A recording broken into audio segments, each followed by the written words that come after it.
Coming to you live from downtown Detroit, this is Benzinga's Pre-Market Prep. With your host, Joel Elconin. This is a volatile puppy here, isn't it? And Dennis Dick. I'm bidding a penny. I will buy the stock for a penny. With everything you need to start your trading day.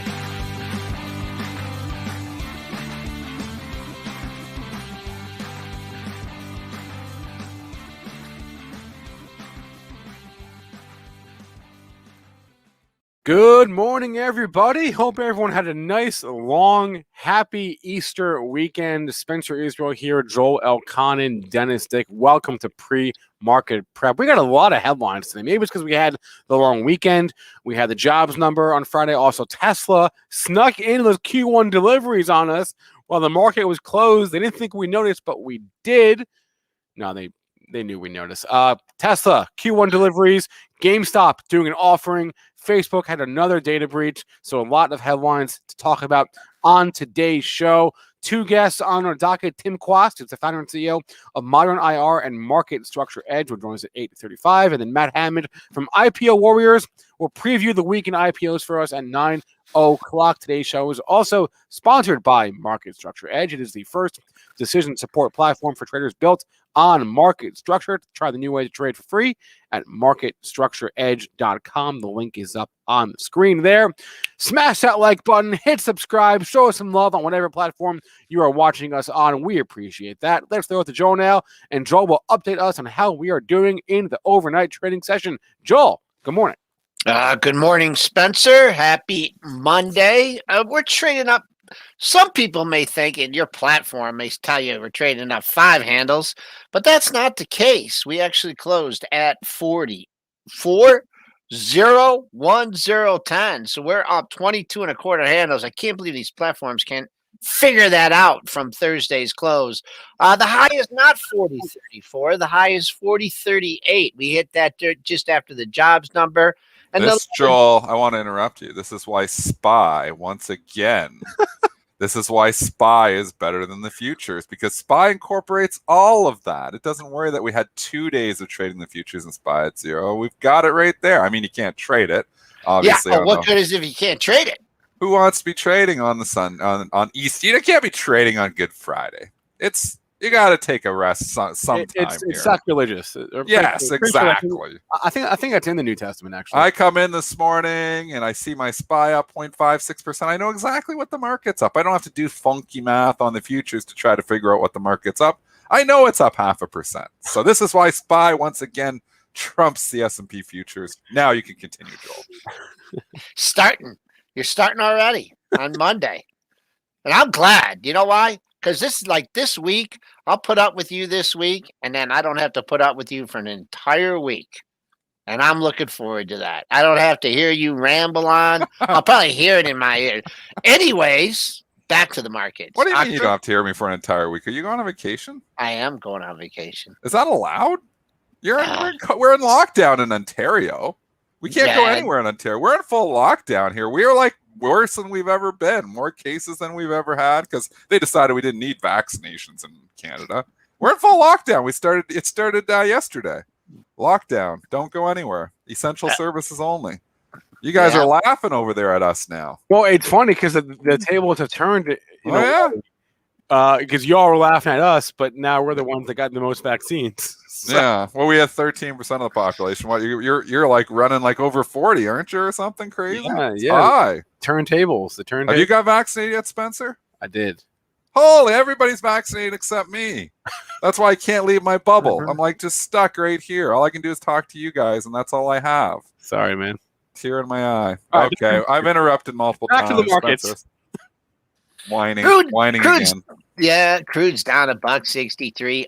Little clamoring by OPEC at 59.82. Gold's in the red. That's in the red by 470 at 1723.70. And silver back under 25. That's down 4.3 cents at 24.91. And Bitcoin I didn't look at the price action over the weekend, but Bitcoin traders got to be a little disappointed they didn't push this puppy to like 65,000 with the less liquidity over the weekend. But it must be Ethereum because you could do NFTs through Ethereum. So I'm starting to get concerned that I got the wrong one. I'm long the Bitcoin. I'm said it last week. I think I got to trade in my Bitcoin for Ethereum. You do something with the Ethereum. It's got a it's got a purpose. NFTs, they're not going away. They're not going to go away. I kind of like the NFT thing. I've kind of turned a little bit here. I don't like paying $67 million, but I kind of get it. So I don't know, man. I think we should trade in our Bitcoins for. Do you still have your Bitcoin, Joel? No, you sold yours. Yeah, I sold it. Spencer, do you have Bitcoin? Yeah, and I wouldn't look at it as trading one for the other. What I'm going to do is just diversify. So I'll probably just buy some Ethereum and keep. Well, how are you going to buy Ethereum? Because how should I buy Ethereum? I gave the chat back when. What should we do? Ethereum ETF in Canada? No. Oh, you have that, don't you? I think we do. Find out. I know I bought the Bitcoin ETFs. Do we have Ethereum ETFs in Canada? No, you don't. Anybody know? Anybody know in the chat? Is there Ethereum? I know. We do? No, there isn't. I know that there isn't. There is not? No. Well, I want an Ethereum ETF in Canada. That'd be cool. Wait a few months, but I probably didn't buy it in the most efficient way. I just use Coinbase, which charges higher fees. So if anyone has a better idea, let us know. But there's QETH, they're telling me, in Canada. There's ETHE, so there is some. I don't know if those are pure ETFs. I know the QETH probably is the structured product that was before the Bitcoin ETF. So it's an actual ETF because ETFs track so much better because obviously we know how they work as opposed to these closed-end funds that hold Bitcoin. They don't because they don't have all the market maker action in them. I don't know, man. I kind of want to own Ethereum. And you know what? I have turned. Somebody said in the chat, I've turned towards NFTs. I'm kind of on the NFT bandwagon now.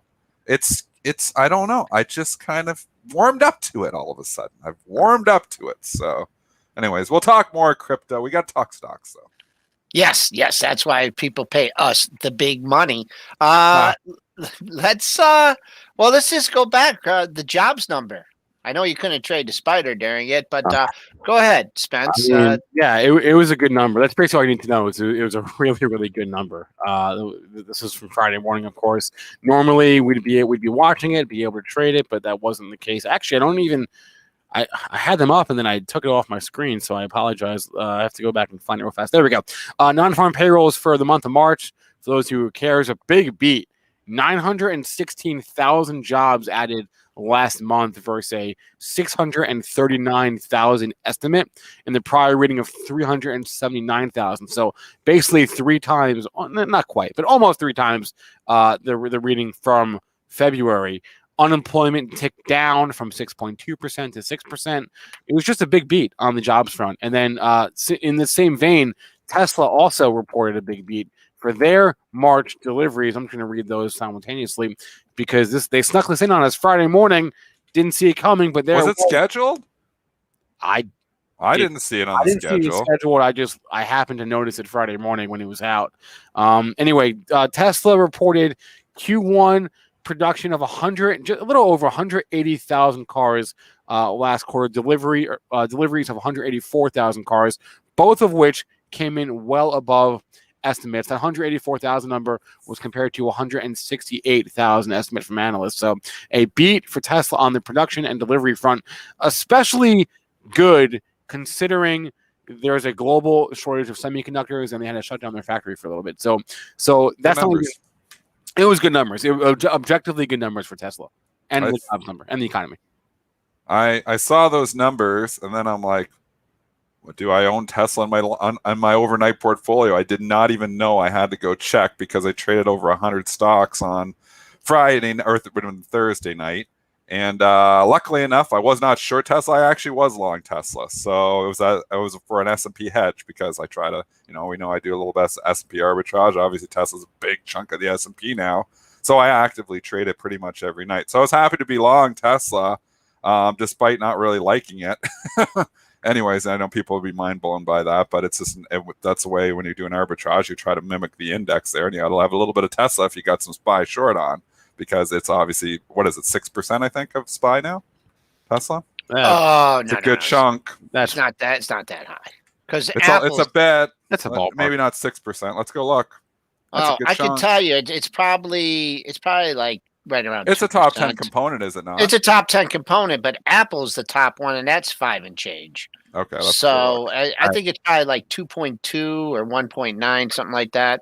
Just doing the calculations off the top of my head. About 1.5.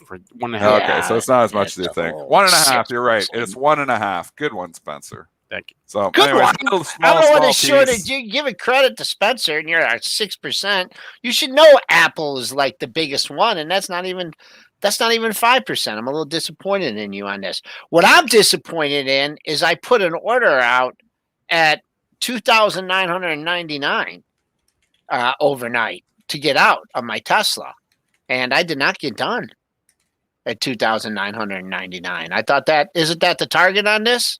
Not quite yet. Might get there eventually. But we talked about. So I've sold my Tesla already, so I can Great really move. talk about it. Oh, this is Had such it overnight. Easy... People are mad because they said, "Oh, you're bearish Tesla." I trade everything, so Tesla has never touched my long-term portfolio. It's still not going in there, but I trade. I am long or short Tesla almost every single night.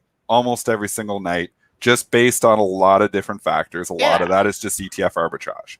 So it's a piece. It's 1.5%. If you're mimicking the index, you're probably, if I'm long SPY, I'm probably short Tesla. If I'm short SPY, I'm probably long Tesla.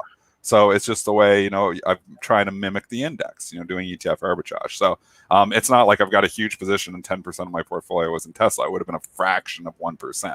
So it was very small. But, it's better when your stock goes up 7%. You'd rather be long it than short it. So it helps the day to a certain extent, but I'm already out. Can I make a suggestion to the chat? Sure. Instead of trying to figure out... I shouldn't answer that. Yes. The chat should answer that. Instead of trying to figure out what Dennis does wrong all the time and like these trades that he has, you try and figure out what he's doing right. Because he's doing a lot more right than he's doing wrong. And so like these little people in here, they're like, oh, Dennis said this on September 6th. And, you say a lot of things that, might be a little bit off, but it's like, oh, Dennis just bears this or this and that. And unless you listen to every show, you're going to take a note on everything. Then, it's just like trying to figure out what he's doing right instead of doing wrong. I mean, we talked about this one last night. And it's just all about 720. I mean, you can't tell me any other number matters in Tesla besides 720. It couldn't get there last night. It did get to 716.70. You got these highs here at 720. It was the initial high of the rebound. So until that's major resistance. Once you get through that, then you can get back and work your way to 750, 800. But man, that's just a huge level, 720. And I'm a little surprised. Like immediately when I saw that news on the weekend, I'm like, oh, it's going to 720. And it didn't. I was wrong. It went to 716.70. I was wrong. It's 4 points off. Yeah. It's a huge area. Where's the 50% retracement of the move? That's always fun to talk about. That's 724. So you're right there. So you haven't even had the 50% retracement of the move. What we're talking about is the full move. We obviously were up at 900. Yep, 900 all the way down to 539. So now we're retracing, and we often see these 50% retracements come into play at resistance points. So that's what Joel's pointing out. That 720 coincides with the 50%. It means you're probably going to find some resistance there. So if you're coming in and buying it this morning up 7%, you're not only chasing it, you're buying it into resistance. Could it continue to go up? It could continue to do anything at once, but obviously, as traders, you're just you're playing the odds. And usually, when stocks bump into the resistance point, the 50%, pretty much it's been up here a couple times, and it was good numbers. We'll just say it's a very important day for Tesla. It needs to hold above 700. Holds above 700. Get a close above 700. Maybe you start, doing some damage. I mean, the Qs have bounced back nicely from the lows. We saw some growth bounce back nicely from the lows. Buy the dip wins again. Yes, I was bearish early last week. Yes, I was definitely wrong to be bearish early last week. I thought we could start continuing to roll over. We have not. Buy the dip wins again. So I think on pullbacks, you're going to see obviously now people buying the dip again.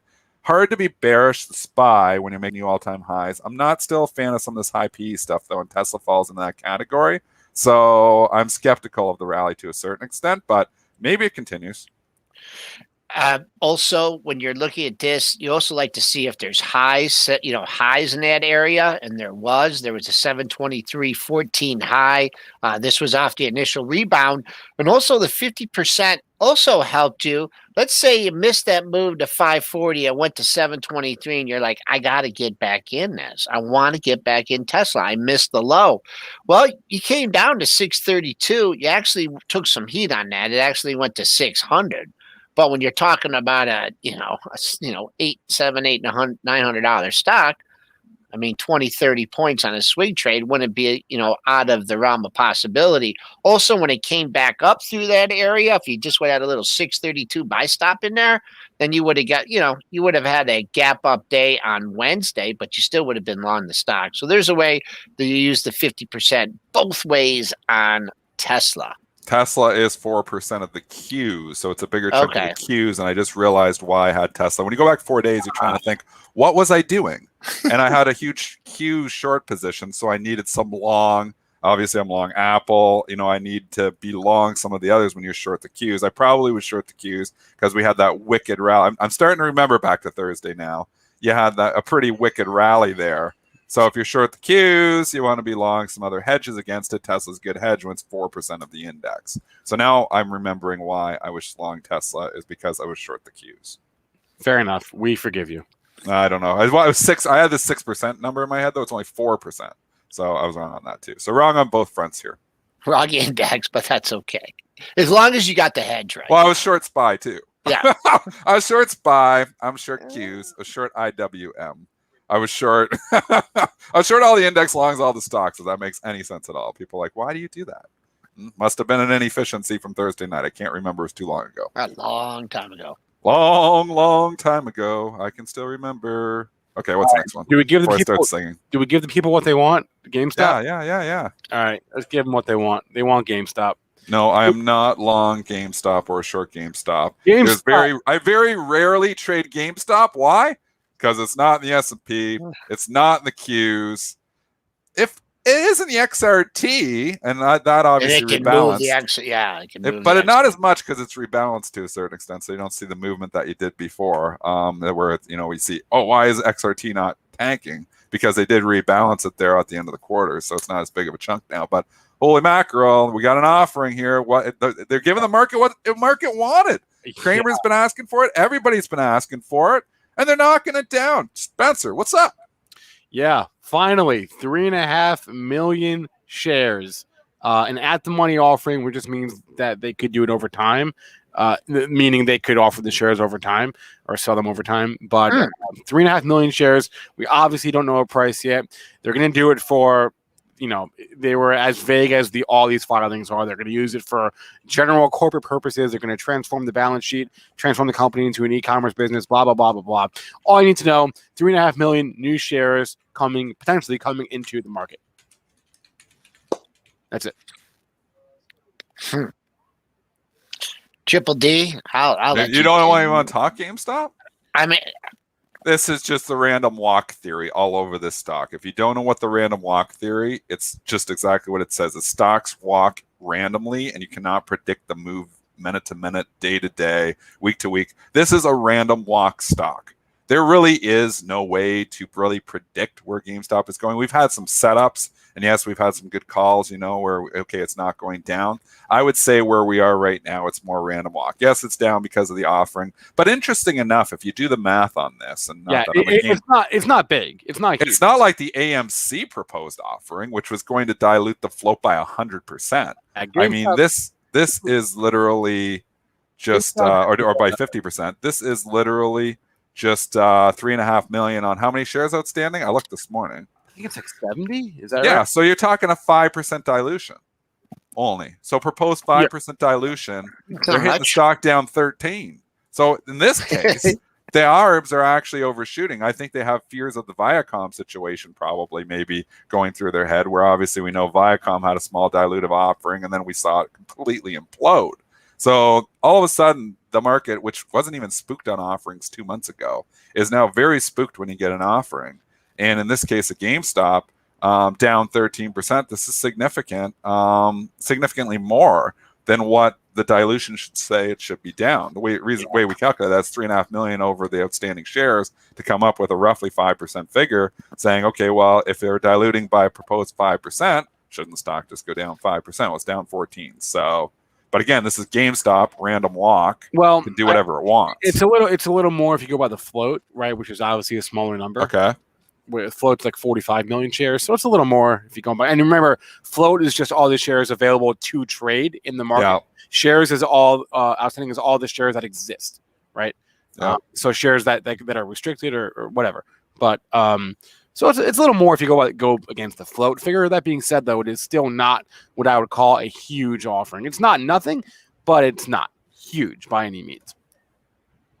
So again, random walk theory. I have no idea where the stock is going. I would say it's oversold right now compared to where the arbitrage would say. So that would make me so inclined to buy it. But because it's GameStop, I'm not buying it. It can go anywhere it wants. It's completely random. I think I'll retire from doing levels on GameStop. It's a tough stock. Yeah, especially in hindsight. You know, I was reading the New York Times did some really good reporting about the Archegos, however that's pronounced, that blew up. With it was a lot of money. Yeah, but anyway, they had this nugget in there that this guy through swaps ended up controlling like 10% of Viacom. Like he was the largest shareholder. Yeah, I know. And we only found out because he got over his skis and got a margin call. But like it just goes to show we have no idea what is really happening out there, right? Like Viacom tripled in a couple of months because one dude decided to buy like a lot of swaps and control 10% of the just company. Push the price. Exactly. And then the push stops, and then he gets caught, and then he gets margin called, and he's being forced sell. They said Goldman, is selling the stock. Morgan's selling the stock, going in because they have to. You get margin calls. They're on the business to lose money. So they're going in and hammering the stock. Get him out. He's too big. And then you see what happened. So the complete collapse on it. I mean, you know what no one's talking about? What? Okay, so this guy lost how much? How much was he up?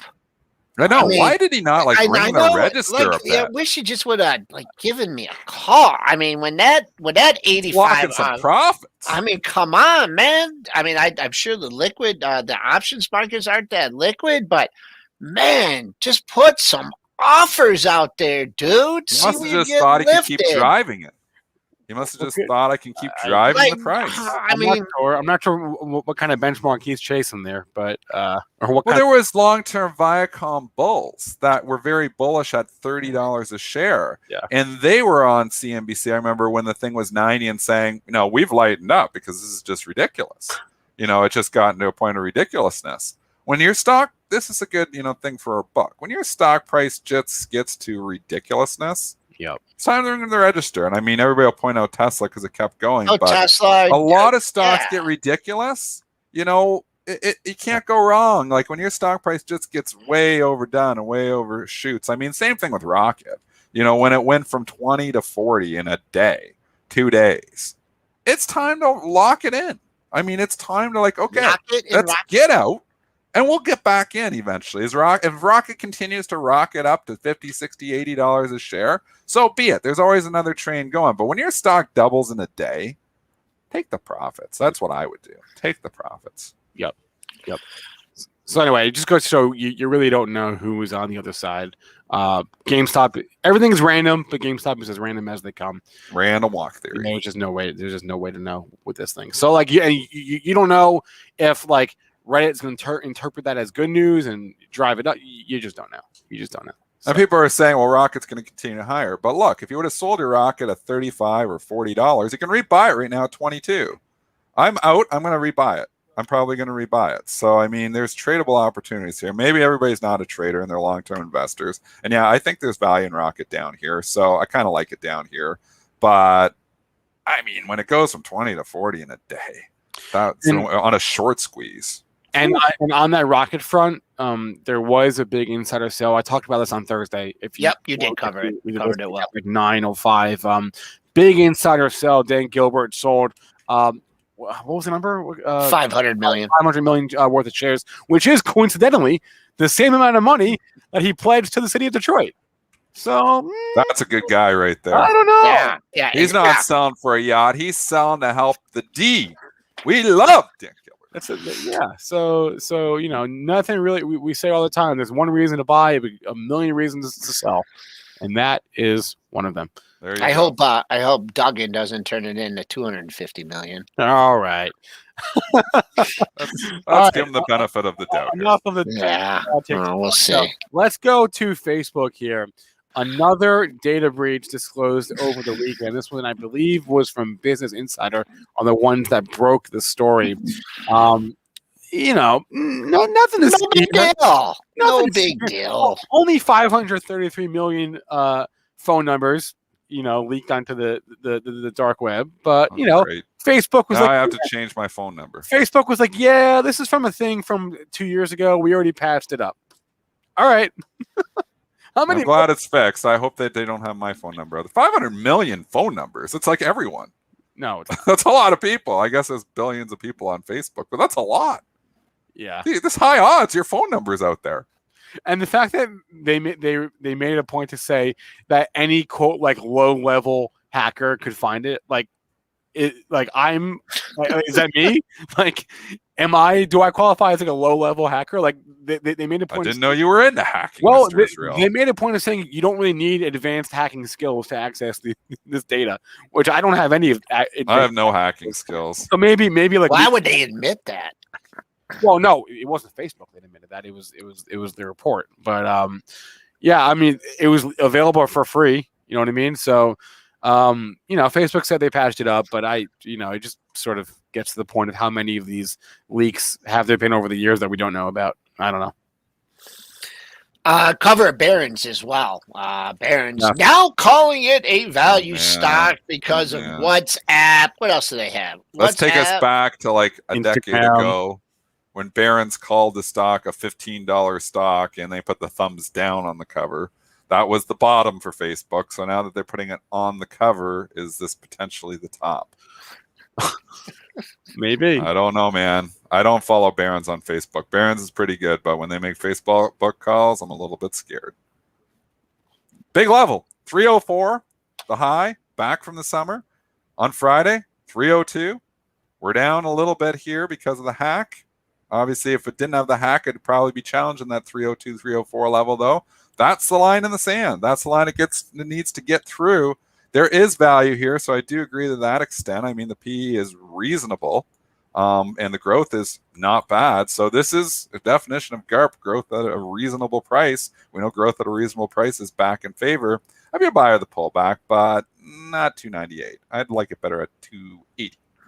This one's had a big run, held up extremely well when the other growth tech was getting beat a little bit. So it's had a big move. I don't know if I could turn around and just get bullish here. Maybe it'll get some kind of pullback. But the way this market's been acting, you had your pullback. Look at all those Look at all those days, the opportunity they gave you down at 255, 256. So I don't know. Maybe you'll get institutions reloading up there. Maybe if you get that same kind of formation on the upside, rolls over a little bit, but man, oh man, hard to get a starter position here at 298.32. Let's go to some more movers for the morning here. Acadia Pharmaceuticals, ACAD, down about 20%. They received a complete response letter from the FDA regarding their treatment for hallucinations and delusions associated with dementia. So the FDA just saying the drug is not ready right now for approval. Wow. We know we never liked that letter. When you see that one, it's an automatic sell usually. What happened back in March? The stock got halved and now it's getting hammered again. What was there something? Similar news, I bet. Yeah, is it the hammering on the same news twice? I'm trying to find out if it was the same drug, though. Yeah, it was the same drug. The FDA, let's see what the FDA said that they had identified deficiencies that would preclude the discussion of labeling and post-marketing requirements. So basically saying that we found a problem. And today. It is the same headline, just a more extreme version of the same headline. Hammered, cut in half back early March. Now you get cut in half in early, well, not cut in half. You're down 19% in early April. I've tried to buy the dip on good pharmaceutical companies, and I'm going to tell you, it rarely works. When you think you've got, okay, it's a big dip. Not good ones, I should say, like ones that only have a couple drugs in the pipeline. I mean, I'm long Sarepta. I bought the dip back at 80. I went up to 100. I felt like a hero. I still have it in the portfolio, and now I'm down in it. I feel like a zero. I've done this a lot of times in my 20-year investing career where I'm buying pharmaceutical companies when they get bad news. And I'll tell you, if they're big companies like Lilly, Merck, Pfizer, you seem to do okay. Bristol Myers. When they're smaller companies, I think I lose in the long run on those. I don't know. I don't have any quantitative proof of it. I just feel like maybe it's just selective perception. But I feel like it's a tough to buy these stocks when they get hammered on when they've only got a couple drugs in the pipeline. It's trying here. It's right at the lows of the session here. So you got the people caught from that 45. They thought they had the dip. It got to 30. Hard to trade it technically. I think you'll find a bottom. May find a bottom in this today at some point. And let's see a monthly low. If you wanted to be a cheapo, maybe throw a bid out there at 16. That's 1573 was your low back in January 2019. I don't think it's going to get that low because it even looks like there's a little buying interest here at 2050. But based on the monthlies, that's what you have for ACAD. But if they don't have a product and they're not selling anything, I don't know how excited you can get about that. I do want to point out here, and I just posted it in the comments. We have a brand new FDA page on Benzinga. Cool. The URL is in chat. It's benzinga.com/calendar/FDA-announcements, but it's also in chat. More importantly, easier to find in the comments here. I'll put it up on the screen again. Calendars, news. It's a new page. We are trying to make it better. So check it out. Send us feedback. I'll put the link up on the screen as well for you all to see. But again, it's benzinga.com/calendars/FDA-announcements. There it is up on the screen. Check it out. Tell us what you think. Send us feedback. powerhour@benzinga.com. That being said, let's go back to it's 8:33. Damn, time flies when you're having fun. Wow. It always flies. It flies when you're not having fun. It flies. When you get older, Spencer, and you start getting in your 40s, or if you get in your 80s like Joel, I mean, 79.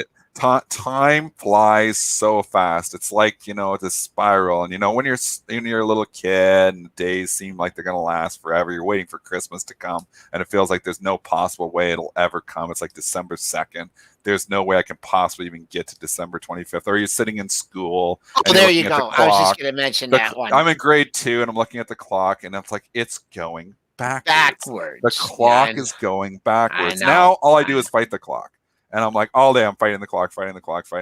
So I think as you get older, time just goes faster. So, here we think about, I'm in midlife, but I'm really maybe at the end of my life because time just goes so much faster when you get older. So that's my depressing stat of the day. Do you remember the Beat the Clock TV show? You are dating yourself something fierce right now, Joel. No, I didn't. That was it? Okay. Beat the Clock. Yeah. Yep. I remember the Price is Right game with the little clock. Chat will help. You know what? Our chat, we have like a closet older chat. We really do. You think you got these young bucks in here, but like the Jetsons. I mean, the Jetsons went over huge. Oh, no, we're not talking the Wait a minute. Wait a minute. Apparently, according to Wikipedia, the last episode of Beat the Clock aired in 2019. What? Yeah, they did. Oh, they so did. this is recent. Oh yeah. no! I've never even heard of this. It was a revival. It was what years were Beat the Clock on? 1950. See, Joel, you're so dating yourself. This is 70 years ago. Beat the Clock. How do you remember these things? You were like only 5 years old. Yeah. My dad was still in the army then, but Beat the Clock. Let's find out if Monty Hall even did a little bit of hosting on that for a while too. That wasn't as good as Let's Make a Deal. No. But, all right, let's bring on our guest here. Tim Quast, founder and CEO of Market Structure Edge, joins us every other Monday for Market Structure Monday.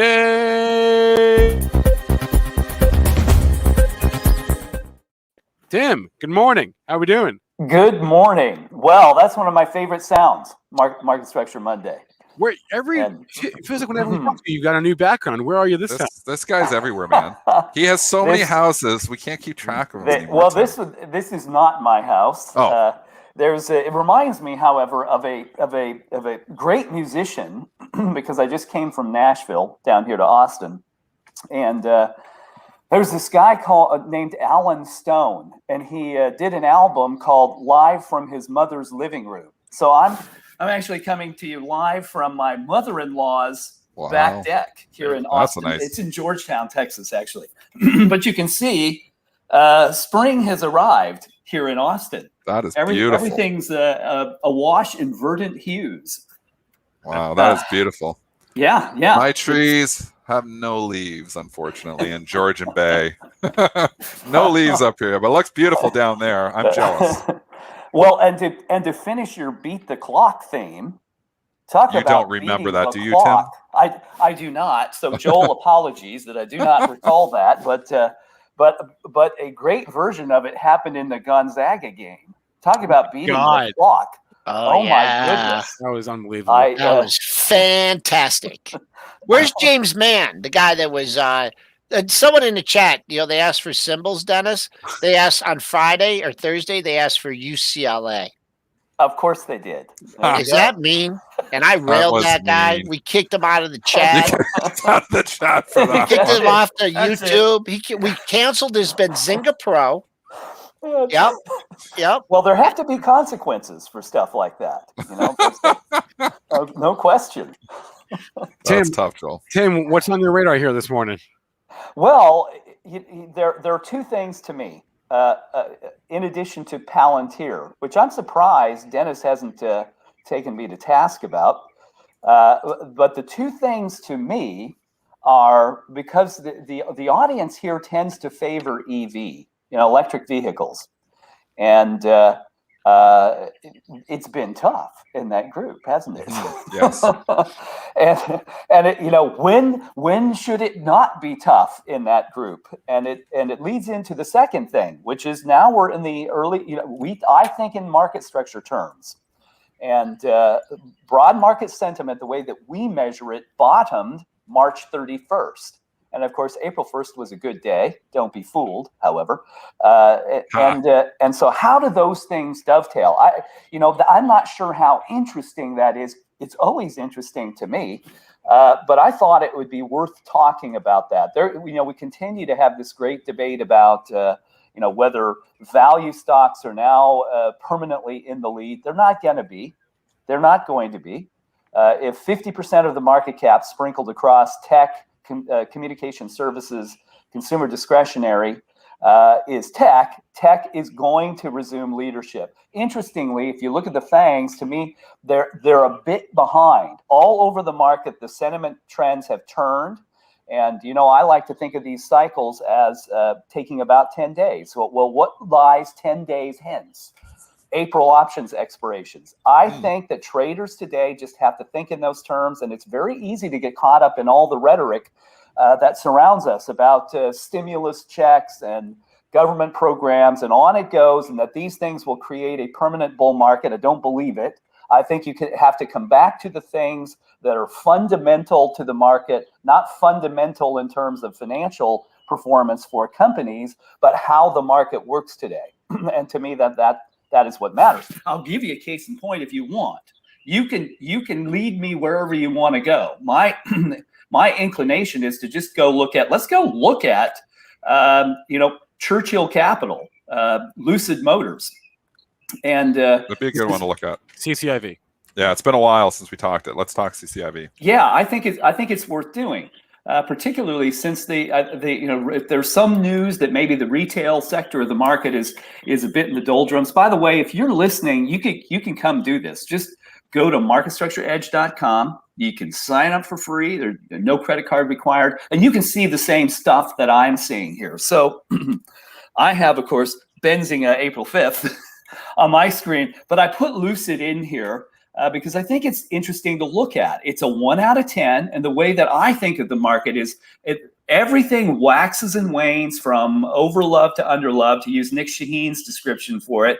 Think when there is more demand, then things trade above 5. And when demand wanes, things trade below 5. And it's very consistently true. So if you look at Lucid Motors, Churchill Capital here, it's a 1 out of 10.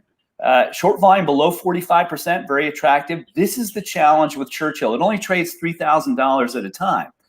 So it's tough to get in and out of. It's interesting that active money is back in it. It's in the consumer discretionary category. And sentiment is bottom. So I look at this purely from a market structure standpoint and say, wow, this is very interesting now. If you want to make money in something, you leave when sentiment is taut and begins to slide, get out there, and then you return when sentiment rises above, begins to tick up and rises back toward 10. The trouble in here is options expired here. And this is where all over the market, this Archegos Capital thing occurred. And you could see it right around the 19th that the banks all bet short. And why this matters, if the banks lose, we're in trouble. The banks lost in 2008. Here versus Archegos Capital, they've got 6 prime brokers.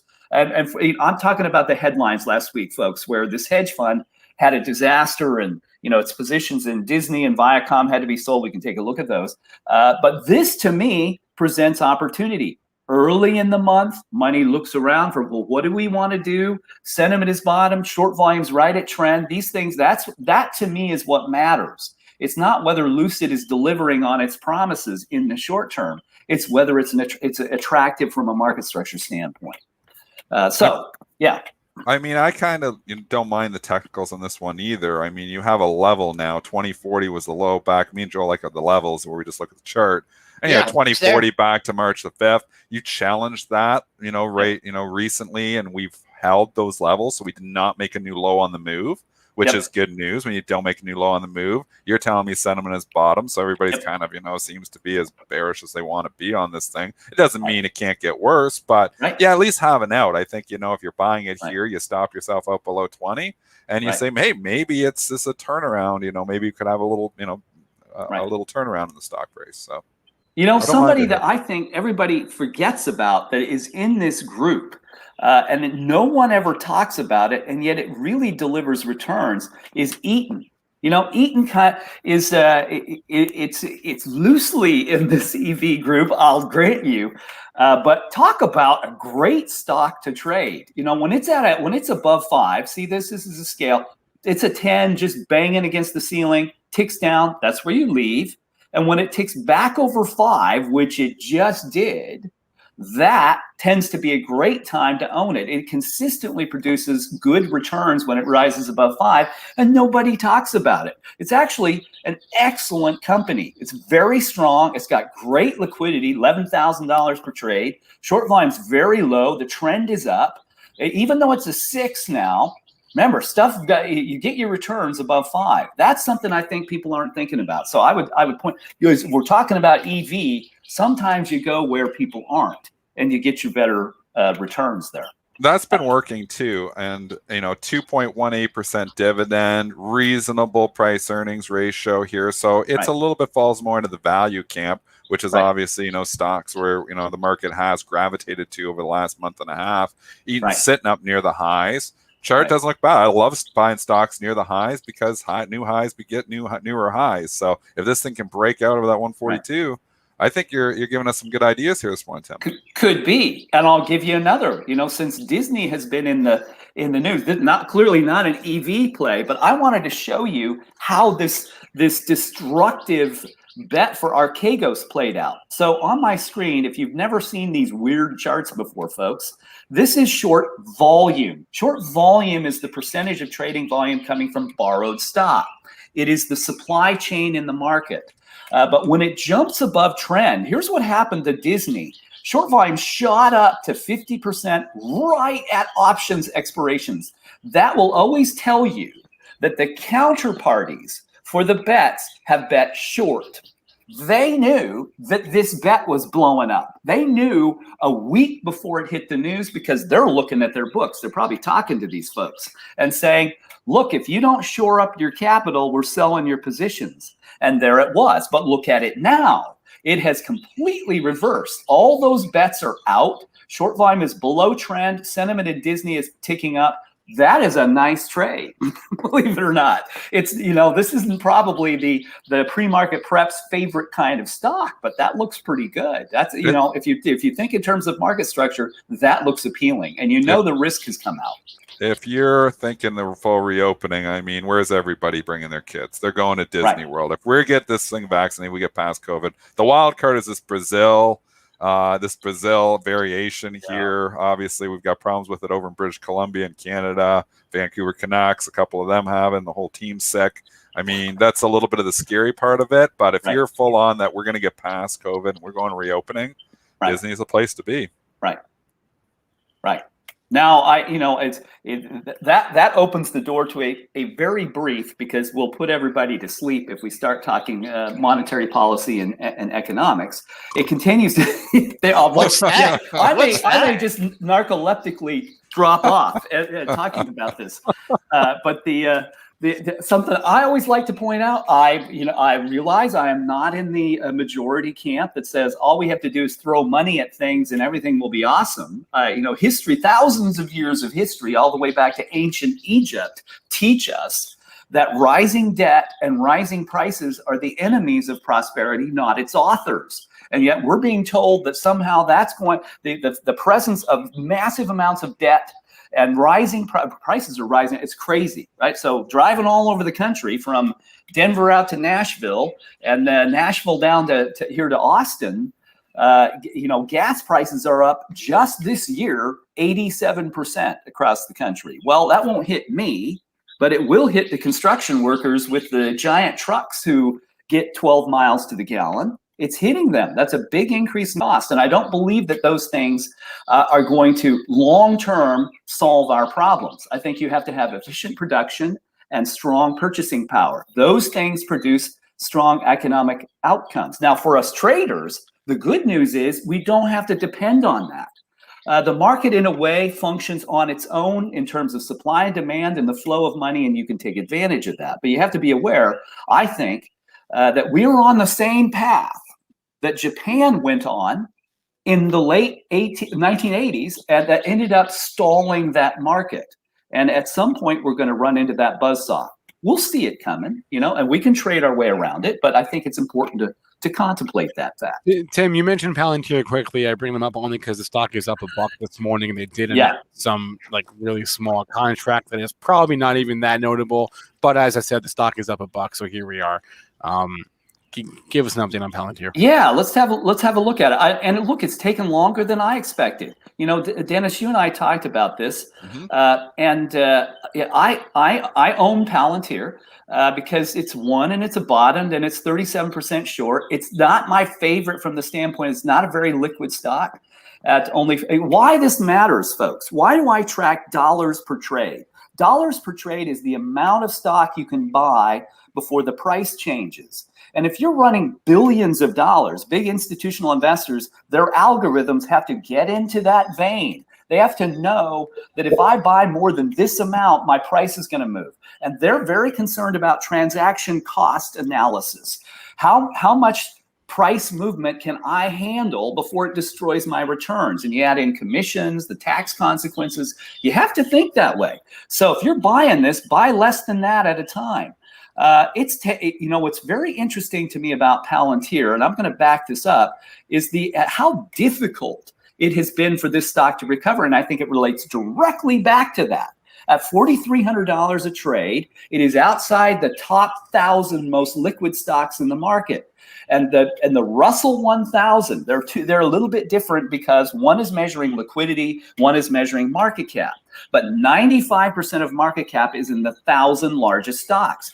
That's where the money goes. That's the stuff in the ETF baskets. It's the stuff that the indexes will sample. Everybody does that. Well, Palantir's been just outside of that. And so it's had a harder time. But once again, here, short volume well below 40%, just about at trend.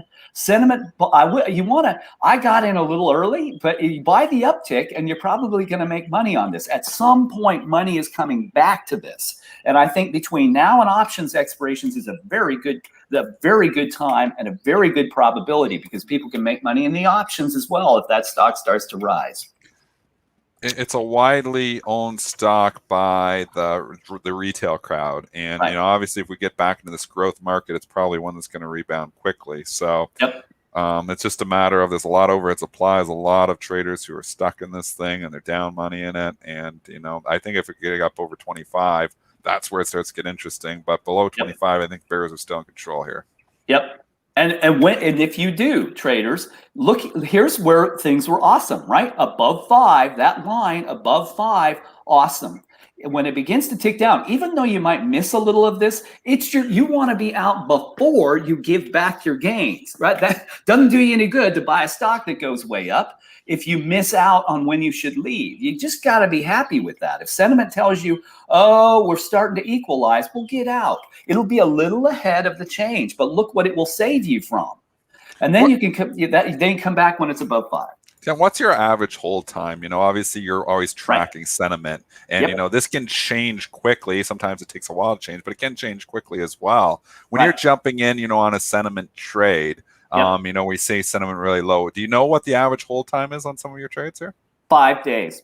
5 days. So 5 there you days. go. That's a pure swing trading environment. 5 days. So yep. It's a nice spot too. Like we talk long-term investing a lot. We talk short-term trading. I mean, the 5-7 days, that's a sweet spot, because it's a tougher, like I've always said with high frequency trading, they're trading in milliseconds. Right. And if you're trying to trade, in seconds or milliseconds, and you're trying to scalp the spread, you're not going to beat Citadel and Virtue in that game. But in this 5 day, 7 day, that's not Virtue's and Citadel's bread and butter. 5, they don't 7 want to hold days. something out. They're not, that's not their bread and butter. So you're not going directly against the big high frequency trading firms in that time frame. So it's kind of the sweet spot. And that's why we have a lot of very successful swing traders in our chat, because the competition from the professionals is not as high. I'm not really in that 5-7 day time horizon either. I'm more in the minutes to hours, looking at micro inefficiencies, not in the milliseconds, because I don't want to compete with Citadel and Virtue.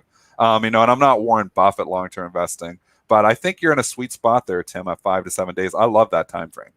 Well, and it shows up in the patterns. I didn't arrive there accidentally. When we were examining this data a decade ago, right after the Reg NMS changes, right, that changed everything. And look, I prefer a long-term market. I wish that we were about long-term capital formation from an economic standpoint or from a capital formation standpoint. But we don't have that. It's if 90% of the trading volume in the market comes from something other than rational thought, then your pursuit of long-term buy and hold returns is going to be diminished by the odds. You have a 1 in 10 chance maybe of that working. And that's why we do this. And when we looked at the patterns of change over time, we could see institutional money come and go. And the most recurrent pattern is a 5-day pattern. That's how long it takes money of size to move. They don't have any choice. All right. So that's something we can surf as retail traders. Tim Quast joins us every Monday as the founder and CEO of Modern IR and Market Structure Edge. I put the link up on the screen before. It is back up on the screen now. MarketStructureEdge.com to see that platform and to see market structure sentiment. Tim, always a pleasure. We'll talk to you next week. Good to see you guys. From a different All state. right. Thanks, Tim. All right. I just saw here. Sorry, Joel. I didn't mean to interrupt. It's okay. Go. I just saw that Grayscale is out with a blog post. They said, just to be clear, they are going to convert GBTC into an ETF whenever that gets approved. So whenever we get ETF approval for Bitcoin ETF approval in the US, GBTC will become an ETF. I don't know if that changes anything for you, Dennis. Yeah, it does, because we saw this happen in Canada where you had the QBTC, I believe it was. And I think that's what the symbol was, and it was just a closed-end fund that was holding Bitcoin. And there is in the prospectus that opportunity for them to do it as well. But what we saw was when the Bitcoin ETF came out in Canada, QBTC immediately traded to a discount on their holdings of Bitcoin because it's a closed-end fund that isn't going to track it as well. So obviously an ETF is going to be superior because you have the market maker action that can do the creation redemption that, you know, Tim has talked about a lot of times on this show to keep the prices in line. A closed-end fund doesn't have that mechanism, so it's not going to track it as well. So GBTC, if it just stayed as a closed-end fund just holding Bitcoin, would be an inferior product to an ETF. So being able to convert to an ETF means that GBTC may not trade to a discount on the news of an ETF approval in the States. So it's good news if they actually have that intention to just convert it over into an ETF.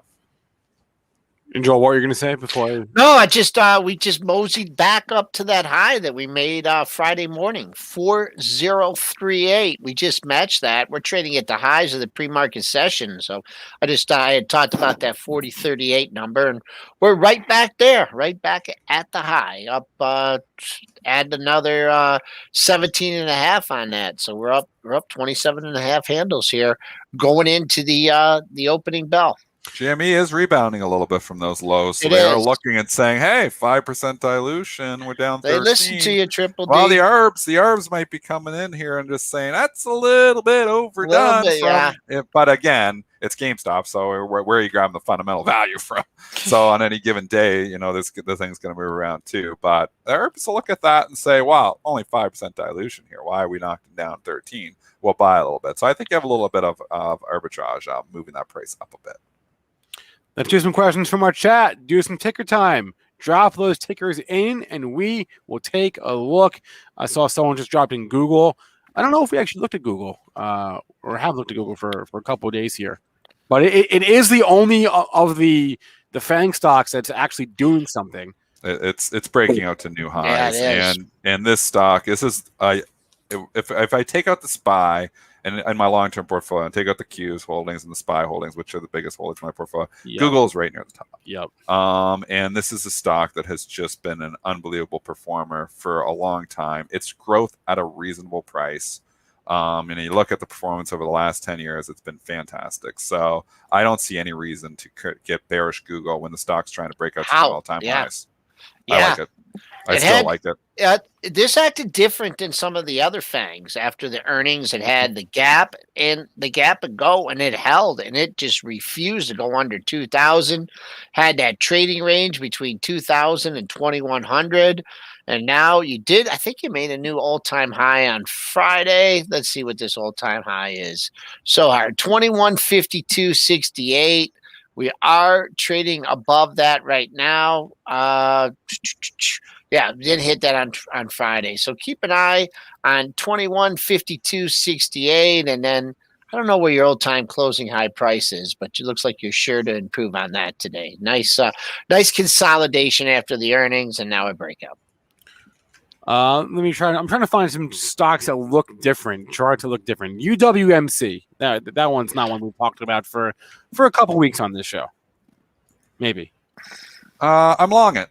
So I actually did buy it down here. It had the big move. I've played this a couple of times. I had this and I got out on the spike and sold averaged out around 10.50 on the spike back in early March. I thought this could potentially be, a catch-up trade with RKT, and it was. So that worked out well. It's come all the way back down to where it was. It's got a decent dividend. I kind of like it. I don't know what it is. It's in the swing trading portfolio right now, but I'm not against putting in the long-term holdings either. 5.1% dividend. The CEO was on Kramer a couple weeks ago. It's the first time I've really, I've seen the CEO talk about the company. I kind of liked what he was saying too. So I don't mind it down here. You're at support. I mean, it's an ugly chart. It's going to clear downtrend. So, it's kind of counter to what a momentum trade would be. But we know I'm a little bit of a contrarian investor at heart. I kind of like it. I've had it for about a week. Yeah, with this stock and also Rocket, it's just, man, interest rates are this. I mean, this is like probably the best possible environment. You had a pandemic.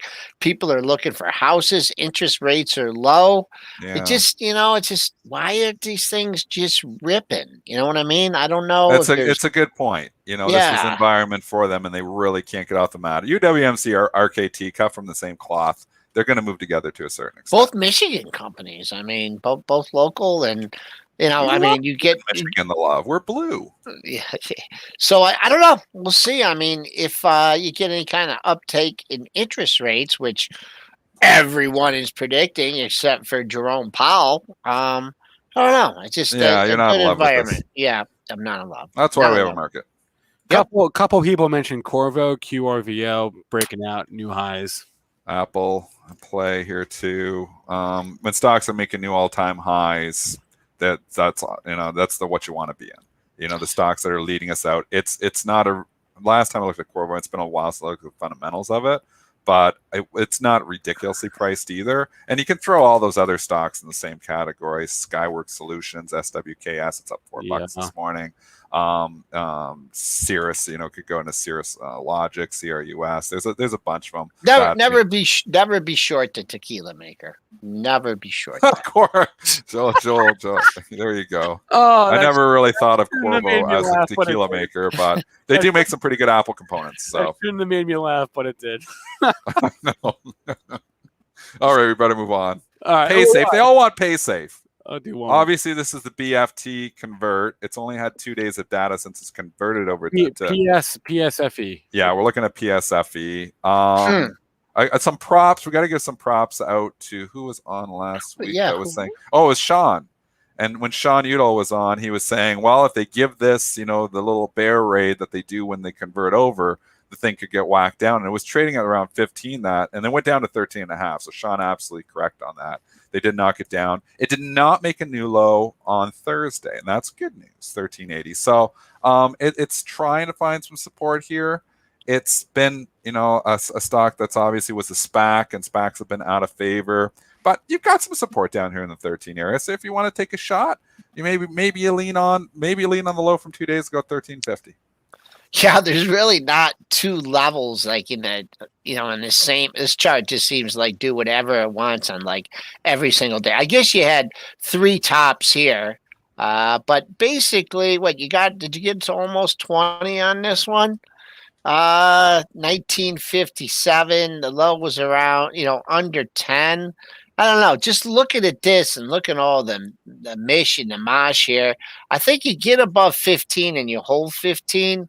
I think you got a little better trade going on because you've had your highs come down substantially over the last 2 sessions. So I don't know. I'm just going to ballpark it. I'd say get some sustained closes over 15. Looks good. All right. We got over 2,000 viewers and just about 300 likes. Not good enough, everyone. Smash that like button, please, on YouTube. Joel, like us for your first time ever. He's never liked the show before. We will all like the show. You can't do it if you're like a co-host. I do it. I do it. I started doing it every day. So one of those is really not real because it was me, and it's our own. That's okay. Let's bring on our next guest here. Talk IPOs. We'll recap last week, preview the IPO slate this week. Matt Hammond from IPO Warriors joining us now on Pre-Market Prep. Matt, good morning. Good morning, guys. Talk to you again. Good afternoon, wherever. I know you're way ahead of us. Yeah, I'm in Kiev, Ukraine. So right. It was a slow week last week, right? On the IPO front, short week, not a lot of action from what I saw. There were actually quite a few RPOs, some of them worth noting. Okay.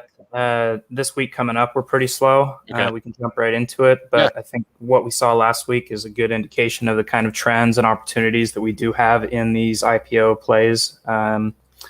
Just jump right in. Let me share my slides here. I mean, I saw a couple, but I guess I didn't see too many. Here we go. All right, let's see. Okay, so we had a couple win opportunities, actually. Coursera and Karoo both offered pretty big jumps. And some of the non-winners were Achilles Therapeutics, Compass is a real estate software platform, and SmartShare, which was kind of a off-the-radar Chinese IPO.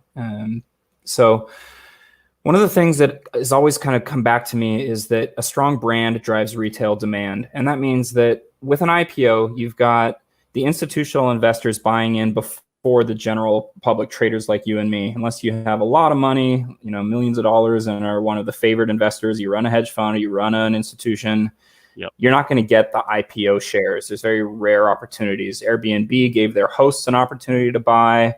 Robinhood is saying they're going to let traders buy some of the IPO stock, but for the most part, retail investors are on the sidelines waiting for the stock to debut and trying to get in right at the beginning. And if there's retail demand, then you'll see the stock go up. We certainly saw that with Bumble. We saw that with Roblox. We saw that with Airbnb. All of these IPOs debuted and they went up from the open. That means after the institutions bought the IPO, then it debuts usually at a pretty high premium. And for there to be an upward swing from there needs to be retail demand. And one of the key indicators that we're going to have that retail demand is it a strong public brand? Have you heard of the company before? Like, I'd never heard of Achilles Therapeutics. I'd never heard of SmartShare either. And Compass, I only know it because a classmate of mine is the CEO. But where Coursera, a lot of people have taken courses on Coursera. And we saw a bump off of the debut because of that. Karoo, not as well known, but there is a reason looking back at it as to why we might have had an idea that it was going to run. And I'll take a look at that in a second. So with Coursera, it opened up at $39.70. It dipped a little bit, which might have been just because the market's been a little bit, its stomach has been a little unsettled for the last week or two. So putting in a stop loss to protect the downside would have robbed you of the opportunity to take a win. Sometimes you just have to trust the brand and say, okay, this is going to come back either on the second day or by the end of the day. I remember Unity, for example, dipped pretty hard out of the gate, and then the next day came all the way back up and then ran from there. And there's some other examples of that as well. Coursera actually kind of went on a huge run. Once it came back to VWAP, it just blew up to about 45 by the end of the day. And when you see that run going into the end of the first day, there's a pretty good chance that the headlines overnight are going to bring attention to this stock and pump it up the next day. We see a second day run on a lot of these. I remember Lemonade, Big Commerce, NCNO. A lot of these had big second day runs. And it just makes sense. People have heard of the company, but they're not really paying attention to the IPOs. They read the news the next day. Coursera jumps in IPO. They go, I better buy that. I know Coursera, they're really good. And then you see this second day just run all the way up to 56. So if you played it perfectly, which is nearly impossible, you had an opportunity to take up to 40% win on that. But a more realistic, approach would have been to say, put a stop loss here at about 48, or put a stop loss here up at 54, and then you get stopped out on the retracement. So it's currently at 45.78, which means, except for this first kind of 30 or 40 minutes here, you had almost no heat, which is a pretty easy play if you can get through that first little leg there. And again, we had brand recognition. And another key was that it was a reasonable debut price. This wasn't like Bumble where we had something like an 80% premium, or Snowflake, which, the IPO price was over 100%, or the debut price was over 100% what the IPO price was. And still, Snowflake did offer an initial spike, again, because the retail hype was there, and that drove retail buyers to buy it, and it went right into a halt and skied from there, and then it pulled back. But when you have the retail demand, and this is leading up to something we're going to cover at the end of this presentation for something very exciting that's coming up, hint, hint, and that brand recognition, that really is key. But that's not the only thing that provides an opportunity with these IPO trades. Sometimes you have to look behind the scenes to see why something might rise from its debut price. Karoo, which most of us never really heard of, I certainly didn't know about it until I was researching the IPO. It's an uplisting. This is a car fleet management program that was pretty big, I guess, in Europe and in South Africa is actually where it's based. So this was an uplisting from the Johannesburg Stock Exchange. And this IPO was 4 million shares, which is a really low float. And the IPO had been priced at $47.52, which is a very specific price. And they give this on direct listings. I tend to stay away from direct listings because they're very hard to understand compared to an IPO. And in this case, it was priced at $47.52 and opened at $29, which kind of, if you were paying attention to that $29 was announced about an hour before it debuted, you would have said, oh, well, that's a pretty big gap. There's a lot of room to fill there. Maybe I'll take a play on this. And if you'd gotten in at the open at 29, held through the first few minutes, you had no heat. It just went straight up. So if you said, okay, well, my stop loss here or a stop loss here, I mean, you had so many opportunities. Even if you missed the peak, you could have held it to an exit with a pretty nice win. So I like Karoo. I didn't play this one. Just wasn't paying attention to it. I kind of shy away from uplistings, but maybe something to pay attention in for future uplistings. Some of the non-losses, just because I do like to go back and kind of mentally play or recap what I was looking at when I decided not to play this. For example, Compass opened at 21.25. It did give you an opportunity to set a stop loss and maybe take a non-loss or a small win, but Compass had reduced the size of their IPO offering the day before, which kind of indicates that they didn't feel that there was the level of demand to sell 35 million shares. They brought it back to 25 million shares. And that's sort of a red flag to me to say, maybe there's not as much demand as they thought there was. Without that strong retail demand, it's probably not going to run. Maybe I just, hold off on this one. It's better to miss some opportunities than to take losses. Losses will kill you. Wins, you're going to miss some, you're going to make some. The key objective over the long term is to string together a bunch of wins, keep growing that pile of money that you have, and you're not going to go broke taking profits, even if they're not the biggest ones. You can go broke losing money. So Achilles Therapeutics, I usually stay away from biotech because I feel like the general public sector doesn't understand biotech, me included. I read them all, and they all sound kind of the same, especially these are cancer fighting compounds. They're usually they're in clinical trials or they're preclinical. I can't make sense one way or another of them. The week before, there were 3 biotechs that did do pretty well. And so I was interested in at least tracking this one. And I told myself, okay, if we get a big dip, way below VWAP, way below RSI 30, maybe I'll take a little position and try to swing it. But I just didn't get that here. You see RSI took a little dip below 30. I just didn't see any real entry points until the end of the day. And by then we had pretty scarce momentum. I mean, not much volume here. So, you just got to take a pass on this. And I'm glad I did. It's, I think now trading at like 16. So opened at 18 and just didn't give you any opportunities to play anything really. The next thing I want to touch on a little bit is these Chinese IPOs. These have been really wild and they're kind of unknowns. It's almost purely gambling. This one I did play and I'm taking a little bit of heat, but I didn't take a big position. I just kind of like to be into it. And this does those little charging stations you see at restaurants. And I've seen these before. I lived in China for a few years and I remember seeing these. And I just think they're piggy banks. They're little piggy banks. They've got millions of them throughout China. Maybe not a great pandemic play, but with these Chinese IPOs, it really has almost less to do with the fundamental business and really just looking at what some of the Chinese IPOs have done.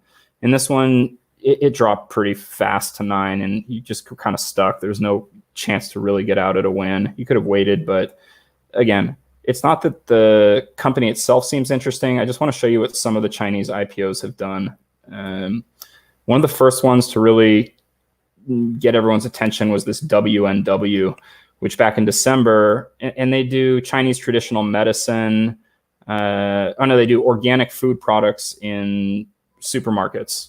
Again, I don't think that's so much important, but for some reason, after the first day opening at 798, it jumped up to like 30 to 40, then it jumped up to 70, 80, and then ran up to 160.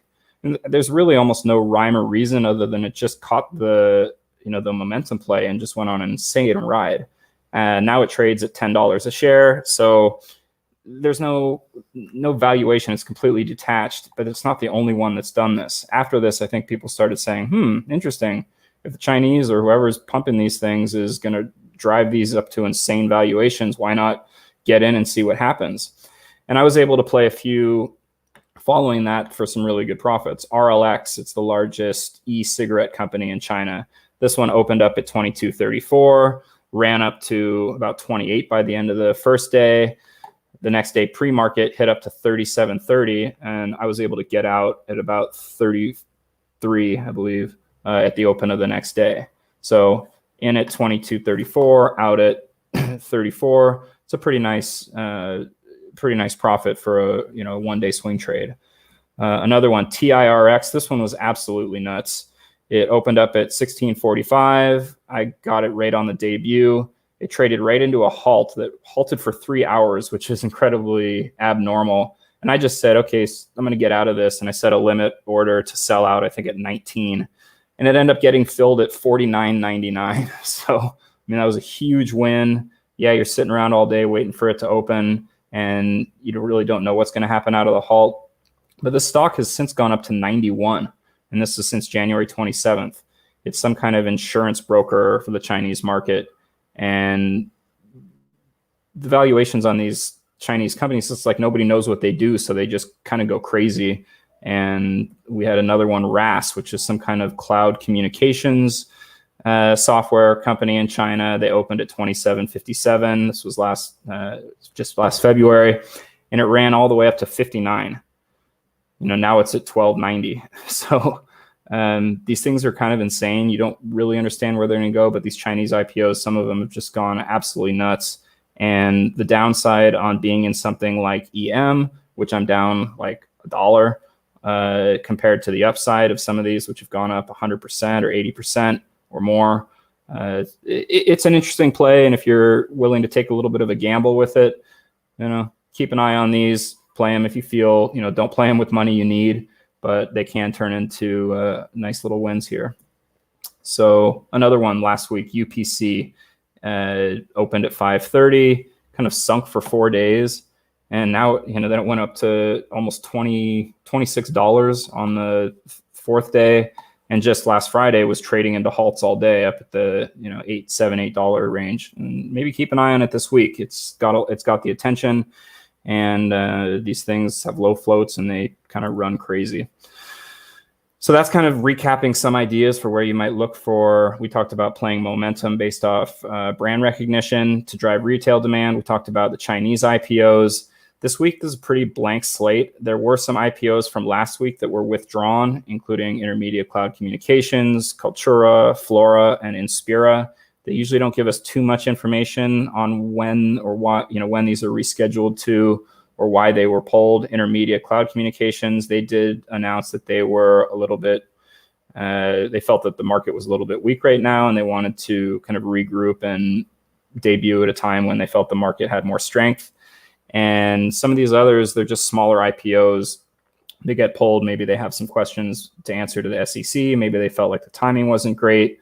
And some of these that I've been watching, like Flora, is a marijuana play.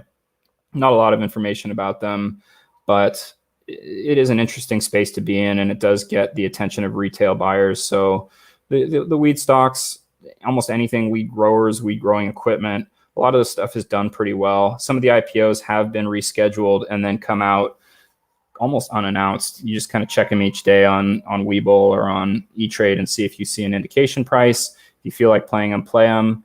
But again, you're taking a little bit of a risk just because without a really well planned and promoted IPO, it's hard to see retail demand being very strong right out the gate. And that brings us to our last point of the day, which is, I think, going to be one of the bigger themes in the world of the stock market and IPOs and crypto and NFTs, I guess, until it debuts, and that's Coinbase. This one has everything you're looking for a scalp or swing trade on an IPO. This one is a direct listing, which I like even better. I'll tell you that why in a second. If you don't know what Coinbase is probably the easiest way to buy and sell cryptocurrencies. If you're just a normal person, a normal retail investor, it's incredibly easy to set up a Coinbase account, buy Bitcoin, sell your Bitcoin. It basically provides liquidity and a wallet for a wide range of crypto assets. They are very profitable. They make tons of money, and the IPO price is going to be pretty high. I think they're saying it's a $100 billion valuation at the indicated price. In the private markets, it's been selling for, I guess, $375. So the IPO or the indication price for the direct listing is likely to be between $350 and $400. But on the day of the actual debut, I wouldn't be surprised if this opens in the 400s or even higher, just because there's so much demand. And That's this has extremely high for an IPO.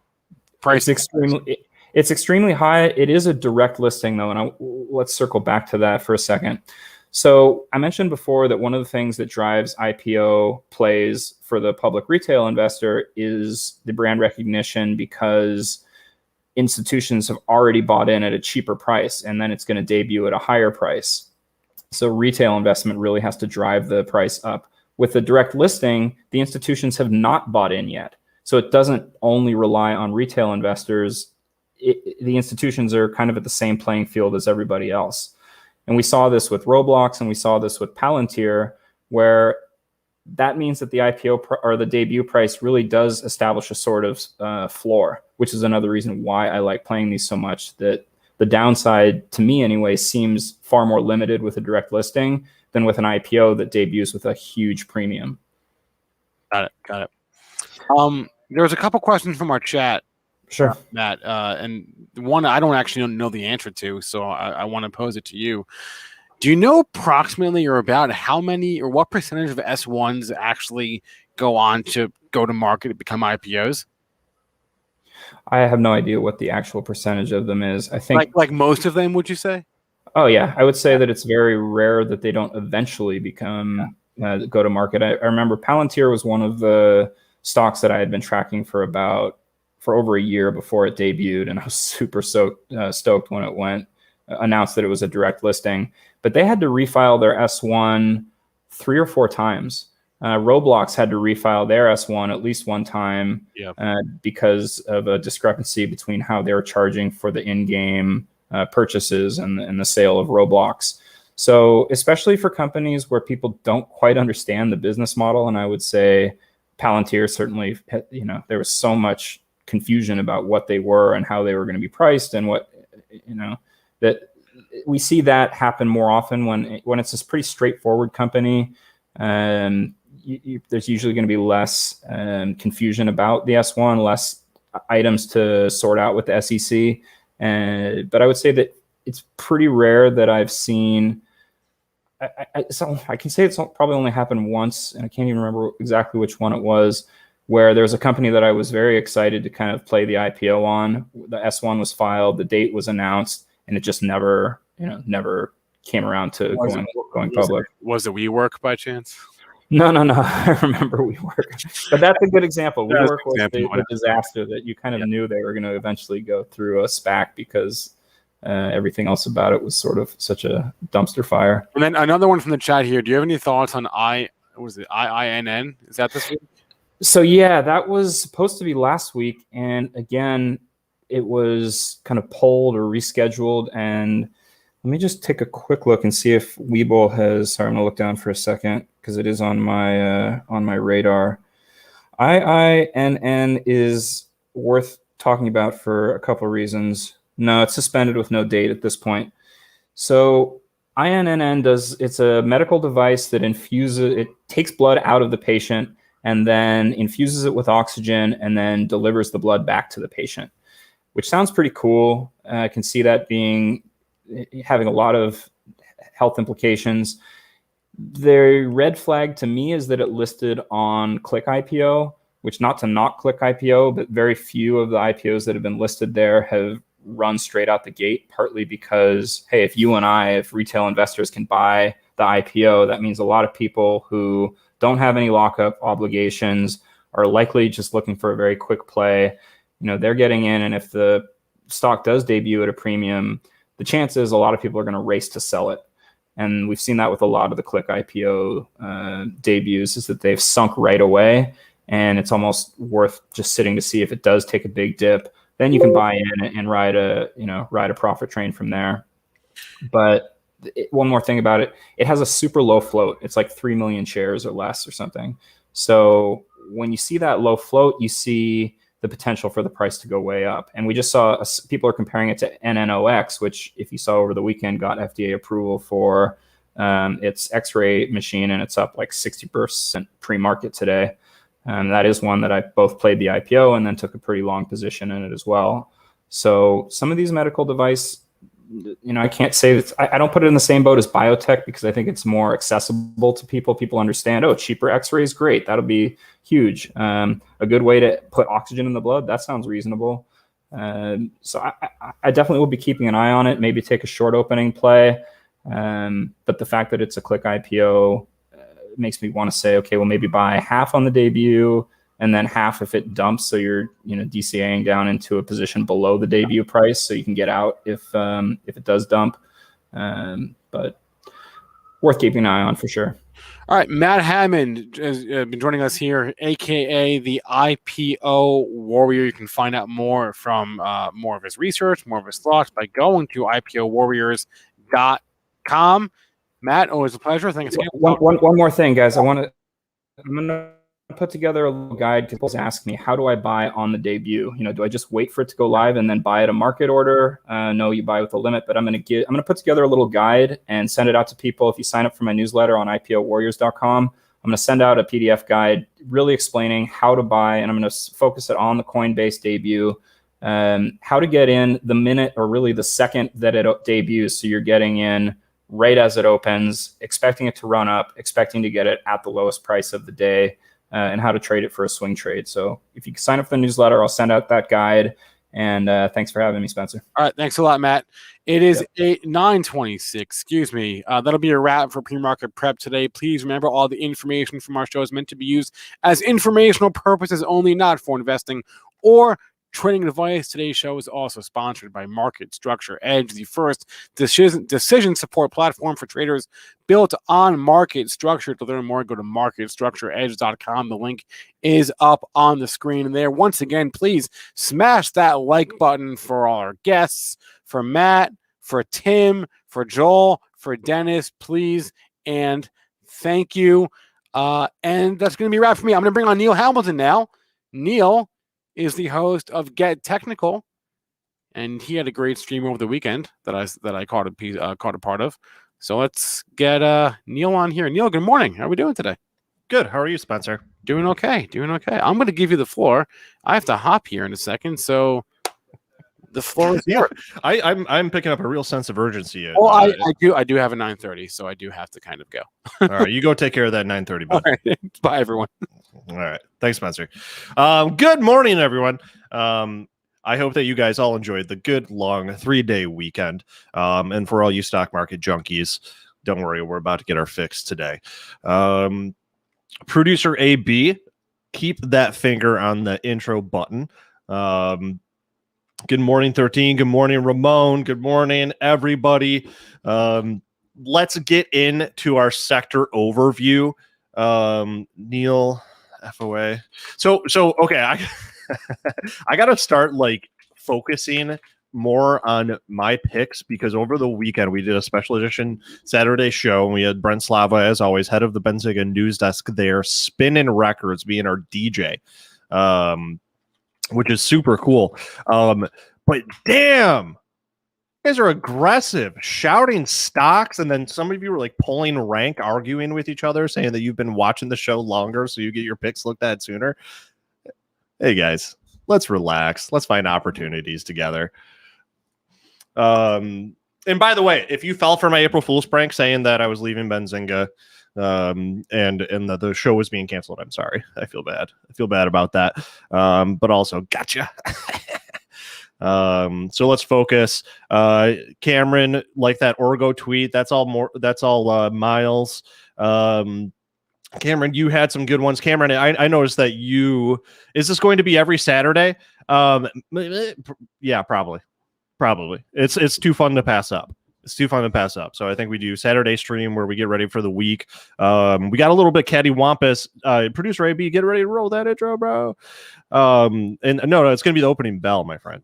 3, 2, 1, 0.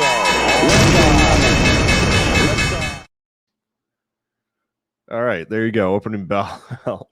It is 9:30. What I want to point out right away, I'm going to share my screen right now. Is QQQ is back. All right. Are we still in X? I exited X at the top. And we can look at X right now for re-entry, which I think we're going to get.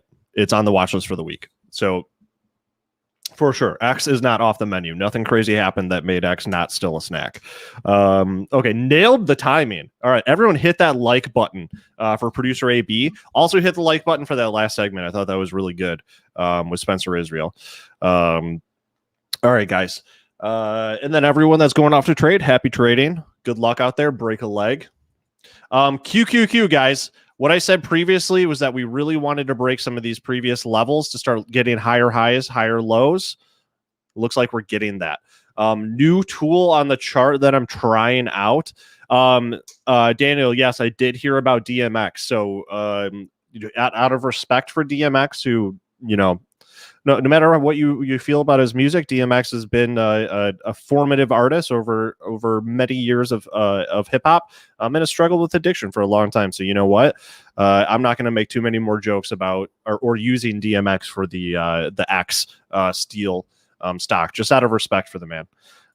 So anyways, you gotta show love to the greats, right? So looking at QQQ, I got a new tool on here. This is the linear regression tool to automatically draw some trend lines for me just very quickly. 1 second. Boom. There we go, baby. Chilling. Got the beats. Someone left a little nasty comment on YouTube that said, love the show, but the music ruins it.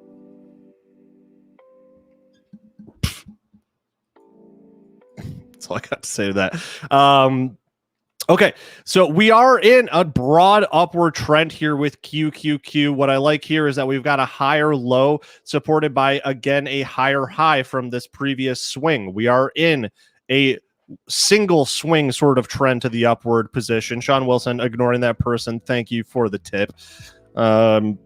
Looking good in the pre. Really want to break this level because we got a gap to close, baby boys and baby gals. So let's go ahead and draw a little line here just for reference.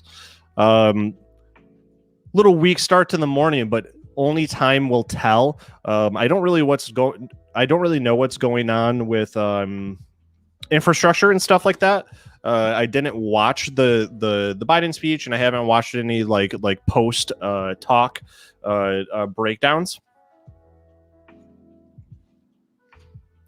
But QQQ is where we want it to be. So I think we are going to be back in the saddle here very, very soon. But that does not detract away from our value names, which are steel, not steel, but like non precious metals, our financials, our banks, and our dirty energy, our oils. But it's going to be really great if we can break this line of resistance here, which is the February 22nd high for the session when we gapped it down. That's going to be sweet. That we're going to look for a nice gap close there.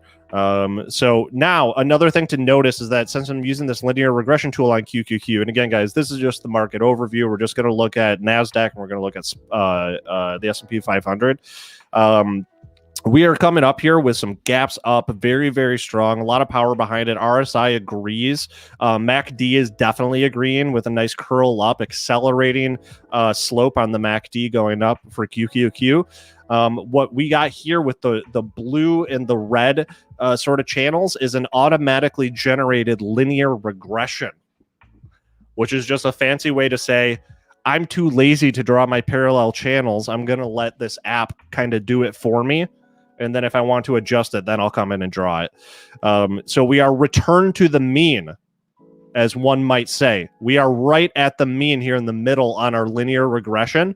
So this is the average price over this period that is marked on the chart. So we're right at that average price. If we do break out of this resistance, I am targeting a top. I am going long on QQQ, and I'm going to pick. I might even just do the Qs itself. I might even just do the sector ETF just to stay on the safe side. So that would take a little bit away from my gains, but it would also take a little bit away from my downside. But then we can look for strength in the QQQ. So at QQQ, this is the most bullish I've been for the past week and a half. All right, so let's get over to SPY so we can get to some of our actual picks since the market is open. We're 4 minutes in. That was more SPY. Okay, so SPY looking fergalicious. SPY just got a new pair of jeans, turned around in the mirror and said, damn, I'm going to buy these. SPY is gapping up, hungry. We like stocks going up in this country. People come to this country for the stock market. That's one of the best reasons to live in America. Don't quote me on that because I'm sure some people would probably be a little bit offended by that. Whatever, screw you. So let's look at the SPY from the perspective of a trade. Welp, we're gapped up. Does that look like it's going to sell off? I don't think so. Why? Because we're not in overbought territory on the RSI. The MACD still has room to get up to previous to its upper range. We are looking very good. Nice curl up, nice accelerated slope on the MACD, the blue line here. Let's take a look at the Bollinger Band. Bollinger, little bit overextended on the Bollinger Band. So if you've got your Bollinger Band tools on your charting tool or in your brokerage or whatever you use, go ahead and slap that baby on, and always kind of check it when you're looking at stocks in trend or sector ETFs in trend. And then this might just be a little top. We might get a little sell off, but I'm looking for a strong day just based on this start and the fact that we still have some room to go on the RSI. All right. So let's trying to retake the fit. Okay, so Miles is alerting me to our pick. So let me change my watch list over here. I'm going to change my watch list to the Monday watch list 2. We're going to switch on X. So let us proceed with the 50-day moving average, which took a minute to load.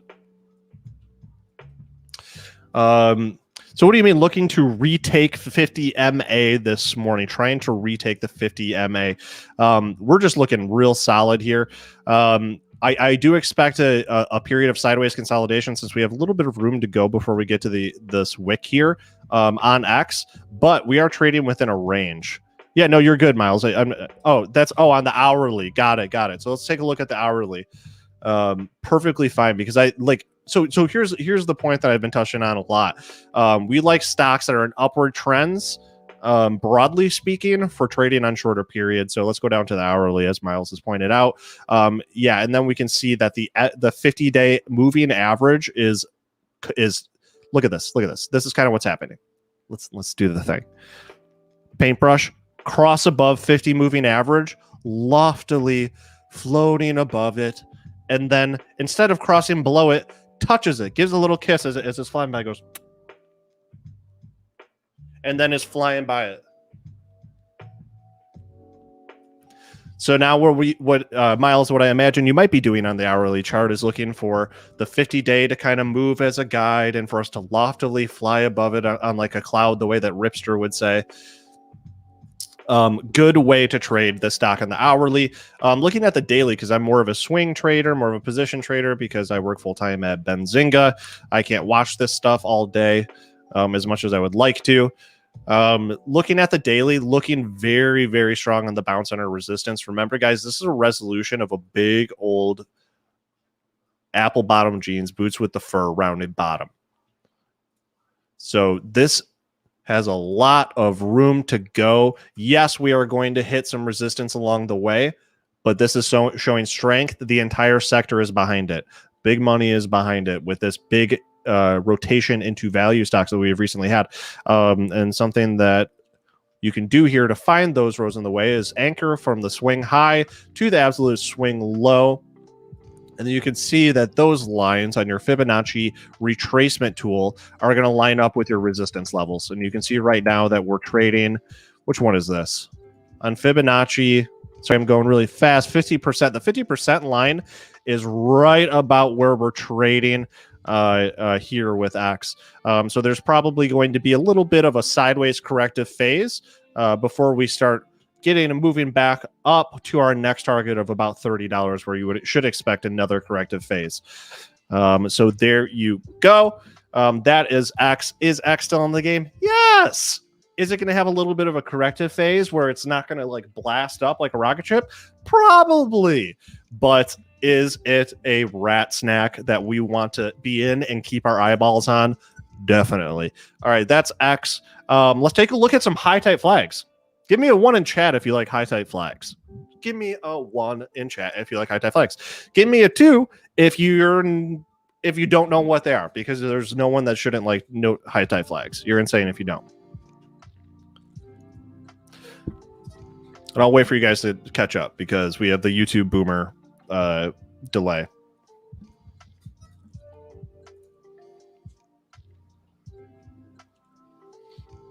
And shout out Miles and 13, as always, for the assistance on the technical analysis.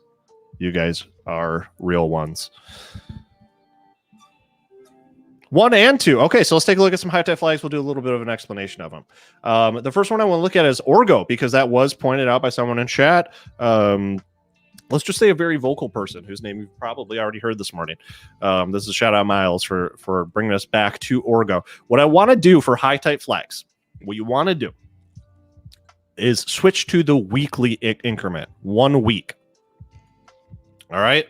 High-type flags form when there is a 100% or more movement within the course of 8 weeks. All right, so we use a little 8-week candle. We see a big old move, usually following a big reversal, which we love on this show. And we count back the weeks. We say this was the high before 8. We look. Okay, let's get the paintbrush out. All right, let's do the Bob Ross. You get your big up move, and then you get your corrective phase. All right. So that pivot before the corrective phase is where you're going to start counting backwards. Right? And let's count backwards on the weekly candles. 1, 2, 3, 4, 5, 6, 7, 8. So from 8, we're going to measure up. This is the weekly candle. Measure up to the top of this flag that has started forming at the pivot of our corrective phase. And we find that move, the yellow line right now is on the lower wick. It's a lower shadow. That move is about 112%, baby. Big old move for a stock. And what happens after big, huge moves with stocks most of the time? When people make a ton of money, like over 100% profit on something, what do they tend to do right away? You already know. This is why you don't typically chase stocks that are ripping. Stupid app. Lawsuits. Yeah, definitely lawsuits. Yeah, I mean, Kodak comes to mind. Buy more. Sell off. Joe's the only one Joe's the only one. Yeah, they people typically take profit and sell it. Ring the register. Exactly. Ring the register. So that's why high type flags are special, because after this big 100% move, not everybody's taking profit. A majority of the people that are in the position are staying. All right. So that's why when it gets to that pivot point, we measure down from the pivot point on our upward trend within an 8-week period. And then we measure down and see how far the corrective phase is drooping. In this case, it's 17%. We want to see 25% or less on that droop to tell us that people want to see more from the stock. Probably if you're an institution, let's face it, you probably know something that the rest of the public doesn't. And that's why you're in the stock. And you know what? Whatever, dude. That's how it works, and we're going to follow that money. So I've drawn a yellow square. And as Jason has reminded you, smash that like if you like high-type flags. Smash the like for the high-type flags, folks. And subscribe and ring the bell. Bookmark the page. So, guys, we have an official high-type flag on ORGO. This is a biotech. Let me pull up my notes on the stock. Elbow cough. This is wound care supplies. So what I like about this from a biotech perspective is this is not a binary stock. This is not they're working on 1 or 2 treatments for a specific range of diseases or ailments that are related, and they may or may not get FDA approval to go to market.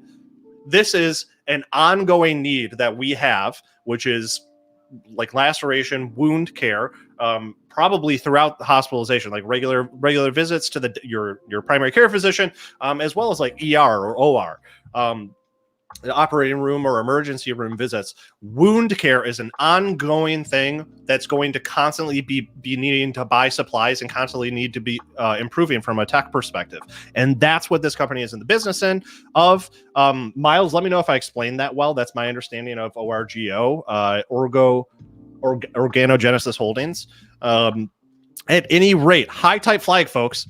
So our price target or our entry here is going to be a break above $21.73. I want a session close. So let's switch back to the daily. This is daily now. It looks a little bit different, but this is still the same high tight flag. I want a session close above our resistance. That means at 3:45 p.m. Eastern time, I'm looking for a strong green candle above this resistance line. And then I'm targeting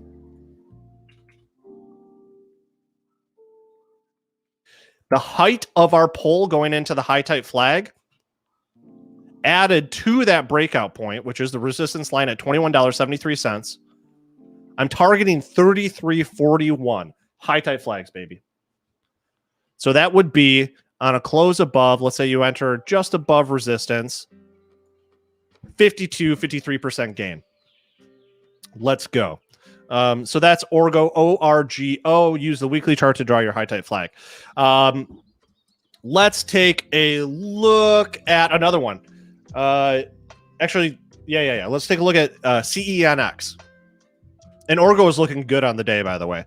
But you would expect a little bit of sideways action here. Going back to the weekly, just to retouch on how these high tight flags should be monitored. It has about like 4 to 6 weeks of consolidation, and then once it gets past that for its corrective phase, it starts to look like it might be petered out. But we're in a really still in a somewhat volatile market with the S&P and the Q. S&P had like a moment, but with the Q kind of turning around, and with the recent sector rotations, we're making some allowances for going outside those rules. But damn, look at this thing go! Do you see that weekly candle just move? Let's go, baby. Orgo gapped up on the day. Whew. Okay, so that's Orgo. Let's take a look at CENX. Aluminum. I got another interesting one for you, too, that I want to get to. So, yeah. AMTX is going to be the next one I look at. This is another high tight flag, folks. High tight flag. We're on the weekly. We go to the high point at the end of our upward trend before it pivoted into its corrective phase. 1, 2, 3, 4, 5, 6 weeks back. But when this trend really started, we had this reversal, and then the trend really started on this green candle. But if I move my tools here, you can see that this is the week of Feb 1, 2021. High tight flag. Let me draw this up so you can really see how high and tight it is. This one does violate, if I'm not mistaken, the 25% rule. But again, we are in a strange time in the market where we're rotating between growth and value. So high tight flag, CENX, Century Aluminum, non-precious metals are a sector to watch. So we have sector strength behind us on this one. So really quick, let's look at this. We got our pull from the reversal point into the upward trend. We've got our flag formation with the rectangle. We're going to draw it in here, and we've got 1, 2, 3, 4 weeks of our corrective phase. We're still within range for breakout. What do we want to see? We want to see a break above $19.68, maybe at about a nickel. So we want to see a solid close above that. Let's switch over to the daily now. We want to see a solid session close above that to enter, and then we are going to be targeting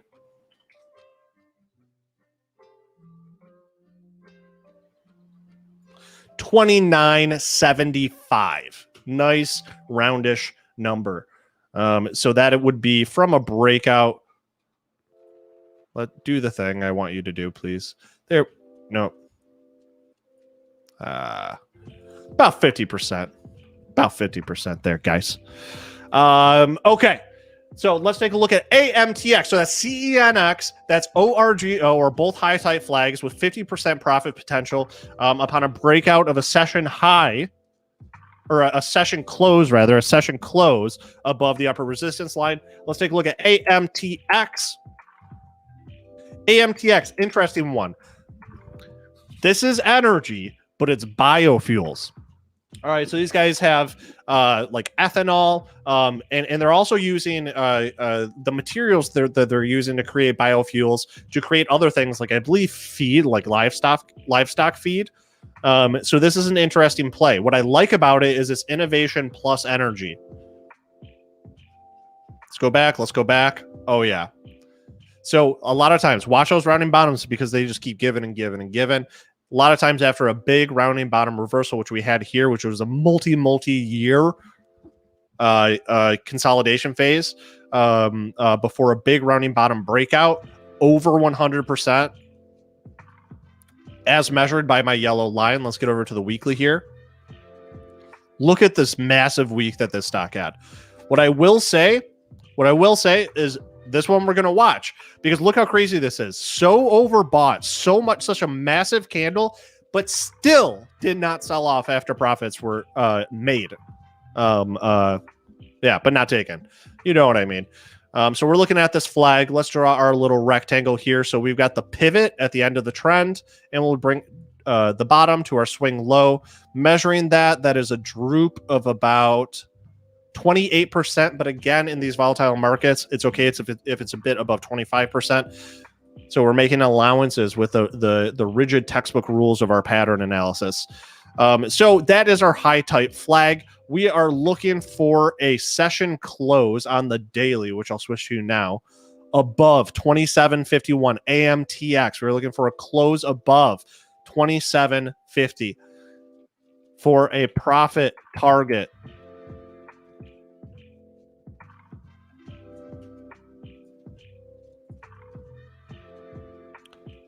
of about 48.50. 48.50.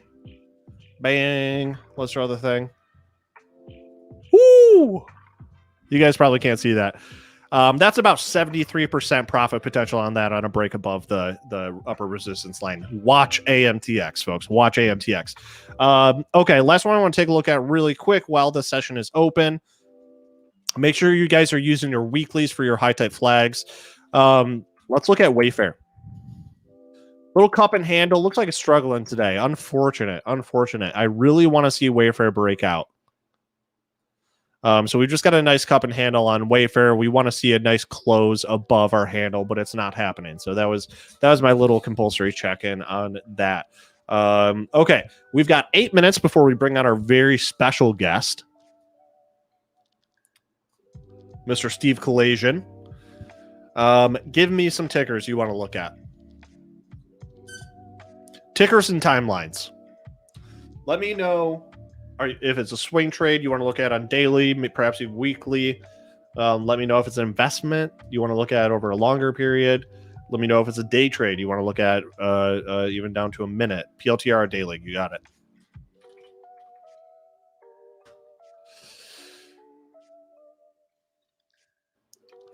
Okay, bullish Palantir. Why bullish Palantir?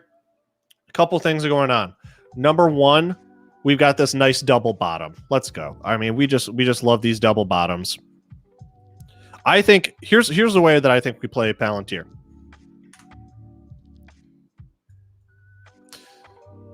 We know that we're going to hit some resistance at the 50-day. We know that's this line right here. This is the 50-day moving average, this blue line.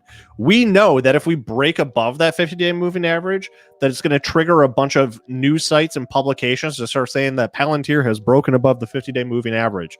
And then a bunch of the dumb money is going to come in and get excited about it, giving it even more power. All right.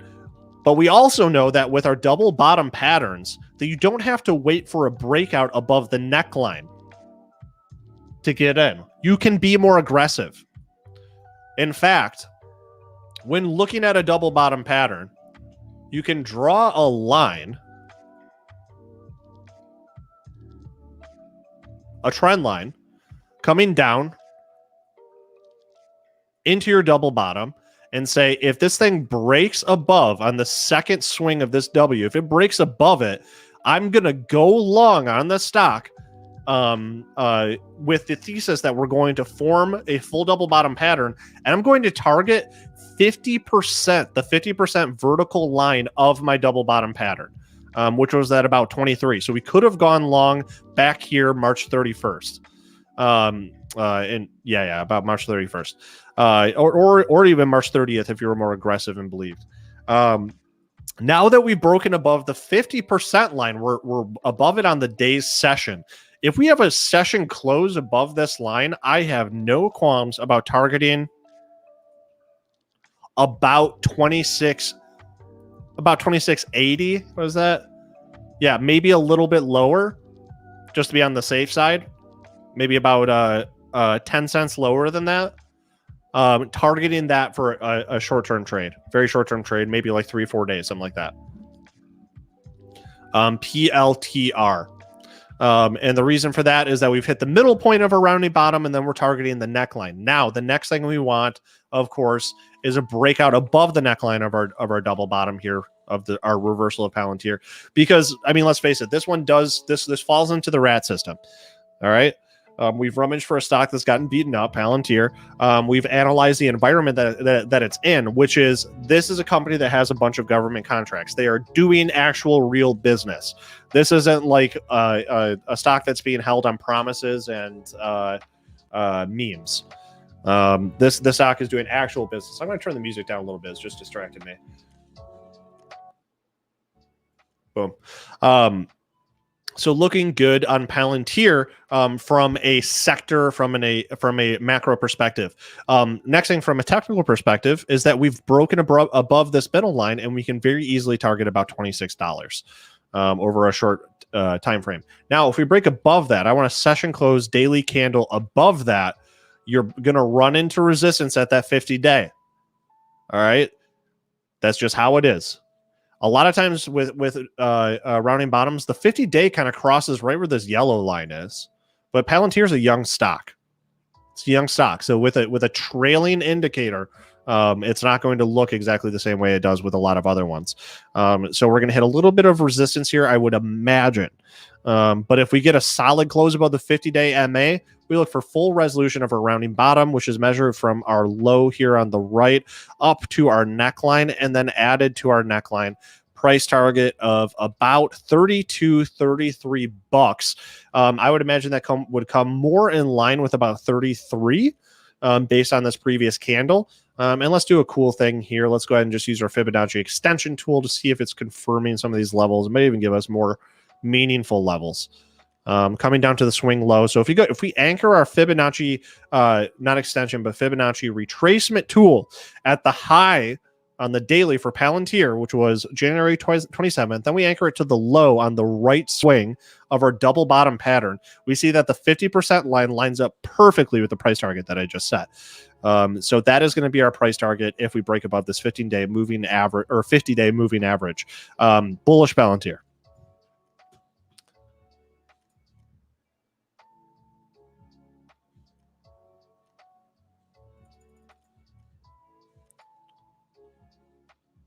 Maybe. See if I have time.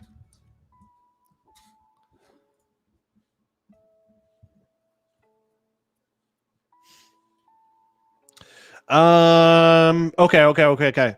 What's next? That was Palantir, SIG.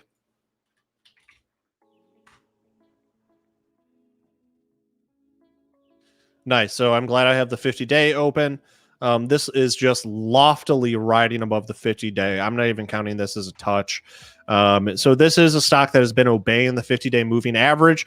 So one just easy way to look at this thing is that every time this thing touches the 50-day moving average, it can be a buy signal. Cross below, think twice about it. If it punctures the 50-day, think twice about it.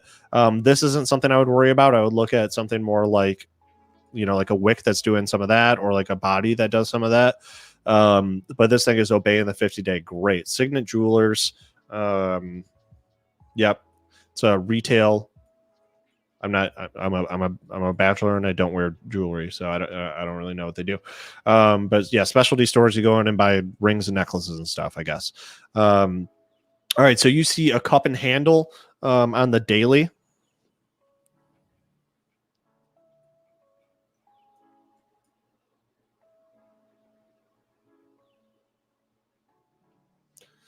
So then you're probably, let me know if this is what you see. So you would be looking for the left cup is going to be the pivot from the uptrend to when it starts selling. And then the right cup is going to be when the stock started to reaccumulate and then sell off. So I'll use the high of this red candle to draw the cup portion. Is this what you're thinking for SIG? And then following that left pivot, there's a sell-off period that should have a nice little slope downward Is this how you drew your cup? I'll bite. So for a break above, I would definitely wait for a break above the resistance because the sloping line is so flat.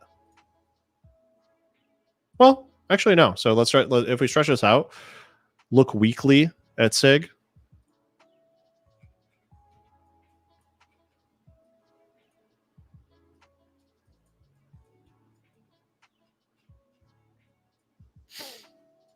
Okay. Okay.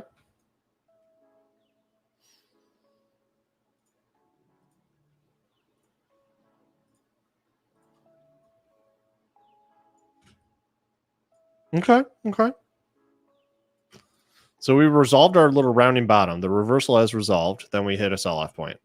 Gotcha. Gotcha.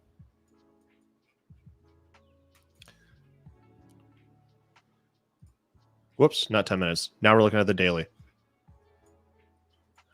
So for SIG, I would say if you get a breakout above your sloping resistance line that is drawn from your swing high on the pivot to the next higher point as you go down on this handle here, you can target from the breakout point to the high of the resistance, which is actually right about here at $60. So upon a session close, depending on how you want to play it, you can trade between these 2 points.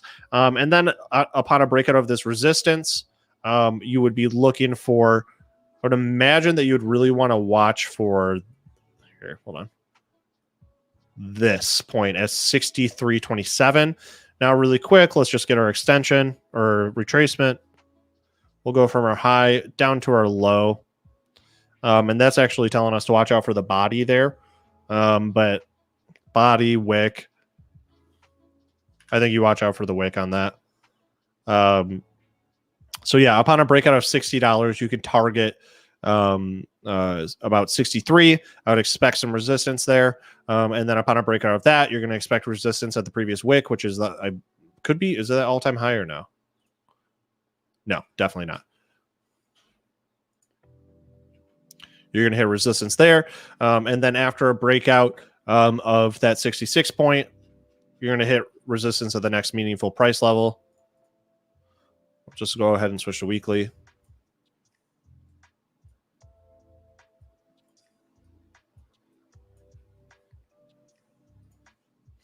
I'm going to the high to when the downward trend started, to the absolute low on our little rounding bottom reversal here. And then these are some levels that are going to be resistance for you along the way. So you're looking for impulse, corrective phase, impulse, corrective phase. Whoops. Impulse, corrective phase on SIG.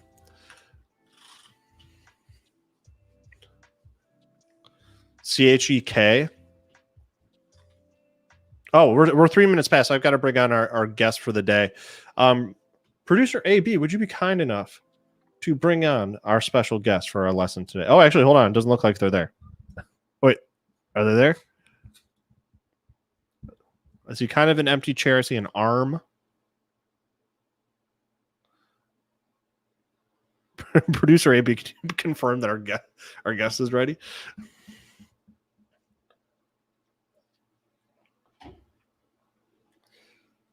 While he's doing that, I'll look at CHEK.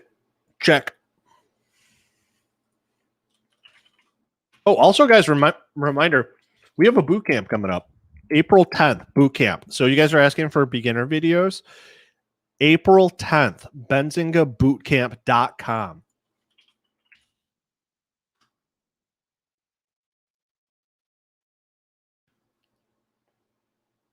Bunch of education, bunch of really cool people that have been guests on this show are going to be there. Hey, there's me. There was me before 2020 hit me. A full day. How to read charts. Difference between technical and fundamental analysis. And then also Matt uses both, so he'll combine the two to get you set up. Long-term versus short-term. How to day trade. All right, so this is where you want to be for that stuff, Big T. I got you. And I'll go ahead and just drop the link here in chat. Sign up. It's free. It's free. Get yourself to a Benzinga bootcamp.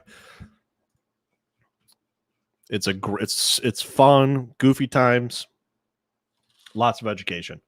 All right, producer AB, are we ready to bring our guest on? It doesn't look like it. It looks like give us one more minute on that, a couple more minutes, and we'll bring him on. All right. Give me a 1 in chat if producer AB was loud as hell just now. I could hear every single distinct quality in the man's voice.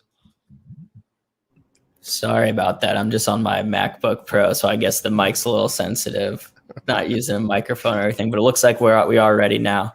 All right, I love it. Thanks, man. Yeah, producer AB, he sounds like he's doing the thing. I do this sometimes. Sideways in bed, laptop sideways in bed before going to sleep, tippy tapping on the keyboard. You might be doing that. All right, Steven, can you give me a thumbs up if you're ready? Steven is ready to come on. Let's add him to the stream. Whoops. Hey, man. Hey, Neil, how are you? Wonderful. How are you doing, man? All right. Great. Well, you after a nice weekend, long weekend. Yeah, I had a wonderful long weekend. Did you get some time to spend with your family and all that? My daughter came up from University of Georgia, spent some time with her. Really nice time. Yeah, that's great. It's great. I know that when I came back from college, and even now, that it just puts my parents over the moon to see me. So that's great. You got to spend time with the fam. So for folks that are not familiar with you, could you give everyone a little bit of an introduction to yourself and what you do? Sure. So I'm Stephen Kalajian. I'm the chief market strategist and co-founder of Ticker Talker. I've been day trading, my specialty, for 38 years. In my life, I traded nearly close to 2 billion shares. I traded everything you can think of, from options to equities to foreign exchange to commodities and index futures. Every single day, I hold a live trading room from 8 to 4 using my predictive analytics to help with high alpha generated intraday ideas. I also talk about intermediate and long-term views of the market, taking advantage of symbols like the SDAOs, the UVXYs, and names of that nature for more intermediate to longer term moves. But intraday, we focus on the big ETFs, the Russell, the Diamonds, the Qs and the Spiders, and all the big high beta names like Boeing and Nvidia, Netflix, Apple, Facebook, you name it, we're in it. And with the volatility of the markets and the high price names, since March of 2020, we've seen these prices explode. And so a lot of volatility comes with these names at such higher prices now. Excellent. And I put the link to tickertalker.com there in the chat, guys. So go ahead and check that out. Lots of ways to get involved there. All right, Stephen, what I would love to do is, if you wouldn't mind sharing your screen, if you're able to, and then just give us a little bit of a lesson of how you look at the markets, how you look at trading. Trying to figure out how to share a screen here. Let's see. No problem. Yeah. As you can see on the background, Stephen's using an actual floor fan to cool down a computer, it looks like. Yeah. So I built my own. I built my own predictive analytics. Neil, can you see it now? You can see it. There we go. We got it. Okay, great. So basically, this is in the way here. BZ. We can get rid of that. So basically, let me just change the symbol. Maybe that will help it here. So we just caught a nice short here on Facebook here. Let me just switch the time frame really quick here. Okay, here we go. So we had a nice short on the opening on Facebook. I pulled in. I had nothing but buy divergences here right after the opening on Facebook. And then from there, we caught a nice short on this move up and for a pullback. So we're seeing monster buying pressure here in Facebook on the right after the opening since 9:30. Dropped about $1.90 from the high to low here. Again, so what we focus on during the day is identifying trends, reversals in the market, and divergence, positive or negative divergences. And so Facebook had a clear divergence on the new high at the right around the ISM number that came out around the 10:05 time frame.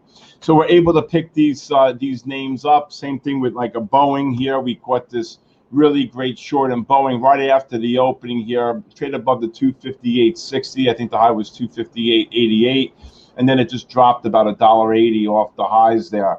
So we're able to identify these patterns, especially like the TNAs, which is the Russell. Look at this short. We caught this buy divergence off the 15-minute, the sell divergence, sorry, off the 15-minute time frame. So again, I spent 8 years of my life building these predictive analytics, and I'm able to use it with my algorithm, which is in my indicator 4 and indicator 3, to be able to pick up these divergence patterns. And these patterns repeat themselves throughout the day. And so that's what I teach all day long from 8 to 4. We identify these trades. We're in these trades. We get people involved, and to be able to teach them technical analysis. I'm not a fundamental guy, so I've been using technical analysis for 38 years of my life. God bless you. Thank you. Would you mind explaining, like just in general, sure, what the indicators on the left are telling you? On this left here, or the far left of your screen. So I use multiple time frames when I look at the market, and for me, it's really about when I look at the indexes like the S&P 500 or the Nasdaq 100. I do look at 5 time frames: the 3-minute, the 5-minute, the 15, the 30, and the hourly chart. But when it comes to intraday stocks, I'll look at the 3, the 5, and the 15. And in this case, I'll look at the 5 and the 15-minute time frame on the TNAs. Indicator 1 is just a MACD. 12.26.9, but the way I use it in conjunction with my overbought oversold oscillator on indicator 3 and my predictive analytics on indicator 4. So when I saw a new high right after the opening on the TNAs, and the high got up to it opened at 96.24 and it traded up to 96.46, 15 cents higher. I knew that it would be short-lived to the upside. I had a severe overbought reading on my work on indicator 3 and indicator 1. I have a little way of teaching the markets, knowing how to use certain indicators properly. The 0.0 line is my pivot line. I spent a year and a half studying and researching this number, and I implemented this number in my charting application. And basically what it does is it just tells me exactly where the points of conditions can happen. So for example, when you see this MACD crossing up above my terminology, my pivot line, and it was over on the 15-minute and on the 5-minute, I knew that at the time the upside was very, very limited, especially on indicator 3, that I was significantly way overbought on the 5-minute and the 3-minute time frame. So I look at the bigger time frame to help me with picking up the divergences along with the smaller, but then I look at the smaller time frames for entries and exits. Got it. Okay, so very interesting stuff there. This screen that we're looking at, is this something that you built? I spent 8 years of my life building this. Yes, researching and building this. So no study could be added and or deleted here.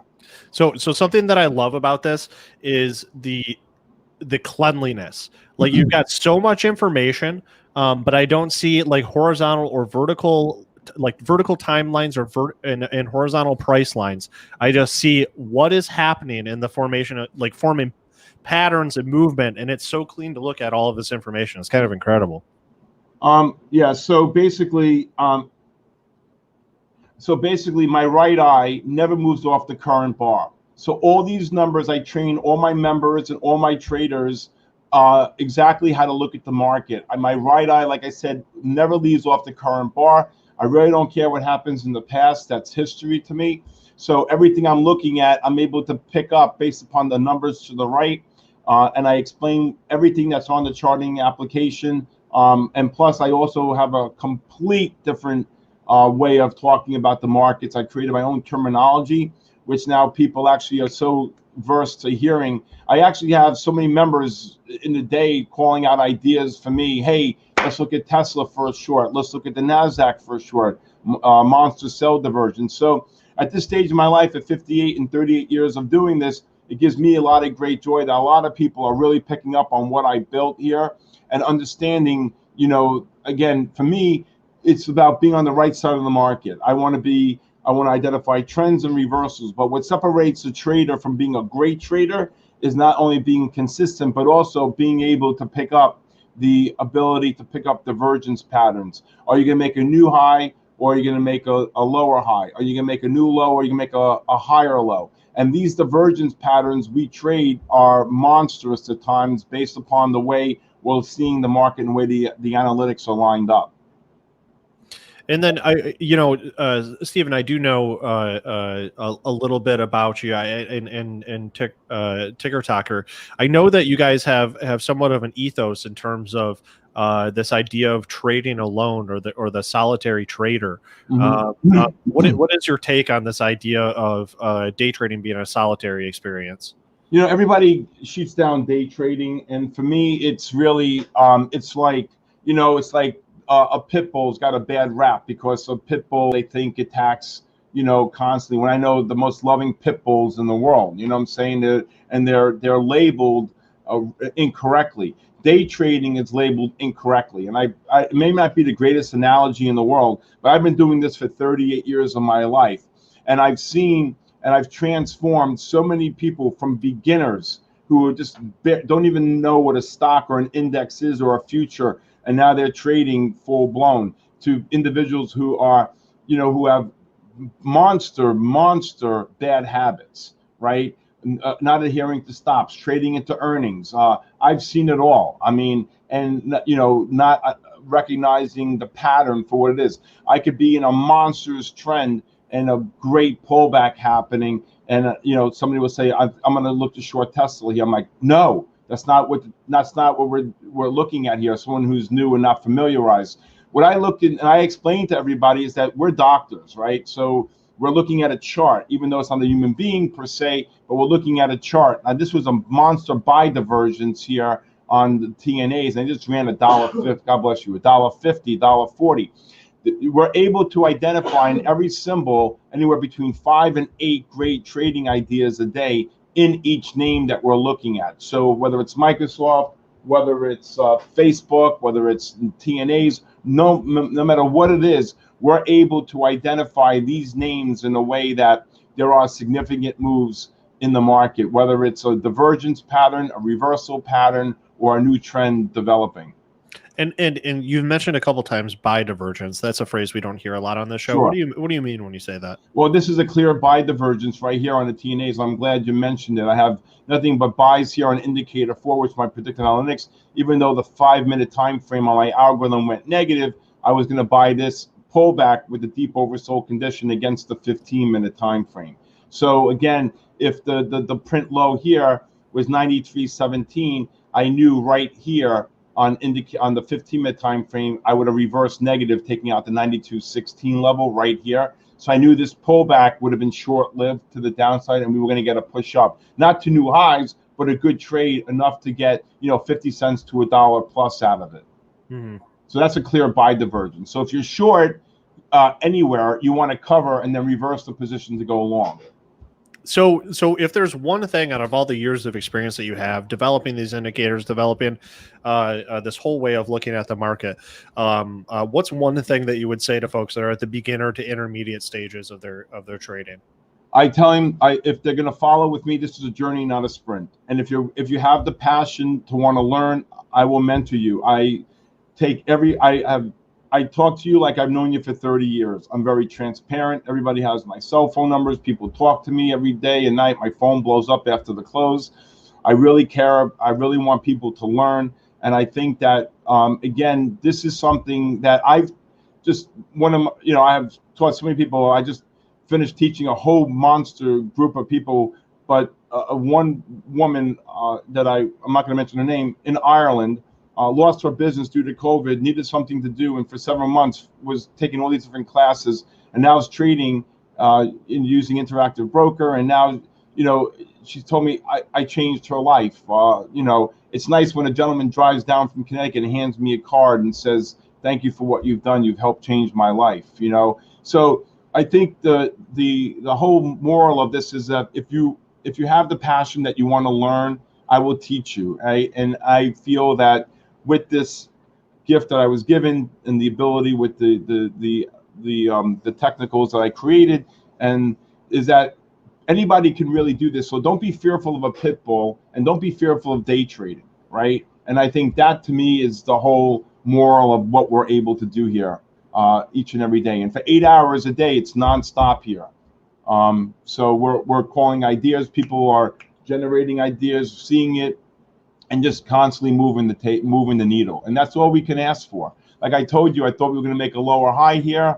Okay, this, on the TNAs, I don't think there's any chance, not with this pattern, that you're going to take out the highs here on the TNAs. So even if you did get this long here anywhere about 93.5, whatever, and it pushed up to like 90, just pushed up $1.09. I don't think that there was no way you were going to make a new high here. So here's something I would say, hey, let's look to buy the TNAs here and here, give different entry zones. Let's look to kick it out here. It's not going to make a new high. That's the first thing you have to identify when you're making a trade. Is a trade that you're going to enter on a long going to make a new high or a lower high? And if it's a short, a new low or a higher low. A lot of people don't have that mindset when they trade. They don't think like that. So I get people to think in a complete different mindset. Excellent. All right. So great sentiment there. Stephen, we're just about at time. Where can folks get involved with what you're doing? I say that, again, if you're looking to day trade the market, if you're looking to really correct or understand the predictive analytics, the way I've built it, I'm happy to, talk to anyone and help guide them and put them on the right course. All right, so there you go, guys. The link to tickertalker.com is in chat, no matter where you are watching from right now. Highly recommend. Click it. Check it out. Get involved. Really, really unique community here, and they are a big presence in the trading world. So, Stephen, thank you so much for spending your time with us today. Thanks, Neil. Have a great afternoon, everybody. You too, my friend. Okay. All right, Stephen Kalajian there, guys. Tickertalker.com. A lot of folks are involved there. Really interesting stuff. One thing, I'm just going to preempt a question that some of you might have. The symbols here. Let me share my screen really quick. Wait, add to stream. Here we go. The price charts that he had. So let me open up. What's one that let's do Doge. This is Dogecoin, guys. Oh, wait, I did that wrong. Doge. Doge USD. His charts looks kind of different, right? Because he's not using candles. He's using bars. So on your charting tool, whatever you're using, you should be able to select a couple different things. One, of course, is just your lines, which is the close of each candle.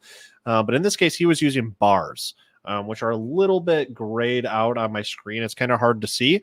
But they operate very similarly to candles in that the full length of the bar. So if I can really zoom in on one, let me change my settings here. Why are they so dark? Up color green. There we go. See that one more time. Down color, bright red. There we are.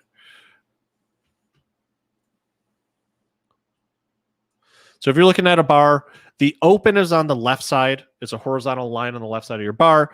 The close is on the right side. It's a horizontal line on the bar. And the range, which you can basically treat like the wicks above and below those lines, is the full bar itself. All right. So that's just another way of looking at price activity within a time period. In this case, we're looking at the dailies. Okay, so we've got just a few minutes left of Get Technical on this fine Monday morning. What tickers do you want to look at? Okay, we're going to look at CLVS.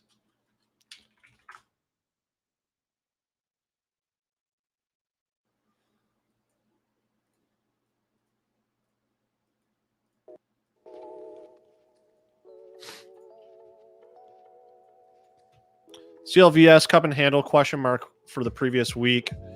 Candles. So a cup and handle is a continuation pattern, so it needs to be preceded by an uptrend. So a CLVS, your entire uptrend here is one candle. So as long as you are aware of that, you may treat this as a cup and handle. I don't think it would strictly fit the definitions. Get our arc tool, but here's the way you would draw it if you felt that way.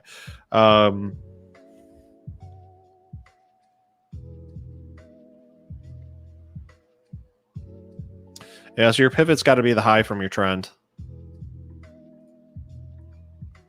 to the swing low. And then it actually, oh no, it's going to be, the pivot's going to be right there. And then you're going to draw your handle sloping from your pivot down to the next high. Yeah, but also, you know what? I wouldn't get too hung up on like the strict textbook definitions of patterns, even though we use them on the show. I honestly use those as a heuristic or a quick way of learning or conveying information. I just think that it's very easy for people to understand patterns. It is perfect, like personally for me, when I look at charts that have patterns, I can see them very quickly. So I think that's just an easy way to learn, and it makes sense to people. But I mean, at the end of the day, everything's about supply and demand. Everything is about support and resistance. So it's all about looking backwards in time. What were meaningful price levels to give you an idea of what's going on now? We are in a little micro upward trend here. We did have a sell-off period and an accumulation period, so it's very cuppy. It's very cup-esque. So you can look for a breakout above $7.41 CLVS on this one. But you can also just trade more simply. It doesn't have to be like a rigid pattern. So we can just delete this thing. Boom. Let's see what this linear regression does. You can look at this in the form of like a channel that we're trading in. I would opt for something more organic like this. One thing that's happening, your body of this candle and actually the close on this previous one are pretty much obeying your 50-day moving average. So you've got that on your side. We've broken above that. We dipped below it. Now we're back above it. That's bullish. So now we're looking at our sloping line of resistance here, which is the mean on this linear regression. So you may look for a breakout above that and then start targeting another high, another previous high. Another thing that you can do that's a little bit more organic is use your Bollinger Bands and say, hey, we broke above the 50-day moving average within the upper band of our Bollinger Band. I keep saying Bollinger, but it's Bollinger, I suppose. I understand. And you can target the upper side of this. Target about 776.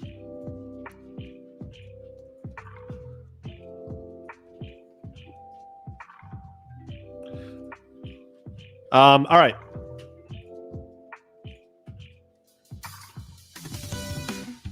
Thanks to everyone that joined this morning. Thank you all for watching. And also a big shout out to everyone that joined us on Saturday for the special edition Saturday special of Get Technical, where we had a live DJ, head of the Benzinga Newsdesk, Brent Slava, spinning records. We had a special guest help us in the process of creating from scratch a Get Technical NFT, which we will be minting soon. We'll be minting soon, and 100% of the proceeds will be going to charity. So stay tuned for the official Get Technical NFT. If you want to see what that looked like and sort of go take a look at the 3D modeling process of the creation thereof, check out the Saturday broadcast. It's got a ton of stuff in there, some research for this week that's probably good to look at, so go ahead and check that out. Easily found on the Get Technical playlist on the Benzinga YouTube. At any rate, I am Neil Hamilton. With me as always is producer AB, Aaron Bree, and big shout out to our special guest Stephen Kalajian from tickertalker.com. Make sure you sign up for the Benzinga Bootcamp, benzingabootcamp.com. Let's get that link dropped down here. It's April 10th. It's going to be sick. Be there. You will learn so much. Doesn't matter what stage of training you're at. Elbow cough. You're going to love it. At any rate, I'm Neil Hamilton. This has been Get Technical. And as always, happy trading.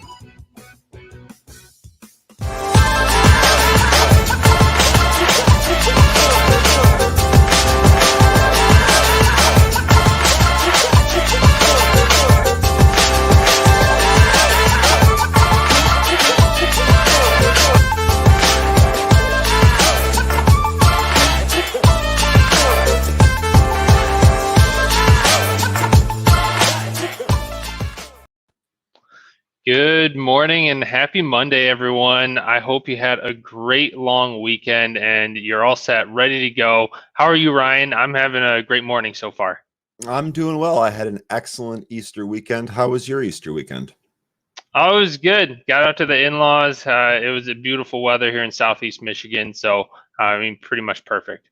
Awesome. Did you enjoy the remix of our intro song there? I was a little thrown off. It sounded like it was the remix version today, so I thought we were something special for a Monday morning. They got to keep us on our toes, right? Have to. And so we had some big movers this morning in the pre-market, and we wanted to show all of you a little bit on what we are looking at in terms of volume expansion. I know it's one of Ryan's favorite strategies to use. If you'll follow Sandman in our chat, he's talked a little bit about that in the past as well. So Ryan, what did you want to show our users today about this volume expansion play? Well, yeah, couple of things here. So number one, we did have a number of movers this morning, and some of them were actually from last week. Movers like AC, right? This was something that our community was in. A whole bunch of movement last week, and it's moving again today. So before we start off here, I really want to throw a shout out to the watch list. A lot of the times when we have a stock that puts in an incredible run or is super volatile, I'll go ahead and add it to a watch list, a short-term temporary watch list, and it makes it very, very easy for me to follow stocks the next several days forward. And in this case, we had Friday off, right? So this happened last week. We had a holiday over the weekend. We're doing all sorts of stuff with family. I totally forgot what happened in the market last week. And the watch list is really, really good because I created it last week, so it was easy for me to stay on top of things this week, especially if you don't participate in our chat community. So huge shout out to the watch list. I feel like it's often underutilized, but really, really important tool.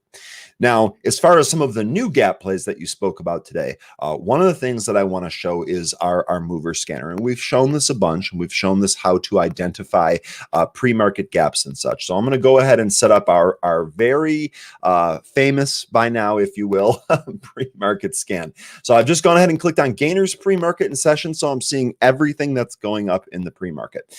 Now, if you've joined us before, we've often shown this step, and we've said, one of the things that you can do is you can actually go through each one of these tickers, right? You can click on it, you can load the chart here, you can see if there's any type of reason as to why this is moving, and you can go through this list. And this makes it fairly easy, right? You can do this fairly quickly. You can do this before the market opens. So normally what happens is when I do this, I actually get through about 15 or 20 of them, depending on the morning.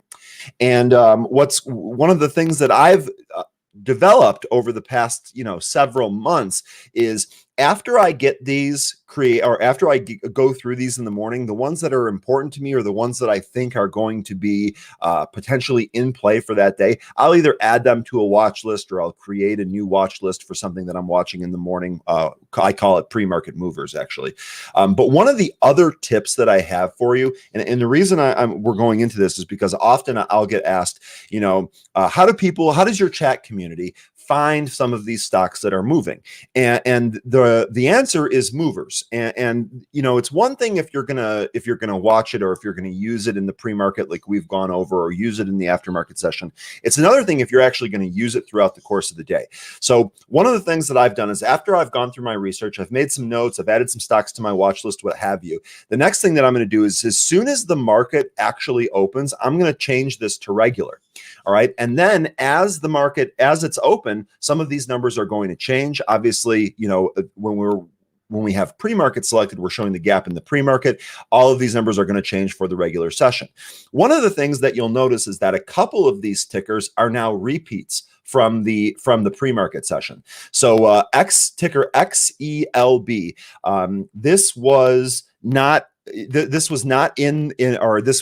of the stocks in the list, and you can see right off the open here, this actually jumps to the top of the board, right? So as soon as we open, we have kind of a mundane opening here, still holding positive, and then all of a sudden, this is where we have that volume expansion trade, right? So a couple of things. We're going to go ahead and anytime that you have a stock push off like this, especially as the volume is expanding, you can see each one of these volume sticks is getting bigger and bigger and bigger. as this is happening, you want to note where that movement stops, right? So that movement stops right here at about 275. I believe this is actually 274. I'll try to adjust that up 273. Go figure, Ryan. Come on. There, 274. All right. So as soon as that happens, you want to mark that point, because if this point falls again on volume, there's probably going to be a trade there.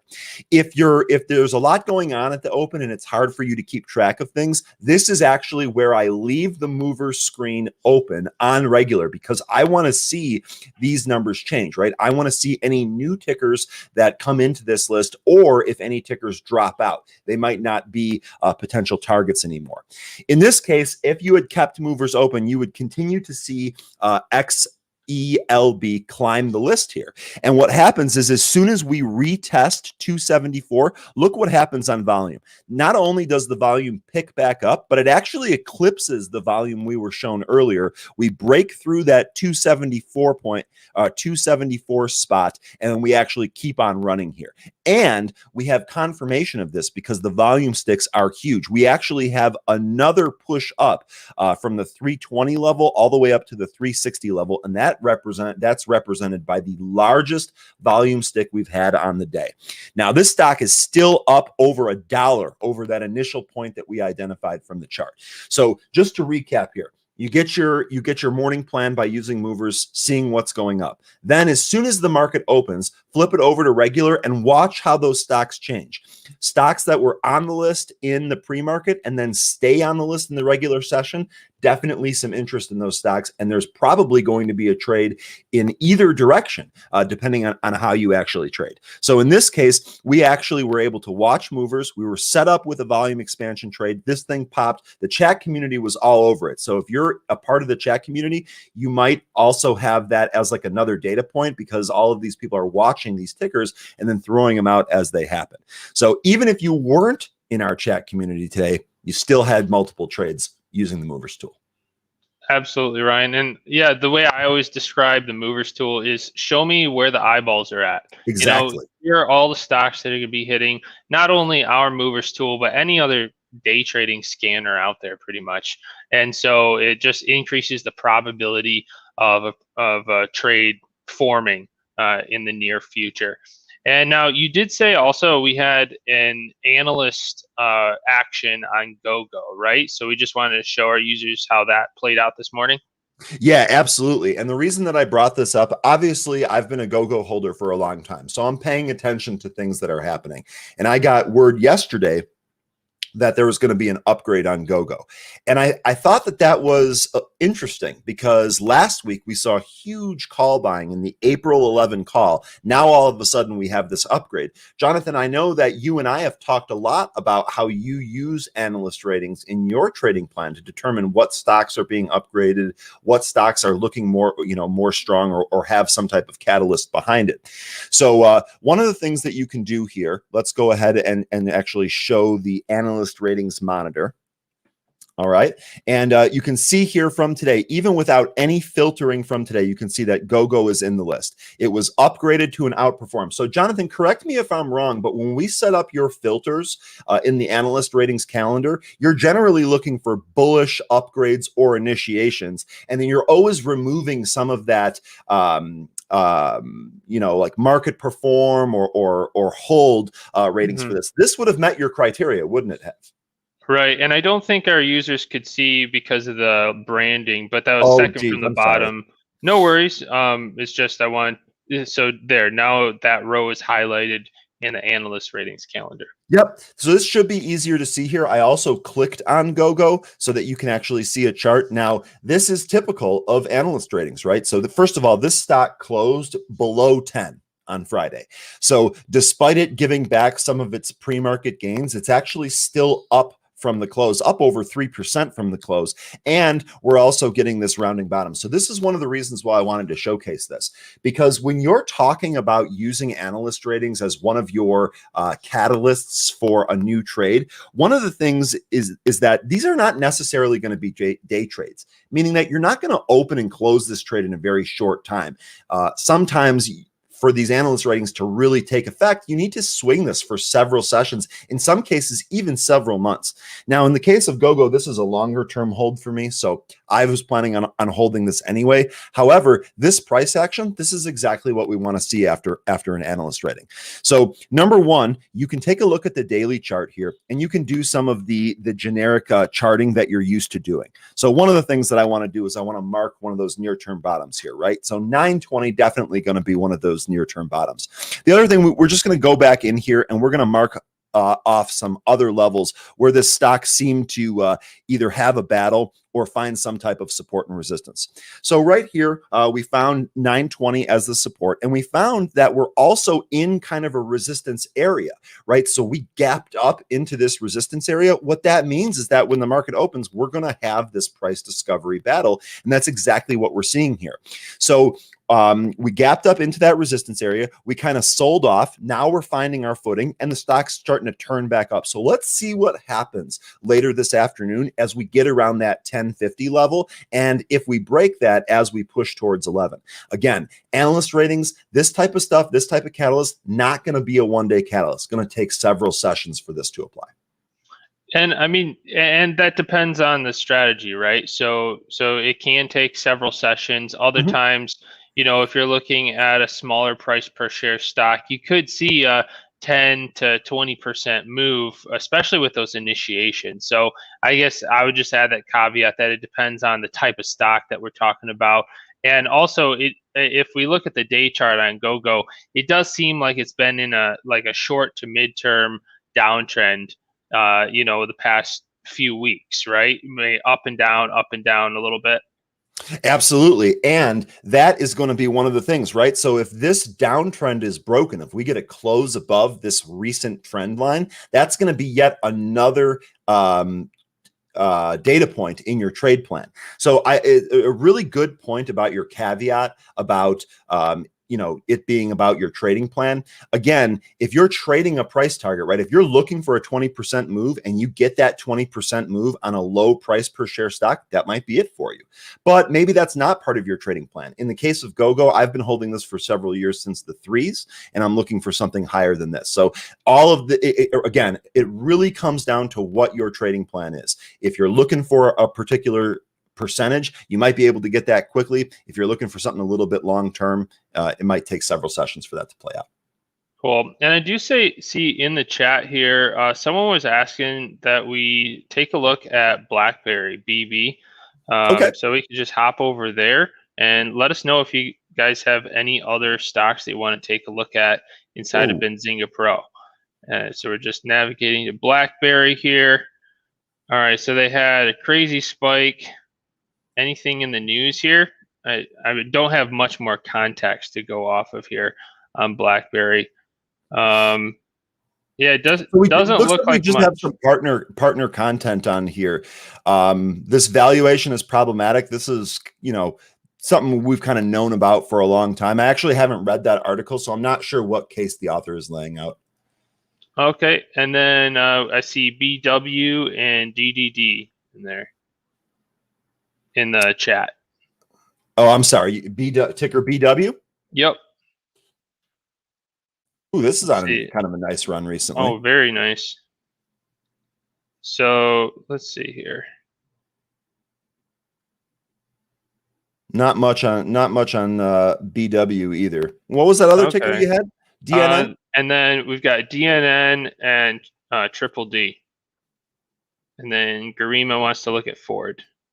Now, DNN, I do like this chart, right? We've seen this set up before, kind of a spike to carve out a range, and then we have kind of a recent double bottom that we're rounding off of. So actually on the daily chart, I really like this chart, especially for a short-term trade. We snap above that 130 area, 180 might be possible, especially if the volume comes in.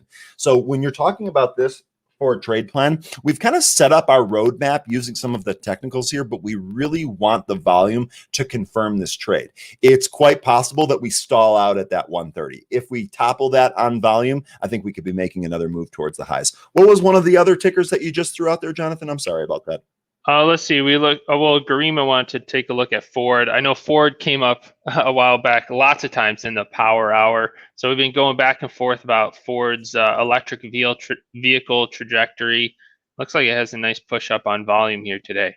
Yeah, absolutely. And that's a really good point about Ford. You're going to have that quite a bit as some of these automakers are in headlines with some of the EV. You're going to see some of these moves back and forth. Now, Ford trades pretty thick, but nice little move here. About a 20-cent pop off of the intraday lows.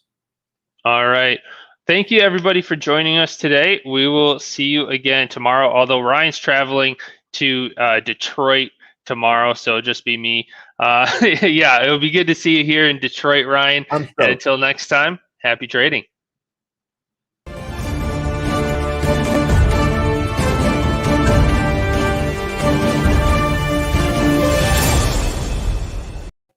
Steve Krause, what up? Good morning. Good Monday, Spencer. How you doing? Good. How was your weekend? It was good. I got a impromptu vaccine. I got the Pfizer. Dose the Fauci ouchie. Dose, what is that what they're calling it? Dose 1 of 2? Dose 1 of 2. Yep. There was a walk-in clinic, and my sister notified me, and yeah, I'm going to be fully vaccinated by Mother's Day. Excellent. All right. Steve Krause is with us, Benzinga's news master general, giving us an update on what headlines he's watching today. And Steve, some days are heavy on the news flow intraday. Most days are light, though. Today feels like a heavier day. There's a decent amount of news. After the open today. Yeah, there's some big legal news that we got to cover. There's some CDC guidelines. We got some upgrades and that you wanted to discuss. But let's start with the legal news. Yeah, actually a very, very big and important lawsuit. Doesn't seem like it, but it's actually going to have a lot of implications. So this is Oracle v. Google. So this starts back in 2010 when Oracle acquired, I can't remember which company owned Java, but basically they acquired the company that owned Java. And Google, when they were building out their Android phone operating system, basically had to reverse engineer some of Java's API in order to get it to work on these phones. And basically Oracle sued them, basically saying you copied our code. You copied our API, and it's been an illegal battle pretty much ever since for about 10 years. Yeah. And as the banner says right there, today the Supreme Court in a 6-2 decision sided with Google. Basically said that some of the copying that they did was fair use, and that it did not infringe on copyrights. Now, why this is important is that it's basically a copyright lawsuit based on code and based on APIs. And so that kind of stuff has been floating around. So it looks like if you reverse engineer some APIs in order to build your own product, it's legally fair use. Yeah. And it's worth noting, Steve, as you mentioned, first of all, the company that Oracle bought was Sun Microsystems. Thank you. But as you mentioned, Oracle first sued Google back in 2010. Yep. And Oracle actually won the case. Google appealed all the way to the Supreme Court. So this has gone up through the ladder of the judicial system here in the U.S., and it has come to an end today. Yep. Oracle had been seeking, up to $9 billion in damages.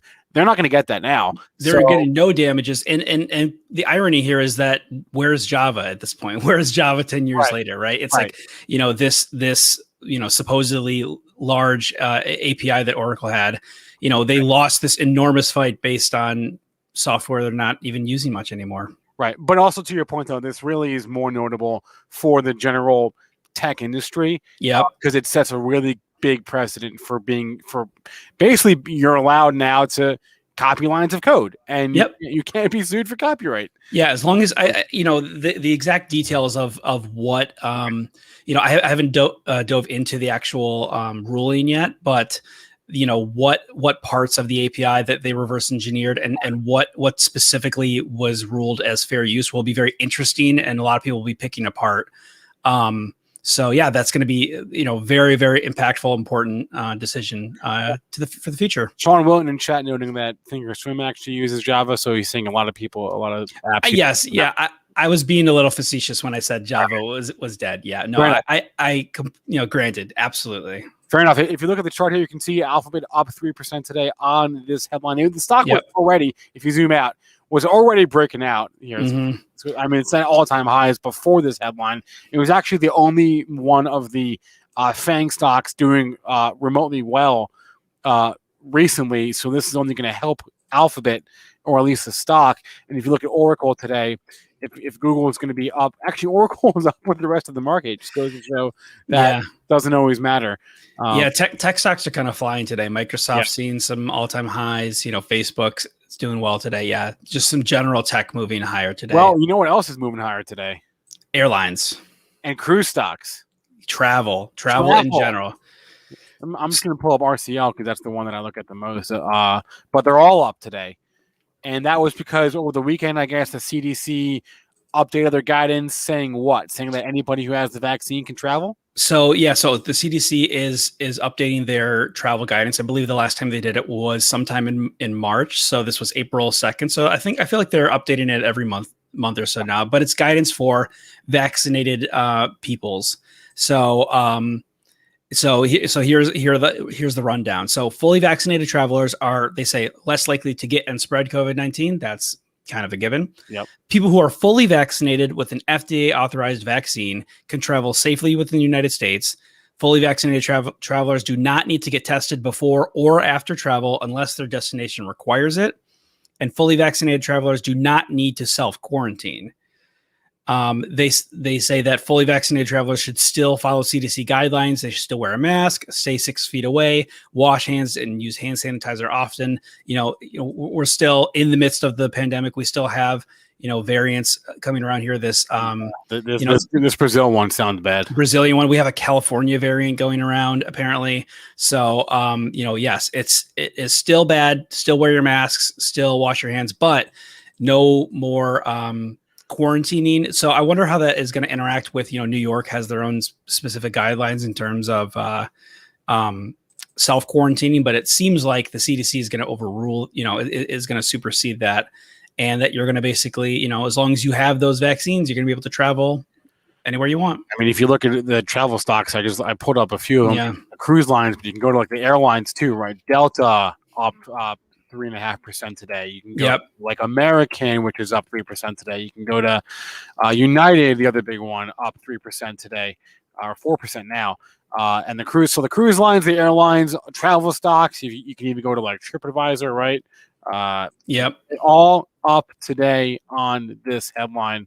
And that's leading the way. You look at what's up on the S&P. It's travel. Travel is where the strength is today. So absolutely. That being said, if the reopening trade is on, then my first inclination is to look at the stay-at-home trade, and no surprises there, right? Zoom is down. Teladoc probably down.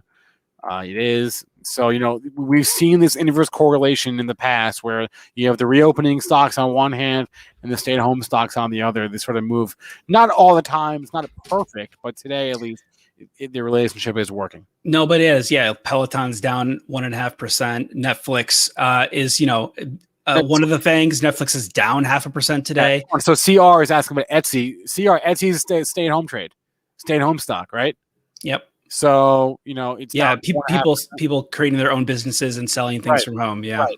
And so, and I'm not here we're not here to judge, the merits of Etsy as a stay-at-home business, but that's how the market sees it, right? The market sees Etsy as a quote unquote stay-at-home play. So you're going to see that down today on a day where travel stocks are up, stay-at-home stocks are down. Speaking of reopening stocks, reopening trade, AMC has a couple of things going for it today, hence why it's up 11%. On the one hand, you've got the reopening trade, which we just discussed. On the number two, you've got an upgrade. I think it was B. Riley upgrading the stock to buy this morning. I believe so. And three, you've got what Godzilla versus Kong or whatever the hell it is, setting up a pandemic box office record, which is a very low bar to clear, but they did clear it. So you've got three positive headlines helping AMC out this morning. I think I heard around 48 million in the opening weekend, which, considering theaters are open about 60% capacity, it's not that bad. Yeah, I mean, it was being talked about over the weekend. It was getting some buzz. We're not back to people flooding theaters for movies yet, but this may be one of the the first sign of that happening. Yeah, so it was the opening weekend. Actually, no, it was in the first 5 days. The first 5 days that Godzilla. What is it? It's Godzilla vs Kong. Is that the actual? I think so. Yeah. And it's not like Godzilla vs Kong. Okay. So it 48.5 million at the box office over a 5-day period, which is about what the first movie in the series made in its opening 3-day weekend. So again, those are not great numbers, but when you compare it to any other movie in the last 12 months, they call that an uptrend. Yes, big time. And then I mentioned the upgrade from B. Riley from neutral to buy. They're giving it a price target of $13. So again, this is $13. That's where B. Riley's models have AMC priced at 12 months from today. Does not mean it won't get there. Does not mean it will get there. Does not mean they won't change it. But they're saying that in 12 months, we think the stock will be at $13 per share. You can see it up over $10 per share again today. AMC is an interesting one because it's one of the first stonks to get some actual like fundamental. It was kind of always a fundamental stock. It got really hit by the pandemic, and then it was pulled in with the shorts during the GameStop frenzy, and now it's getting an upgrade. It has positive news, and it's actually pulling away from that YOLO GameStonk trade, although it's probably still in there a little bit. Yeah. And speaking of upgrades, we actually had a few. Yeah, run these down for me. Here, let's go to a calendar here. Let's go to April 5th. So we mentioned AMC. We just mentioned GoGo with Ryan Fluna a few moments ago. Both caught upgrades this morning. What else do we see here? JetBlue caught an upgrade from Raymond James, notable. Caesars Entertainment, CZR, upgraded to overweight, and Morgan Stanley is notable. So again, reopening trade there. Spotify caught an upgrade from Citigroup to neutral today. You had MGM, Morgan Stanley upgrading them to overweight. So again, casinos. Goldman Sachs upgrading Charles Schwab, which is up on that. Goldman Sachs is perhaps the most influential of the sell-side rating firms. So they can move stocks whenever they want. Absolutely. And Charles Schwab is up on. It's actually upgraded to not just a buy from Goldman Sachs, a conviction buy. Wow. They're highly convicted in Charles Schwab here, giving it a price target of $77, raising it from $67 previously. So Goldman Sachs very bullish on Charles Schwab, SCHW there this morning. And then we had the Tesla upgrade from Daniel Ives at Wedbush on the heels of their Q1 delivery numbers. As far as downgrades are concerned, not many to speak of. We had a couple downgrades from Goldman Sachs, PSN and SAIC. But not too many on the downgrade front today. We're a little bit Shopify. No, that's an assumption of coverage. That's not super critical. So, yeah. So some upgrades, and these upgrades we haven't been talking to analysts too frequently on our streams because they've sort of taken a back seat as other factors have come into play. As analysts tend to move stocks the most when there's a vacuum of news, and there's been a lot of news lately. So. I have to say though, some of these upgrades in reopening plays seem a little, they're just riding the reopening wave a little bit. Upgrading MGM and JetBlue. Sure. The entire reopening plays is moving this morning, but sure. It's probably a little bit of both, right? But we're just getting more positive vaccine news in general. Yeah, I mean it's a little bit of chasing price, as you can see, but then again, the market was also pricing in a recovery. As you could look at the trend, right, and go back to last year. These stocks have been going up pretty much since the bottom in late March. So you could say the analysts may have been waiting for more vaccine clarity or what, or you could say, hey, they're just chasing price because these things have all rallied, and now all these analysts are kind of caught with their pants down and having to play catch up on their price targets, catch up on their rate, and justify their ratings exactly to their clients. So, but again, really what it comes down to is just another tailwind for these stocks because these analysts go out, defend the stock to clients, pump it up in their ratings and their letters. So yeah, it really just across the board here, analysts turning bullish on the reopening trade as we get more clarity on the vaccine and as these stocks, some of them are at new all-time highs, Steve. It's crazy. It's kind of crazy. Yeah, the casino stocks are reopening.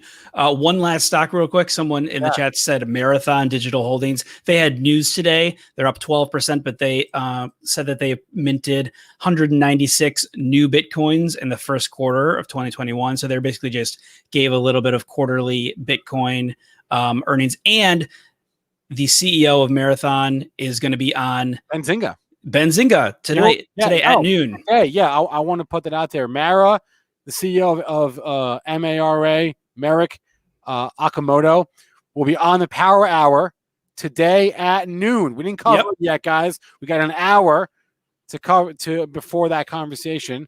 I just saw Spinner post that he'll be on CNBC. No, he'll be on Benzinga, baby. Benzinga. Noon Eastern time, 1 hour from now, CEO of Marathon Digital. Steve Krause is Benzinga's news master general. Steve, always a pleasure. Go back always to great headlines. Absolutely. Good luck, everyone, this week. All right. Want to remind everyone that you can get a discount to Benzinga Pro, which is our real-time news and research platform that we use, by going to pro.benzinga.com, enter the promo code YouTube20. That'll get you 20% off any Benzinga Pro subscription, any combo of subscription level versus time, monthly, annual, essential, premium, YouTube 20% off. Also, if you have your own platform and you want to become a Benzinga Pro affiliate, you can do that. Benzinga.partnerstack.com. The link is up on the screen. Become a Benzinga Pro affiliate. You will get 30% of all new subscriptions that you send our way. Again, that's benzinga.partnerstack.com to become a Benzinga Pro affiliate. Smash that like button, guys. Smash the like. All right. I know you want to. If you haven't already, I know you want to. That being said, it is 11:02. I believe Chris Kachi is taking the day, which means that you've got Mitch for SPAC Attack, and there's a lot of SPAC news today. Is there not, Mitch? There's a lot of SPAC news today. You know it. I'm over here trying to get these banners ready since I'm by myself. But hey, we gotta do what we gotta do. We don't fail here. We're gonna be with you in right 2 seconds. I'll be right back. All right, Mitch will be right back. While he does that, were there any other housekeeping items I wanted to say? Oh yeah, so I mentioned the Mara CEO at noon, guys. We got a great day ahead. Okay, great day ahead. We've got SPAC Attack coming up next. We've got the Power Hour noon to 2. We've got Wall Street Global Trading Academy with David Green. If you missed David last week, probably one of the best. We got some of the best feedback we've gotten for any show for him. If you are a new trader, even if you're not a new trader, I highly recommend watching David Eds from 2 to 3 here on our YouTube channel. He has been trading for 25 to 30 years, was on the floor, left to basically do education. And the guy is trading all day and is really, really thoughtful with how he approaches his trades, how he approaches his day. So I cannot recommend that enough. That'll be at 2 o'clock Eastern time today, 2 to 3, Wall Street Global Trading Academy with David Green here on Benzinga. We've got, what time was Mara CEO on? About an hour from now, and Cal, 1 hour. So I don't know what time zone you're in, but an hour from now is when he will be on this stream. But until then, it's time for the SPACs Attack.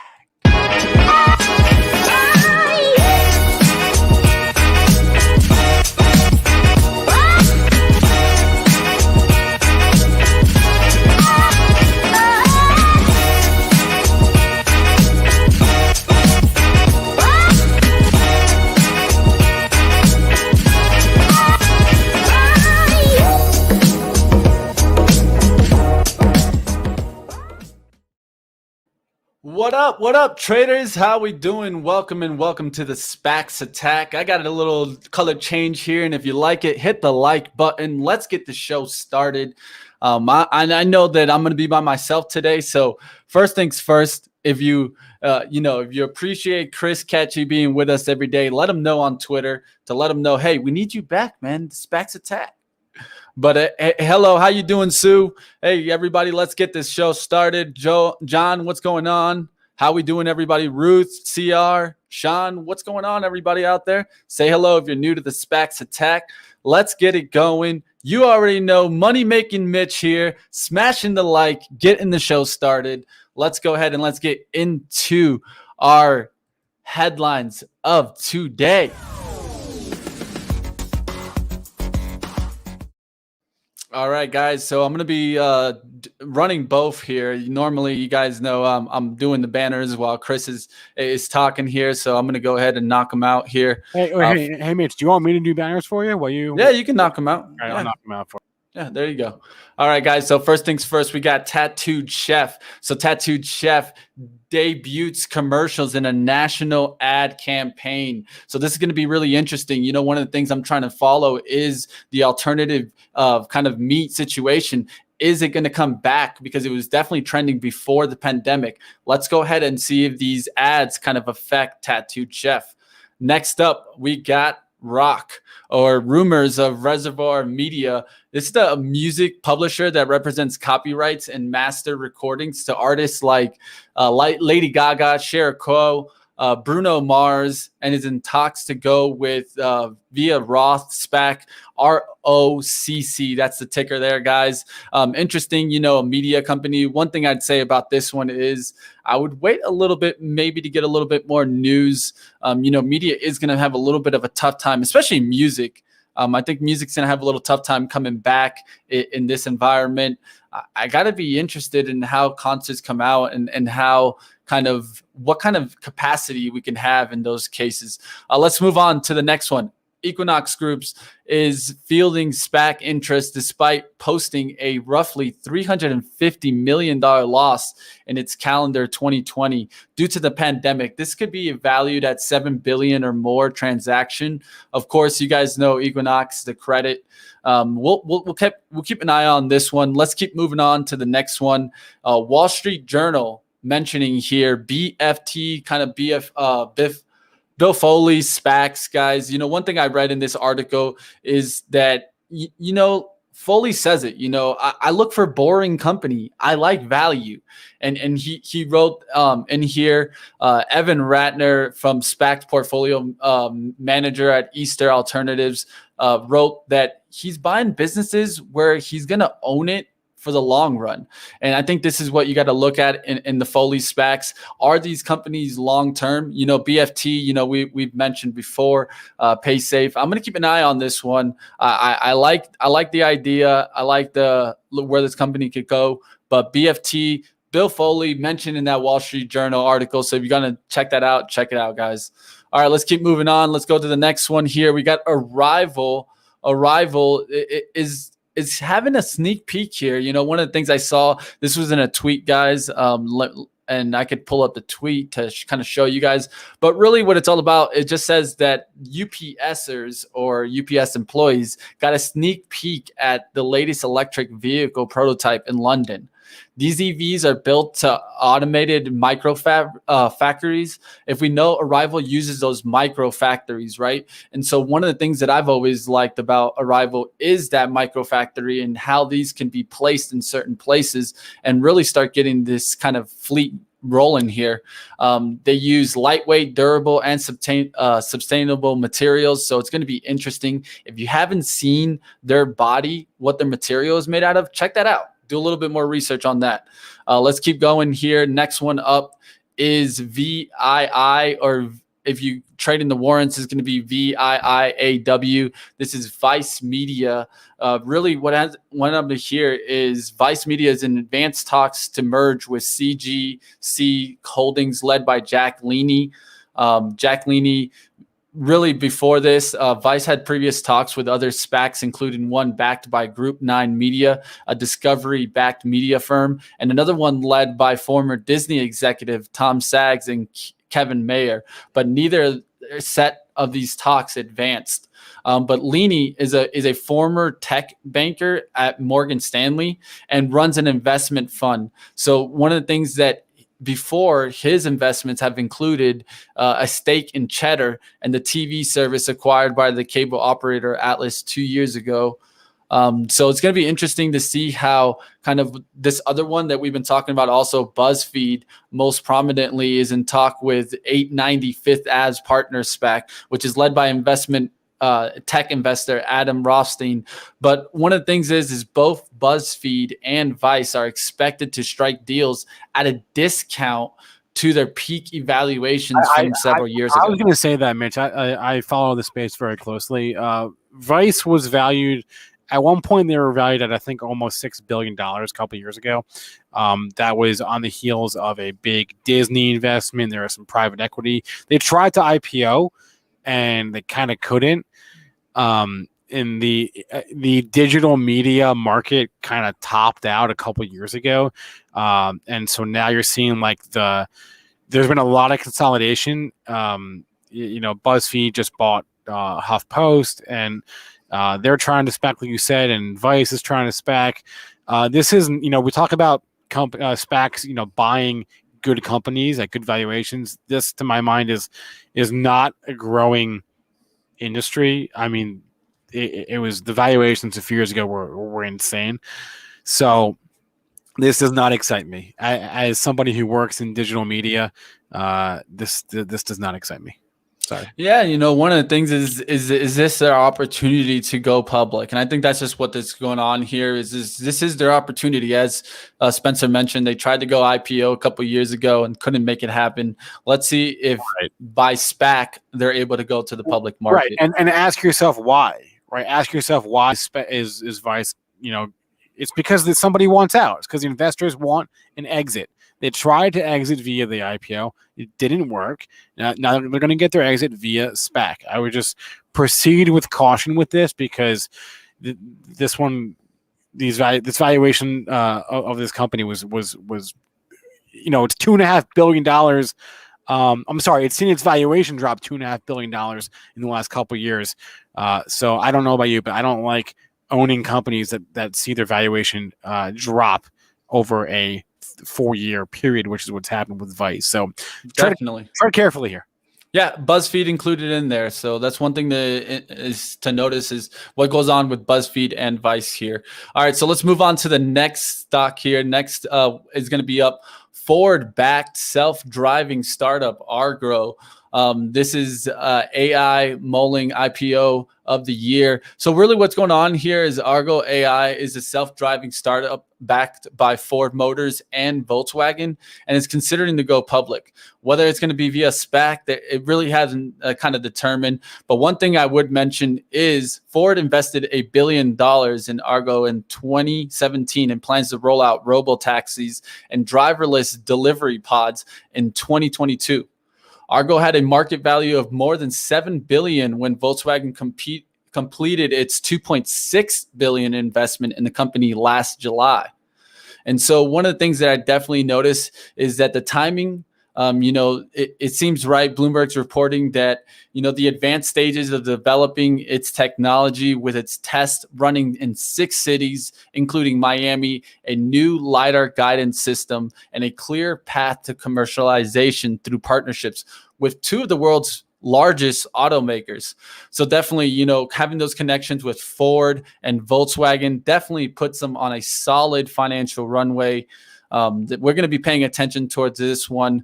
But, even Bloomberg mentions that there's a possible third company stepping in here and giving investment. So this is going to be interesting. As we've talked about it, I've talked about it, guys. I've been focused on how do we get this technology to get to the EVs and get started, because I think this is what really starts the EV bubble. We need the autonomous vehicles, the driverless vehicles to start working. And I think, mentions like this is definitely something to keep an eye on.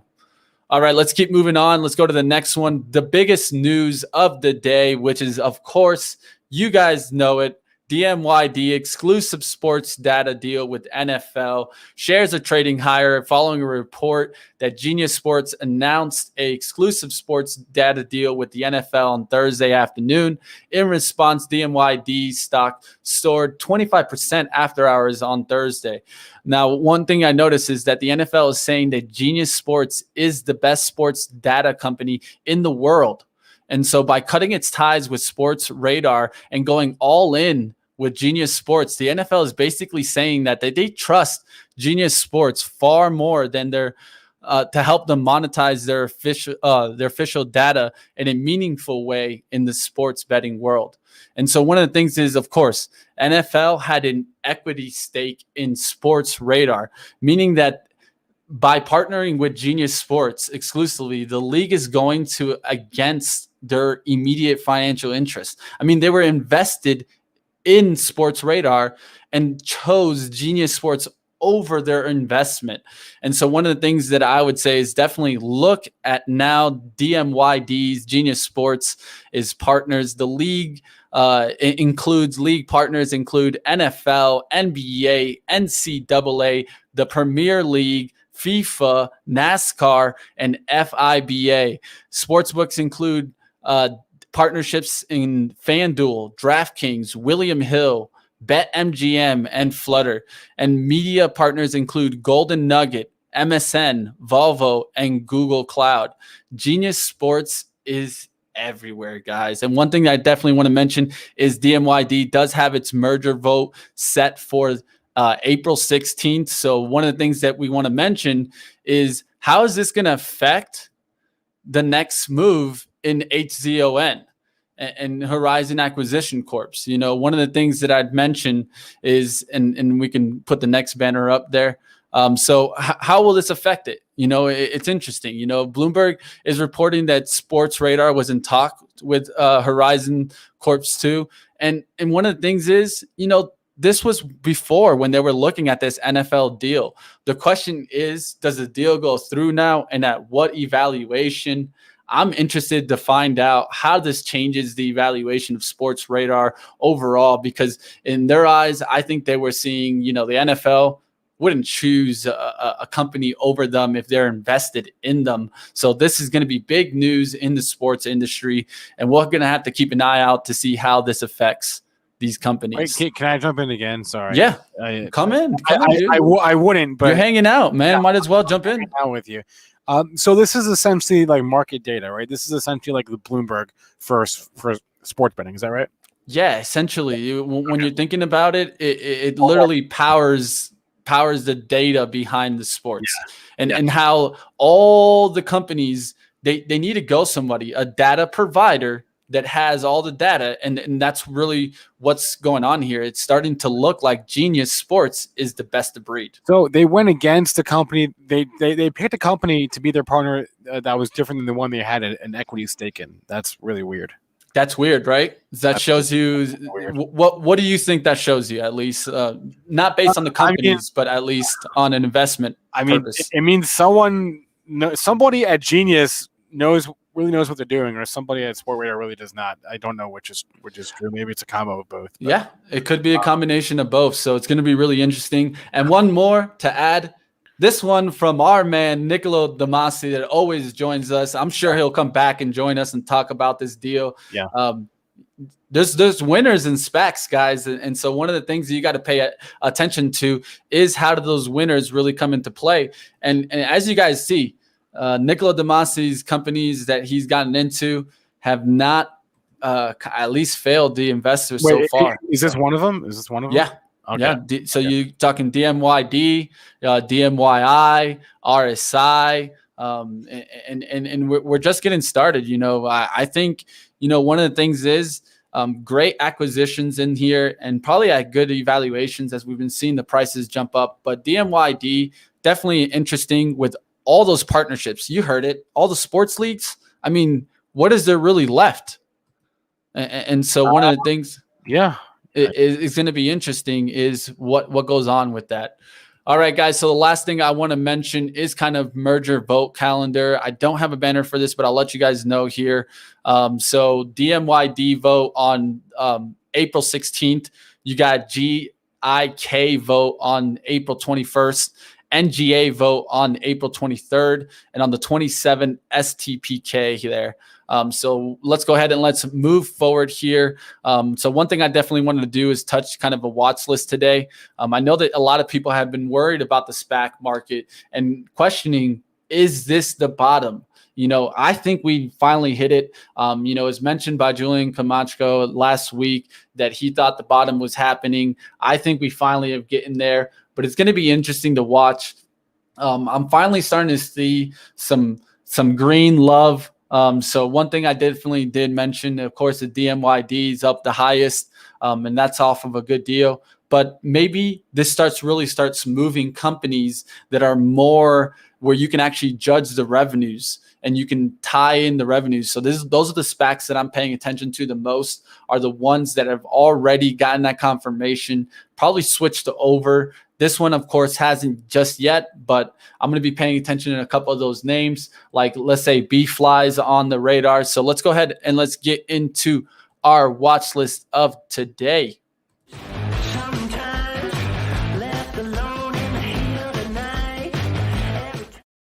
All right, guys, let me zoom in a little bit here because if not, you're not going to be able to read these ticker names. So, all right, so let's just move in. Of course, DMYD, we've been seeing it jump up, and it's looking like it's pushing right back up towards the highs. It dipped down towards the open and went right back up. So this one's going to be interesting to watch.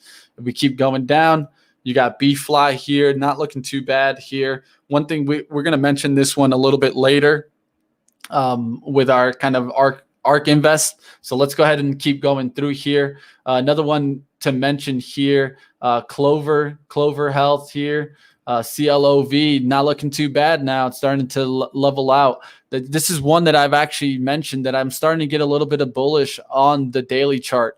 Why? Because we've been getting this sideways action, and it's going to be interesting to watch where we can actually balance out here. But one thing I'd mention, and I'm zooming in here on the daily, is we've had multiple bottoms kind of near this level here. And so that's kind of the level that I'd go off of, that $7.27, maybe $7 here, risk about 50 cents. I think this one can potentially get back towards 11. Of course, when you get above 10, you're going to be looking into some overhead supply in this stock. And this is CLOV, guys, Clover Health. All right, guys, let me catch up with the chat here, see what else is going on. Of course. Looks like people are worrying about Romeo in liquidation mode. I don't think that's the worst idea. I mean, at the end of the day, you're getting it cheap, but pay attention to that one. We'll see what happens, and let's keep it going here. All right, so just catching up with the chat, seeing some people mention some stocks here. Of course, HZON. There's a face. Yeah, I know, Nicholas. We'll keep rolling through here. Let's see what else we got here. TSIA up here showing up. Of course, we had this one on just last week, guys, so definitely check that one out. Another one that's showing up here, of course, Tattooed Chef. We talked about their ad campaign. If you like fake meat in the chat, press 1. If you're a real meat kind of fan, and I was making some ribs this weekend. I don't know if you guys saw my Twitter, but making some ribs. So I'm a real meat fan. So I'll have to put a 2 here. But if you're a fake meat fan, go ahead and put up a 1. I'd be interested to see how many alternative meat chat members we got out there. Looking like I'm starting to see some 2s rolling through there, but let's go ahead and continue moving on here. What's another one that I want to take a look at is QS. Of course, QS, guys, got that investment as of late. We're talking about, I had it right here, the numbers here. So yeah, they got the Volkswagen AG 10% buy of 15.2 million shares at an average price of $657. One of the things is that, this is starting to look like an interesting chart to me. I mean, if we look at the 1 week chart, we talked about it last time when it was balancing here at 45, and it bounced up to 70. I'm always interested to see if it can clear this gap. This gap is between 60 and about 85. That's going to be the interesting area for me if we can get back into the shadow. But one thing to mention, of course, bottoming action. So at least something to go off of. One of the biggest things that I like to do is at least have a risk. And now you at least know, like, hey, we've seen multiple bottoms in here. We can start taking a risk profile closer towards that 43 mark and look for a move back up there towards 85. I actually like this stock. I think it's going to need maybe a week or two to really start moving here. But I'm going to be looking for volume spikes. If we can get a nice volume spike with a good push towards 60, I'd be interested in QS. All right, guys, anything else you guys are seeing out there in the watch list that you guys want me to take a look at? Go ahead and mention in the chat. VLDR being mentioned. Let's see the bottoming action on that before we get a little too far away from this. One of the things is, you're starting to see some bottoming action, but VLDR, of course, got that bad press, bad catalyst. So one thing I'd mention is that you might be getting it at a discount here. Before, when this one was in talks, it kept coming up here towards this 25 level, held this 24s, 23s for a significant amount of time. Then the negative catalyst hit. One thing I'd mention is to see if we can get another bottom at 12. I would like to let it test 12 one more time to see if we could break 12 on the downside. If not, then I'd look for a volume spike back up through the 14s on VLDR. That's Velodyne LiDAR. Of course, these LiDAR companies are going to be definitely interest as we see kind of more and more of the EV push. Today, I did see in the morning, not as much now, but I did see some kind of battery companies not doing too bad here. Let me look here to see how they're looking now. This is going to be interesting. Are we starting to get a bottoming action? Let me look at the one that everyone's kind of worried about, Romeo Power here. Definitely taking a hit last week. A lot of people sold, as you can see from this bar. 48 million shares kind of traded there. So it could have been a lot of people getting out of their investment closer towards 10 and heading down. Now, one thing to mention is, where did this one kind of bottom out, guys? Where does Romeo Power bottom out?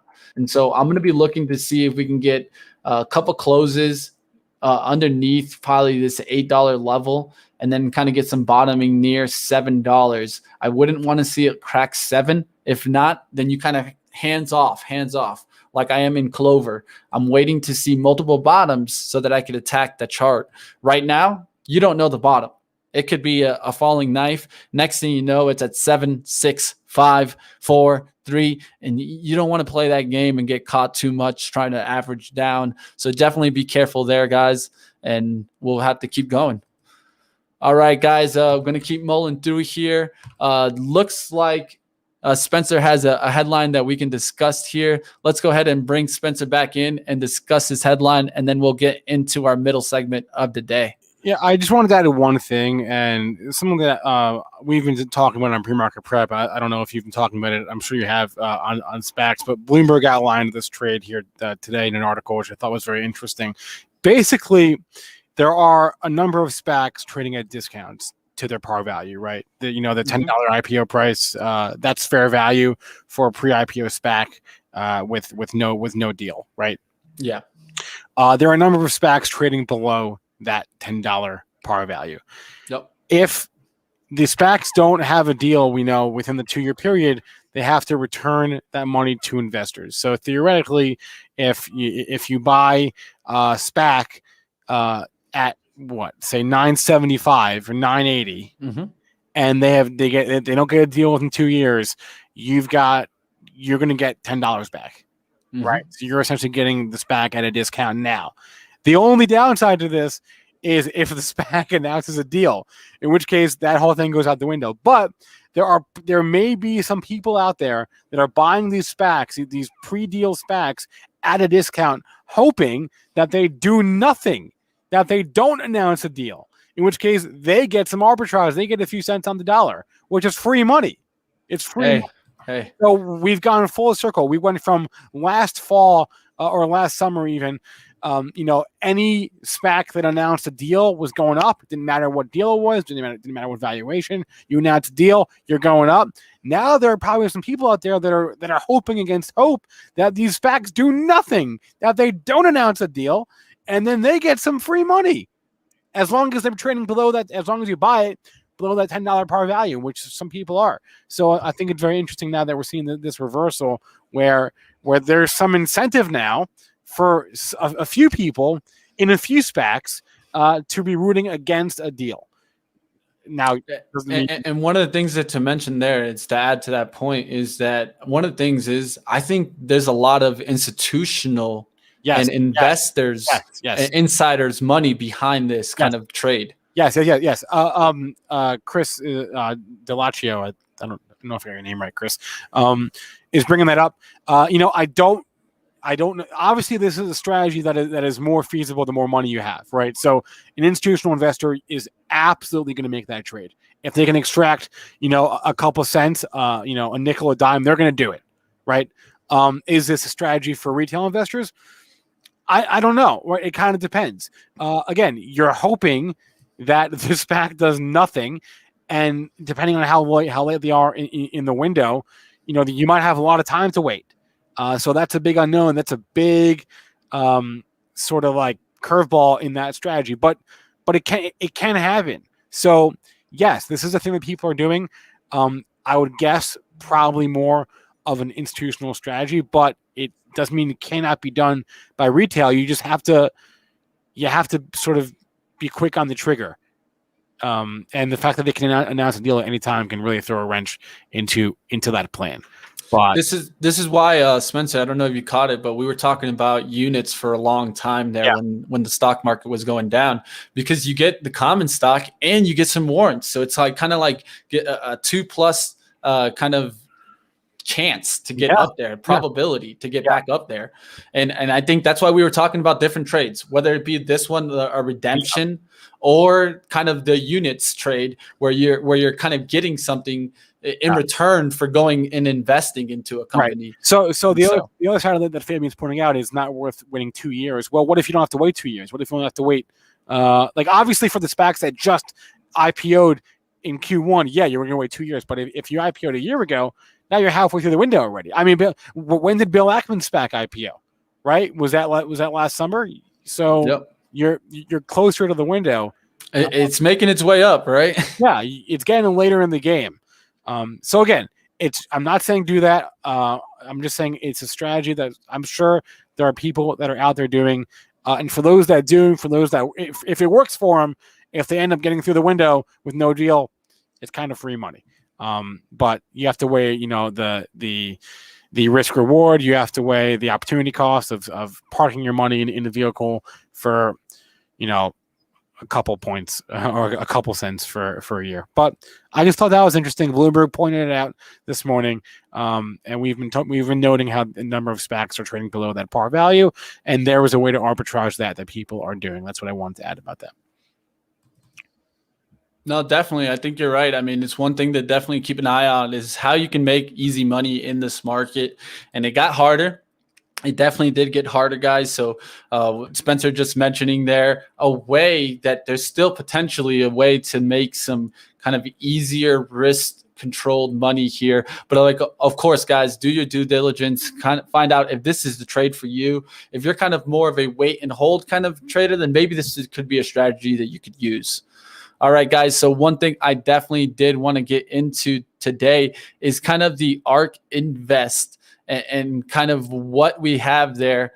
So one of the things is I do want to bring up a picture here. Just give me one quick second so I can get towards it. All right, guys. So I'm going to go ahead and put up here. These are the ARK Invest SPACs here, guys. So I'm going to get the picture here up in 2 seconds here of what we actually have here from the actual pictures here. And here we go, uploading it right now. And so I'm going to go through each one, talk about the positions. I got this from D. Johnson, guys. If you guys don't know who D. Johnson is, right there in the top right corner, you guys see his Twitter tag. So wanted to give him a shout out definitely for pulling up this chart. And if we can get into this chart a little bit more in depth, we can see here, first things up is ACIC here. So definitely want to mention this stock. Let's take a look here. Of course, we know about it because we had it on our show. It's really interesting, ACIC here, Archer Aviation. You see shares here, 1.6 million, about 243 new one, and the stock price there 10.05. So one of the things to mention is how close to $10 she is there on ACIC. It's going to be interesting to watch what happens with that one. Let me go ahead and put up the chart here. So this is ACIC, and look at this bottoming action where she's been getting it closer to that 10.05. So I would be close to her, close to that price, close to that $10 to keep an eye on this one. Definitely a longer term stock, but we can kind of keep rolling through here. Let's go ahead and keep running through. Let's go to the next one here. Going to go ahead up and put up the list here. Next one up here is AONE. Of course, you guys have been seeing this one been purchased multiple times here. Let's take a look here. We got it's looking like 2.1 million shares here at an average closer towards that 1159. So let's take a look here at that chart and see what we see here. See if there's anything on the chart that stands out to us. One thing I'd definitely mention is this one is trying to create a third bottom here. So let's go ahead and I'll pull this down here. I'll show you the chart and we can take a look. So let me go ahead and pull this off here. So if we look here, we're starting to get it near triple bottom here at 11. That's the price I want to see it hold. Maybe it could come down closer towards this wick, which is 1080. But I want it to immediately recover 11 to show me that it's starting to get strong and wants to test back up, not test down towards support. And so the support could be down towards 1050, right? Because we've had this multiple chances to come down here, multiple wicks, and it could come back down towards those wicks.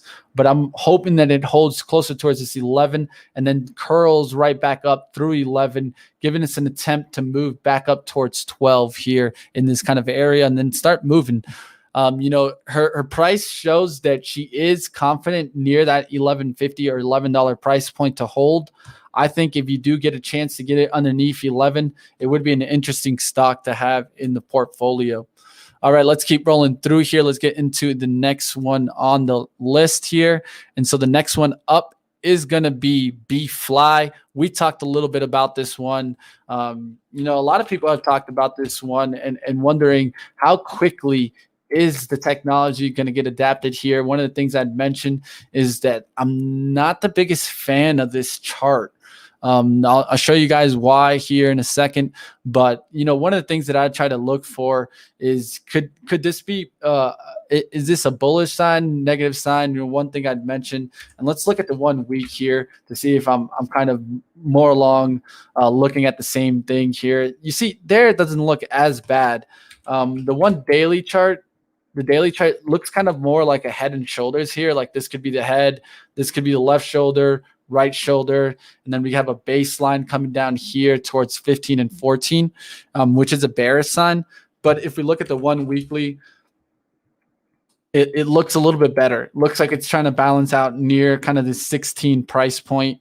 I'd be careful with this one. I'm not the biggest proponent in this one. I think it could pull back closer towards 14, towards 12 before it really gets back up there towards 28 and 30. But keep this one on radar, guy. That's B-Fly. And once again, Kathy has here looking like 5.8 million shares there. Not a small position by any means there. At least if we compare it to the other positions, the only other position I'd compare towards that one would be Open Door. So that's going to be interesting to watch as we continue moving on. Let's move forward to the next one, CMLF here. This one's going to be, let me take a look at the chart, see where it is. I haven't taken a look at this one in a little while. Just a kind of bottoming action. Let's pull up the one daily chart here. So how many shares do we have of it? Let's see first. We have 4.2 million shares traded here, 1489 it's showing there. Let's go ahead and take a look here on the chart. 1489 right underneath this. So one of the things I'd mentioned is can we go to 14 and hold again?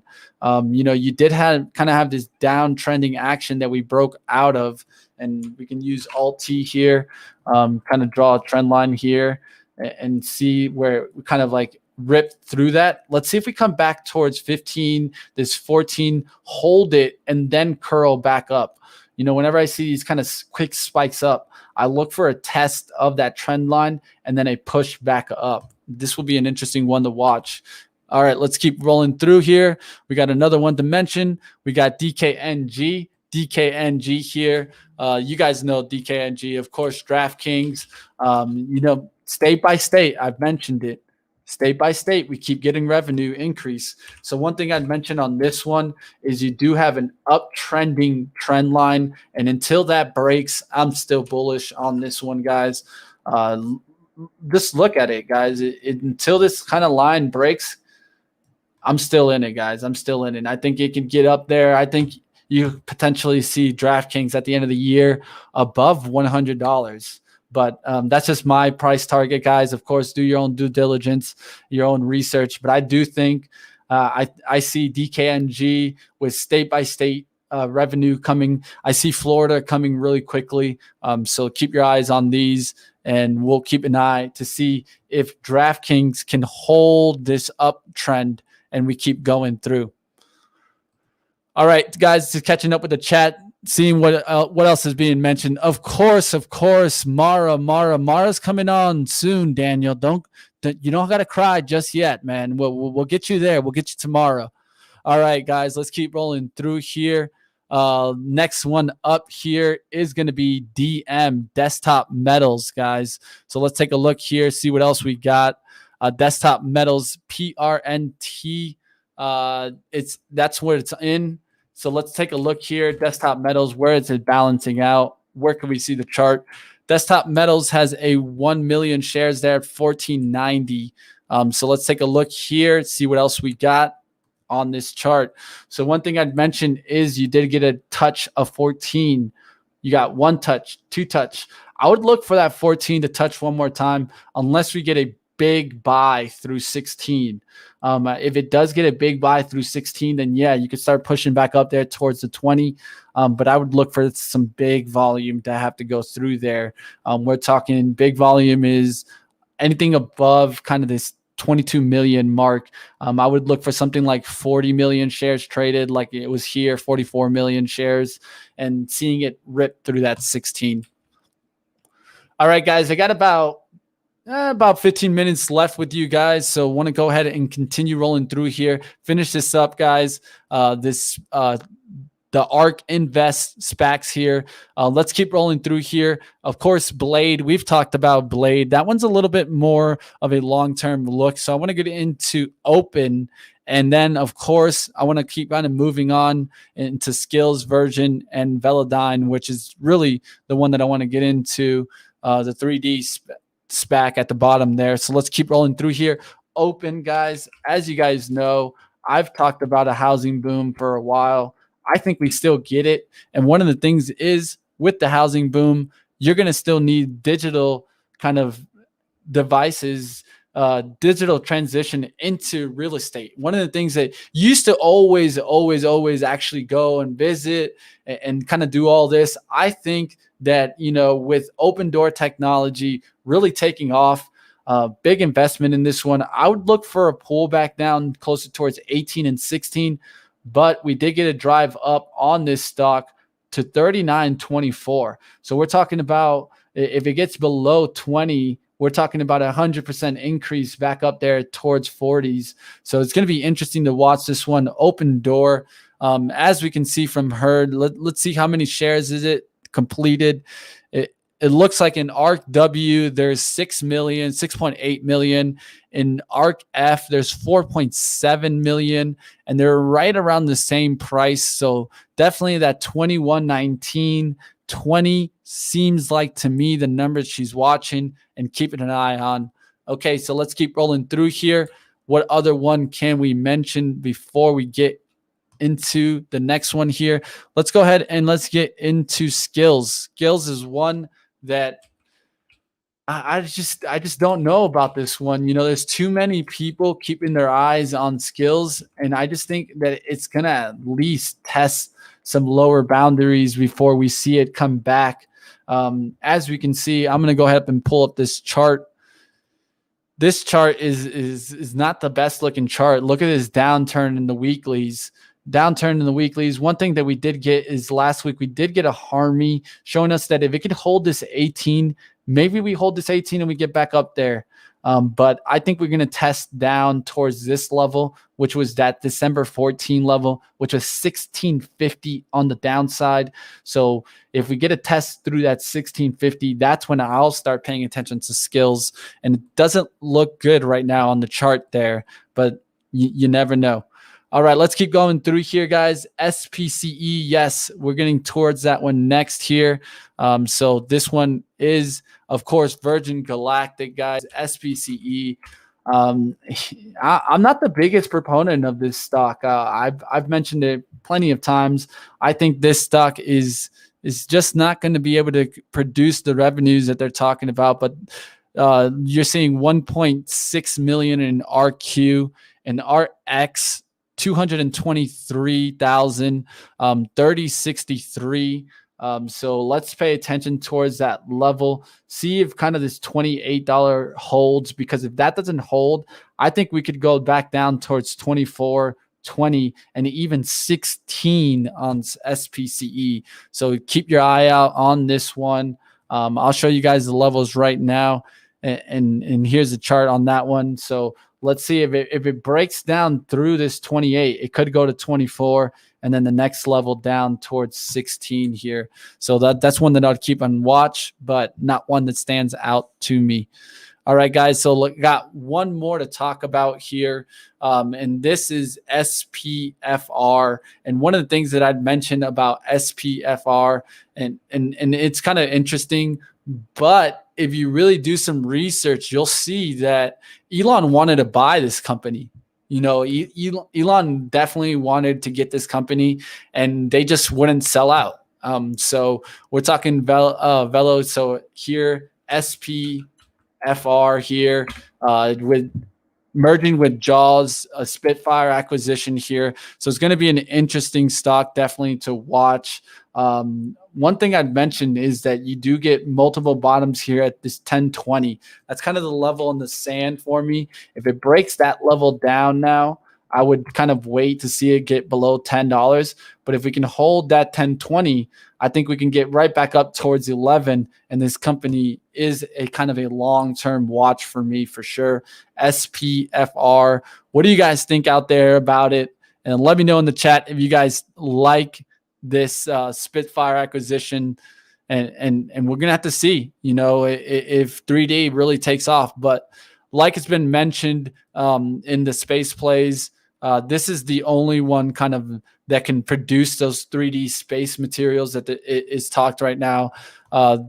The CEO was on CNBC talking about how they're the only ones that can do what they do right now. So we'll see about that. Of course, like always, CEOs are going to talk a little bit more on the bullish side, but we'll keep an eye on these. All right, guys. So looking like some people are mentioning CCIV, Skills, DraftKings in there.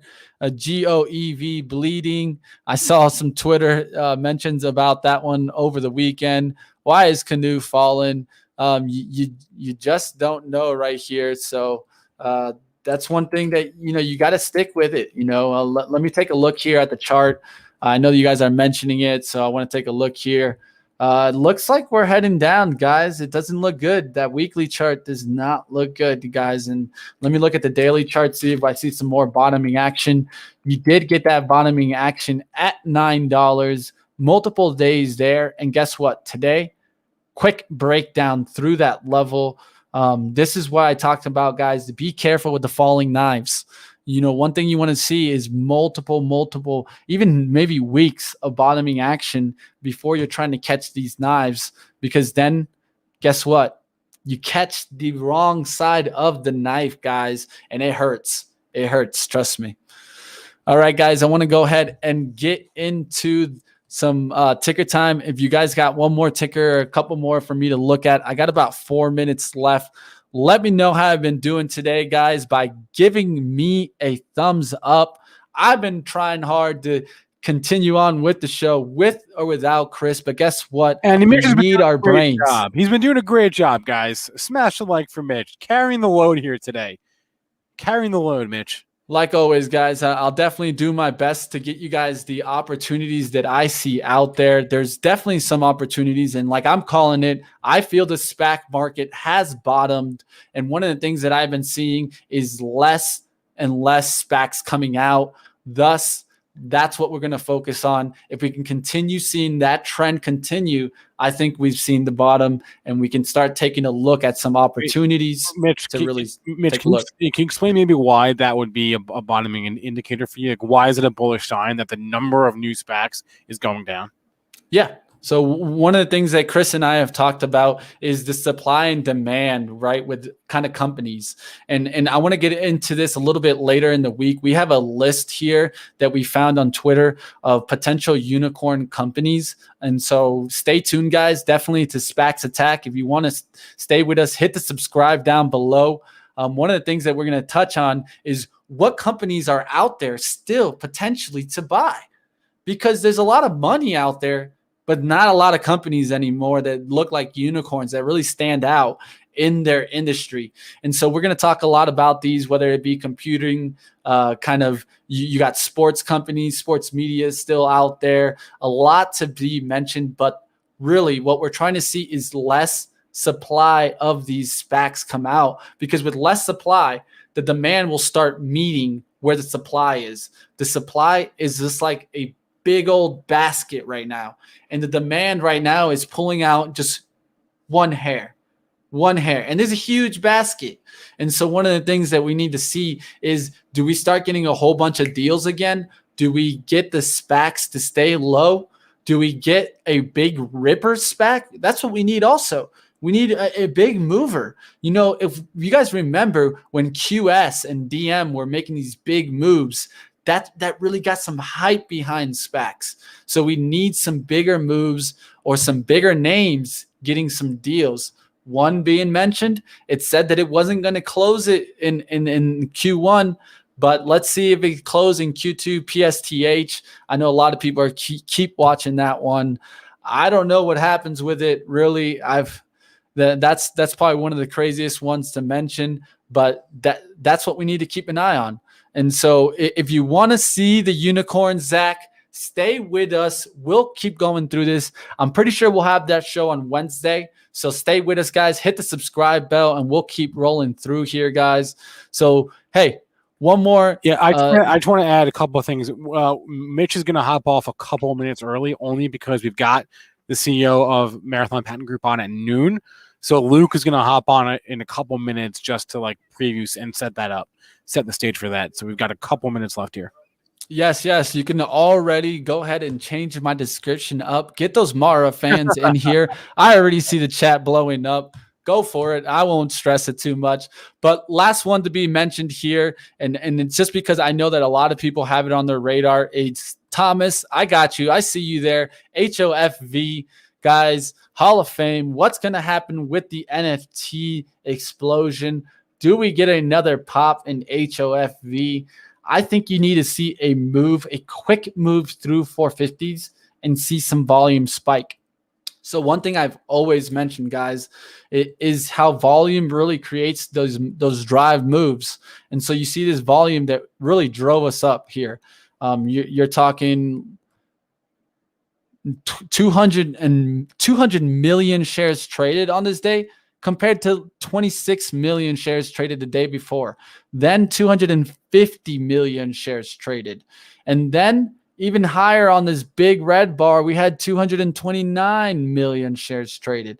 And then it popped one more time to 125 million shares traded. But now, the last 3 days, what has it been, guys?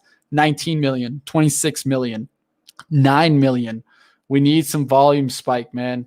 We need that volume to get back up here to show us that we get a good volume bite here. I'm looking for 100 million shares traded through that 450, closer towards that $4, and then see if we get that turnaround look right back up towards kind of the 6, 7, and 750 look. So it's going to be an interesting one, definitely to keep your eye out. So like always, guys, like Oz said, thumbs up, guys. Let me know what you guys like, what topics you guys want us touching in the SPAC world, because that's really what we're about, guys. We're about what you guys want out there. So if you guys have a SPAC, or maybe it's just an executive that you guys want to see on the show, let us know. We've been reaching out more and more to get bigger and bigger names. So definitely, if there's someone you guys want on this show, let us know. All right, guys, I'm already starting to see the Maras start rolling through. Yeah. You already know. They can't wait. They can't wait. 5 minutes, guys. 5 minutes. The Mara. Where's the rioters? That's quite good. That's what I'm wondering. Where's the rioters? Where's the Mara? Hot Fox, Luke Jacoby. Might have to start a riot myself for the Mara. But hey, that's how we're going to do it, guys. I'm going to go ahead up and finish up here a little bit early, but excited to see what comes on next. And if you guys haven't noticed, Bitcoin, guys, Bitcoin moved from about like 12, 15,000 up to like 50,000, guys. And we're just getting started. So if you're looking at Bitcoin stocks, this is where you need to be, guys. I don't know if you guys have seen it before, but we're going to have the CEO of Mara on next. I'm going to be bringing on my man, Hot Stocks Luke. So prepared for this interview. The double fisting energy drinks are already gone and down to zero. He's looking for more. I see him yelling at someone, go get me the 2 for $3, because I'm ready for this interview coming up next. Guys, smash the like button. I'll see you next time on the SPAC Attack, guys. Let's get ready to rumble! ZingerNation jam-packed show today. Peloton up 5%. What's up, disciplined investor? We got Benzinga CEO Jason Raznick here with us. The man, the myth, the legend, Tom Nash. Peter Schiff on the Power Hour with us live today. Interesting, different, unique, innovative companies. Mia, you are live with us on the Power Hour. What's up? Thank you so much for inviting me on. Jessica Billingsley, that is the CEO of Akerna. The best trade idea resource out there. Yo, what's up, everybody? Happy Monday! Monday morning, we are back at it. 5-day week. We are sick of these 4-day weeks. You know, we lose a whole day of trading then. Everybody starts thinking about, should I get into crypto trading if the market's going to be closed for 3 days? But we are finally back at it. It's a little bit of a dreary day here in Detroit, so I hope that you have some sunshine wherever in the world you are. But big show today. Let me start today off the way that I start every single day, which is to remind you guys why we are spending this time together. Why are we here for these 120 minutes every single day? And it's because we want this to be the best trade idea resource out there. That's what we're going for, guys. We want to get the ideas flying. I'm going to be bringing some ideas. Jason's going to be bringing some ideas. And most importantly, all of you out there in the chat, that's ZingerNation. If you're watching with us, say hi, wave in the chat, drop in the tickers you're looking at, because you are absolutely a part of the Trade Idea Fest that we have going here. I see somebody saying it's sunny and 80 degrees in Missouri today. Don't worry. I heard a rumor Detroit will be 77 degrees tomorrow, so we'll have a much brighter background if that's the case.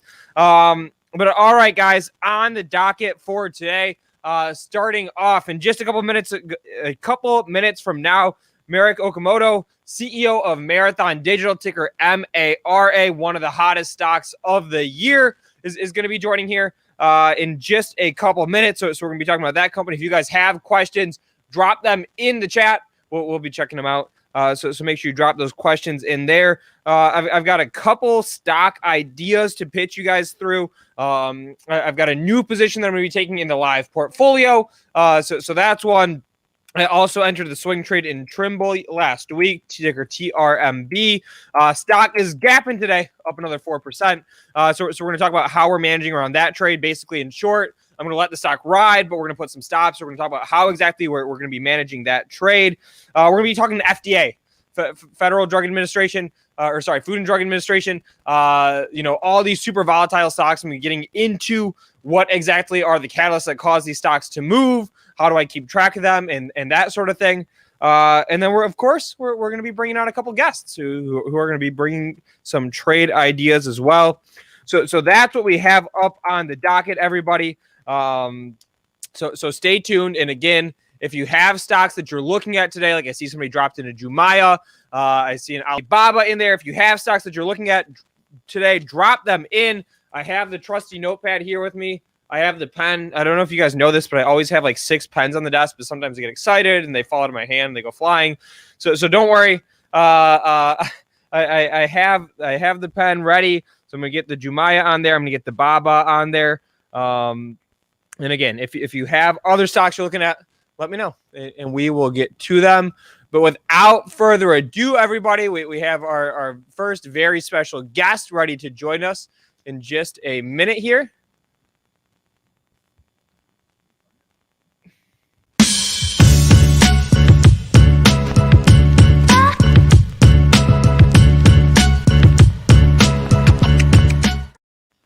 All right, guys, I'm joined by Marek Okamoto, CEO, Chairman, Marathon Digital, ticker MARA. If you guys do not know this stock, you have not been paying attention to the stock market, but it has been one of the hottest stocks around in America. I've got to tell you, we do this show every single day, and I don't think a day goes by without somebody in the chat asking us to take a look at Marathon.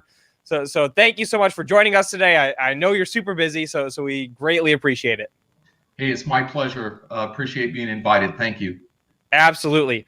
And before we dive into it, if you could just give us an overview of the company. And I know you guys put out a press release today that gave an update on some of the machines that you guys received, Bitcoin mining production. But if you could just do the quick overview on the company, what the importance of the update today is, that would be excellent. Certainly. So Marathon is one of the original NASDAQ listed companies that is a pure Bitcoin mining company. There's a lot of companies that are joining this industry now. They have a lot of catching up to do with Marathon. We purchased 103,000 S19 miners from Bitmain. I believe it's the largest order that they've ever had in terms of dollars and number of units. When all those are installed after they've been delivered from Bitmain, we'll have over 10 exahash of hashing power. That today, where the network is today on the blockchain network, would be almost 7% of the blockchain network. So clearly one of the largest Bitcoin mining companies.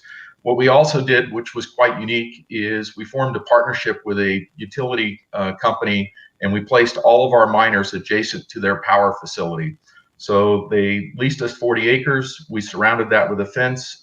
We built new substation, transformer switches, and we are placing all of our miners adjacent to that facility. So that makes us, we're not buying power from a utility company or from the grid. The rate on that power was 2.8 cents per kilowatt, which I believe is one of the lowest in the Bitcoin mining industry in North America as well as China. And that allows us to produce Bitcoin that are trading today near $60,000. We make our coins for about $3,500. We also announced a couple days ago that we're launching our own mining pool in North America, which I believe that's of national security interest to secure the blockchain, as well as the Bitcoins that we mine will be virgin Bitcoins, and they will be OFAC compliant with the US Treasury. We don't know of anyone that has done that yet. And we think that will create demand for our coins that we create from institutions who prefer to only buy coins that are following the rules and regulations of the U.S. Treasury. Awesome. And Mary, I've got to say, your investor deck on your investor relations website is probably one of my favorite that I've ever seen. So if anybody out there, if you haven't seen it, just go on Google, search Marathon Digital Investor Relations. You'll find the investor deck. And one of the reasons why I like it is because it starts right up front, and it talks about basically revenue growth from 500,000 a month to pretty much 100 million a month. Can you talk about what goes into that? Is it dependent on when the machines get delivered? Is it dependent on the energy deals? Can you just take us through? I mean, that's crazy explosive revenue growth. Sure. So the details there are helpful. That's a great question, and thank you. That is all derived from the decision after the halving in May of 2020 our board decided that we were going to become very aggressive. And we remembered what happened in 2017 when Bitcoin went from $100 to $19,000. The machine prices from Bitmain exploded. They went from $500 a machine to almost $9,000 a machine. We expected if Bitcoin had a large rally, that would happen again. The miners would become very difficult to purchase and the prices would go up. So we raised all the capital we could, bought all the miners that Bitmain would sell us. And now as those are deployed, that's the reason for the increase in revenue. As those machines are shipped every month from Bitmain in their Malaysia location, we deploy those miners at our facility in Hardin, Montana.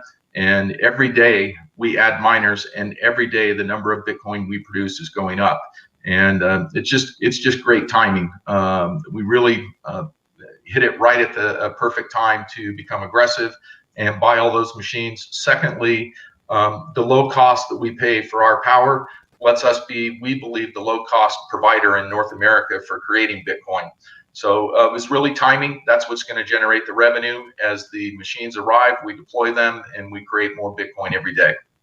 Excellent. And the next question that I had was to dive into competitive advantages, right? How you guys compare to other miners. I know that you've already covered part of that with you talked about the energy deal and also all the machines that you guys have ordered. Is there anything else on the competitive advantage side of things that we should dig into? Sure. Really, I think just being public, being a NASDAQ listed company allowed us to have access to raise capital. Many other miners are either A, they're private, or B, they were small bulletin board or microcap companies and did not have access to the capital markets like we did. We've been able to raise, if we wanted to raise $500 million today, it would be no problem. So the interest in owning a NASDAQ listed company that is probably in North, that institutional money, and gives us the ability to raise capital should we need it. Right now, we have $215 million, $216 million in cash. We also purchased from our treasury $150 million in Bitcoin. When the last decline happened from 42,000, it went down to 28,000. We deployed $150 million, bought 4,800 Bitcoin. Those today, just 3 months later, are worth almost $300 million. So that gives us about $515 million of liquidity on our balance sheet, and we have no debt. And is the plan to sit on all that Bitcoin, or is it to slowly sell it off, or what does that look like? We don't plan to sell it. We do plan to hold it and give our investors essentially a NASDAQ listed, almost like an ETF. We don't know the future. If there came a time that we needed some capital for something that our board thought was strategic, and we needed that capital, we could raise some capital from that, or we could raise capital in the capital markets. But our plan right now is to hold all of our Bitcoin that we own currently, and all of the Bitcoin that we generate as Virgin Coins. Okay. And right now it's Bitcoin that you guys mine. It's Bitcoin that we're talking about. Thoughts on expanding to other coins, like Ethereum is one that I see thrown out a lot on Twitter, or anything along those lines. Sure. We've seen a number of our competitors do that, and frankly, I get asked a lot if why we don't mine Ethereum, why we don't mine some of the other coins. They certainly do generate at these prices substantial profits. But we made a decision to be just a pure Bitcoin miner. And because we did that, more like an ETF, if people want to buy Bitcoin, instead of opening an account on an exchange and going through the process of the anti-money laundering and know your customer rules to get that account opened, and then getting money in that account, then not losing your key, some people feel it's just better to own our stock. And if you look at that presentation that you mentioned, Luke, you can see times, and I'll just give you a recent example. In the last pullback in Bitcoin, our stock went from $50 down to $24. Bitcoin in 5 days went up 38%. Our stock went up 80%. So we do have a lot of, I believe, institutional money and algorithmic trading institutions that like our stock because of that alpha. And if you're looking for a way to be, if you're a good stock picker and your timing's good, if you think Bitcoin is bottomed, you can buy our stock, and it's likely that the move that you get in Bitcoin, you'll get a bigger move in our stock. So we see a great deal of volume in our option activity. the notional value, if you take every option outstanding today times its current closing price, the number you will come up with is astonishing. It's close to $1 billion in notional option value. So deep book in our option trading, as well as excellent liquidity in just the daily trading of our stock on the NASDAQ. Okay. And as an aside, Merrick, I've got to say, we do have a lot of chatters commenting about your master shirt. They're big fans. So very timely to wear that one. You know, and I guess getting away from the stock for just a minute here. What is it like to go into some of those Bitcoin mining rooms? Like is it noisy? Are they cold? I've always wondered what it's like to go into some of these major production facilities. I've never seen one. You know, we've done two styles of data centers. The first one we did, and I think many people did, is when you were looking for power, the way to find it was to lease an old building, 100, 150 years old, 100,000 square feet, that used to manufacture something in the United States that now that manufacturing base moved offshore. So you have these large empty buildings, cheap power located nearby. And we did that at first. So we leased a building, we put fans in it, we brought in all the electrical and transformers and switches inside the building, installed racks, and we installed a few thousand miners. And quite shocking to me, I'll admit to you, we turned them on and the fans were so loud and the suction that they created was so strong, the vacuum pressure, that it looked like it was snowing in the room. And what it was doing is it was peeling the paint off the ceiling and the walls in this little building. And those were going in our miners. So we figured there had to be a better way. We've been at this a long time. We've hired excellent people that do our hosting for us. And so now we build our special purpose containers. These containers allow us to control an environment inside of a box that's literally the size of a shipping container. Now we only control the environment in the box instead of trying to control the environment in a giant old building. So what does it sound like? When you walk in that room, it's very, very loud. These machines scream at a super high RPM. You have to wear headgear to protect your ears. We try to keep these rooms at a pretty constant 50 to 60 degrees. That's where the miners like to operate. And that's done by using the fans and the ventilation system to move airflow in and out to keep at those temperatures.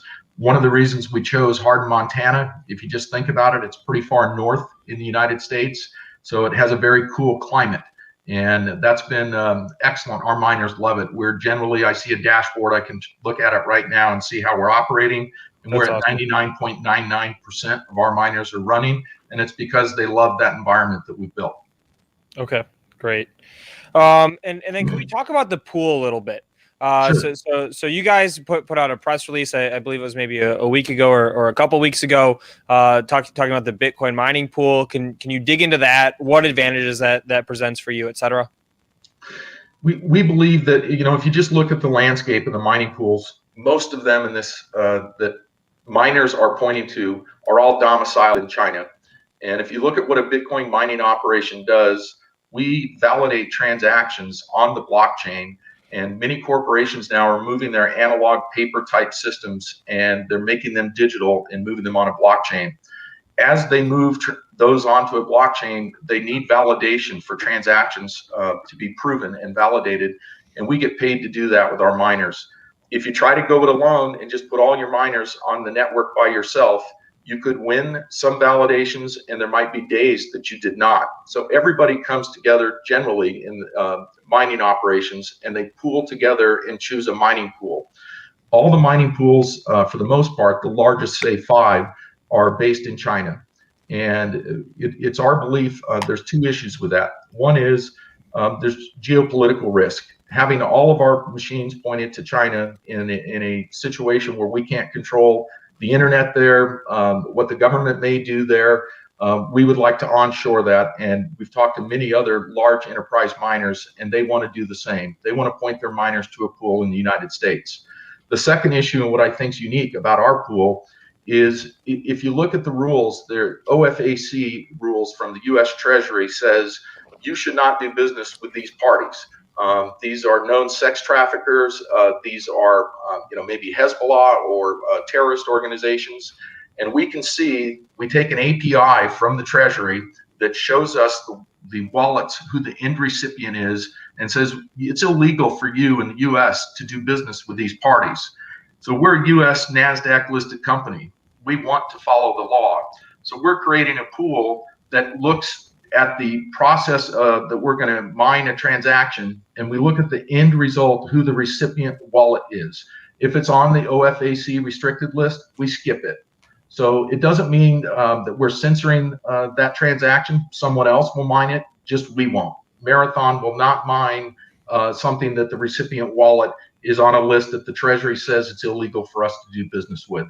We believe that once we start creating these coins at the beginning of next month, and we're going to put them in a separate holding, separate blockchain for them to be held in, there will be institutions that want to buy that coin that is Virgin OFAC compliant to U.S. laws versus buying a regular Bitcoin. I think it'll trade at a premium over time, and there are institutions that just their bylaws won't allow them to invest in something, and they're waiting to use some of their U.S. Treasury assets until something like this comes along. And if you read or just Google it, numerous articles have been written and a number of interviews in the last 2 or 3 weeks saying institutions that have not yet joined and purchased Bitcoin, that's the reason why. They're waiting for this clean OFAC type coin to become available, and we're going to provide it to them. Excellent. I'm getting a lot of questions in the chat talking about the energy relationship. I know you mentioned it's not a utility that you're partnering with, but it seems like it's a company that actually produces energy. Could you circle back to that for just a second and clarify how exactly that relationship works, and how that allows you to have, as a competitive advantage, cheaper energy than competitors? Yes. So that facility can produce 100 megawatts of power. The company that owns that power plant is a private company called Beowulf. And what we did is the term for what we're called is we use all the power that facility will create. That makes us what's called a base load user. So the power the facility creates doesn't go through transmission lines and out to a utility network and share that power and then have to come back to us. It comes from the power plant literally into the new substation we built and the transformers we purchased, and the power goes right into our specially built trailers to power our miners. We've looked at many other facilities throughout the country, and most of them you buy from a local utility. That local utility then buys from the grid, and that grid buys from a large consortium. So there are a number of parties in your power pricing, and you can't control, some of those change their power rates every year. And we developed a very long-term contract with Beowulf that locked in those energy prices, and we don't have the risk of some of the things you saw in Texas where they're buying from a grid and that grid went down and there was an interruption of power.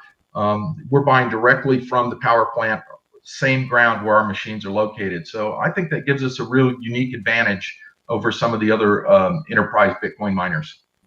Awesome. And Merrick, I want to be respectful of your time. I know we just have a couple more minutes here, but can you talk to us about timeline and what's next? Timeline either for machine delivery, what should we be paying attention to as investors out of the company, et cetera? We just published, as you saw today, and we included in that a timeline showing we're very transparent, shows when all of our miners are supposed to be shipped.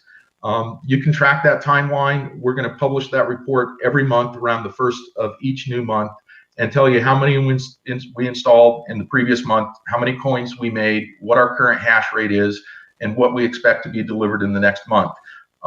Those things are out of our control. If there were logistics problems or shipping problems from Malaysia to us, then we'll have to deal with that. So far, Bitmain has honored every single thing that they said they would do. They've not only done it, they've delivered them early. And I'll give an example. The March shipment was supposed to be shipped by March 31.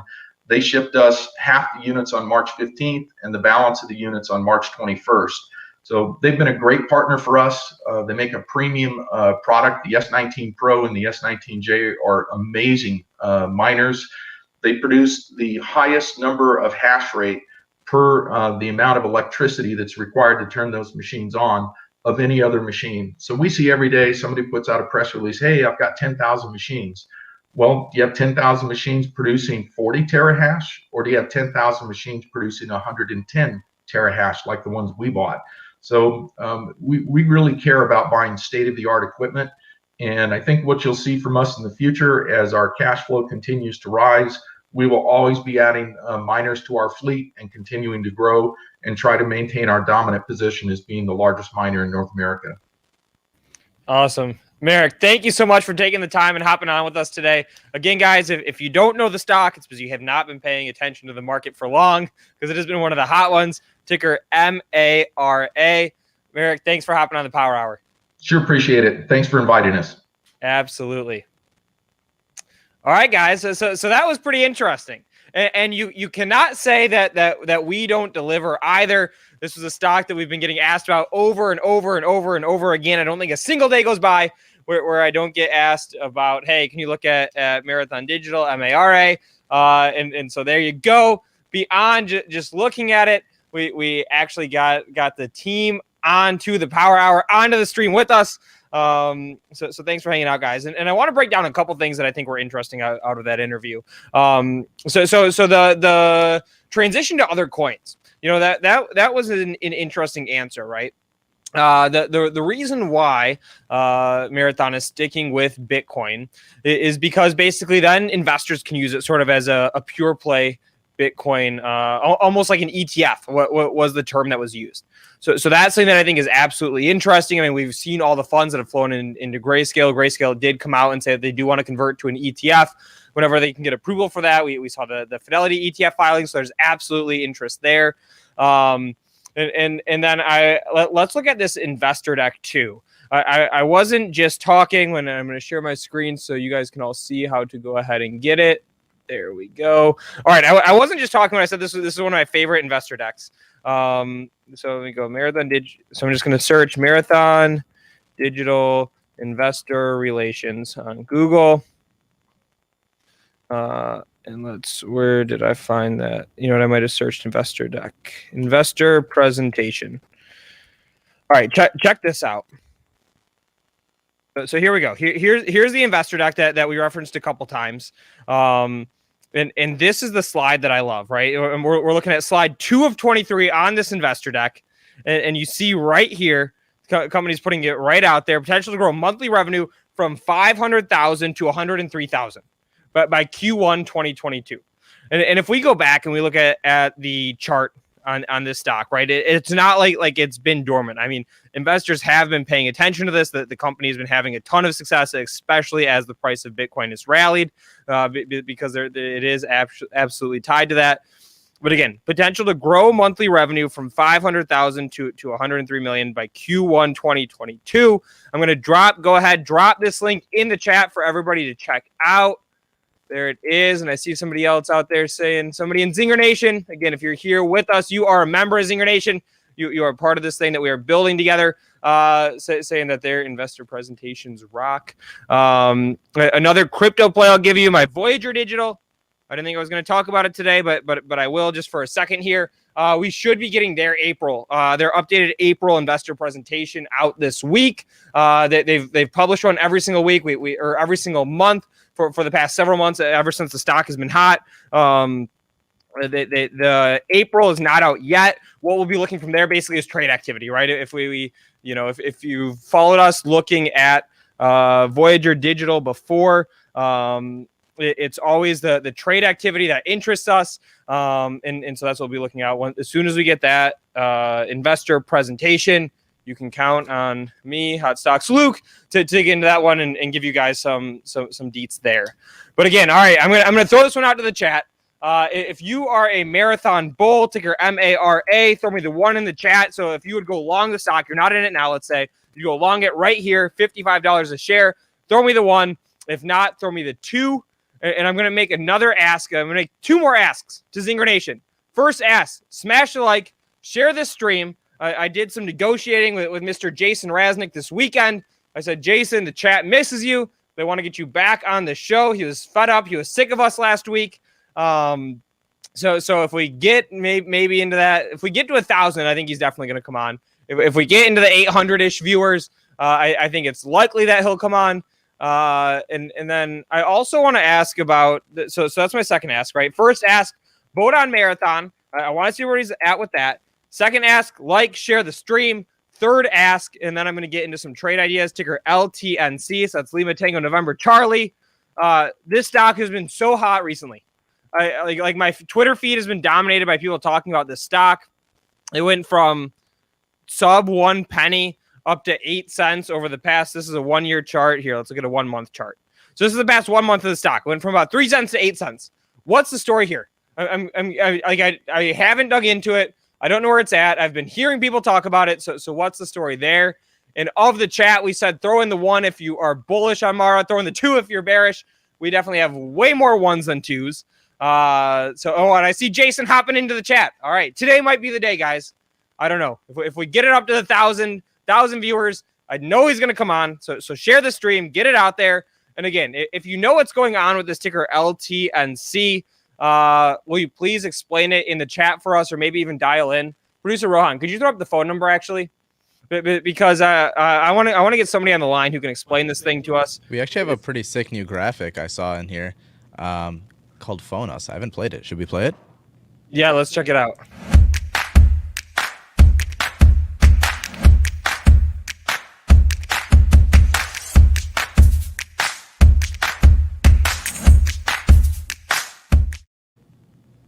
There we go.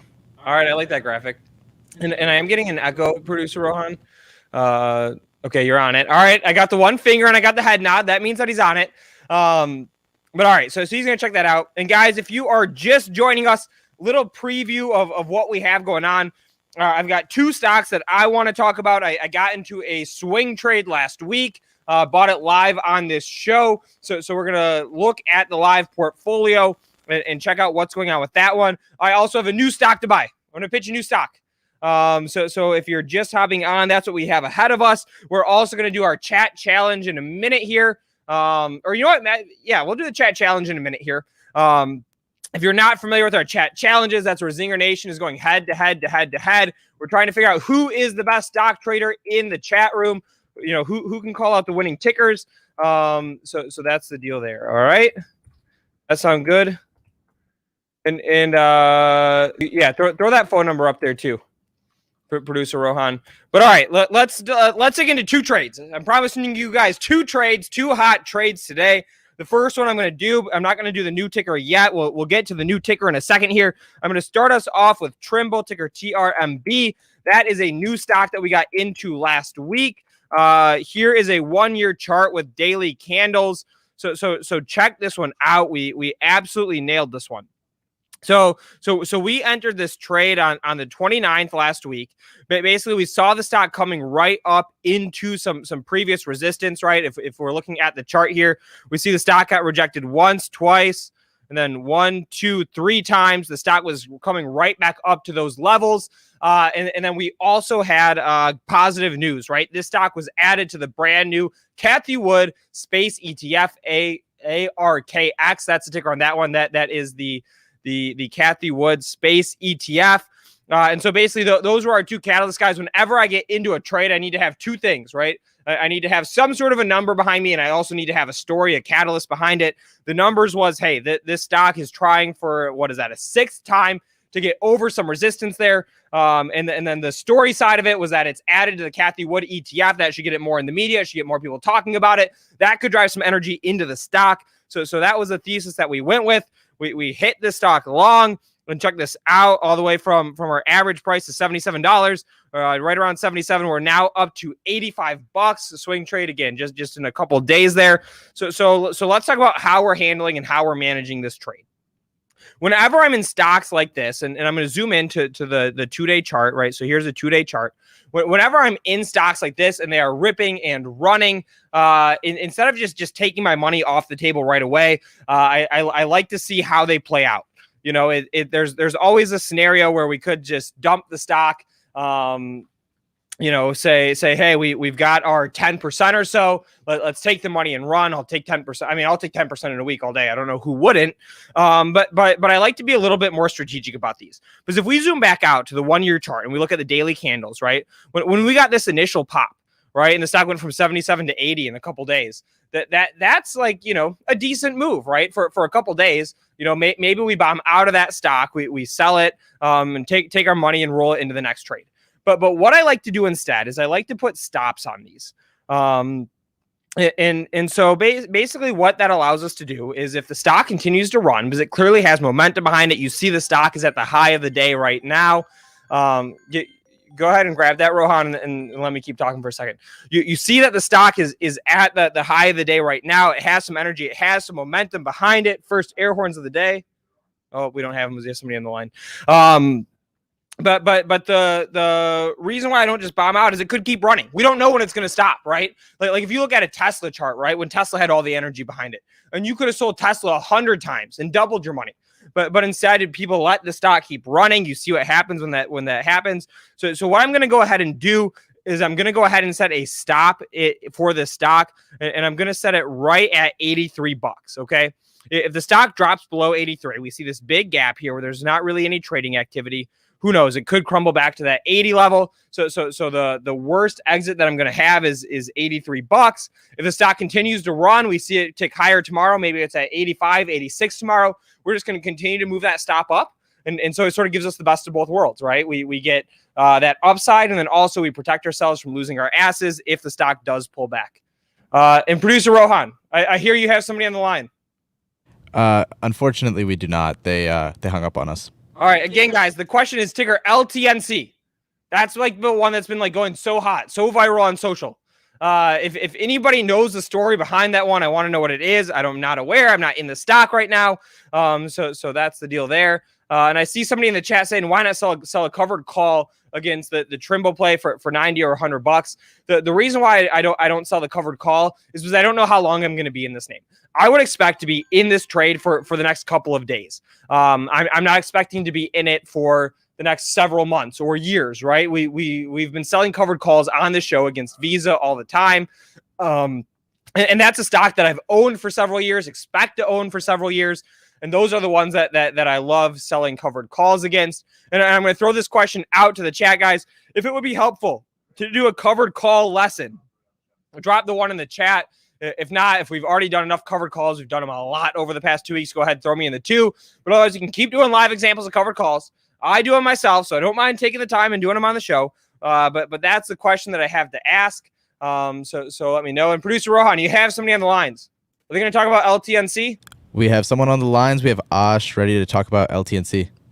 All right, Ash, what's up, man? Welcome to the Power Hour. Hey, Luke. Yeah, I agree with you. I think it's starting from Twitter.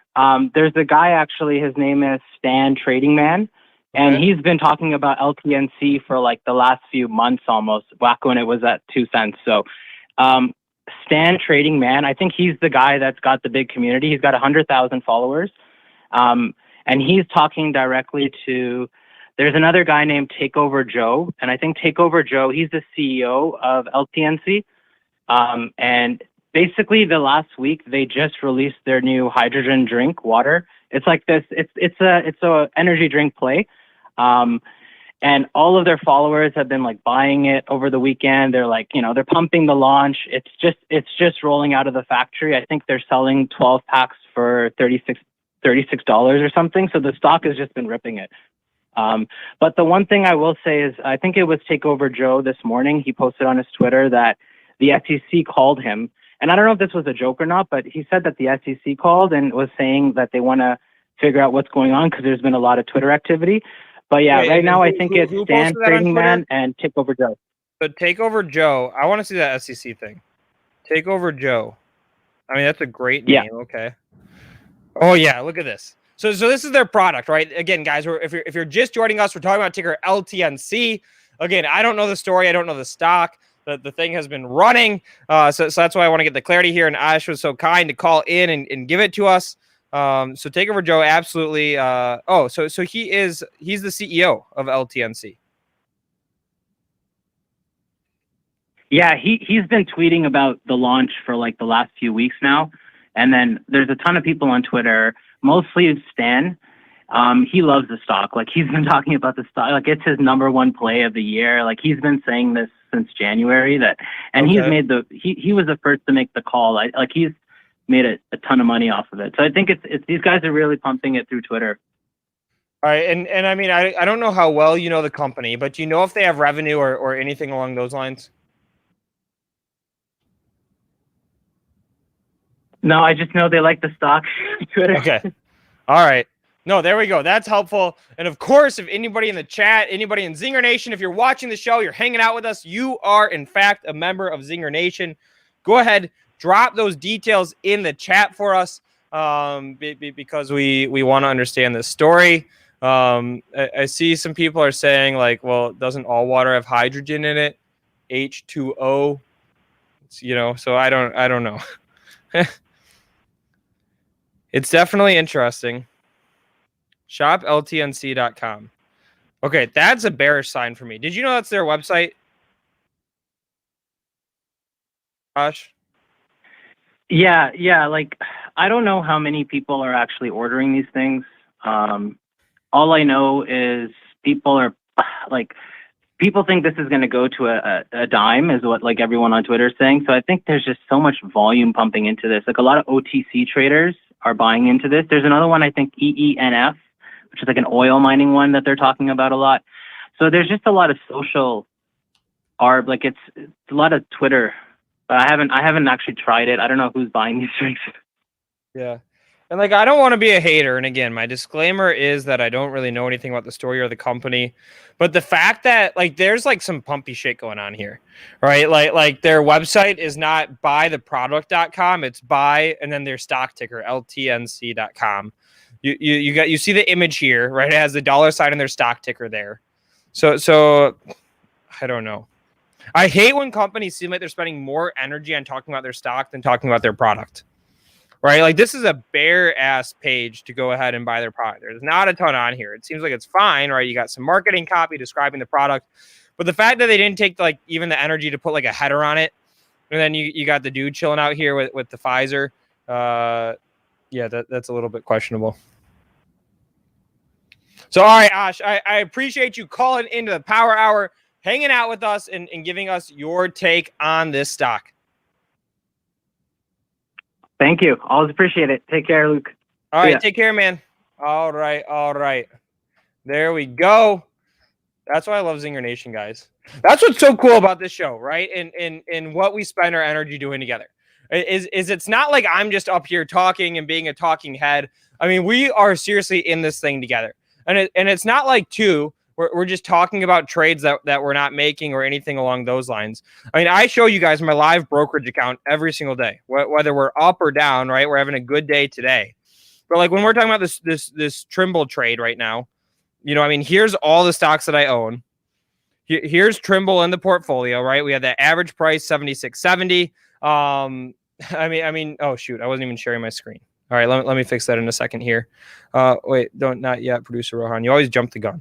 But like we're actually doing this thing together, right? We're trying to find these trades. We have the chat community that's coming out saying, hey, here are the questions to ask Mara, right? We had the CEO of Marathon Digital on just a little bit ago. If you're just joining us, and it's not like I had my list of questions, obviously, right?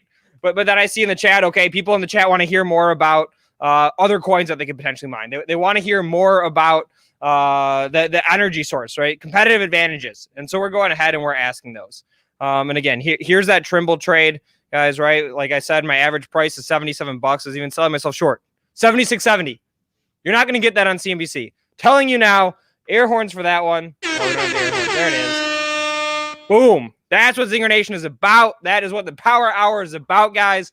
So let's get after it. Let's go ahead. Let's do our chat challenge for this week. You want to roll the video, producer Rohan? ZingerNation is going head to head every single week. What is the best performing stock of the week going to be? All right, guys. If you are new to the Power Hour, welcome to your very first chat challenge. This is where basically this is like the idea sharing fest. I'm going to go ahead. I'm going to spam a link in the chat right now. I'm going to go ahead and pull that sheet up on my screen. This is an open Google spreadsheet. The question that we are asking you guys this week is, what is the best performing stock of the week going to be? It is open to all of you for the next 5 minutes. All right. You have 5 minutes to type in what the best performing stock of the week is going to be. Whoever the winner is, you get a ton of Benzinga merchandise. We've got Benzinga t-shirts. We have Benzinga track jackets. We have Benzinga mugs. You get it all. All you have to do is say, hey, this is my pick. This is what I think the best performing stock of the week is going to be. Go ahead, scroll down, right? If you see somebody typing, don't type where they are. Put in your name, right? Super simple. This column right here, column A, you just go ahead, you type your name in. Column B here, you type in your stock, and then hit that subscribe button on the channel, because every single day this week, we're going to be reviewing what are these best performing stocks, who is going to be the winners or the losers. I'm going to go ahead and fill mine in right now. Stocks, Luke. I'm going to put in Voyager Digital, VYGVF, okay? The catalyst for that one. And if anybody wants to call in and go through their stock pitch, go ahead and do that. Basically, my catalyst for Voyager, we are going to be coming up on that Coinbase IPO, and I expect to get an updated investor deck from the stock at some point this week. It could be today, it could be tomorrow, it could be Wednesday. Some point this week, I think we're going to get an updated investor deck. They are going to put out their new trade metrics for the month of March. I think that it's going to be their strongest quarter yet. I think the stock is going to do almost 60 million of revenue, way above the analyst estimate of about 42 million. So that's my pick. And again, guys, if you're putting your guesses in the chat, that's fine. Do that. But then also go ahead, put them on the sheet. You have 5 more minutes. And I see my partner in crime, Drew, our college trader, giving us the beat on what the social stocks are, what the Reddit stocks are, what his generation likes is on with us. What's up, man? How you doing, man? I'm doing well myself. All right. So I'm going to ask you, chat challenge, best stock of the week. It's open to the all of ZingerNation, the whole community out there, guys. You got 5 more minutes. We're asking you again, don't type over somebody else. Just keep scrolling down. But we're asking you, what is the best performing stock of the week going to be? You're going to get a Benzinga track jacket, Benzinga t-shirt, Benzinga mug, whatever you want, and more. We'll find other shit to send you to. Put them in there. But all right, Drew. So the question for you, I just stalled for a minute so you could think. What is your call on stock of the week? Yeah, so I saw you open your portfolio there for a minute. Trimble's having a day today, right? So I think I got to stick with guys. Wait, hold on. Let me see this one. And I have a new soundboard, guys. We've just been hammering through the sounds throughout the week. Let's try some more. Rectamundo. All right, that one was all right. Alrighty then. Yes, Trimble has been having a hell of a week. Drew, you did call this one. And again, guys, if you're just joining us, this is a trade that we put on live on the show last week. Trimble, we're in it like 4 days now. Basically, the catalyst, we saw the stock was nearing some previous resistance. It got added to the Cathie Wood ARC X. And so that's why we went ahead and hit it. It has been a winner. So that's the deal there. But all right, where are you at with this one? Still holding. You know, it's a great company, great price point, great I agree, entry. man. I think it's a good one. How about it's you? Been a What hot did you stock. put down? I put down Voyager Digital. Basically, I think that we're going to get their investor deck out this week. This has been like the best trade. Have you seen the percentage on this stock? Yeah, it's like it's a 4-digit. It's crazy. It's a 4-digit. VYGR5. Look at this. The percent gain, 5,400% on our Voyager Digital down here. I've never had a trade like that. I don't know if I'll ever have a trade like that again. And yes, guys, be careful. This is the Canadian ticker I own. So if you're buying it on the US, you got to buy the OTC version. All right. And Drew, somebody in the chat is saying that if they win the chat challenge, that they want a cardboard cutout of myself and Spencer and Jason. I think that we could make that happen. What do you think? Yeah, all I ask is just ship one my way as well. Oh, look at this. No, they want a Drew cutout too. There we go. Boom. All right. I'll take that all day, baby. All right, guys. If you're still filling out the chat challenge, again, this is ZingerNation going head to head. Trying to figure out what the best performing stock of the week is going to be. You've got how much longer, Drew? 30 more seconds? Yeah, I'll give them 30 more seconds here. All right, 30 more seconds. And if you're just joining us, let me give you a little bit of a preview as to what's ahead. I have a new stock pick. I don't own it yet.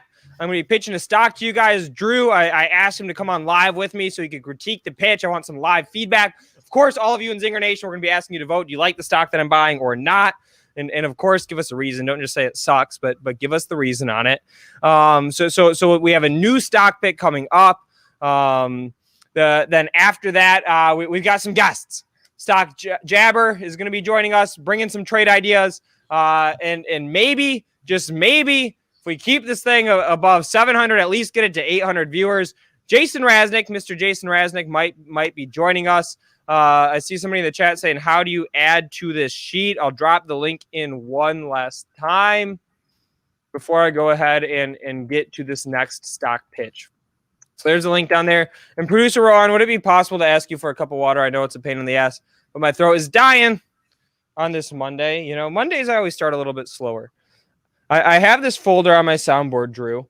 Let's see here. Check this out. I don't know if you can see. There's the soundboard. It says motivation.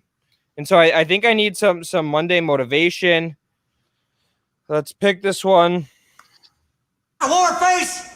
Ah, that's a war face. Now let me see your war face. All right. There Like we go. that? All right. There's the war face, guys. I'm going to go ahead. I'm going to close the chat challenge. So if you didn't put in your answer yet, you better go darn quick. Just scrolling through some of the answers here. We have some Pens, some Teslas, some Maras. AMC back in the cut. Okay, I'll take that in AMC. Some Genius brands. Okay, some Apple. I think Apple is a really interesting play. I already own a lot of Apple, or I would add more. But Apple's an interesting one. Ticker SOS, another crypto play there. Voozy. Everybody loves Voozy. So, all right, guys, there it is. And shout out to Matt. First time doing the chat challenge. There we go, Matt. Make sure you hit that subscribe button. We do the update every day. We see where everybody stands, right? Are they doing better? Are they doing worse, etc.? You know, but that's the deal there. But all right, Drew, I think that it's time for a new stock pick. Are you ready? I'm ready. All right. Tiny Pie Media is coming swinging at you, Luke. I know he's saying that you might be a better one than me, but all right, let's get this stock picking again. You got to critique me on this one. It's I'm bottom picking. I never bottom pick, but I'm going to bottom pick with this pitch. So let's hit it.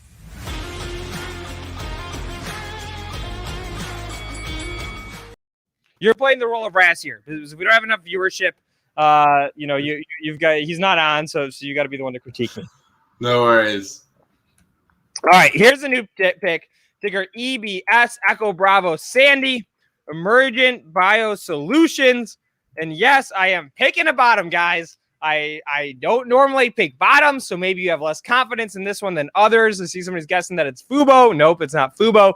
It's Emergent Biosolutions, ticker EBS. Again, Echo Bravo Sandy. So let's talk about the price action. This is a 1-year chart that we're looking at with 1-day candles. And let's look at the chart and talk about why we are picking this stock in particular. You see that the stock had a fall from grace here. What happened? Everybody in the world saw that Johnson & Johnson's vaccine, they had a production mix-up. They had to temporarily pause production of their vaccine. And you know, no good. Right? Number one story in the country for at least a day. Again, Johnson & Johnson vaccine production screw up. I think that what happened is a couple customers got mixed up. Some supplies got mixed up. The stock fell off the list. Or Emergent Biosolutions took the hit from that. They are the manufacturer who made the mistake. Johnson & Johnson put it out there that Emergent Biosolutions was the problem. This news came out on Thursday last week. You saw the fall that the stock had. It fell from about 91 all the way down to 80. Today, we have some more continued downside. Stock's down another 3.5% today. So why am I getting long this stock? I'm going to buy it again in this live portfolio here in just a second. I'm going to start off with a small position. There's two reasons. Whenever I pick a stock, I want to see two things behind me. One, I need to have some sort of a numbers to back me up. You know, if I'm doing a longer term play, I'm going to dig deep into valuation, earnings expectations, etc. If it's a swing trade, I'm going to be looking more technically. So that's what I'm doing here. One, I need to have some sort of numbers to back me. Number two, I need to have a catalyst, right? A story. Okay. So on the number side of things, you see this stock right here is just sitting at this support level. Check this out. 1, 2, 3 lows that we got way back. I got to even scroll down. So this was back in November. The stock put in some lows. You see the stock bounced off of that. It's still sitting towards low of the day, but it bounced off of those previous lows earlier today. So there's the number side of things. It looks like it might have some support. The bottom might be in. And then number two, we got news out of Emergent this morning, actually. Two things, right? One, they reaffirmed their 2021 guidance, so that's good. It suggested that the screw up that they had on the Johnson & Johnson vaccine is not going to be material. It's not going to affect their numbers, how much sales they make, how much profit they have, etc. And then number two, it's on track with respect to its COVID-19 contractual commitments. Okay. They have some positive comments about continuing to work with Johnson & Johnson. So those are the two things, right? So I think that this is a little bit of like a news is coming in. People get freaked out. They get spooked. They sell the stock. But the mix-up that they made, was it bad? Did they F up? Yes, they absolutely did. But I do not believe that it is a long-term issue. Again, the company's coming out and saying it's not going to affect your numbers. You're not going to see it bleed through into earnings. They're saying they can still deliver everything they promised to deliver with regard to the COVID vaccines. We have the stock sitting right at some support right now. And that's why I'm going to try to pick the bottom on this one. I'm going to hit it long. Again, ticker EBS, Emergent Biosolutions. We're going to keep a very close watch on it. If it crashes through this support here and we see the stock start to run, especially on volume, I'm going to bomb out of the position. So we may not be in it for long. If we do see it pick up, I want to see the stock get back near this $90 level that it was at. And so that's why my pick of the day, first stock, Monday morning, Monday afternoon, we're getting into a new one. Emergent Biosolutions, air horns for that. All right, throwing it out to the chat. I'm about to buy this stock now in the portfolio, but throwing it out to the chat, guys. If you like this one, you're in it with me, throw the 1. If you do not like this one, throw the 2. You don't have to actually get in the stock. I'm not saying anybody should do that. I'm just saying what I'm doing. But I want to see where ZingerNation is at with this one. And Drew, while we're getting those 1s and those 2s, again, 1 if they like it, 2s if they don't, where are you at with this name? Yeah, so I'm not too familiar. I saw some talks in the chat. I'm not a big biotech guy. I know there's some people that are like, you lost me when you talk about biotech. I kind of used to be like that, but I'm definitely doing a better job following biotech here. So I think, it's a really interesting. True. I lost my buy button. My buy button's gone on my brokerage. Oh, there it is. Okay, I got it. They don't want you to trade anymore. Boom. We're having a good day today too. You're having a good day like that on Friday. We all are. But all right. So you don't like it because you don't like the space, but keep going. No, I'm not saying that. I'm saying I'm adjusting to the space. But one thing I do like is you're buying bottom, which you don't like to do. But what are you gonna do? Buy the top instead? Like I would rather you buy the dip than buy the rip. And you're picking at a really good price point, right? We saw this trade at it in May. Actually, we saw it trade at it just 2 or 3 months ago as well. So I think it's a decent entry. However, I've heard that in the comments, someone said they've had more issues in the past, right? So if this is a company that consistently has these issues, it's going to be a volatile ride up, but it looks like you're getting it at a really good price level. You're getting some more money coming in, but this is a $4 billion stock. What's 23 billion? I saw that coming their way or whatever. But the reassuring guidance, and I think it's still a pretty solid move. I'm leaning more towards buy, but I'm not going to pull the trigger myself. All right. I like it. And again, guys, we're going to be watching this one closely. Because if it falls through the support, which could happen, really any minute now, we're going to bomb out of it. If not, we're picking it up right at the support. Let's ride this thing back up to 90. So that's the move there. And chat is very, very mixed on this one. I see about half the people coming in with 1s, half the people coming in with 2s on this name. Again, one was bullish, 2 was bearish. And so it will remain to be determined. Again, guys, if you are new to the show, whenever we put trades on, we look at them in the live portfolio. We update them every day, just like we did on our Trimble today. Starting a small position on this one. If we get some of that confirmation the stock's moving higher, we'll add to the position. Ride the wave, ride the momentum back up. But there is my move on ticker EBS. And guys, if you're just joining us today, little bit of a preview as to what's ahead. We're going to have some very special guests joining us in a minute here. Mr. Jason Raznick, we're trying to get him on the show. We did some negotiating this weekend. He said, if the audience isn't growing, it's not worth me coming on. I said, the chat needs you. We need to hear the stock ideas. So he might be joining us. And of course, we will have plenty more trade ideas throughout the show. That's what the show is all about, bringing the trade ideas. All right, Drewski, you want to hit some tickers from the chat, or do you want to go over my favorite piece of news that came out over the weekend? Ooh, two great options. I'm going to have to go with tickers from the chat. Sorry, Luke. I have to put you on pause for a second here, guys. Let's send those tickers. This is one of my favorite parts of coming on. I love looking at new stocks. Let's do it. All right, let's do it. First stock up. We'll do your favorite. Out of the chat, Jumaya. At the top of the show, I said, guys, drop in your tickers that you want us to look at today. Now I see them coming, right? I said up front, give me the stocks. Now I see people putting them in. We'll take a couple more out of there. But the first stock that somebody dropped in when we at the top of the show is Jumaya, ticker JMIA. Drew, where are you at with this one? Yeah, they are a misunderstood company in my eyes, right? People are watching the revenue grow. All of a sudden, the CEO said, guys, we're going to slow it down a little bit. Spooked everyone. All right. And, they've had some issues. They're not perfect, but I think this there's is a lot of chart we're looking at, guys. misunderstanding. This has been a volatile stock. This is a one-year chart we're looking at. Yeah, it's definitely a super volatile stock. The first time I bought shares was at $13, right? Went all the way to 70. Absolutely insane thing. I like them for the long run. They're only a $3-4 billion company right now. I think there's value in that. I think Africa is an insane market. That's a whole different conversation, with what China's doing, building ports, building all this infrastructure. I think Africa is a super interesting play. I like where Jamia's at. I tweeted out on my Twitter. I put a limit in at $30. Didn't get there yet. Maybe it's going to rebound here. 36 is not too far from that. All right. I think it's interesting. I mean, looking at the stock technically, it doesn't really tell me a ton. It's sort of tough. I just did it, right? I just picked the bottom. I was going to say it's sort of tough to buy a stock on a day where the market is ripping and you've got it like here's the S&P up 1.4%.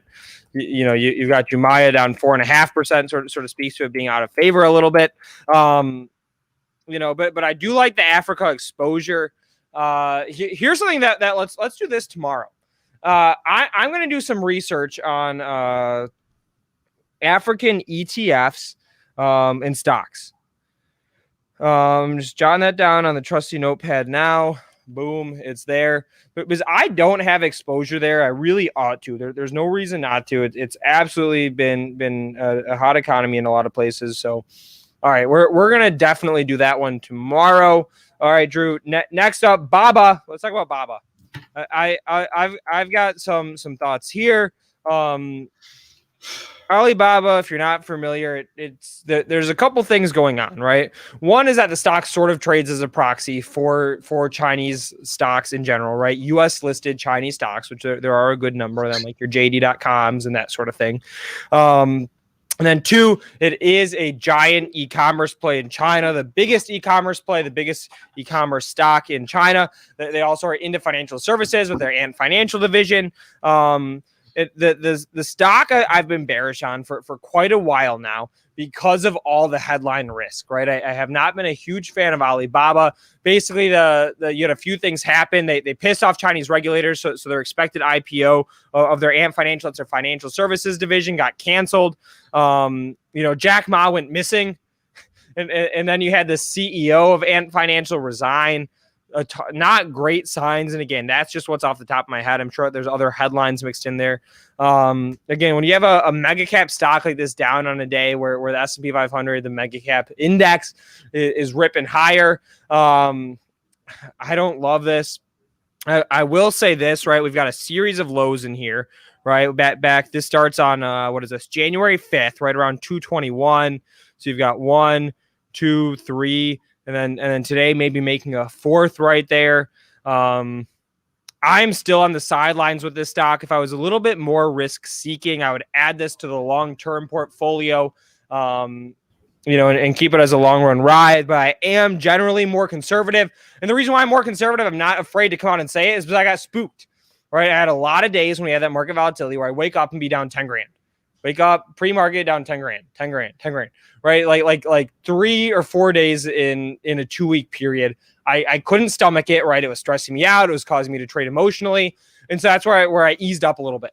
Right, I sold off some stocks. I rotated into some more stable stocks. Am I still hitting swing trades, right, like we just did with the emergent biosolutions? Absolutely, yes. But in terms of adding to the long-term portfolio right now, I'm just doing it with what I deem as like high-quality, low-risk names, like Apple, right? And I think I'm probably going to add to the Apple position at some point this week, so I'll be looking for an entry there. And so that's why I'm not in Alibaba. I do want to throw this one out to the chat, guys. If you like this stock, you are in it, you're a fan, throw me the 1 in the chat. If not, throw me the 2. I did crowdsource this one out on Twitter as well. I threw out a quick little Twitter poll. Let me see if I can find this real quick. Drewski. Well, Luke is looking for that. Yeah. I will say my opinion on the Baba stock. Personally, I like it, right? Look at just 2 numbers stick out. PE 20, growth revenue 35%, EBITDA margin 45%. These are good numbers that stick out to me, right?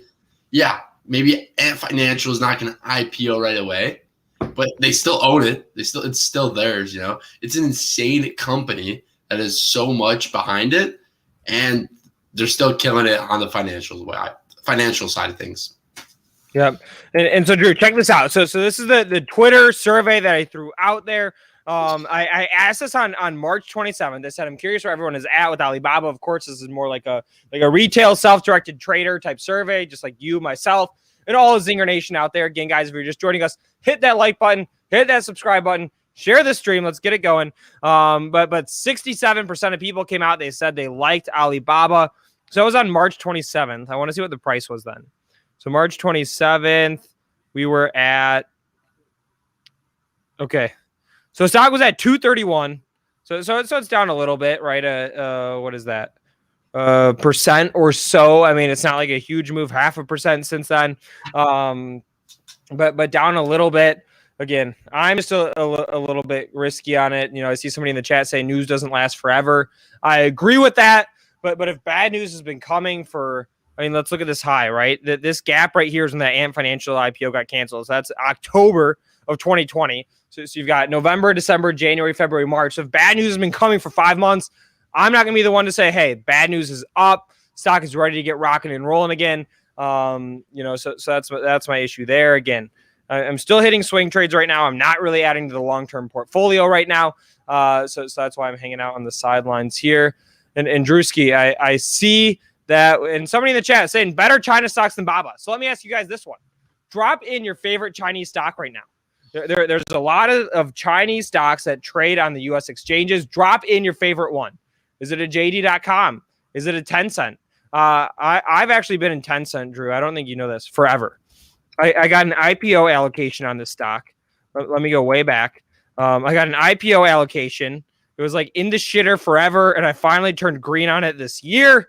Again, this is one that's just like you throw it in the long-term portfolio. I hang out on it. I look at it.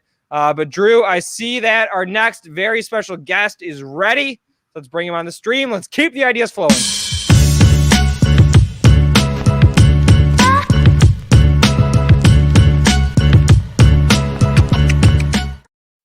Edwin, what's up, man? Welcome to the Power Hour. Hi, Luke. Thanks so much for having me. I'm very excited to be here. Absolutely. So we were just talking about Chinese stocks, right? I was saying the Baba is sort of like the valuation behind it. I don't like the risk behind it, so I'm sitting on the sidelines. I asked the community, I said, what is your favorite stock? A lot of NEO in there, a lot of JD.com in there, some Baidu. Do you have any favorite Chinese stock or any opinion on Alibaba by chance? Not so much China. I don't focus too much on China, Luke. The stock I'm really excited about is called Autonomo. They're going public through a SPAC, and they're an Israeli car data company. I don't know. Give me the ticker. Give me the ticker. Okay, Give me the ticker and give me some of your background as well. The ticker's SAII.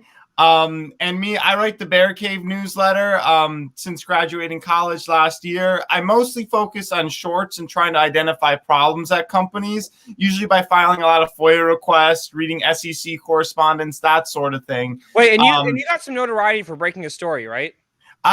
Yeah. So I was early on the Vista stuff. The thing that kind of gave me my name was I was really early on identifying safety problems at Care.com, which was this babysitting platform. Right. You were the axe in Care.com. I remember that now. Exactly, Luke. Exactly. Wait, what's the ticker of Care.com? It was CRCM, but then the Wall Street Journal wrote about them and they fell and got acquired. So they're no longer public. IAC owns them. So wait, CM stock. Yeah. I think Yahoo Finance keeps the historical. Let's see if we can see it.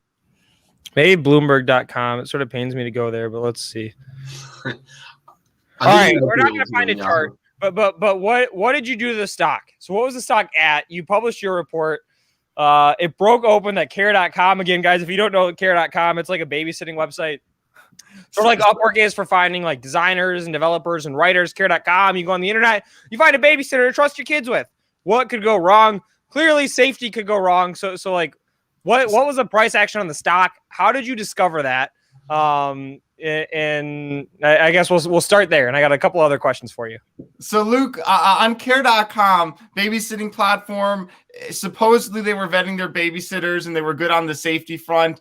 I had a friend who was a babysitter on the platform who was like, check it out. It's kind of odd. I saw a lot of lawsuits against the company. To check the safety on the platform, I decided to apply as Harvey Weinstein to see if they'd accept me as Harvey Weinstein. They say, we'll run a background check. We'll get back to you in 48 hours. And 48 hours later, I was approved as Harvey Weinstein. And they said they ran no background check on me. They ran no background check then. And so I knew it was nonsense. I wrote up a little report. The stock fell from 15 to maybe 14.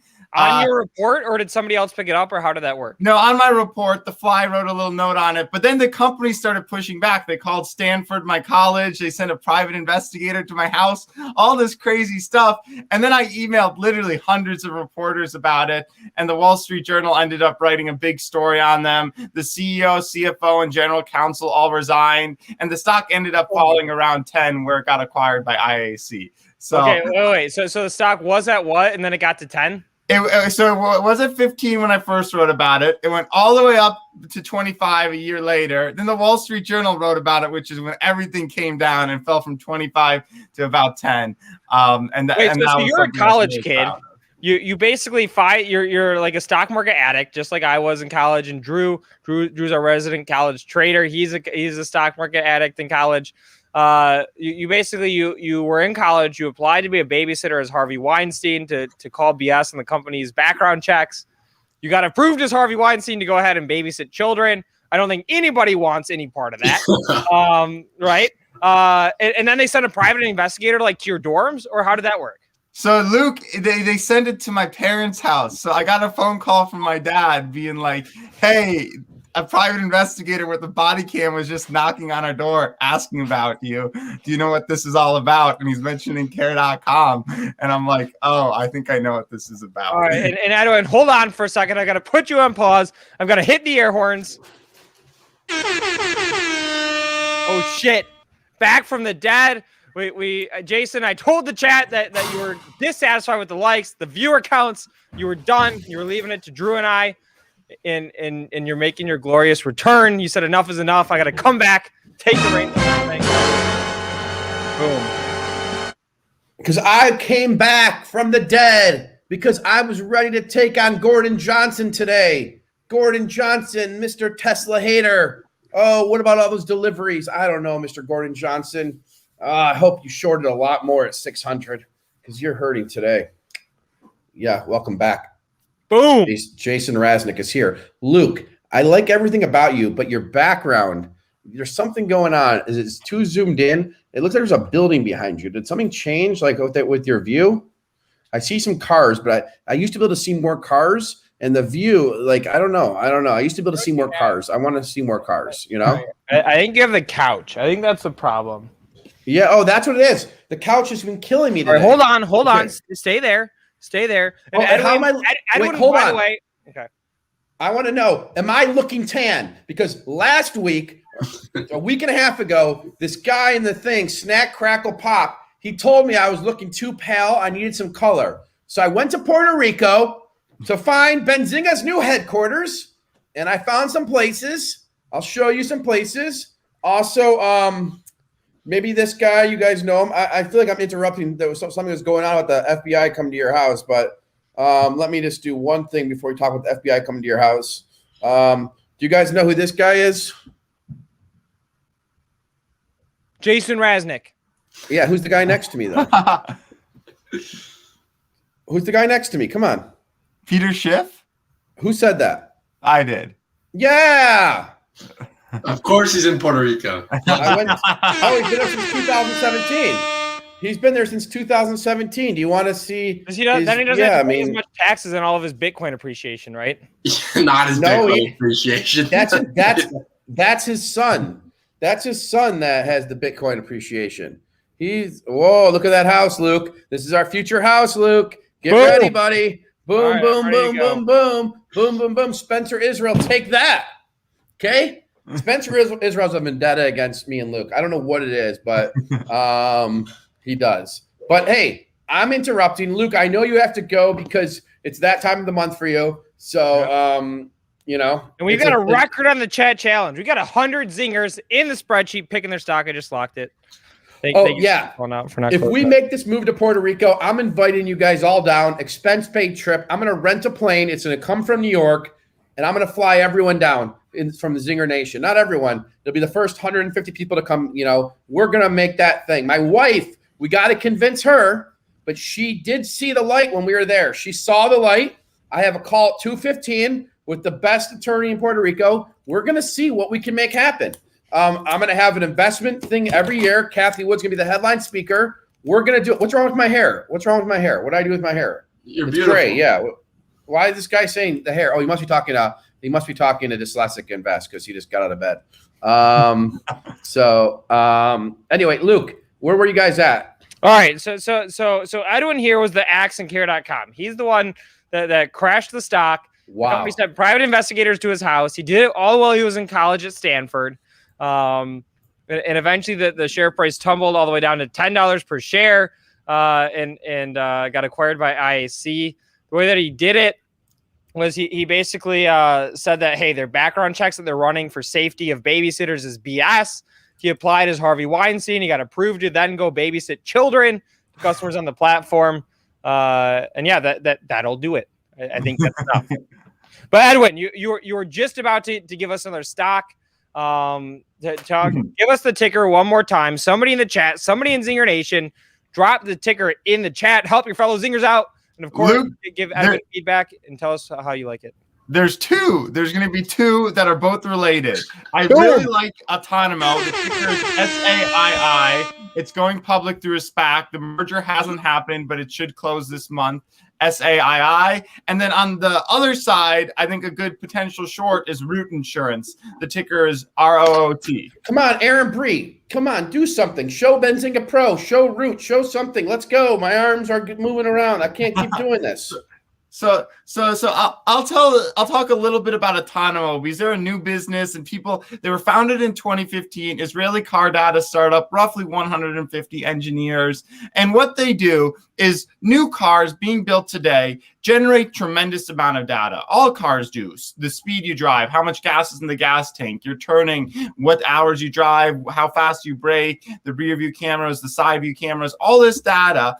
And historically, cars didn't do much with it. They generate it and then it gets discarded. It's not stored. It's not uploaded anywhere. Now, newer cars are being built with the ability to save and upload this data to the cloud. So you've got tens of millions of cars on the road today and new cars being built every day that are generating tremendous amounts of data. And there's going to be a lot of uses for this data, and that's where Autonomo comes in. Autonomo is a little bit like a data broker. It doesn't buy data, it doesn't develop end uses for the data, but it just manages the data. And that's important because for cars, there's going to be a lot of data compliance issues. Every state in the U.S. is going to have different regulations about data. If a car drives across state lines, you're going to need to treat data differently depending on which state it's in. Europe has strict rules with GDPR. And what Autonomo is going to do is there's going to be a lot of companies like insurance companies. They'll want car data on individual customers to help price insurance. Because you can imagine it's super, super, super helpful for insurance companies to say, hey, is this person a good driver or is this person a bad driver? If you share your car data with us, we'll give you a $20 a month discount on your car insurance. That's one potential use for this car data. And there's going to be a lot more. So with Autonomo, Avis Budget Group is both a customer and an investor in Autonomo because there could be a lot of uses for companies that have a lot of cars and fleets. Because if you're using this data, it could be helpful to predict maintenance in the issues in the future, or just see which cars are being driven an abnormal amount or in an abnormal way or in abnormal conditions. So you need to look at it. So that's another use. Usage-based insurance is going to be the big initial one, fleet management. And then there's going to be a lot of quirky uses for car data that aren't immediately obvious to people. One that somebody mentioned is financial services and credit cards. There's a problem in the United States where low credit score individuals are wrongly denied credit because banks don't trust them, and banks can't differentiate a trustworthy low credit person to an untrustworthy low credit person. In theory, if you share your car data, banks might be able to underwrite this risk a little better, because presumably somebody who doesn't speed and drives at normal hours is going to be a more credit-worthy person than someone who's speeding all the time, braking erratically, driving at 2 a.m., and doing kind of quirky things. So there's going to be a ton of use for this car data, but because it's such a new and weird industry, I don't think people have fully recognized that. And that's why I think this SPAC has a lot of potential, even though it's at the beginning stages of revenue and it's only 5 years old. I think this is going to be a huge industry, and they have a decent chance of being the one to kind of dominate it and become a marketplace for car data. Awesome. So have you done any research on the SPAC deal itself, right? How much cash is coming into this company? Is there any talks of a pipe? It's really close to the IPO price, right? I buy a lot of SPACs. I like to buy when it's $10, when it's $11, when it's $12, maybe it starts pushing it a little bit for me. So it's a great entry that you're getting here. Props to you for finding this one. I know there's a lot of SPACs out there. Have you looked at the deal or anything like that? Yeah, Drew. So in addition to the SPAC, there's going to be a concurrent PIPE. And in total, the company's selling about 30% of their equity for about $400 million. So they're going to have about $400 million of cash when this closes, which the CEO has said is going to be more than enough for the next 5 years to run their operation and to build out their marketplace. So they're going to have a ton of cash. One thing that's a little reassuring is you don't want to make your decisions based on who else is investing in it, but it could be a little bit of a stamp of approval. In the pipe, you have Senvest, you have Dell, you have Fidelity. You do have some big names who have invested in this company. Bessemer Venture Partners, Class A VC firm, invested in every venture capital round for the company. So it's not one of these SPACs, I think, where it's a complete joke. The projections might be big. They might hit the numbers. They might exaggerate things a little, but it definitely seems like a real company with real potential. The other competitor in this space, Wejo, is also trying to build a car data marketplace platform. They're going public through SPAC at a $2 billion valuation. The difference between Autonomo and Wejo is Autonomo is truly neutral. They disclose they have 16 different OEM agreements with car manufacturers. Wejo has 3. And they're very close with General Motors. They have a 7-year deal with General Motors. General Motors has a 35% stake in them. General Motors controls 2 of the board members. And for that reason, people think Wejo is going to be seen as this conflicted entity where they'll do a lot of business with General Motors, but other car companies won't be as excited to do business with them because they're almost working with the competitor. It's almost too GM aligned, where Autonomo is truly neutral. The other thing, Drew, that I like about Autonomo is I really like the CEO, Ben Volkow. He previously built a business in Israel called Traffic Systems that he sold for about $150 million. And from his interviews, it really seems like he's somebody more focused on building a business and, making Autonomo strong rather than just somebody trying to pump and sell the stock, which I really like. Because you have too much of that in the SPAC market where people are just trying to dump as much stock as possible, where this guy really seems like he's passionate about the business. So Ben Volkow is tier A CEO in my opinion. And now on the other side, you've got Root Insurance too. Mm-hmm. Well, you don't like Root Insurance, but Edwin, do we do much with you right now? Sorry? Do we do much with you? Do we do this? Oh no. Oh no. The Wi-Fi is not too well for Jason. I think when he was asking, back here, I think he was just wondering where we were at with this whole talk. If there's any more tickers you want to talk about, anything more you want to look at. So in addition to Autonomo, so just to clarify one last point on Autonomo, because it's relevant for Root Insurance, which I think could be back. a good. He's back. Sure. Jason, we're going to talk about the future of car insurance now. Because I know you don't like Root Insurance because they're overpriced. They have better tech data, but there's better ways to do the per mile like Tesla's going to do for insurance and other companies are going to do. Root in your mind is overpriced. What is the 30 seconds why it is overpriced? Okay, Root's whole thing is download our app, hold it on our phone. We'll track you for 2 weeks, and we can track the phone movement to determine whether or not you're a good driver. Depending on your braking speed, your turning, the hours you drive, whether you use your phone when you drive. That's going to be obsolete in 5 to 10 years because in the future, insurance companies are going to get this data directly from the car. No need to get a phone acting as a proxy in a car, tracking where the car moves. You're going to be able to get the data directly from the car itself. The way it'll probably work is there are going to be apps in a car where you can say, share my car data with Allstate or Geico or whichever insurance company, and they'll get that data directly from the car to the insurance company. Perfect data on how the car is driving. The phone as a proxy for the car data won't be as good as the car data itself.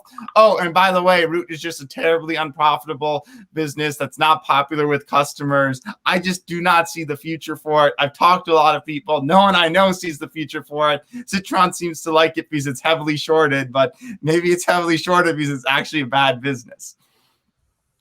Got it. I mean, that's what I'm hearing. But I didn't make a position in it. And so how confident are you on a 1 to 10 level that Root is a bad business and a good short? How confident on a 1 to 10 level? I'm an 8 that it'll be lower in 5 years. But the thing is, the one thing I want to warn is it does have a heavy short interest. With these, you don't know, it could go up 200% over the next 6 months. That's not what I'm good at predicting. I'm much better at saying, I've seen the future, Jason, and it's not positive for Root based on what I've seen. I'm more confident that Root will suffer than that Autonomo will be successful. I really don't see it for Root. I like how you say it. You should take some of my stock picks because there's certain stock picks that I give a 9 probability, and I even say, listen, if you don't do what I'm doing here, you're just dumb. And that's a rude thing to say. But I mean, I had the CEO of Voyager on at 30 cents. The stock is at $29 today. That's just like one of them. But like the other ones that I go crazy about is like Spirit Airlines. It was down 30%. Another one I go crazy about is Leslie's. Leslie's only up 9% since I gave it. And I'm saying not only because there's some stocks up 40%, but Leslie's is at $25. If Leslie is not at $30 by August, then you know what? I am going to, I'm going to go climb the Sears Tower and I'm going to be on TV for saying the market is rigged because Leslie is going to be at $30. It just is because there's way more pools. There's way more of that. Analysts don't know how to forecast. I'm telling you, I did this with Upwork. I did this with Tesla. I'm going to do it again with some of these other picks. And that's just what happens. I'm not saying go buy Voyager today. Don't get me wrong on that. I'm not saying that, but there's a lot of things like that. I like what you're saying on Root. I like what you're saying on Autonomy. Like there's both of those. Spirit, SPRT. I'm talking about Spirit Airlines Save, not Spirit Aerosystems. But I used to own that too. And the short interest is scary. I agree. I like how you think, man. So you went to Stanford? Mm-hmm. Yeah. And I graduated last year, and since then I've been writing the Bear Cave newsletter full time. Oh, you're the guy that reached out to me. Yeah, Jason, we've talked a little on Twitter. I've been on here before. You remember me. Not fully, but mostly. There's a lot of people email. I mean, I'll show you my inbox if we can. I'll show it all. But no, you're right, Edwin. I like having you on. I like it. Now, do they cover your research when it comes out? Benzinga, yeah, you guys have been writing some good stuff. If they're not, then tell me. And then if you want to join up with us and be like a little bit of an editorial director on the short side and give more of these stories and become more involved with us, I'm for it. I'd love to be more. I'm not joking. Let me just give you an example. We started cannabis content, okay? There's a guy, Javier, he was writing for us with our main vertical, and we're like, why don't we do cannabis? So then he started doing cannabis. But then we had some conflicts. Our editors of the main feed like, hey, we need to. So then we said, you know what? We're spinning this out. Cannabis is of one vertical. Now our cannabis content vertical has 9 writers. Javier is the managing director. This happened 2 years ago. Not only is he the managing director of the cannabis on Benzinga, we launched Cannabis Italia or Benzinga Italia. Then we launched another site. I forget the name of it. It already has 50,000 or 100,000 weekly uniques. So 400,000. It's I forget the name of it. I don't know how I forget the name of it because we're a big owner of it. But yes, I forget the name. And that was Javier. It was Javier, this initiative, because at Benzinga, anyone can do amazing stuff. Luke Jacoby, who hosted the show, he started as an unpaid intern in 2010. This is when interns can be unpaid. He wanted a job. He saw us that we're in the stock market. Luke Jacoby makes very good income. Money follows, doesn't lead. I see a guy like you, Edwin Dorsey.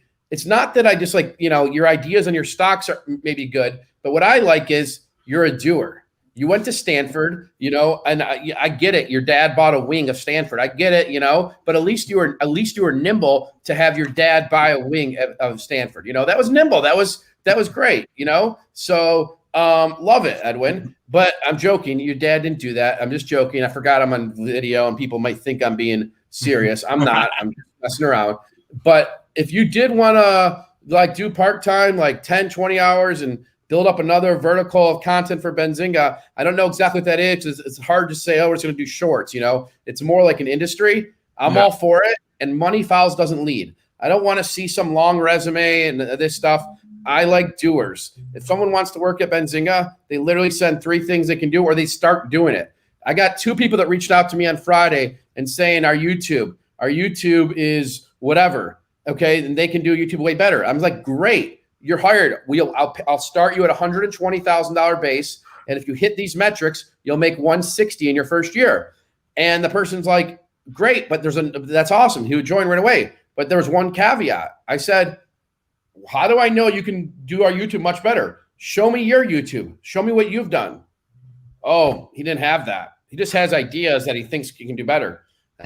Ideas are great. I love ideas, but it's all execution. So if I didn't see him do it in the past, what is all of a sudden this guy's gonna be on the sideline? Oh, I can do it way better. I'm gonna go do it. It's hard for me to take that from 0 to that. Listen, some people need the opportunity and I get it. But I got confused because he said Internet of Fortunes got a job at Benzinga. No, he didn't get a job at Benzinga. But so that's my take, Edwin. We're looking for the best of the best that wants to conquer the world. Our company has gone to about 110 people, but so much room for growth. I was in Puerto Rico. I had a meeting with 2 different billionaires who want to put up so much money in the business. But we just need more sweet people like yourself. That's what it's going to take. Absolutely, Jason. And I'd love to talk to you about this. I'm a big Benzinga fan. I think you got a lot of potential. I think you don't have to do anything else, dude. I was just saying it. You don't have to say that. You don't have to say all this nice stuff about Benzinga. I would rather hear negative stuff about Benzinga, not good stuff. Jason, what you should do? Have you thought about launching paid email newsletters? I think that's the future for business. We did, Edwin. We did. You did, and how's it going? It was a $0 business 4 months ago. We do $600,000 a month now. More paid newsletters. Have one for each vertical. That's how you'll make tens of millions. Edwin, we launched one in April or March. In the first month, it did 120,000. That's more than the Bear Cave did in its first month. But look at Substack. I know all the Substack authors. There's people earning like close to $1 million a year, 700 grand in the finance vertical with their Substacks, just solo operations. I know, but Edwin, Substack is late to the game, man. I know they raised money, but I was doing this in my sleep. Let me show you that, Edwin. Come on. You got to wake up pretty early to get one on me. Yes, they had someone to go run Substack. I didn't have someone to go run this business. There's only so many, but this business that we have here that's sitting on the sideline is a $100 million a year business, but I have no one to run it because it's scrappy people. This is our platform. Here, I'll show you, buddy. Oh my God, I got to show them everything. Okay, you see this right here? Yes. This is called MarketFi. We power these products. This is Substack on steroids. There's chat rooms. And you're gonna say, oh, what's different from Discord? Oh, you'll see what's different from Discord. Okay, I'll show you in a second, guys. So here's this portfolio. Here's every single trade. This is all real. But how about this? Mr. Edwin? Look at how many real reviews there are on this thing. So I see they make this light gray, so it's impossible to read. If I keep seeing light gray writing, and any of you guys, if you email me and don't reply all, I'm not responding. Okay. So look at this feedback, 2,000 whatever, 124 feedback items. Okay. This powers it. Now let's go into the product. You can't just be just emailing Neil, our friend, what's his name? Okay. Wait, don't leave me yet, guys. I'm getting somewhere. I get lost when I have to go see the chat by Internet Enforcer. Internet Enforcer is my consigliere. Where do I go? 420 Investor. I swear I'm in it. What the heck? Portfolio. What am I doing wrong? Log in. I didn't log in. All right. Dummy. There we go. Now I'm logging in. Okay. So now I go to product. All right. So here we go. Hold on.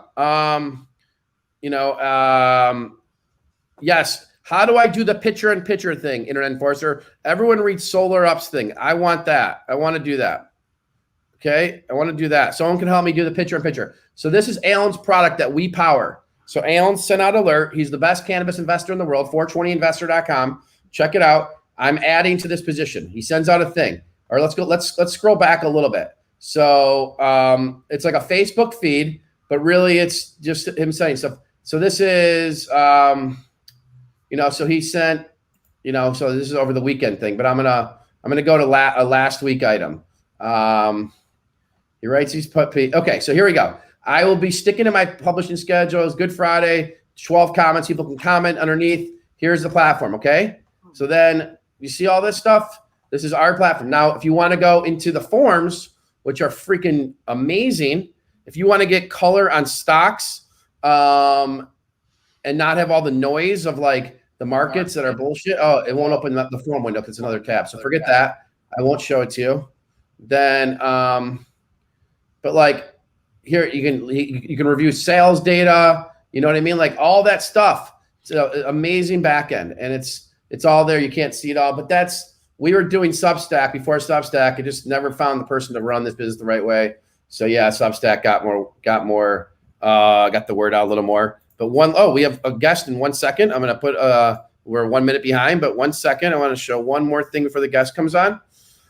All right. Don't go away, Edwin. And so behind a paywall, there's this whole like discussion categories, like where you can get, color on these stocks without a huge, without noise from people like pumping the stocks. So you're going to get all the quality content on Chronos and these different stocks. So that's 420investor.com. We're the back end for it. That's what I wanted to show you, Edwin. Those are little like businesses on the side that people, start running and they become like a real 7-digit, 8-digit business a year. Very cool. No, that's pretty cool, Jason. You were Substack before Substack. Yep, but you can only execute on so many things, as you know. And so if I find the right people and who want to take on those things, let's go for it. But so stay in touch. You have my number. Thank you for the information. And I think you talked about Root. And then what's the symbol of the second one? SAII, Software Acquisition Corp, going public with Autonomo. And you don't like it, or you like it? I love it. I own it too. Full disclosure, I was own going it. to ask you, did you buy it? I did buy it, and I own the warrants too. Yep. So it's already out there to trade. Okay. I have a new trading strategy for SPACs. I'm going to discuss it tomorrow. I'm going to trade like 50 SPACs. I have a new trading strategy I learned in Puerto Rico that I'm going to employ starting tomorrow on a public account. All right. We have our next guest, Edwin. So we'll talk to you later. Have a nice day. Hope you get a good Easter. Merry Christmas. And all that. Bye, Drew. Bye, Jason. Take care. Okay. Now, before we bring out our next guest, Drew, it's stuff that everyone should take care of and do. It's important in life. Without this, you're really just hurting the people you leave behind. So before we do that, let me bring on my little thingadoo. Boom, boom, boom, boom, boom, boom, boom, boom, boom.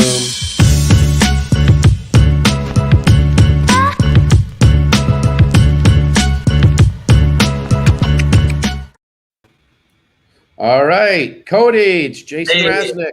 What's up, Jason? What's up, Drew? How are you? Yeah, Drew. Drew, you should change your name up there to your name.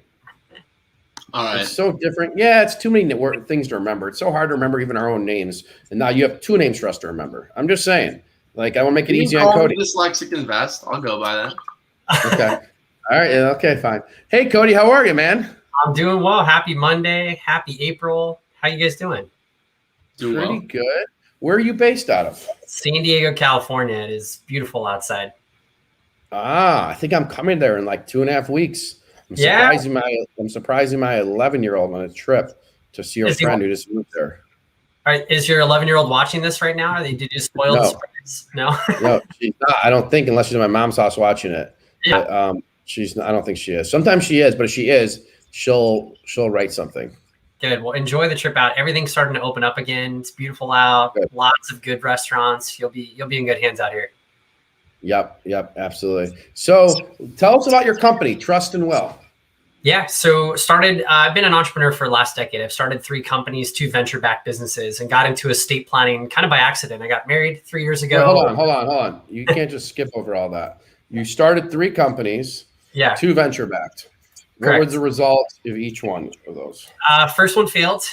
First startup out of college it was a company called Niche, kind of like Pokemon Go for content. You'd go with your friends to bars, restaurants, music festivals to unlock the content, and using geofencing was kind of the thesis. It was a new technology at the time, 2011, 2012. But young entrepreneur, my co-founder and I didn't know what we were doing, and we should have moved to the Bay Area, I think is the regret. I didn't stay in San Diego for that company, or we stayed in San Diego for the company. We didn't relocate. And we had a really hard time pitching angel investors who just didn't understand social media at all at the time. And I think it would have been a night and day's difference up in the Bay, at least for the concept itself. So spent about 1.5 years, a lot of savings invested in that, but it was a good learning experience. And in that transition to my second company, I needed a job. So I went and worked at a restaurant, ended up being an incredible restaurant, part of one of the largest restaurant groups in the country. And I found this same problem in my own job seeking, that they were taking paper resumes and posting on Craigslist. And I'm like, you guys are one of the largest restaurant groups on the planet, not just in the US. How do you take walk-ins? And I saw so much turnover happen in the first 2 months. We hired 160 people. We were filling 40 open positions a few months later. And I was like, so much time spent and wasted on this inefficient process. Why isn't there a professional network like a LinkedIn for hospitality? 1 in 10 working Americans, this is their career. 1 in 3 people, this is what they've done at some point in their life, whether it's a first job or an in-between. So we'd raised a couple $1 million, built a big team here in San Diego for both a professional network as well as a hiring platform for the service and hospitality industry. And did that for about 3.5 years. And had a bit of a fallout with the co-founders and the board. They wanted to take it in a different direction. They pivoted into crypto. And this is early 2017. So right when the markets were on total rocket ship. And I wasn't a part of that journey. So we parted ways in June of 17. They failed to launch an ICO. Crypto bubble popped early 2018. They ended up having to pivot back to the main business and burn through all the cash, went from 25 people to a couple. And as much as that pained me, because that was my life at the time, very quick turnaround to Trust and Well, because I've been an entrepreneur for 6 years at this point. and wanted to get back into it. I was kind of toying around a couple different ideas, but estate planning became one of these to-dos on my list for my wife and I as we got married, along with working with a financial advisor, setting up joint filing of taxes, fun topics. But I was just blown away at, 28 years old. Why does this process cost $3,000 to $5,000? Why can't I do this online? You've seen innovation in fintech, tax, insurance, all these different categories. Why not estate planning? And having that venture-backed background, even though the business didn't liquidate or materialize for me personally, I understand that my equity on paper was worth a lot of money. And I didn't really understand why so many entrepreneurs and early employees at big tech companies don't think about estate planning as such an important function of how to do kind of almost pre-wealth planning before the liquidity, before you go public. And it really concerned me. I was like, why does half the population not even have this? Smart, educated people, successful with kids, homeowners. And then for the half the population that does, they haven't updated their estate plan since their kids were born. And it really pains me knowing how many families end up in probate. Siblings get torn apart after the death of a loved one because they didn't have an estate plan or the estate plan was out of date. They took care of mom or took care of dad on her deathbed, his or her deathbed, and they think they're entitled to the house or some sort of asset.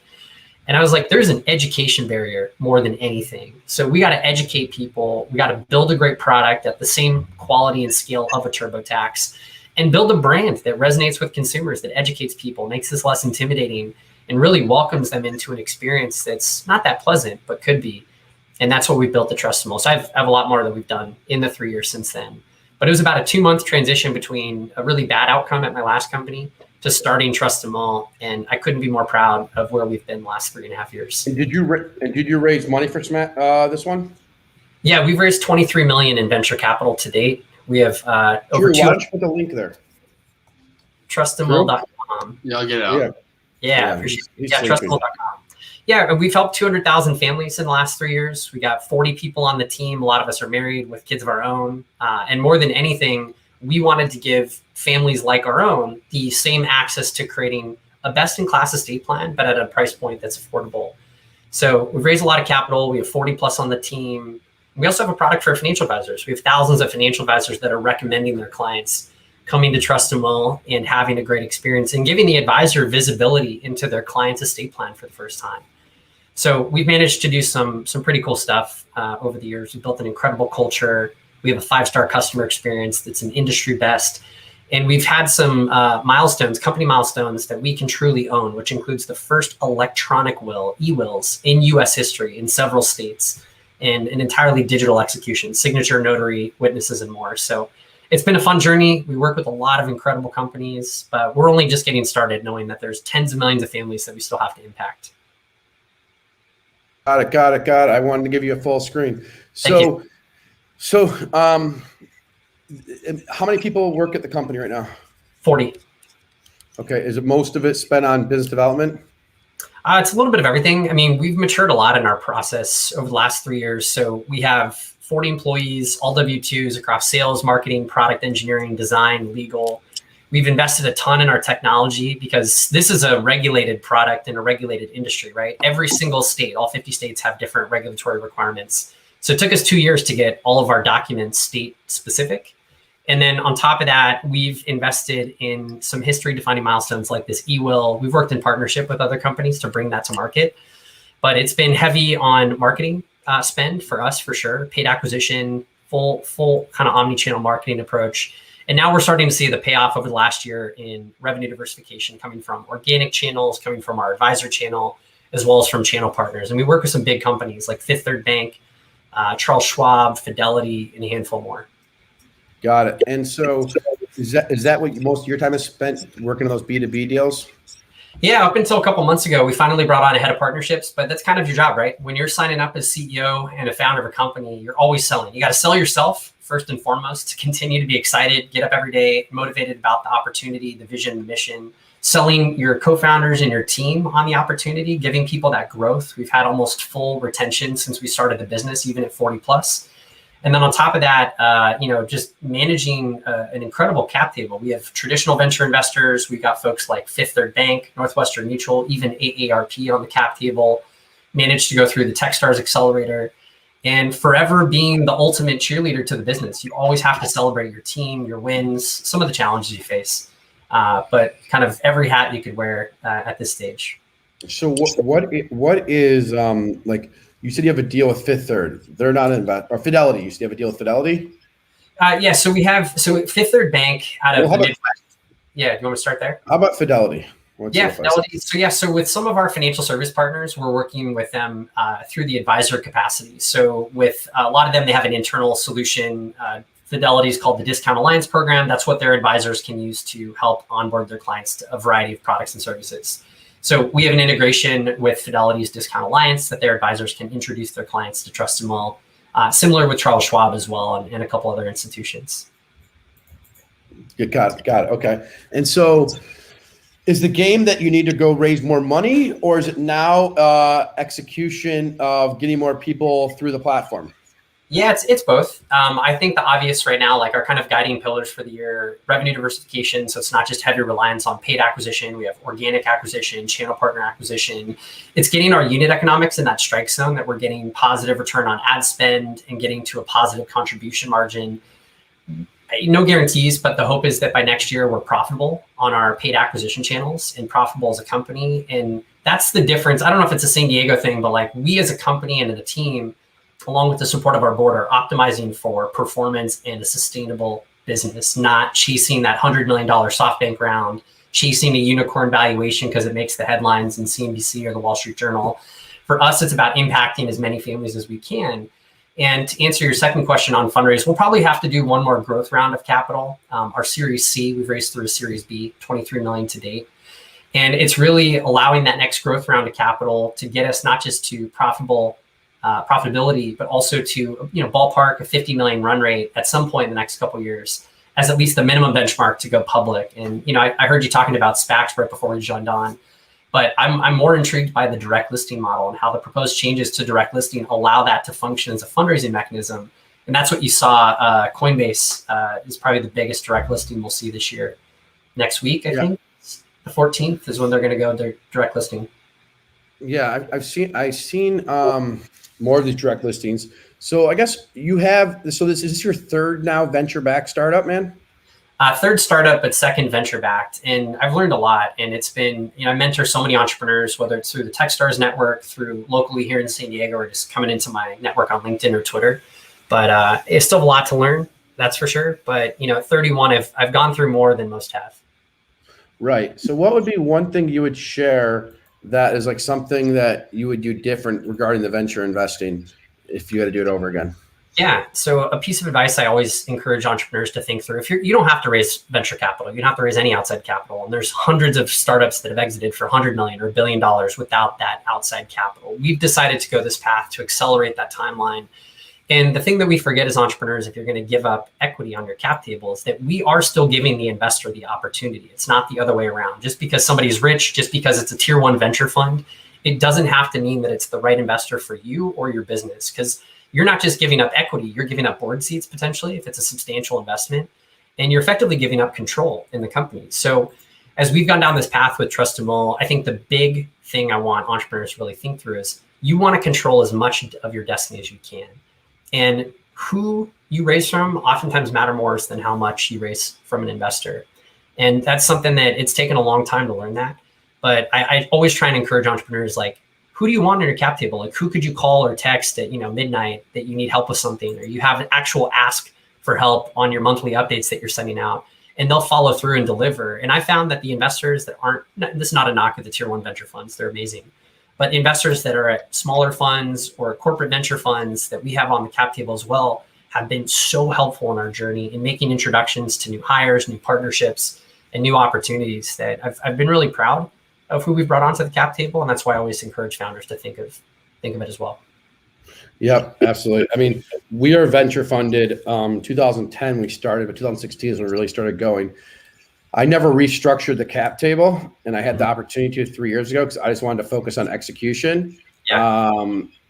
But now we're at a stage where we have some pretty strong 8-digit revenues and fairly profitable. And so it's interesting because we're getting like offers, and it's interesting to see how much, if we take one of these offers, how much one of these original investors could make.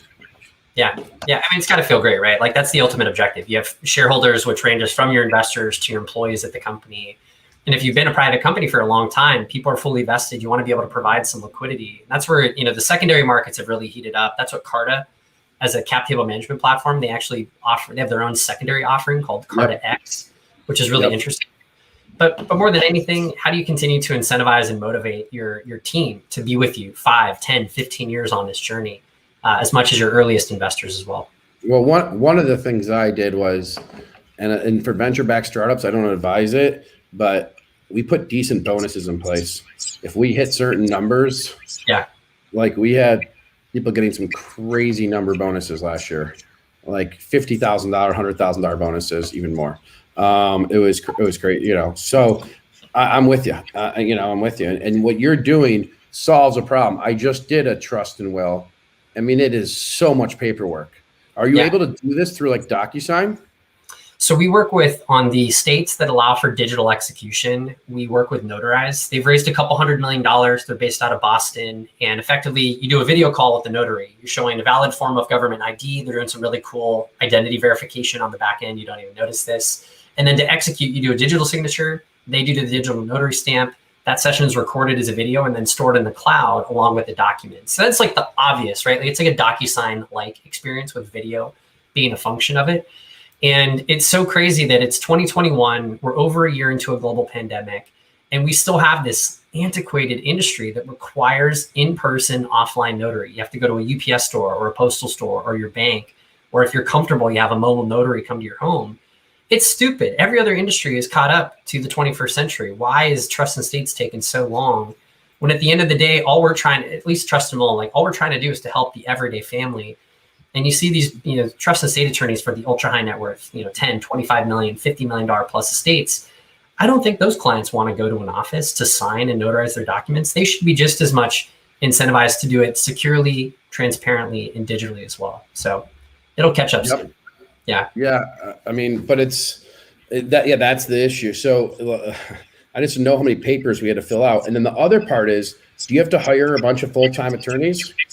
So that was our first hire at the company when we started 3 years ago, was a 10-year trust and estates attorney, because it took a considerable investment. We raised about $2 million in our seed round, $6 million in a Series A to get our documents to all 50 states because of the state specificity. And then one of the newer offerings for customers that we have is an attorney support network. So we have about 10 states right now. We'll bring it to a majority of states over the remainder of the year. But customers, think like a TurboTax Live. They have a live CPA service. If those customers want to talk to an attorney, we can establish client attorney privilege. They can talk through advanced planning, scenario modeling, the funding of the trust. They get a line-by-line item review. So it's a little more comprehensive, but it's peace of mind for some people. They want to talk to the attorney, and that's okay. So you can go entirely self-service from trustandmull.com in 15 to 30 minutes if you don't want to talk to anybody. But we offer support 7 days per week. We offer that attorney support in a handful of states to accommodate for people with growing complexity or just want peace of mind. Got it. Yeah, because I think of your business can grow a lot. I mean, obviously you can do pay-per-click acquisition models, but I think a lot of it's going to grow by word of mouth, right? Yeah, a ton of word of mouth. I mean, organic content for us, like education is the number one barrier. And because we've really invested in the educational content, we're pumping out 20 articles per month on our Learn Center. We have a subscribed newsletter with, this blows my mind, like 100, it started off in the hundreds, now in the thousands of subscribers looking for estate planning content. And that's driving organic customers to purchase. And on top of that, working with so many great financial institutions, big life insurance companies, people will have a great experience with Trust and Mull, and it sticks with them, because the likelihood of you changing from Trust and Mull to go to an offline attorney or to go to another online provider is pretty low because of switching costs, right? It's either going to be way more expensive or a way less ideal experience. We've just invested so much in the design, the ease of use of our product, our 5-star support, that people really like it. And if you're a parent or a new homeowner, you have this kind of like emotional connection to the estate plan because it is a peace of mind builder. It takes that weight off your shoulders. So we like the fact that we have people that can refer directly through their dashboard, provide a discount to their friends and family, and almost creating a social network around the estate plan for the first time, which is not it's just wild to think that that's happening, and we're getting nice word of mouth traffic. That's great.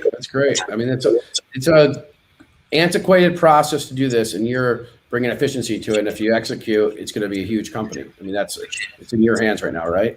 Yeah, that's the goal. So, like to your point, like, heads down focus for the most part. We raised that 15 million in the fall, so we got full 2 years runway from that capital, and just really nailing and optimizing for that strike zone when it comes to our unit economics, building a great culture and employee experience, really incentivizing and investing in our team, because it's ultimately the people. We have 40 plus. If we raise another growth round, that team goes from 40 to say 120, 2 to 3x or something. We want to make sure that everybody at the company today is a future leader. And you got to be intentional about these commitments. That's like the one thing that's carried with me throughout the last 3 startups, and even going back to college, being involved in student leadership, is when you invest in people, you build the time, you make the time to build the relationships, it pays off dividends. And that's what we're hoping what will happen to us. Yep, absolutely. All right, man. Well, thank you, Cody, for coming on and solving a big problem in life, to be honest. So very much appreciated. Yeah, thank you, Drew. Just have a great day. Thanks everyone for listening. Yep, thank you, man. Bye. All right. So that was Cody Barbo. Cody Barbo. I like last name. Trust and Will. Online wills and estate plans. You got to get an online will eventually. Go to Cody Barbo at Trust and Will. Online wills and estate plans. Now, so we have at 2 p.m. another show. It's live trading. We're going to do some live trading with David Green. That'll be starting in about 7 minutes. That is, if you don't like minutes and you want to do seconds, we're going to go 7 times 6. That's 420 seconds. So, Drew, want to see a little trick? Oh, I would love to learn from the great Jason Raznick. I've been waiting for this moment my entire life. Okay, so I don't know what's up with your microphone, but it's bad. But could you get a calculator out? I got it. All right, open the calculator. Ask me math questions like 25 times 25. All right, let's do 32 times. No, 25 times 25. Right, 25 times 25. Okay, 625. Now, if you want, like, go to 55 times 55. 55 Ready to type that in your calculator? Yeah. 3025. That's correct. All right, let's just like skip to 85 times 85. That's a harder one, right? Yeah. 7225, right? Okay. 65 times 65, you know what that is? 4225. I will teach you these math tricks. If you stick with me, Drew, I will teach you these math tricks where you can get these. That wasn't by memory, I promise you. There's a method to what I just did, but I have to teach it to you, okay? And it's fun. Like 75 times 75 is 5625. I guarantee it, okay? And I can just there's a trick to it all. And we'll do that in our next show of Math with Jason Raznick at 155s. That's our next show. Now, we didn't get into enough stock picks. That's the only thing that I have to say I regret. Now, can I also have you do one more thing? Of course. If you bought $10,000 worth of Voyager at 60 cents. So do 10,000 divided by 60 cents. Yep. How many shares is that? That's 16,666 shares. Now times that by Voyager's price today. If you didn't sell any, $29. That's almost $500,000. It's coming at 483,000. Well, that's when we had. Change. That's when we had the CEO on, and I know a lot of you guys got in. I know some of you guys didn't, but it's kind of crazy. We're at a high today. Oh my God. Internet Enforcers. I produced the human Scott. Is that Internet Enforcers? Holy cow. Is that math trick? Is that from that infomercial? That is, I think that is. That trick I just did to you, Drew, it's from an infomercial when I was like 12 years old. So I tell the story all the time. So I bought the tapes and the thing sucked. The only thing that I got from it was the math thing that they showed in the infomercial at 2 a.m.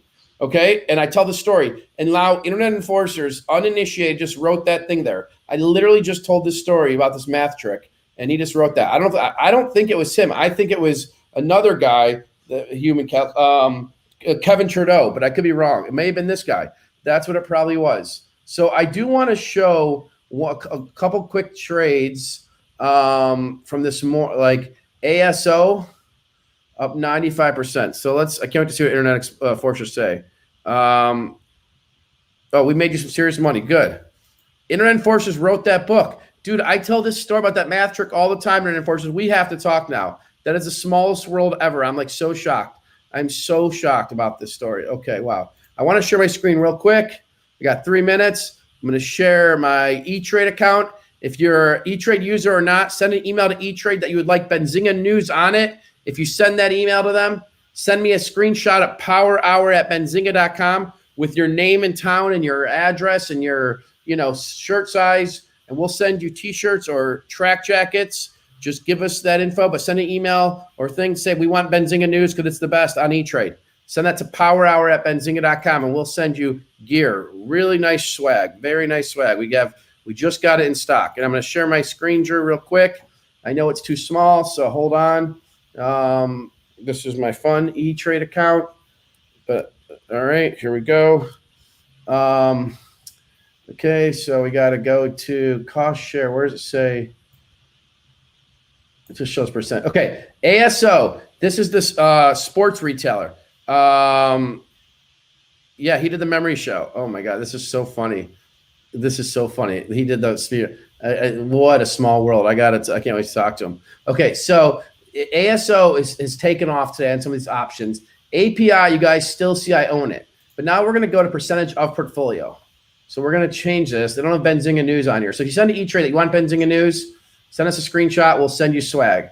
So Tesla, I've been reducing my position in Tesla. Amazon, you guys see. BTN, I own a lot still. It's a conglomerate of a bunch of companies. And I've owned it for some time. I'm not trading on it anymore because I don't have any inside info, but I know management there, and I don't like trading on stuff when I already know stuff, like when I know management or something.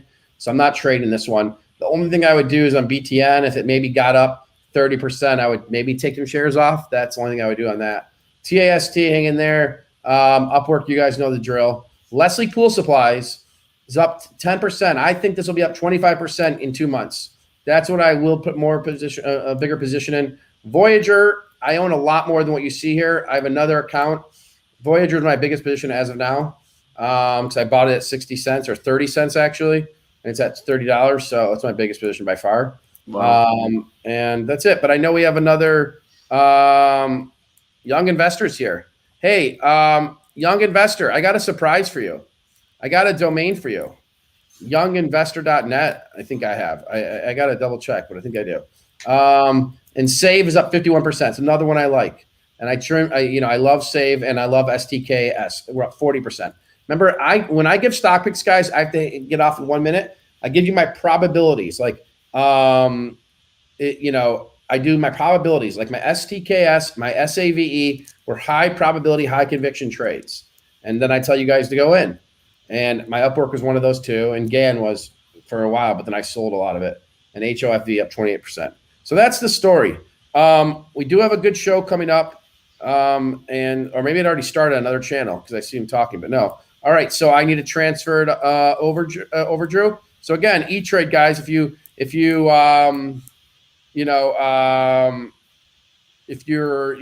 listening to the show, send a note to E-Trade, send us a screenshot at powerhour@benzinga.com. If you're a developer and you want to change how financial information is delivered, news and stuff, and you want to make the game easier for investors, shoot me an email at powerhour@benzinga.com.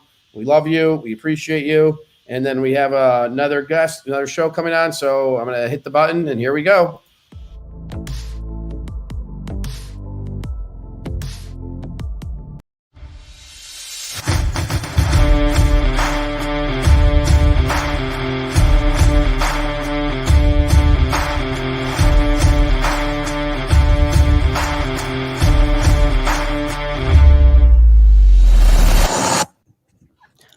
David, how's it going? It's Aaron.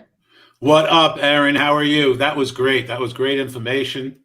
That was great about investing, and we're going to talk about the total opposite end of the spectrum for a little bit. We're talking about trading, huh? Yes. Well, how about can we get your screen pulled up and we'll just hop right into it? Yes, we can. Give me 1 sec. Share screen. Boom, chakalaka. Let's get after it. All right. Can we see? Screen is good. Yeah. Just let me know what we're looking at here. Okay. Right now we have a chart of Enox up there, which is one of the stocks that we've been watching all day today. First of all, it has been slow for the last 2.5 hours, but I want to talk about NOx for a couple of minutes because this is something that I want traders to avoid. And a lot of beginning traders get caught in something like this, and it doesn't work out very well. They had some good drug news that came out this morning, and I want to show you what this stock did pre-market. So we'll go to a 30-minute chart. And this morning at 7:30 in the morning, the stock traded as high as $72.50. This was on our radar right from the beginning of the day. And the one thing I told all my traders was, do not get involved in this stock before the market opens. And a lot of people chase stocks when they have news like this. And it's always going to be, not always, but most of it's going to be a recipe for disaster, right? And we can see right now that the stock is trading at $49. It's gone down $23 from where it opened this morning. So just a little heads up to not get involved in these things, especially biotech stocks that have, people think when this happens that they have the cure for cancer rather than just they got approval for the next stage, which can still be years away. So that was one of the stocks that we kept on our radar early this morning. We're actually watching it right now. If any trades set up live, guys, we will be doing them. But it hasn't, and nothing's happened for the last couple of hours. So a few other things that I want to talk about. We're looking at NOx now, and if it does go down to this $46 level, we will be buyers based on our technical analysis. For those of you who don't know who I am, and some of you might have because we've been together for a few times now, I've been trading in the markets for about 35 years. I worked on a Florida, New York Stock Exchange for almost 20 years. And I've been trading for myself since I left the floor at the end of 1999. And for the last 10 years, I've been teaching people how to trade and mentoring them once they have learned how to trade. I have a small private trading room with about 90 people that are in it. It's grown a little bigger, I have to tell you guys. And Aaron, I thank you for this. Since we started getting together with you guys, we had a bunch of people come over from Benzinga and end up staying in the room with us. And I can tell you that, and they will tell you that their experience has been pretty positive since they've come over and joined us. We are concentrating on day trading. So I'd like any questions that anybody has about day trading, we will be happy to answer. We do options trading. We do swing trading. I can talk to you about investing longer term. So we're kind of a one-stop shop for everything, but we make the bulk of our money by day trading, making little amounts of money that add up to bigger amounts at the end of the day, the end of the week, the end of the month, and the end of the year. So why don't we start out? And you guys, I need everybody to be participatory. And how many people who are with us today are actually actively trading in the market? And just give me a why if you're an active day trader in the market. Pop a Y in there so I know how many people that we're dealing with that are actually in the market and actively trading all day. I'll get to separate stocks, Anthony, if you want in a little bit. But I just want to get a handle on how many people are actively trading. Great. So there are a lot of people that are actively trading. And Daniel is not. Okay. Anybody in the room that is making more money than they know what to do with trading? We use ones and twos here. I apologize, Tristan. Okay, good. All right, thank you for that. I'm going through my charts just to see if anything's set up. There's just no volume in any single thing that we're doing here right now. Nothing. Everything is kind of just hanging. I want to talk to you guys for a minute about a couple of swing trades that I just put on today. And I'll tell you why we did it. And then I want to get into something that'll help everybody in this room become a better trader. All right, cool. So I am looking at the SPY. And I think, and I'll look at AMC for you in a couple of minutes, that we're starting to get a little bit stretched out to the upside. I'm not saying that it can't go higher, but I'm looking at a daily chart right now. And we have been up 3 straight days. We're about 10 points from our closest moving average. I'm here for a long time, not a good time. Excellent, Alan. I'm going to help you out today. And then I'm looking at the QQQs. 2 things that I took a small short position on both of them today. And I'm not saying the market can't go higher. I think it probably will, and I'm kind of hoping it does. But from my experience, who's making money day trading? Well, I can tell you, Tristan, we had an 87.8 win rate last month. Okay, in day trading. I think we've had 2 losing days in the last 3.5 months in day trading. So there are a lot of people that are making money day trading. The reason most of them don't and 90% fail, we're going to talk about in a couple of minutes. And I want to give you guys that information because it is extremely important. So I'm looking at the Qs, I'm looking at the spiders, and I think we're getting a little stretched out short term. Okay. So what I did was today, and it was the first time that we got into these stocks, I bought a little VXX. And for anyone who doesn't understand, VXX is the fear index, and it does the opposite of what the market does. So as the market's going up, this thing will be going down. It's almost at all-time lows in the VXX, and it's down from $14 really in the last week or so, down to 10, which is a big move. You're talking about 35%. So we started buying a little of this, anticipating that the market will come in a bit at some point. And we did the same thing in the QQQ, and we did that with the SQQQ, which is the opposite of that. Again, I think it's getting a little overextended on the downside. I'm not giving anybody financial advice. Yes, it's a proxy for the VIX. Everybody trades at their own risk. But those are 2 little swing trades that we got in starting today because I just think the whole market is starting to get a little stretched out and getting a little bit ahead of itself. Yes, TCAT. Let's take a look. We can talk about that. This is a wackadoodle stock. It's got a big spread in it. Sometimes it's very difficult to trade, but it kind of does go by our technical analysis. So I have a 4-hour chart up, and I want to show you this. Again, we are always trading both sides of the market. I buy stocks and I short stocks, right? I'll give you the website before we get off, Jason. I'll give you guys all that information. Don't sweat it. Just remind me.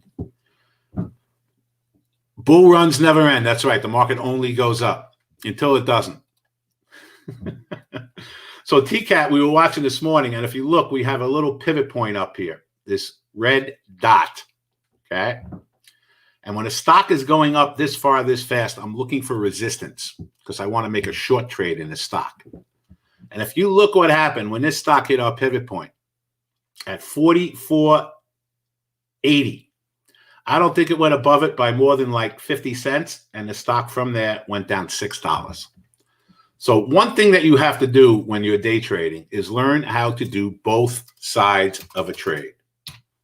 We don't just buy, we buy and sell. And I know a lot of people are afraid of shorting stocks. If you don't learn how to short stocks as a trader, you are missing half of your trading opportunities. Yeah, Mara trades with Bitcoin. Let's take a look at it for a minute. And again, this isn't stretched at all. This is basically the first day up in Mara. Weekly, it's getting a little stretched, so I think it could have a little more room. But let's see what Bitcoin's doing. Because Mara's going to trade exactly with Bitcoin, and we're back up to 59,600. Home Depot looks like a good short. No, it does not. I'm in my live trading room as I'm talking to you guys also. ACY 1180.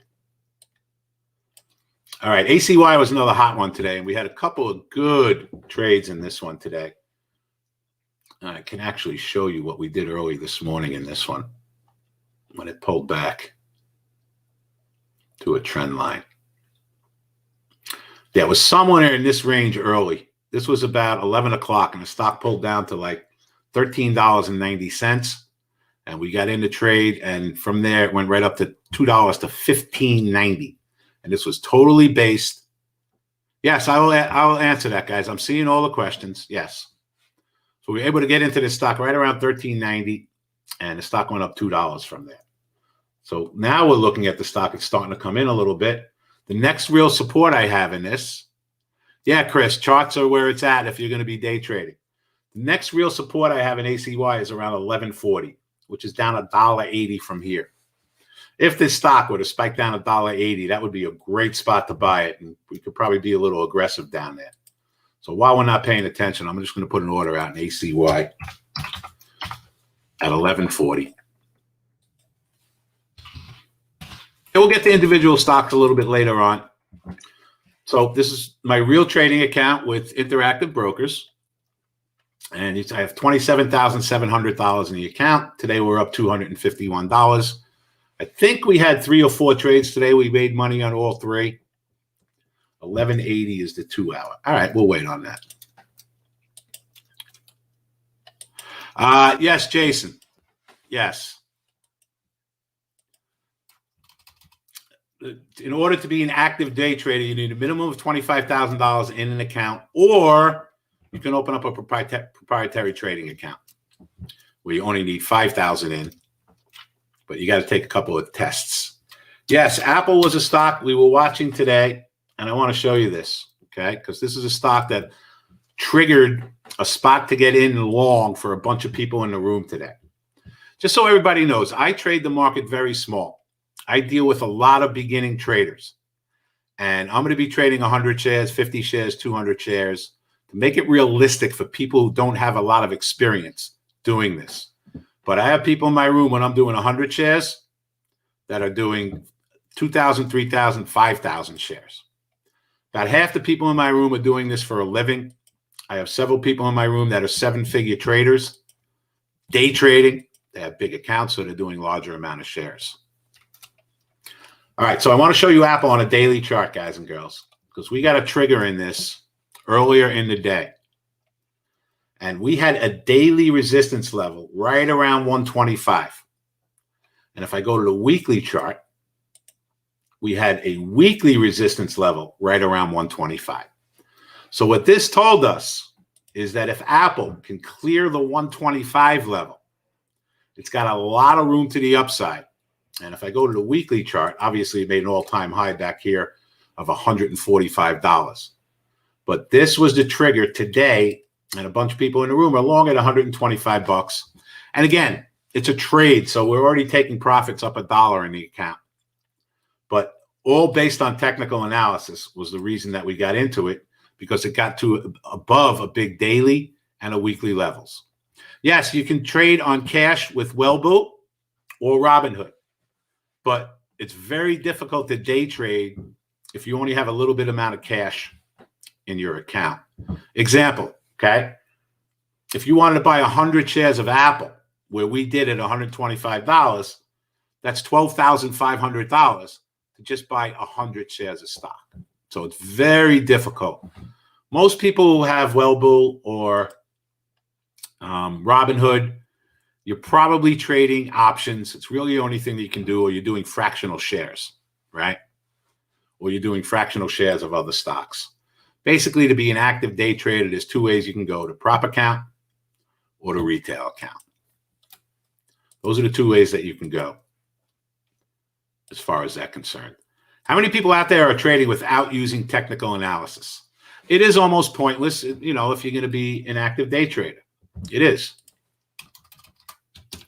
It is. I know, listen, guys and gals, I know a lot of people come on here and no, you can trade out of your Roth IRA, but you can't short stocks.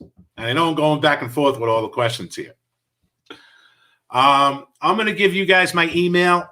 I have a connection that you could get information about a prop account. Okay. If you guys can post my email, it's dgreen927@yahoo.com. dgreen927@yahoo.com. Yeah, anyone who wants information about a prop account, I can hook you up with that. Thank you. Thank you, thank you, thank you for putting that up there. I do candles more. This is great. I love all the info. Okay. I want to talk to everybody because there's nothing going on trading-wise. Is anybody in the room who's trading interested in having a 50% better chance of being successful at trading in the next 20 minutes? Anyone interested in that? If you are, pop in a 1. I'm going to give everybody a 50% better chance of being a successful day trader in the next 20 to 25 minutes. If you guys are interested. If you're not, then we can talk about something else, right? All right. It is a fact that 9 out of 10 people who try to day trade fail. I'm not making it up, and I'm not saying it to scare anybody off. Who can give me a couple of reasons for that? Why did 90% of people who try to do this fail? P.S. guys, this is the most important thing I ever talk about in my trading room, in my boot camp, in the course that we've done for Wall Street Global Trading Academy. This is the most important thing that I will ever talk to anybody about as far as trading is concerned. Yeah, most people are gambling. That is correct. Yes. They don't do their TA properly. Okay, that's good too. Yes. Yes, yes, yes. All that stuff is good. They sell too soon. Cash management. High end, you hit it right on the head. Okay, trading is about money management. Yes. How many people here have ever been to a casino? Give me your number one. I'll get into individual stocks, Andre, in a little bit. A lot of people in this room have been to a casino, right? Why are you going to lose when you walk into a casino? 99% of the time. Because the odds are against you, right? Every game that you play, no matter what it is, the odds are against you.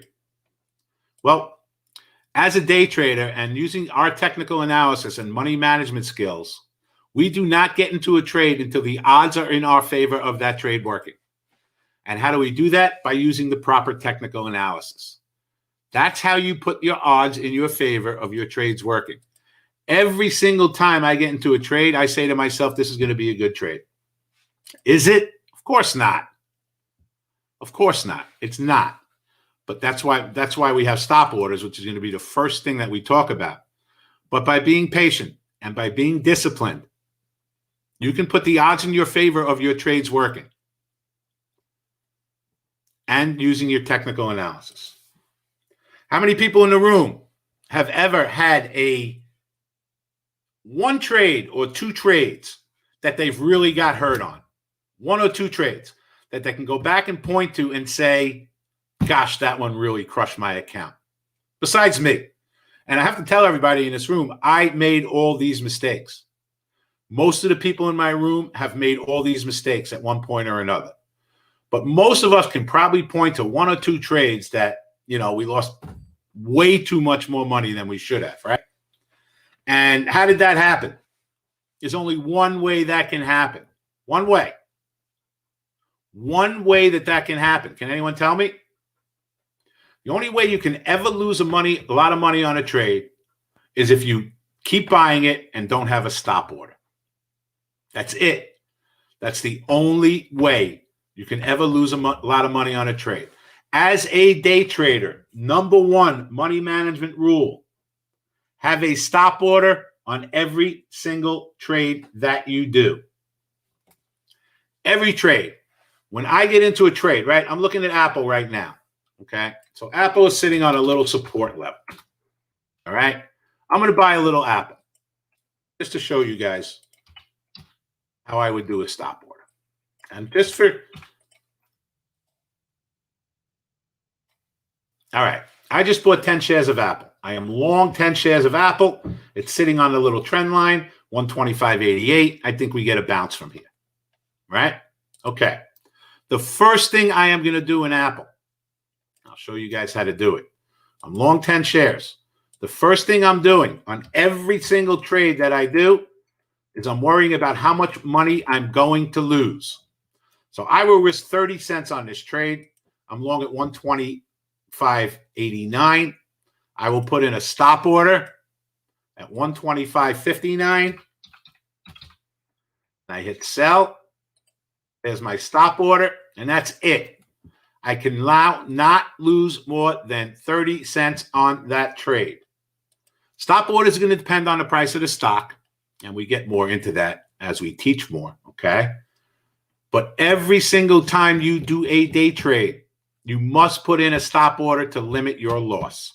And again, it depends on the price of the stock. From this moment on, if you are a day trader, you should never have a big loss on any trade that you do.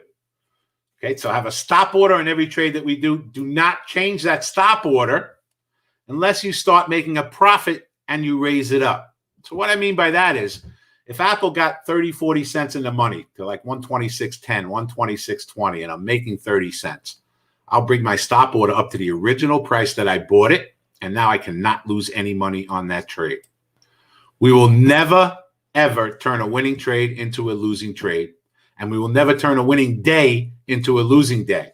I'm going to talk more about that in a couple minutes. Number 2 rule. And guys and girls, this is black and white, their rules. I always tell everybody who comes into my room and takes my boot camp, there's no learning curve to money management. Okay? You write this stuff down. There's no learning curve. We have all made these mistakes, so you do not have to if you're going to be an active day trader. And that's all we're talking about right now. I'm not talking about swing trading. I'm not talking about options trading. I'm talking about day trading. Yes, never, ever, ever, rule 2, average into a stock. And I'll explain what I mean.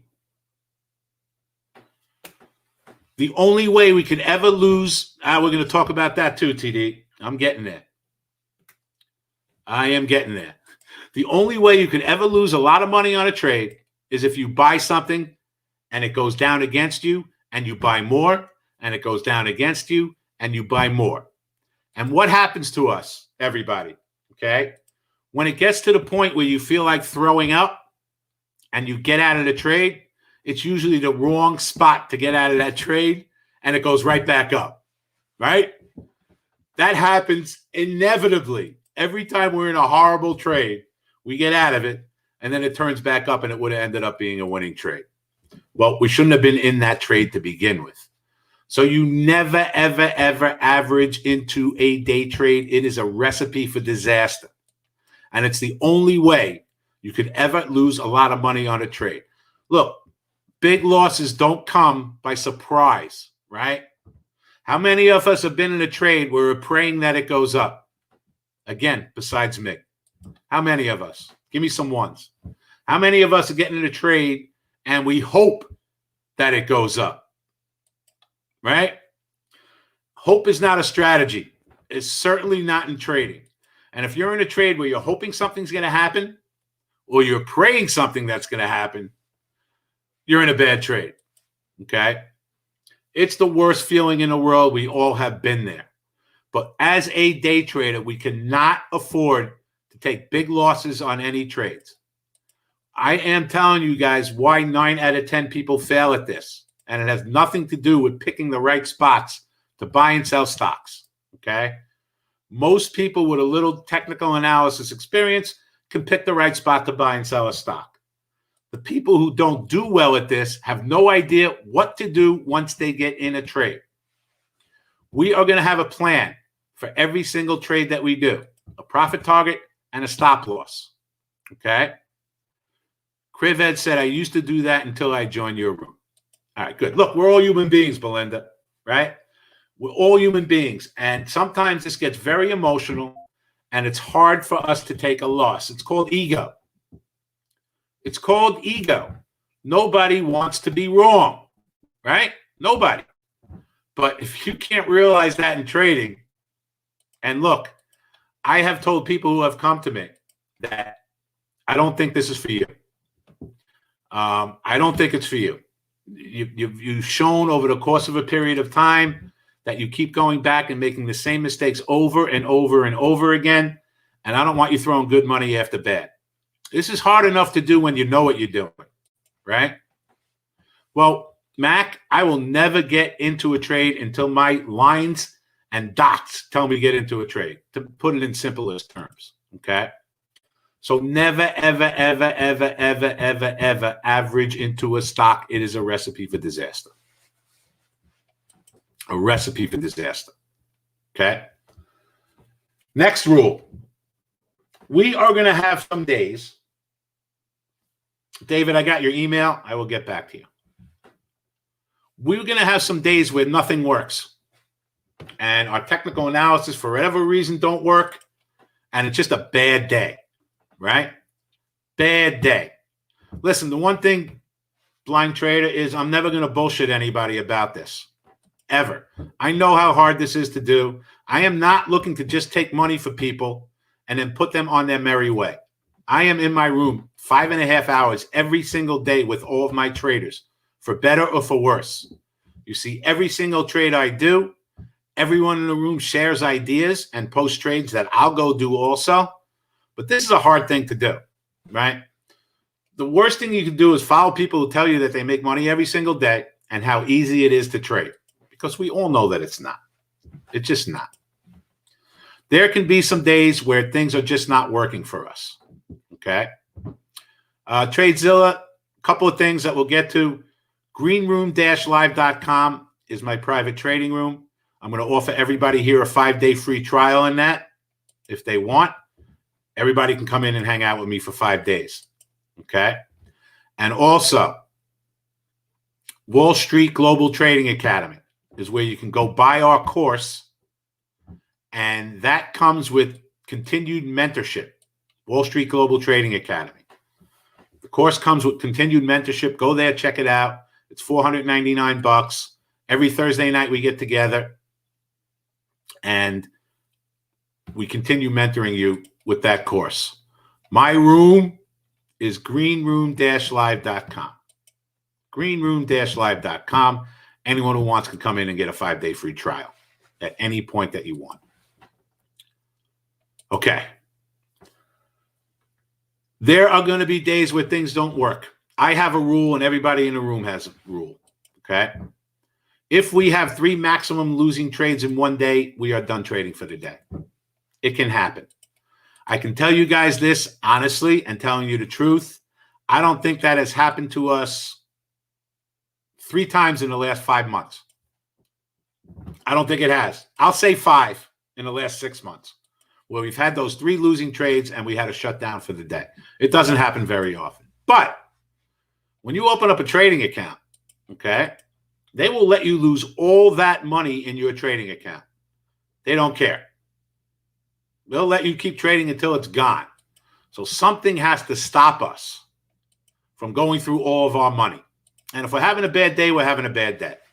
I will come back from a bad day. I will come back from 2 bad days, 3 bad days, 4 bad days if we're trading correctly. But what we're not going to come back from, everybody, is those trades that just crush our trading account. That we're not coming back from, right? It's not going to happen.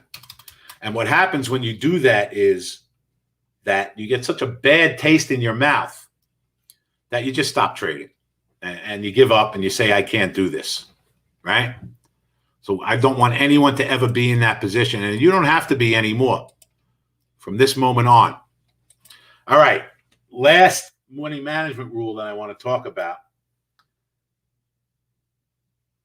and then we'll go and we'll talk about anything that anybody else wants to talk about, okay? How many of us, including myself, has been having a good day and gave all the money back and lost money? How many of us, besides me? 10:30, I'm up $300. By the end of the day, not only am I not up $300 anymore, I'm down $500, right? We've all been there. We've all done it. It is the worst feeling in the world. If we do that on a Friday, it ruins our entire weekend, right? And then you don't even feel like coming in on Monday.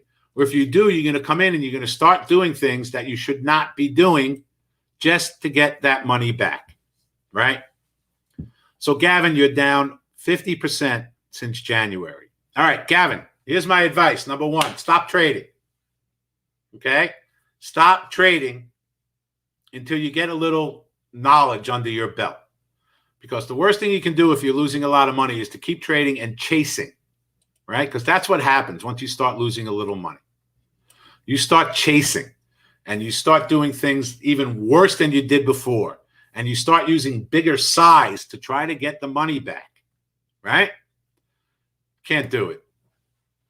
Here's what we do in my room, and anybody else is doing it. Number 1, I want everyone to have a goal as to how much money they'd like to make on an average day. So why don't some people share that with me?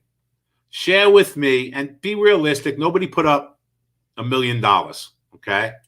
Realistically speaking, as if you're a beginning trader, that's fine. If you're a more experienced trader, that's fine. What would be a number that you would say to yourself, I made enough today, I want to leave? All right, good. Noda. $69. Thank you, Noah. All right, 100, 1,000, 100, 500, 700. Good. I'm going to start from the beginning, the lowest one I've seen, and go to the highest. 500, 85. That's beautiful. So a lot of really realistic numbers that we can easily do. Okay, easily. So if you're looking to make $100 a day, okay, if you're trading 100 shares, totally attainable, right? That's 2 good trades a day. That is totally attainable, trading 100 shares, okay? If you're looking to make $500 a day, look, we try to make between 25 cents and $2 on every single trade that we do. Every trade, depending on the price of the stock. So if you're trading 100 shares and we make $50, boom, you made your $50. You do that twice a day, there's your $100. Okay? You want to make $500 a day, you got to be in the 500 share range. We do 500 shares. We have 2 good trades. We make $250 on each. There's your 500. You have a loss in there. You're back to $250, so around there. And if you want to make $1,000 a day, you're going to have to be trading between 800 and 1,000 shares every time we do a trade. That's it. That's about what you have to do. So, between 200 and 300, if you're trading, 200-300 shares every time we do a trade, you're going to be in that range. And we're going to have losing trades. I'm just saying on average, right? So today was a day that very early in the morning, I think by 10:15, guys, right? Watch Boeing trend trade. Let's take a look. I think the peeps in my room will tell you that by 10:15 today, we had 3 or 4 trades, and my room went from 90 some odd people to 40. 40. Because if you hit your goal, you leave. There's no ifs, ands, and buts. Okay? Oh, thank you, JC. There is no ifs, ands, or buts. You get out of here. You're gone. I always tell people when you hit your goal, leave. Or if you get close. I have had people who want to make $200 a day. They're up $190 and they'll lose $500 trying to make $10 back. You can't do it, right? You can't do it yet. I've seen people do it. What happens is, guys, once you have one bad trade, it's going to lead to another bad trade. Then it's going to lead to another bad trade. And then before you know it, you're even. You're going to say to yourself, I didn't come here to break even. And you're going to do nothing but lose money for the rest of the day. Right? Igor, I have to be here all day. I'm trading with my peeps. So once I hit my goal, and again, I trade very small. I trade 50 shares, 100 shares, 200 shares is going to be a big position for me. Right? If I make $100, $150 a day, I'm very happy. Yes, it is, JC. Yes. TCAT. 3670. I like it. Let's do it. So we're looking at TCAT right now, and we'll continue our talk. And we have our 200 EMA at $36.80. So when I'm looking at a trade, it tells me the exact spot that I want to get involved based on my moving averages. So very simply, I'm going to go put an order there. $36.80. So I go to TCAT. We will not make a trade until our technical analysis tells us to make a trade. I'll do 50 shares. My price is $36.80. Boom. There's my order. That's where I will buy the stock if it goes down to our 200 EMA.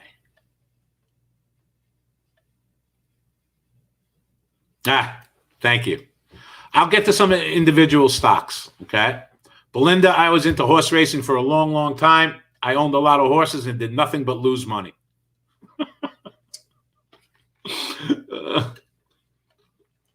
Forever.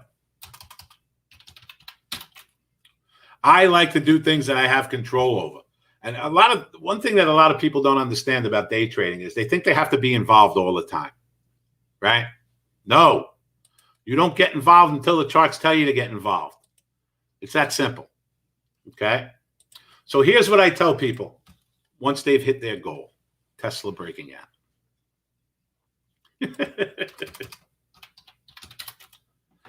Yep, Tesla's in a base that looks like it wants to go higher, 100%. So it got over the top of the base at around 700, where you could have grabbed a little. You got a 1.5 on it already. All the patterns that you see, everything that we're talking about, okay? We're going to teach you how to do this in the Wall Street Global Trading Academy course. Everything that you see here, you're going to learn from Wall Street Global Trading Academy. Greenroom-live.com. You can get a 5-day trial with me. Everyone write it down. Doesn't cost anything. You come in, you watch us trade live for 5 days. Greenroom-live.com. And Wall Street Global Trading Academy. All right, so here's the gig, guys. How you stop from turning a winning day into a losing day. If at any point you give back 20% of your profits, okay? 20% of your profits, you stop trading for the day. I will never, you should never, ever, ever, ever turn a winning day into a losing day. If you're going to continue to trade, 20% of your profits, and that's it. So I'm up $240. If I lost $40 and got to 200, I must turn my machine off and stop trading. It is hard to make money doing this, guys. Okay? You really got to know what you're doing. You got to definitely pay attention to the money management rules and then put the technical analysis with it. 20% rule if you're going to keep trading while you hit your goal. Okay?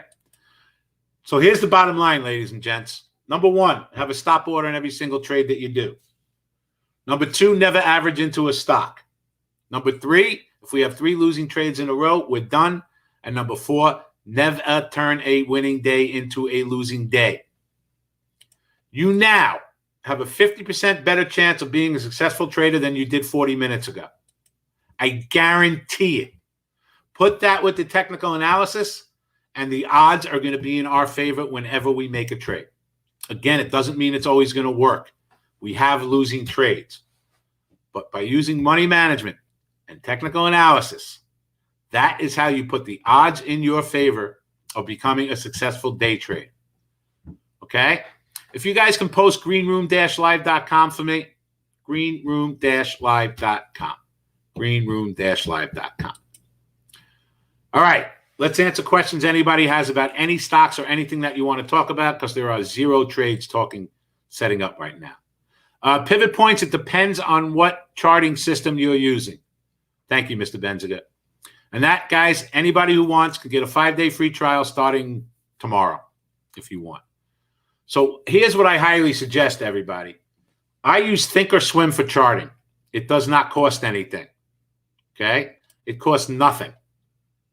You can get it for free, and you can get live trading. Everyone in my room uses Thinkorswim for charting. Doesn't cost anything. Okay? I'm writing some of these stocks down for you guys. Rocket, Fubo, I'll get to it in a minute. This way, everyone in my room is looking at the same thing. I hope you put the technical analysis into it so that we're all on the same page. And Thinkorswim costs absolutely nothing to get. So I highly suggest that. I love it. I think it's the best charting that's out there. Well, Min, if you come on in, we will help you get your chart set up. Okay? Yes, I will help you set up your charts. All right, let's look at a couple of stocks for you guys. NEO. Whenever I look at a stock, I go, my room is open all day. Yes. From 7:30 in the morning, we have a morning meeting at 8:30, and then we're trading the markets live all day. Solar, if you come into the room, I will help you with that. Okay? I don't want to take 20 minutes now to walk through how to set up all the charts, or you can send me an email, and I'll help you out with that. Okay?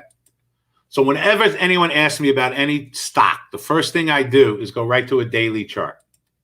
So I'll go to a daily chart of NEO. And we can see on a daily chart, kind of bottomed out right around that 34 level. Okay? Now, we're in the middle of a bunch of moving averages. I would say it's important to stay above like 39, 38.50 to continue this little upward momentum that we have. Yes, Eastern Standard Time. All Eastern Standard Time. And first real resistance, I am in Florida, guys and gals. First real resistance in NEO is up around 45.40. So that's my little technical analysis of NEO. 45.40 would be a little resistance level. Who's called Crater? Yeah, I don't use Thinkorswim to trade, okay? They're called pivot points, Kat. These little dots that you see are pivot points. I use them exactly as I would a regular moving average. It's available to put in on most platforms that you have, but I use it. I sent TD an email to add. Oh, that's great. Yeah, that was from the previous. Yes. I saw someone wanted a little Palantir. Palantir is a stock that just hasn't been able to get out of its own way for a long time. Sitting in the middle of all moving averages now, really needs above 25 to get rocking and roll again to the upside. That's Palantir. You know, it's more important, guys, to learn about trading than about individual stocks, right? VRNOF, probably something I'm never going to trade because it sounds like I never heard of it before, and it probably doesn't have a lot of volume. Yeah, here's a stock that I will never trade or recommend any of my people trading. The average daily volume in this stock is 43,000 shares, Mike. Now, I'm not saying you can't invest in it if you like the story, but it's not something that we're ever going to trade, and actually the chart looks okay. It looks decent. All right, that's a good question. I will share that with you guys, Steve. Moving averages that we use: 9, 15, 65, and 200. 9, 15, 65, and 200 exponential moving averages. That's what we use. Okay? 9, 15, 65, and 200. Pivot points and relative strength, and that is it. That's it. I don't have a million things going through my chart, so you can't even see where the chart's trading, right? I know a bunch of people want to do AMC. We'll do AMC. Mavis made a high of 19. I'd say it needs to hold 15, or maybe we can go back to 13. Yeah, I did Palantir. Palantir is a stock. Look, I know a lot of people get all excited when Kathy Wood gets into stocks, right? Kathy Wood. Kathy Wood is running billions and gazillions of dollars in her fund. She can afford to buy stocks and have them go down and keep buying stocks and have them go down and keep buying stocks, right? Most people out there can't afford to do that. Okay? Yeah, Andy, I can't really do that now. It would take me way too long. If you come into the room, I will help all you guys with that. Okay? AMC is another one. Oh, it's my pleasure. Look, guys, I know how hard this is to do. Anybody that I can help do this, and trust me when I tell you, guys, I work my tushy off. 140 hours a week I spend in the room with my traders, and I do not make a lot of money doing this. I just want people to be able to figure out how to do this, especially my beginning traders, especially, because I know how hard it is. Yeah, I mean, AMC to me at this point, guys, and I know a lot of people aren't going to want to hear me say it, it's a lottery ticket. Okay? I'll do Fubo in a minute. What I mean by that is I don't think there's going to be a short squeeze where this thing is going to $100 or $200. Okay? That's just my personal opinion. AMC was going bankrupt before COVID started. There's no question about it. It was $2. They had no money left. Okay? My feeling is that, I don't know, people just don't even go to the movies anymore. It's a lottery ticket. I would not have a big portion of my portfolio invested in AMC. That's just how I feel about it. I don't see how they're going to get out of the debt that they're in. By raising money, you're diluting the shares even more. GameStop did a raise this morning, right? I think they're selling 3.5 million shares of GameStop that they announced. And I want to show you GameStop, right? This thing hit a level for us this morning pre-market. It was pretty sick. Let me show you this. A couple of guys in my room did it. I wouldn't, but I have to get. There it was. Yeah, we had a weekly level around 157. 157 in GameStop. And this morning, I'll show you. It traded at 155 and went up $25 from there. So that was a level a couple of guys in the room got. They made a nice little trade on that. Who trained you? How did you learn? JR, that is a great question. First of all, JR, I've been doing this for 35 years. It's the only thing I know how to do. I don't know how to do anything else. I started working on the floor of the New York Stock Exchange in 1986, and I retired at the end of 1999 when I was 38 years old. Oh, that's great, Nee. Yeah, that was a great spot to get it. I spent a few years trying to learn how to trade, right? So here's someone I had 20 years of experience on the Florida Stock Exchange, and I had no idea how to day trade. None. Because when I worked on the Florida Exchange, right, I had all the orders in my hand, and I was a market maker. I was a specialist. So I had all the orders in my hand. And I'd have the buyers in my left hand and the sellers in my right hand. And you really didn't have to be too bright to make money. That's the bottom line. But yeah, I was a specialist. Goldman Sachs bought my firm for $6.5 billion. Well, it wasn't my firm, but I worked for Spear, Leeds, and Kellogg. Goldman bought them for $6.5 billion right at the beginning of 2000. I do not use more indicators than I do now. But when I first started trading, guys, I didn't use technical analysis. I lost a crap load of money in like 3 months. Had no idea what I was doing.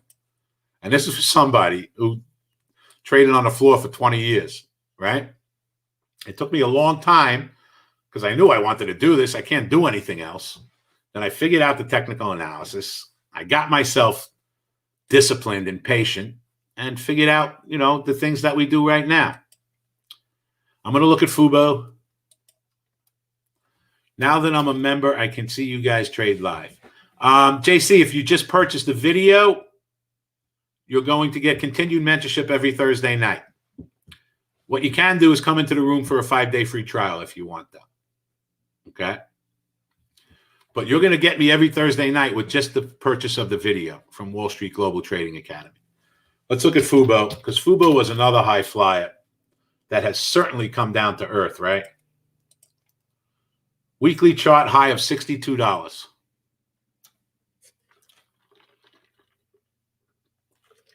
It's great, Nee. Yeah, you'll have a great time in the room. You'll see. The room is spectacular. The course for people who can't sit around and day trade all day is the best course I've ever done. I mean, the course is spectacular, and we get together every Friday night, every Thursday night to answer anybody's questions. So anyone who buys the course will give you 5 free days in the room to come and hang out. $62 Fubo, right? And now we're down to $21. So you have to say that the bloom is off the rose, I would say. And, it's kind of sitting at a big level. I think if Fubo doesn't hold 21, we could see 15.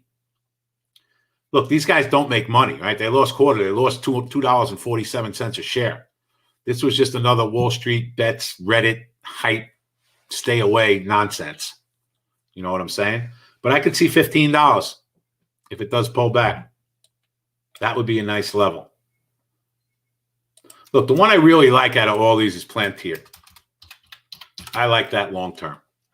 I kind of wished it got down to our level around 18, right? Because we had a nice weekly support at 18 and then another one at 13. Yes, FNKO. I will take a look. I'll get to the SPACs also. This is a good looking chart, right? A little extended on the weekly. Give me a second. Nivals. We don't concentrate on the swing trading, but the course will definitely help you with that. 100%. Yes. We do it when things set up. But, maybe we get 2-3 a month. Funko's a good looking chart, guys and girls. It pulled back to 1971. As long as it stays above, I'm going to say 19. 19 would be my line in the sand for Funko. That's what it needs to stay above. So it's kind of hanging right there right now. If you're just into the swing trading, rope toe, I suggest just buying the course. We go over it in great detail. Great detail in the course. So I suggest that. I wouldn't say to come into the room or sign up for the room if you're just looking to swing trade. You won't get the value out of it, right? Solar, you have to go through the process of opening up an account, but you do not have to fund it with any money with Thinkorswim. So you'll fill out whatever they ask you to fill out online, but you do not have to fund with money. I have had this Thinkorswim charting system for 10 years, and I've never put a dime in it. Yeah, ACY, guys, 1160 would be the spot to buy. Well, I'm sorry you feel that it's an infomercial. Mercurio. My goal is to help people. And if you saw what we charge for what we give, you wouldn't be saying that it's an infomercial. But that's okay. Different strokes for different folks, right? I am trying to give people an honest shot of being able to figure this out. I am trying to give people who are struggling an honest shot to be able to figure this out. And trust me when I tell you, I am not getting rich doing this. I do this because I love to do it. I don't have to work. I haven't had to work for 22 years. So, but like I said, to each his own. I have people come into the room, they never hear from me again. I do not chase people down. I don't like Facebook here. Yeah, 30703 is good in Facebook if we can get a pullback. I like it. Yes. Nah, Zill, it's okay. It's all good. Trust me. There is so much crap out there, and it's so difficult. I'm going to cancel that. All right, Facebook, guys, let's put an order out. I like it. We got 307 and 30660. So let's go 307 in Facebook. Yes, I will look at IYR and Rock. I'm doing that next for you. Let me get my order in Facebook. Buy 307. Now, we did a live with Benzinga, who I love. P.S., guys, thank you to Benzinga for allowing me to do this. We did a live with them last Tuesday morning, and one trade set up for us to do live with everybody, and it worked for us. We were lucky, but it happened to work. Mara is not a trade. It's hanging out, not doing nothing. IYR, which is, what is that? Real Estate Investment Trust, IYR. Very interest rate sensitive, right? IYR. I think when the bonds got absolutely decimated, this thing went all the way down. Now it's looking better, right? IYR. I mean, it could be getting a little stretched, but it looks good now on a daily chart. Weekly, we're getting a little stretched. But here, let me show you something on IYR, whoever asked me about this, right? Okay. Look what happened when this thing hit our 65 EMA at $84. I'm not going and putting these lines in afterwards, guys and girls. This exactly went down to a support level. Hit our 65 EMA on a weekly chart and never went below it. Isn't that crazy? So that's where we would have done a swing trade in this. 84. I mean, I wasn't even looking at it, but that is gorgeous. That's the technical analysis. Gave a beautiful level on a weekly chart.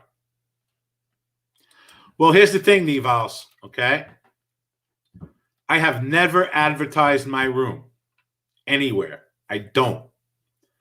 I am not going to have a room with 200 people in it. I'm not going to have a room with 150 people in it, okay? It's personal. It's up close. They're my family. And once you have a room with 200, 300, 400 people, you can't get things done. You can't really work with people and help them, and the trades aren't going to work. How about that? They're just not when you have 300 people trying to do the same trade, right? So that's not what I want. It's never what I wanted. I can tell you this, guys, okay? This feels like the last time we was on. Well, we got another lot of people, Joe. And last time I was on, I did not go over money management in the great detail that we did today. But I have not, over the years, hooked up with a lot of people. I am very comfortable, very, very comfortable. I'm not explaining anything. I have explained every single thing that we've done in great detail. I am very comfortable with Benzinga. I love Benzinga. They are the best. Okay. My charts have been showing the whole time, Greg. All right. Everybody can see my charts. I've been showing them the whole time. Yes.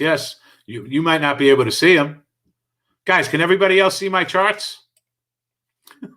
I just want to make sure you've been seeing my charts this whole time. We can see your charts, David. I don't know what that clown's talking about. No, it's okay. Listen, one thing that I have learned, Aaron, is if you don't have haters, you have not made it in any business that you're in. That's the bottom line. Period. And they're not haters. I get it. I understand. It's to each his own in everything that we do, right? That's the bottom line. I'm in Boca, Gus. Boca Raton. So, yeah, you guys have seen the charts the whole time we're doing this. Facebook's not going to happen. Cancel. Thank you very much.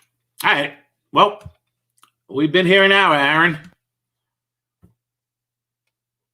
Yes, sir. Yes, sir. We have here. I'll hop on here with you for a second. How we doing, y'all? Looks like we got our next show coming up, which is we got the guys from the first trade, or sorry, from the next trade coming on. So that'll be a good one. Yeah. What you got? Anything on your eyes for the rest of the day? Or are you gonna take the rest of the day off trading? We were done at really 11:15 this morning. We're kind of just hanging out. There's nothing that I'm watching because there's nothing happening as far as trading is concerned. Understood. Well, yeah. Well, thank you for joining us today. And as always, that was great. I was watching those charts along with you, trying to follow them, and how you go through those so quickly is so impressive to me as someone who's newer to this whole game. Well, here's the gig, Aaron. The first thing besides money management that I teach everybody to do is to learn how to read the charts. Because beyond money management, this is how we earn our living, right? This is by being able to read these charts and finding the spots where we might make trades. That's how we make our living. And we spend a ton of time of that in the course at Wall Street Global Trading Academy, walking you through exactly how to read your charts. And, that's the next most important thing. It becomes second nature. It's like anything else, right? I'm sure there's a million things that other people do that I would have no clue how to do, right?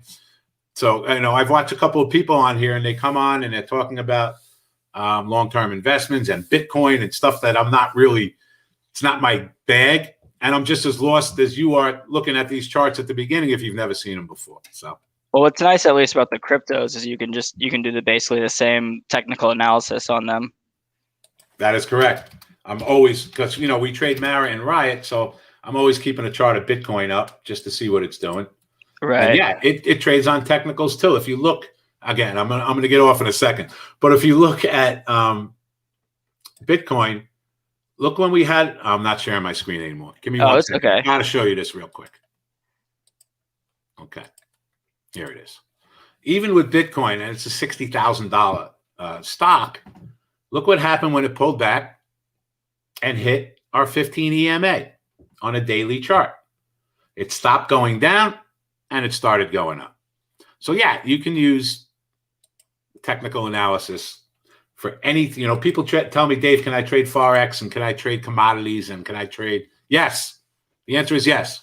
Anything that you can put a chart to, you can trade. Yeah. Well, it's always great having your expertise on the charts on here. And I look forward to either on Wednesday or next Monday. We'll see you back on.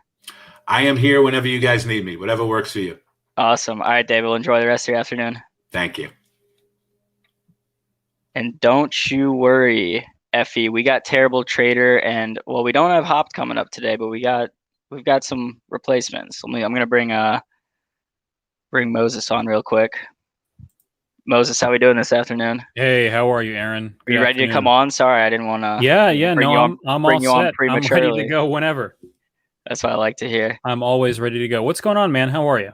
I'm good. I wasn't expecting to come on right when I did there, so I was updating the YouTube title and stuff too. So I was just like getting all that figured out for a second. No worries. And thanks for joining us. For the first kind of show here, I guess I wanted to make sure that everybody is kind of aware, I guess, of who we are, and I guess that we've got a little show going on every Monday afternoon now. But as we wait for my friend Ed to join us, I just want to introduce myself first really quickly. So for those of you who didn't catch our appearance, what was it? Probably 2 weeks ago now, right, Aaron? Yeah, the first appearance probably maybe even 3 weeks ago, but yeah. Yeah, 2 or 3 weeks ago, whenever that was. For those of you who didn't catch us, so my name is Moses. I'm was for quite some time a financial services professional involved in macroeconomic research in the alternatives investments industry. So what that means is I conducted economic research on countries or continents or the world on the basis of figuring out how certain investments are going to perform.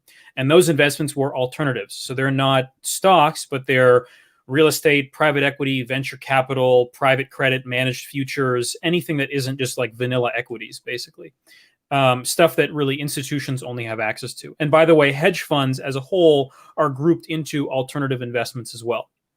And so what I was looking around kind of the last year with all this new involvement in the market, I decided, look, two things, right? There's no aggregate research platform for people to use that are new individual investors to learn about the behavior of institutions, right? We can do all this sort of positing about who's doing what, who's buying what, why did they sell this, why did they upgrade this, why did they downgrade this, what their weights are. But 13Fs and everything else only tell us so much, right? And so when you have access to a lot of these research platforms like I do, you see things a little bit differently. And you see individual investor behavior as kind of an aggregate. But when you look at the way institutional investors behave, they behave independently of each other for the most part. Whereas individual investors are known to sort of buy high, sell low, buy into hype, kind of work together on the same trends. Institutions do it all on their own. And that's because they have their own proprietary models and their own methods and their own research tools.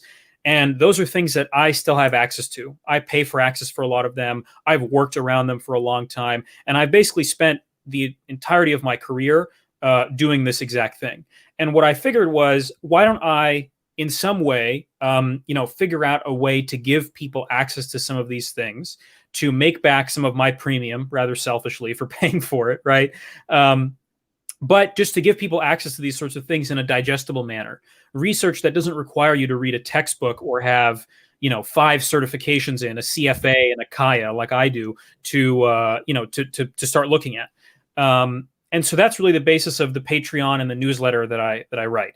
It's 2 to 3 times a week. I'm looking at different factors, different terms like the science behind diversification or risk management from a somewhat institutional perspective, how you can employ these varying techniques into managing your own portfolios, and what you can do to change the way you think fundamentally about how the market works and how the market moves to make sure that you're making as much money as possible, but also making sure that you're the one who's really making those investment decisions for yourself, as opposed to being guided by some lackey on CNBC or whatever. Yeah, well, I appreciate you sharing, your background in there, because it's nice to know that regardless of like the work you're doing or research you're doing, that it comes, where it starts from, kind of that context. And here I'm gonna bring on Ed real quick. If he gives me a little in the waiting room, throw him in here. Ed, how we doing? Hey, Ed. What's going on, boys? I got a really scuffed background. I'm a little embarrassed about it, but it is time what for you it to is. get one of these screen backgrounds for yourself. Maybe, too. yeah. Like growing marijuana is legal here in Canada, and I one of my biggest trades was Tilray. So I said, screw it. I'm just gonna grow a plant in honor of Tilray. So that's her name. She's Tilray, and I've been growing her for about a month now. Wow, yeah, what a beautiful sentiment. We love that here.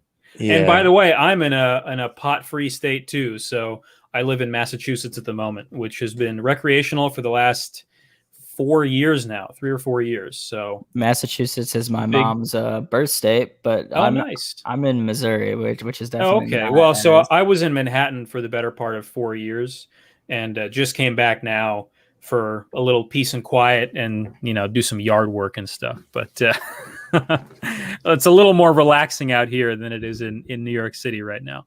But the benefits of work from home obviously have have paid for themselves. And so here we are. Well, yeah, and so just before, and I know I want to let the chat know we are going to get into some trade ideas, some some stock picks, some stock pitches, but I want to let Ed, if he wants to give a quick little some background information on where kind of his background in finance is too, and we'll go from there. Sure. So I started trading about 6 years ago as just like a retail trader. I took my student loans at the time and I lost them in penny stocks. I signed up to Tim Sykes' service and lost money there. Then I lost money in SPY weekly options. That was something else. I ended up taking a long break from trading to kind of just regroup and kind of rethink my entire strategy.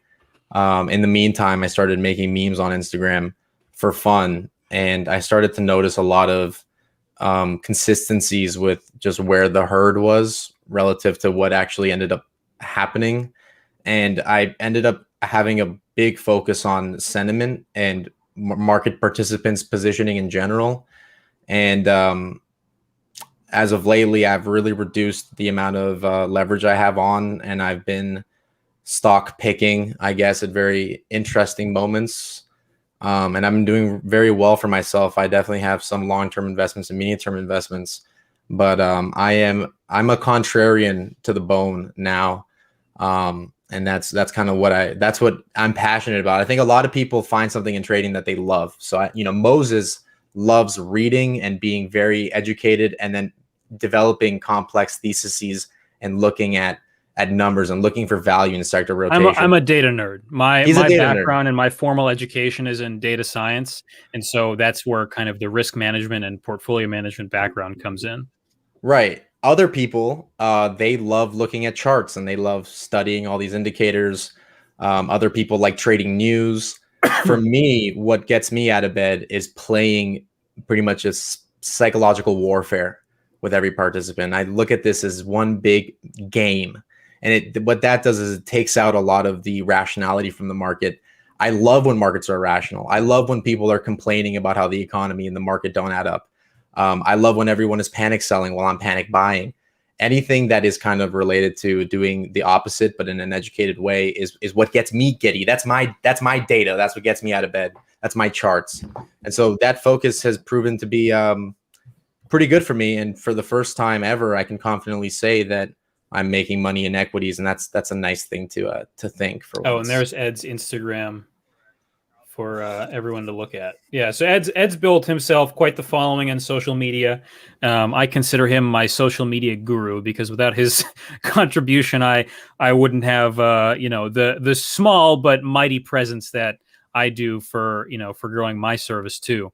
But Ed brings up a really important point there, and that's the idea of sort of creating your own sentiment, and also the comparison between looking at charts and more institutional level or mathematical portfolio management. This is something this is a great segue, because it's something I just wrote about yesterday on the page. And that is the idea that statistical portfolio management and kind of technical analysis are very much related. And what I mean by that, right, is that in portfolio management, at the institutional level, we use all these different statistical models, like value at risk models, right, which go based on some amount of some time horizon, let's say 10 years of data, to tell you on your worst possible trading day, what's the value of your portfolio at, let's say, a 95% level of confidence. So if your value at risk is 5%, right, that means you might lose on your worst day 5% of your portfolio on any given day, right, and in the next 250 days. And then you have conditional value at risk, which goes beyond that. It goes into the tails, into less observable phenomena. So your conditional value at risk could be 25%. So you could lose 25% on the absolute worst day. And all of these things are rooted in standard deviations and data patterns and correlations and all these matrices and weird models, right, which are hard to understand for people who aren't involved in it. But the wonderful thing about this movement that we've seen in individual investor participation in the market is that they're all getting very involved in technical analysis. And if you really think about it, right, chart behaviors are just a visual representation of that statistical change, right? So if you look at identifying a range or a chart pattern, and a stock routinely goes plus or minus 2.5% in either direction in some range, you found a representation of that stock's, 100-day or 250-day standard deviation. There you go. That's the principle. That's the mathematics that we'd apply in a model to look at what the normal move or predictive move for that stock might be. And then we apply that to a broader portfolio balance and everything else. So, the important thing really is that technical analysis is kind of the derivative of all of that statistical science. It's the idea that you can look at things visually and say, this is going to move in this direction based on not necessarily intuition, but historical premise. And you can buy or sell based on that. Where it gets more complicated is when you apply those concepts to total portfolios.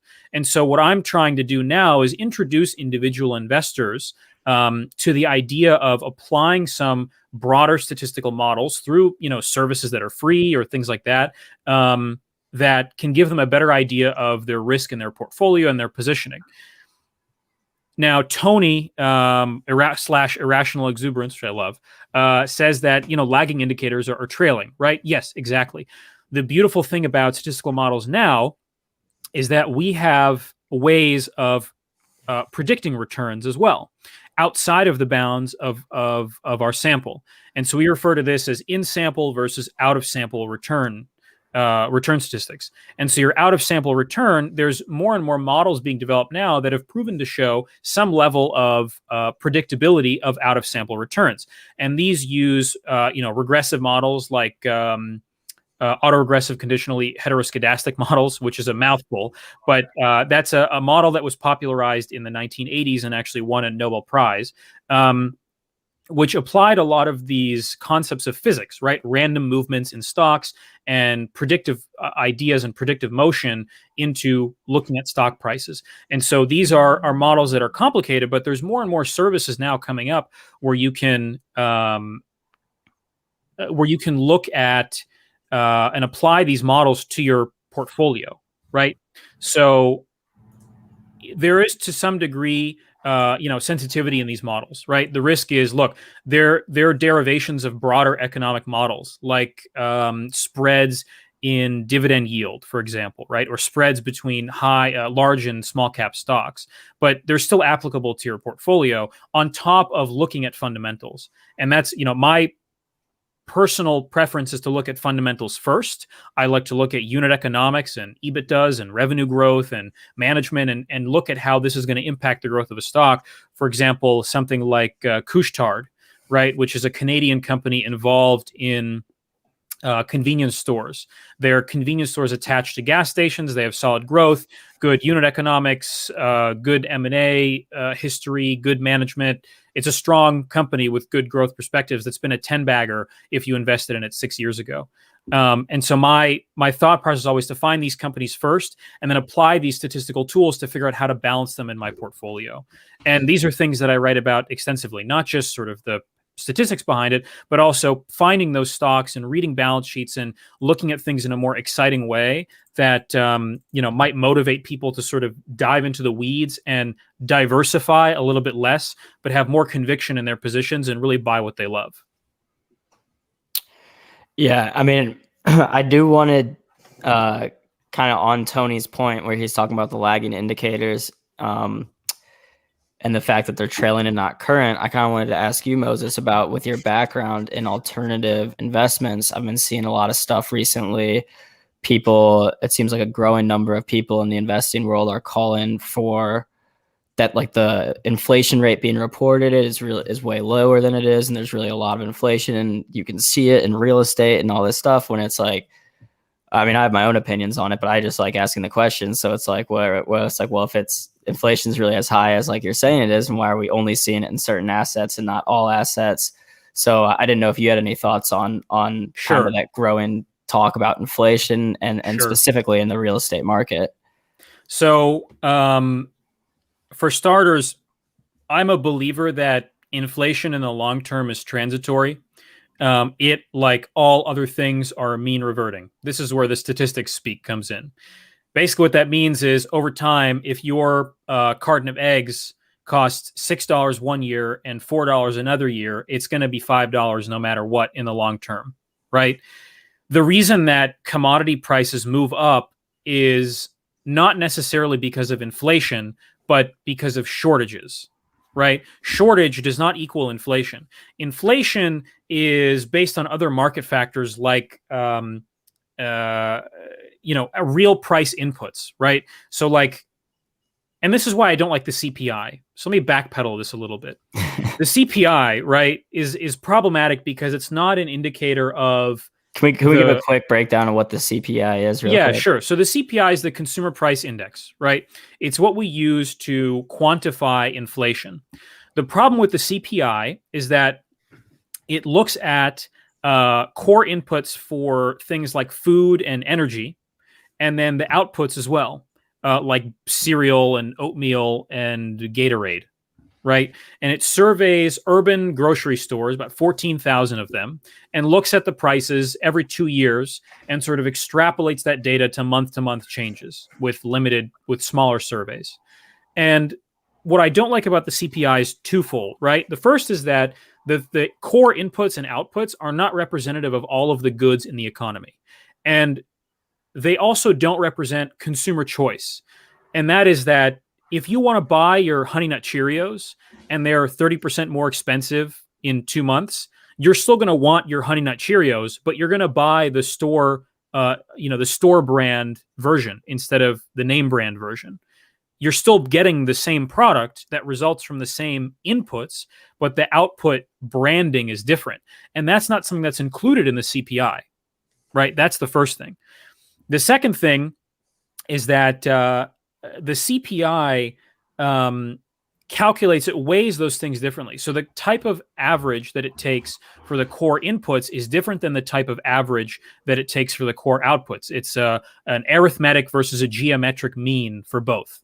And so that's not really applicable for judging the growth in prices year over year. And it's not applicable to the amount of money that consumers really spend because it's urban grocery stores, right? Sure, 70% of the country's population lives in the urban areas, but how do you also identify urban, right? Is it based on population density? Is it based on housing prices? Is it based on housing stock? These are things that aren't necessarily clear and change with policy as the CPI changes, right? As different administrations come in. That's what the Bureau of Economics is for. They decide basically how the CPI is calculated, or the Bureau of Labor Statistics rather, along with the Bureau of Economics, right? The second thing, or the third thing about inflation, I guess I should say I have three qualms with it, is that because it doesn't take into account core inputs, it also doesn't take into account housing prices and wage growth. Right. And so the prevailing notion has been, look, if you're good at your job, you're going to get a bonus of like 2 to 5% every year or something in line with inflation. That's not necessarily true for a lot of workers who may work minimum wage, which doesn't, or close to minimum wage, which doesn't increase every year. And probably they don't get performance incentive bonuses. And then the second thing there is that actually, because of the way that we price housing in this country, and because the housing markets are so fractional, right? The prices in Boston, Massachusetts could be totally different than Topeka, Kansas for the same square footage. We don't take into account the aggregate value of real estate. And if you look at real estate as a whole, this is something that Robert Shiller talks a lot about, who's the inventor of the Case-Shiller S&P 500 real estate index, the housing price index. Real estate as a whole hasn't caught up with inflation for most areas, right? It's above inflation in hot markets like New York City, San Francisco, where the demand for particular types of real estate, like luxury apartments with a river view, outbids the overall stock of luxury real estate, which could be, mostly luxury real estate with the view of the brick building across the street versus the view of the river and a balcony. And so, like in a lot of other portions of the market, an increasingly larger number of people all want the same thing. And that same thing makes up a smaller portion of the total basket. So if you look at housing, right, housing prices in the Midwest and in less dense suburban areas are actually undervalued compared to inflation. And then another thing about housing too is that the preference in this country for building housing stock has been on multifamily for the last 10 years. And now all of a sudden, everybody wants to move to the suburbs. So we're seeing kind of an equalization, an equilibrium evolving between multifamily and single family housing stock arising as a result of a shift in demand. And these are the kinds of macroeconomic things that we have to pay attention to. But those, in my mind, do not necessarily equate to inflation as a whole, right? Because although you may pay more for it now, in a few years, it won't be as much. It's transitory, right? It doesn't last forever. So if you see inflation of, let's say, 2% a year, which was the Fed wants, let's say between 2 and 3% a year for 5 years, your can of Coca-Cola is going to go up, let's say, from $2 to $2.15, right? Is that really a deal breaker for you? Probably not. You're still going to buy that can of Coke. Right. So inflation really isn't as big of a deal as people tend to make it. And certain studies from the field of behavioral economics have actually shown that people who believe in inflation cause inflation. The idea that, there's going to be inflation next year, so let me front run higher prices by buying this car now, is actually going to raise car prices next year by shifting the supply-demand equilibrium and causing inflation to happen in the first place. Well, so it seems kind of stupid, but if you stop worrying about inflation, it probably won't happen. I just saw an article today or yesterday. I think it was from Forbes, but I can't say for sure. But it was about how more and more houses are being bought by investors that not, the houses are being bought by someone with no intention of ever living in them, just as an investment. And so, like in a lot of these cases, the housing becomes just like an asset, just like a stock almost, and less like an actual like tangible good. So it's interesting kind of to see, I guess it's because you have the CPI, which, as you explained, measures more of the goods, some services like energy, but mainly just those consumables. So it's hard to find and because of our preference for building multifamily housing stock, a lot of it is owned by investors. So, we're still in a leasehold sort of environment where investors are buying up even single family houses and renting them out in certain neighborhoods. So real estate really is the asset in this country. The market is massive. It's bigger than the stock market by all calculations. And, you have to think about the real estate market as sort of a front runner for institutional behavior first, and then inflation maybe third or fourth. I just want to answer one thing quickly too. Mercurio says, what about Venezuela? Well, the reason Venezuela had hyperinflation is because their economy is based on one thing, oil, right? If your economy is not diversified like the US economy, then slight fluctuations in one thing equate to lower fluctuations in another commodity generally, right? There's preference between different commodities and how they move, unless we're in, an economic super cycle like we are right now, the beginning of one anyways, where commodities are in favor for the next 2 years.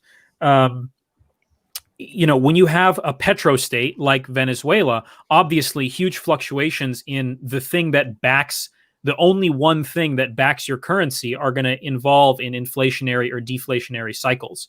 And that's unfortunately the problem with developing economies, is that they don't have diverse businesses. They don't have diverse inputs. So they're unable to hedge their exposure to those things because of how their economy is structured, which is not a risk for the United States. Yeah. And I think that's one of the reasons I think this like debate is so interesting, at least fun for me to like watch. Cause I just like seeing some people are on one side of the end calling like doomsday for inflation, and they're a lot of people do say of people do say, yeah, like look at Venezuela, whatever, and the other side of the spectrum, people come in and they say, oh, Japan says hi, and it's like Japan and Venezuela's economies are so different, and ours, the United States, is more similar to Japan's, obviously, as a more developed capitalist, lots of different intricacies, not just reliant on one output.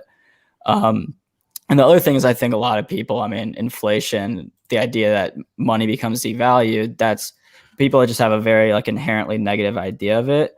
When, like you want a small amount of inflation as long as it's coupled with legitimate economic growth. Right. So it's something that I've been trying to just kind of watch, like learn more about and just see what happens with it. I'm glad you bring up Japan too, because although Japan is like a developed capitalist country, they actually control a lot of the economy through their sovereign wealth. And so a lot of the easing that was done in Japan over the last 20 years was really to support the sovereign wealth fund in Japan, which owns a lot of the companies that are publicly traded in Japan, right? They have huge investments. And so maintaining the sovereign wealth fund is a goal of the central bank of Japan. So they have to step in and support things, because if their sovereign wealth fund crashes, that's a huge portion of their total assets under management as a country, and then just the GDP and sort of the production prowess of the nation, right? The economic health relies on the sovereign wealth fund, whereas the economic health of the United States relies on a pool of hundreds of thousands of investors who dictate how much money they make and how much money goes into the tax pool of the United States, how much money gets invested where, right? We have a true free market, whereas Japan is a limited free market. Yeah, which that's one of the criticisms of when people say Japan says high, is that people are like, well, the stock market over the last 25 years, or it's like just now getting back to the highs of 25 years ago in Japan or whatever. But at the same time, I guess they've been able to kind of maintain some normalcy with their currency while increasing money stock. And I want to see if Ed has any thoughts on the. I feel like we need to have Ed chime in here real quick. Yeah, Ed, what are your thoughts here? Well, we're talking about Japan or inflation. I mean, both, I guess. We're unpacking a large. That's true. It's a loaded question. It's a big can of worms. What are your thoughts on everything, Ed? Tell us your thoughts on everything.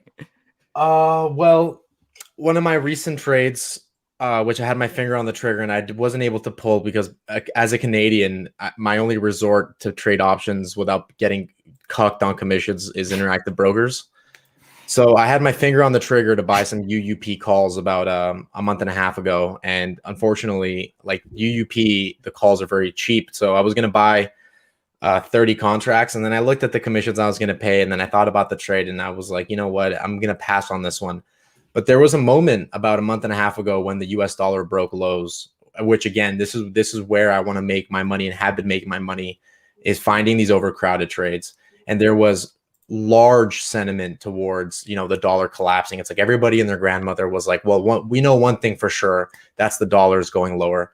And when everybody gets on the same boat, I mean, the capitalism just doesn't work like that. No, it's going the other way. The dollar might. Sorry to interrupt. By the way, I should just note that earlier today, Goldman Sachs reversed its short dollar stance. So Goldman Sachs is now long the US dollar. Yeah, and if Goldman Sachs are the same people that will tell us to go short it at the lows and go long it at the highs. Obviously, the dollar, and just in general, like when I talk about being a contrarian in an educated manner, could the dollar continue to go lower over the long term? Sure, right? Is the long dollar the play?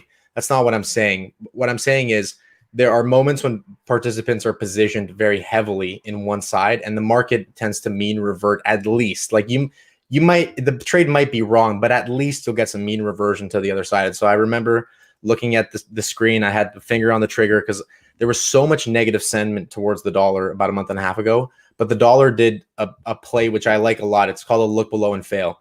I'm sure all the technical people are all over this. I'm not that big on technicals, but it's when, price breaks below a key level everyone's watching. Usually the breakout traders start to get involved. And once price breaks back into the range, then you have, usually a rotation back to the higher end of the channel or the range. And so in that case, the dollar had made a look below and fail. If you were to take all, like there's like on Thinkorswim, somebody showed me this way you can get like the most pure form of the dollar. And it was doing that. The sentiment was really low. Everybody and their grandmother was saying, oh my God, inflation, take the dollar lower, buy Bitcoin. And I just wasn't really on that train at that specific time. So I didn't pull the trigger because I got cucked as a Canadian with commissions. But yeah, I think everybody is so obsessed with inflation, as they should be. But the Fed is acting very quickly when they make policy decisions. If you really are concerned, there's ways to position yourself against it. I know I don't want to eat into your time too much, so I'll just we do got to wrap it up here. Close it off real quick. So the research note that I write is available on the Patreon in the link there under my name. I do a newsletter, 3 posts a week, diligence on companies, macroeconomic commentary, 3 times a week morning show before the market opens to discuss certain technicals, a technical research briefing. I mean, it's a lot of different things that we're offering here. I'm involved. Terrible Trader is involved. Hap91, original Wall Street Bets meme lord, is also involved. And we've got a great sort of group of people here supported by some fantastic researches and everything else. And the Next Trade is our podcast that we run on Sundays. It's a little stream that we do for about an hour and a half every week, where you can catch sort of our market commentary as a trio and ask us particular questions that we weren't able to answer on other things. So if you guys go to that Patreon page, you'll find all the information there. And I hope we can all see you again next week. Yeah, we'll be back next Monday. And, thank you, Ed. Thank you, Moses, for joining us. I had a blast. I know the viewers did here too in the comments, or at least some of them might have not liked what we had to say about inflation or whatnot, but we'll leave that till next time. That's right. Yeah, All right. we'll leave it next time. We'll leave it till next time. It's an ongoing conversation. All right, y'all. Well, have a great rest of your afternoon. Thanks, Aaron. Take it Take easy. care. Bye, Aaron. Bye-bye. Bye, everybody on Benzinga. All right, it is time for pre-market prep at the close.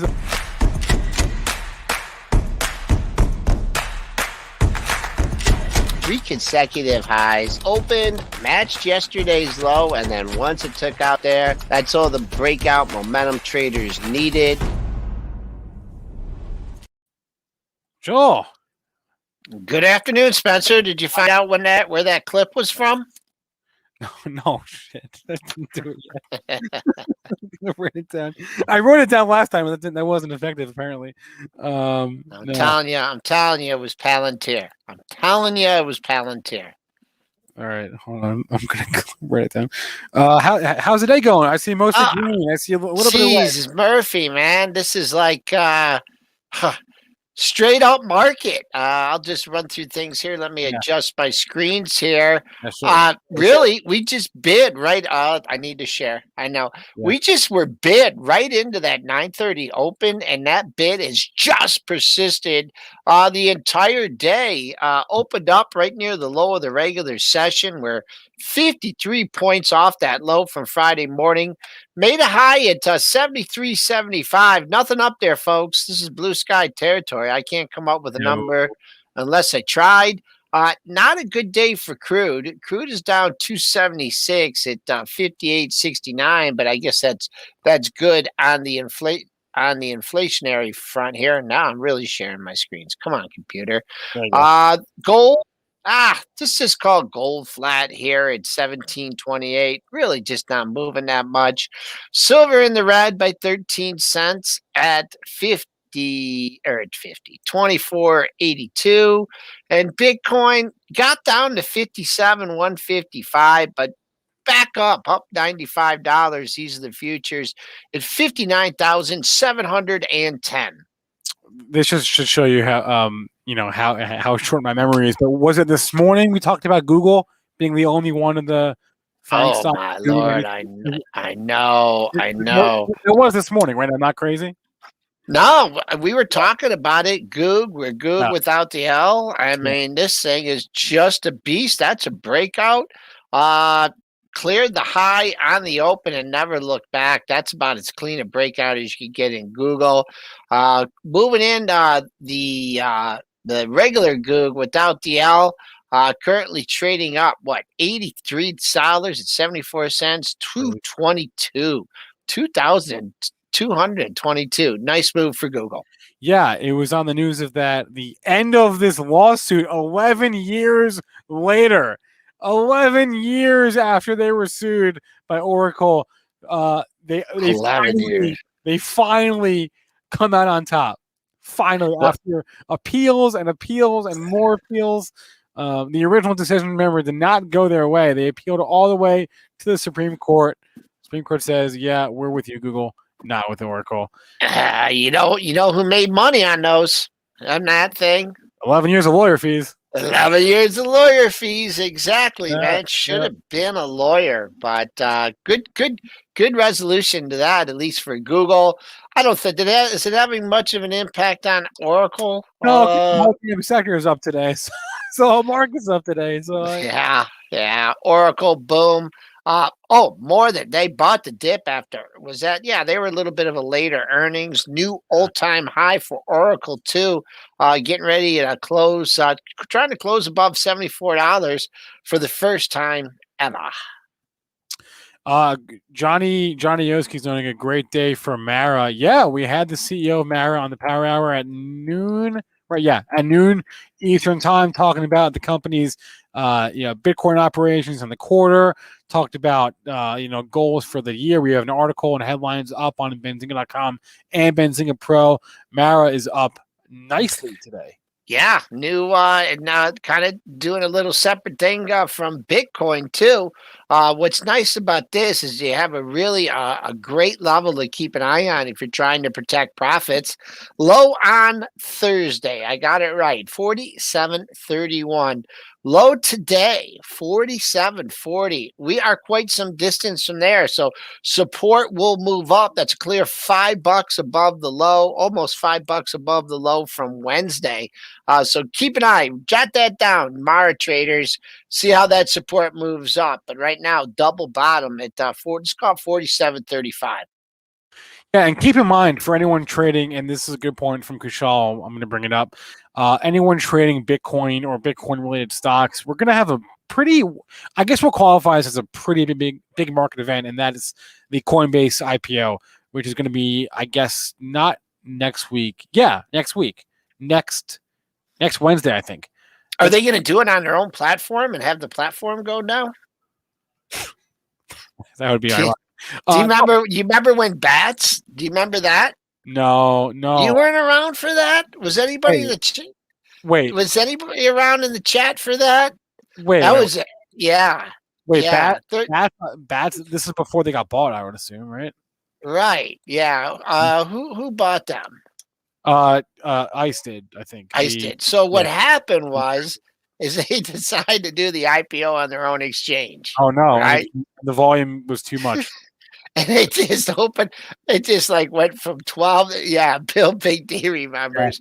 Yeah. It opened up at 12, and then it went straight down. Oh, and they had. I don't even know how they resolved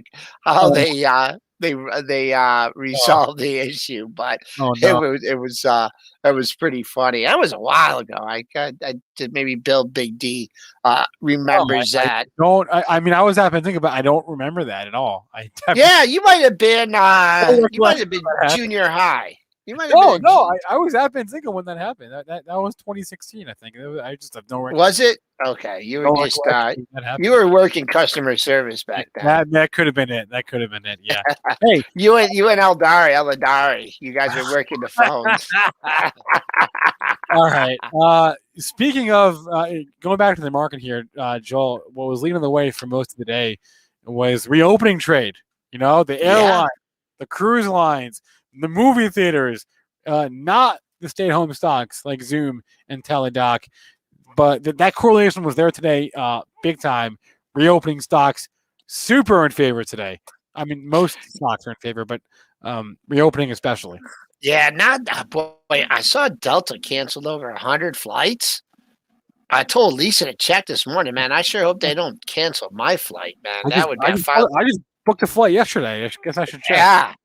Well, I don't know because they didn't have enough pilots. But let's take a look at these stocks, where they are. I guess the only thing with this is I would look at this in relation to what the high of the move has been. Delta snuck over 52. That seems pretty safe here. Very interesting area in Delta. You look like your sellers have come down off the 52. Looks like they're targeting the $51 area. And the reason I say that is you had a high after you made that 52.28 high. You had a 51.14 high and three highs. Let's just call it 51. And then you broke down, right? You break down to 44.52. You scrap your way back, and then you hit 50.98 today. So that seller coming off to 52, they're targeting 51 now. So keep an eye on that for Delta Airlines. Let's look at Love, a little bit more domestic travel. Is that a new all-time high for Love? A lot of these stocks. Can you New believe all-time highs. we need pandemics more often. I mean, yeah. no, this is not. This is going back 6402, your all-time. I believe that was the all-time high back in October of 2019. Where'd you get to today? Today you got to 64.32, so that could be a new all-time high for Love, but backed off a little bit. Keep an eye on that $64 area. Do we want to look at any other airlines? Not airlines per se, if you don't want, but we can go to like the cruise lines. Cruise lines. Should have listened to Ann Arlene. She loved this thing at $8-9. Just she said, I think people will go back on cruises someday. Yeah. But I said, hey, unless they have the buffet, I'm not going on any of these cruises. There's a gap and go in this one. I like to see it take out 30, double top at 30, gap up day because of the spoos. So that's don't have a good feel on that one, folks. RCL, same thing, gap and go. Maybe with this one, this is kind of interesting. You had that high just under 100, but 90. 90 is about halfway back. Keep an eye on 91.5, 92. Today's high 91.30. That's what I'm looking at in RCL. And CLH, is it over 30? No, 29.21. Wow, that really got feisty at 34. 24, back up over halfway, 29. Just don't like these little gaps in these things, but who knows? Not all gaps get filled.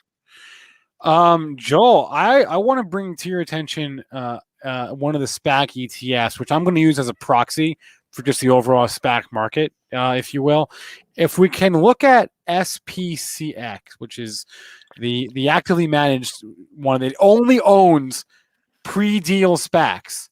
Okay, so all the SPACs that we talked about that are not going up anymore, like they were last year, pre-deal SPACs. I'm wondering if it's bottom. This is an interesting base. Yeah, it is. And pretty good technical analysis on your part, Spencer. You had that high just under 33. Let's see where I bet you this is pretty darn close here. Boom. Oh, yeah, look at that. $29, $30 right here. That's about halfway back. You had another high. 30 looks big. It doesn't look like much on this chart. But actually, 29 is the 50% retracement. You're getting close there. This is big. It not a huge mover, but get over 29. This thing might have some hops. This is not a big mover for a SPAC. Well, but this is a nice move. So I mostly just bring it up because I use it as a proxy for the overall SPAC market because there's 1,000 of these things. And this one holds a bunch of them. I bring that up mostly because DMYD was the one we talked about. Actually, I don't even know if we got to it on the show this morning, but that was the one that it wasn't a SPAC. It wasn't merger news. It was the company being bought, signed a deal with the NFL. So DMYD is the SPAC, and they're buying Genius Sports, which got the rights for official NFL data to essentially be like, the market data supplier for sports betting. So DMYD was up on that news because the company being bought did a good thing, nothing to do with the company being bought as it relates to the SPAC. So it's still pre-deal. You're a media expert. Are you bullish all these contracts and everything? You think the TV, the networks are going to just keep paying more and more for it? Yeah. Well, you know what? Like logically, no. Logically, nothing goes up forever. But the TV rights market it's just exploded. It can't go up forever. Nothing goes up forever unless you're Bitcoin or NFTs or games. You know what? Maybe it's the fact that because of the pandemic, people are gonna, not many people are gonna go to the games. But still, I mean, even 110,000 at the big house. I mean, that's not going to justify the numbers. But no, I just think it's interesting. I mean, eventually they're going to run out of money, but it doesn't look like now. And you know, the TV commercials, the rate, as long as those rates are still going up, I guess they'll still keep paying up for it. Yeah, no, Logan and Reed, you're correct. DNYD, or I guess Genius is the company they're buying, is providing data to sportsbooks, but now they're the official, like they're going to get the official data from the NFL. They have a bunch of leagues that they've signed on deals with, and we talked more about this on SPAC Attack today. But yeah, basically they're like the official data provider. So they basically are, if there was such a thing as an official market data provider, like maybe like the exchanges who get the data, they're going to get the data straight from the source. So what do you, man, I don't know about that. I mean, look at the DraftKings here. Yeah. You know, it had the big rally, the break, you know, and I marked that 50% area. It broke down to it. Now it's coming back up to it. 63.5 is actual 50% retracement. I mean, the deals that they're offering in these things are absolute. I mean, why can you bet $1 and they pay you? Like, do you hear these promotions they got going on, Spencer? Yeah, I tend to ignore them, so I don't know. Well, but you know why they're doing it? Well, to suck you in. Yeah. Yeah, I know. I mean, I mean, you know, I'll still do some wager on some ponies or something, but we got the Kentucky Derby coming up first Saturday in May. Been watching those Derby preps, but we do. Yeah. All right. Yeah. All right. What else? What do we got? All right, Just for you pen traders out there. Boy, keep an eye on 110. 110.17 was your high today. 110.24, that was your high on the 26th. Where are you trading? You're trading 06.92. So really repelled. So if you trade this from the short side, which no one does, boom, boom, boom. You got a 110 magic level in pen, PENN. All right, Mario Rodriguez is looking for an entry in Tiger. He wants in TIGR up fintech. You know what? When you say Tiger or you say Rodriguez, you know who I think of? And you definitely, I bet you Bill Big D wanted this guy. The Tigers had this third baseman named Aurelio Rodriguez, and he was unbelievable. He wasn't much of a hitter, but so it's funny you said Rodriguez, and I think Aurelio, and then you say Tiger. So, $20. That's your level. You hit that yesterday. You backed off just a little bit. I think if you want to sit this break out, and you're thinking, oh man, I thought we were going to clear 20. Now we're not. You went from 13 to 20, 7-point move, 3.5. You want to see the 16.5 hold right on the pullback. And so far, you're seeing just that. 1680 low on Wednesday, Thursday, 1671, your low in today's session. So there you go. Find a little bit of support there. You want to see it to hold a double bottom, take out 20, and then get more back of this move. What was the high here? 38.50. How low did we get? Wow. 25-point move, 2.5. Take that back to 25.5, 26. But first things first, let's hold 1650. Let's clear 20. And let's get going. All right, Trent A is looking at quadruple U. U. Is that a SPAC or something, or what is it? No, it is not. Energy fuels. Wait, triple U? Quadruple. Quadruple U. Oh, quadruple U. Yeah, uranium, which makes uranium. Nice candle. Very nice candle. 4 updates in a 1, 2. How many updates in a row is this? So you might get a little breather here. What's the winning streak here? No, it's only a 3-day winning streak. $7. I'm really not seeing anything there. 698 is your high today, trading 685. Maybe split these two highs here as your next target. 719, 728. So that's really your next level. You want to clear and then work your way up there. Might take a few days to do it after this big move off this 5.25 low. I wouldn't be all surprised maybe if you see it just kind of dip and dive around 650, 660, form a little bit of a 2 or 3 lows, and then get up to take out that 720 area. Barat wants to know about Chewy. Man, sometimes these are earnings events. Sometimes you feel are just like they get the pop and then they just rip the floor out from under your feet, and that is what has happened here with Chewy the last 3 days.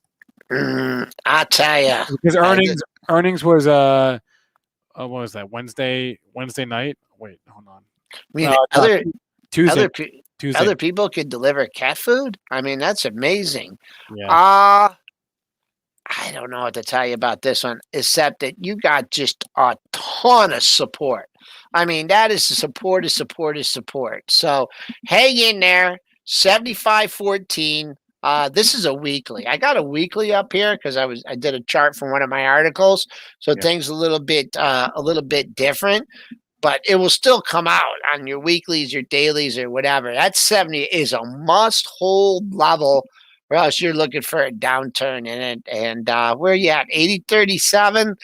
There's a lot of other charts that look better than this, folks. But keep an eye on holding. Absolutely crucial and hold support at $75. All right. Not much on the earnings front tonight. We do have paychecks, PAYX, tomorrow morning. It's probably one of 2 or 3 reports all week that I'm passively interested in if you care about earnings still. But we are coming into the Q1 earnings season in like 2 weeks, guys. 2 weeks. Earnings are back. JP Morgan and the rest of the banks start reporting the week of the 14th. Actually, that's next week. That is next week. So the back half of next week, we'll get the bank earnings, and then they'll start really in full the week after. Oh, it's sleepy. Look at this look at this JP Morgan. Yeah. People are squaring up here ahead of the report. Very good support under 150. People are trying to wiggle out at 155, 155.5. I expect this trading pattern here to continue into earnings as people will square up going into the report. But trade the range, 150 to 155. Looks like you're a little closer to the top of the trading range right now, trading at 153.82. What about Fastly? This is the one that we look at every so often. We get asked about this one, I feel like, a lot. I guess it stopped going down, but it's also if you got it, yeah, it stopped going down. It's just like it's just not a trend. Like the day traders, the momentum traders are like, it's just not going straight up. I don't want to trade it. And then the value players, I'm sounding like Dennis here. Value players are like, yeah, I'm not buying this thing at this ridiculous PE here. Yeah. So it's tight, though. It had to gap up that one day last week. I would say there's hope here if you can clear the 71.68 right here. What was this high? I don't know. It doesn't look horrible, but it doesn't look great either. All right. D-Train Choo Choo is looking for an entry point on Ouster, which is a recent IPO. OUST. D-Train, this IPO like 2 weeks ago, and it hasn't even sniffed that opening day price. So if you're looking for an entry, it's at an all-time. Which one is this? OUST. It's a LiDAR play. It's at an all-time low off of 3 weeks of trading. So I don't know what. He's looking for an entry. He's looking for an entry. Yeah. Man, that's a tough one. You know what? You're at an all-time low. Yeah, you're at an all-time low. I mean, hey, maybe I'll give you maybe wait for this to keep yourself out of trouble. What is LiDAR? I don't want to. LiDAR's battery technology, right? Well, it's like the sensors, right, that enable like self-driving cars, right? You know what? I got a story for you. I'm gonna stop. I don't know if I'll do it today, but Jane Santangelo, I can pick up on that story about my buddy Tom Petrangelo. I'll save that though. Keep you guys in suspense. This is maybe what you try and do on this ouster here. See if it have it a day. I don't know if I would step out today. The volume's a little bit bigger, so maybe you're just getting everybody out that wants to get out. But maybe wait for one of these days where, let's say tomorrow, it goes back down to 740, but then comes back above the 755. Then you could buy it at 755 and you can lean on the 740. Right now, you're buying it at 764. I mean, it really wouldn't be prudent to say, oh, lean on the 755. That's 9 cents away. So that's the old undercut and rally. Maybe we'll do that. I don't know when it has earnings. I don't think anyone's covering this. Or if you're already in it, you're already in it. But if you want to buy it on strength, that $9, stay away until it can get back over 9 and clear 9. That is clear resistance in ouster. Hey, did you see? You probably didn't. There was a weird SEC filing for Nikola. You can find a lot of weird stuff by going through SEC filings. So Trevor Milton, who's the founder of Nikola, former chairman, and not sold some shares. Nothing wrong with that, right? Sold 3.5 million shares at an average price of $13.89. Nothing wrong with that, except in a footnote in the filing, it said that the shares was made. The sale was made in exchange for a non-cash consideration in the form of a credit to the reporting person's account with the purchaser for goods and services provided by the purchaser in the amount of $48 million. So basically, he sold a bunch of shares, but didn't sell them for cash. He sold them for something else. He sold them for goods and services, whatever that means. That means he's 48. It means he bought a lot of stuff and needed to fund it. I don't know what that means. That seems like he had a $48 million bill. That's what that means to me. Basically. I don't know. I'm no accountant. Yeah. Okay. So I'm not. Yeah. I'm gonna. $48.5 million. He just sold some stock to pay for it, whatever it was. So he's settling his bill. I think. I don't know. That's one hell of a Visa bill. It's a big one. Yeah.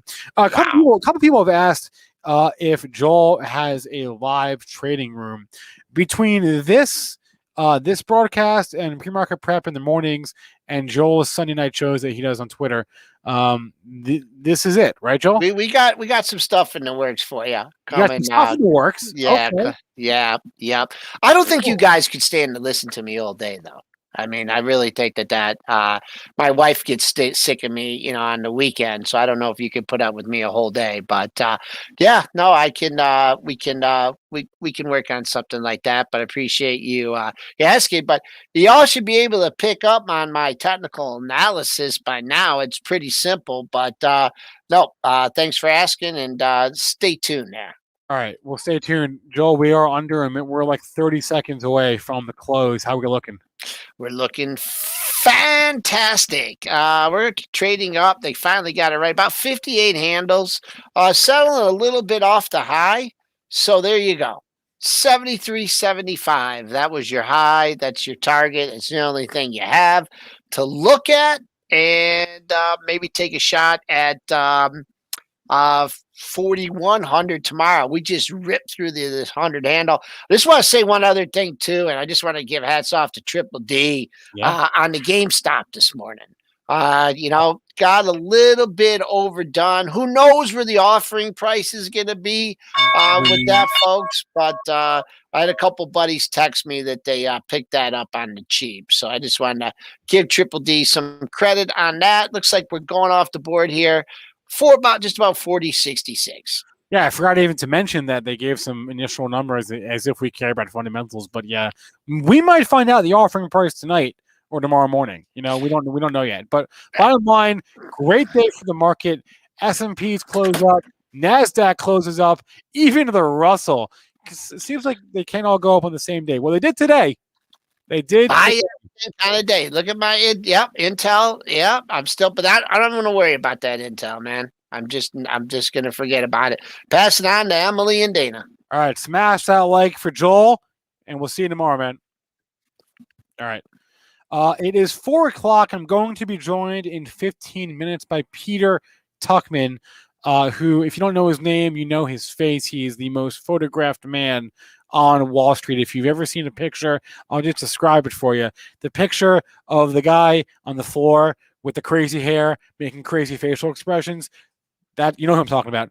That's Peter Tuchman. He'll be on with us at 4:15 here. He's going to call us or somehow get connected to us from the floor or from the NYSE, and just we'll recap the day with Peter.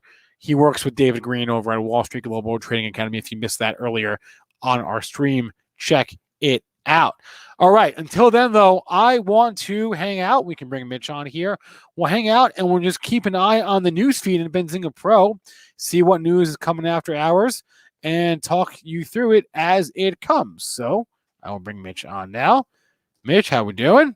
What up? What up, guys? How we doing out there? How's the market? We're doing okay. We're doing okay. Let's see. Let's pop over to a Benzinga Pro news feed, which, again, people pay for this, and you guys are seeing it for free, which is great for you. So let's see what kind of headlines we got. And you know, I just want to show you real fast, just so you guys understand how big the news flow is. Whoops. After hours, this is a press release feed that I have here that is going to load for you. Okay, this is a press release and SEC filing feed. And today's a really quiet day. All right, it's a Monday between earnings season. That being said, look how many PRs and filings hit the tape at 4 o'clock. Okay, 4:01. Every minute, there's like several dozen of these things. Every single minute. And our guys on the news desk are going through all of it and getting the most important ones and putting it here in the news feed so you don't have to read through all the crap to get the nuggets of information. That being said, let's take a look at the board. Don't see anything too big so far in the after hours session. I always like keeping an eye on my movers tool, which I will change after hours to see what is moving, what is up, and what is down on the after hours session. Didn't see a ton of action on the close there. Sometimes you'll see some weird things happen into the closing print. I didn't see too much of anything happen. We just sort of closed higher pretty much across the board. Like I said, the final tally for the day is that every sector in the S&P 500 was in the green except for energy, which it has been your leader this year by far. Energy has been, if you look at the XLE, the best performer of the sector ETF this year. Was the only sector ETF in the red today, down 2.25%. Everybody else in the green. Discretionary XLY light of the way, up about 2.5%, but pretty much everything else across the board in the green for the day. Mitch, what did you see? Well, a couple, of course. We know, of course, Mara, but also BTBT, Bit Digital. Okay. That's a good one to watch. Nice looking chart there, looking strong, looking like it wants to run with Mara.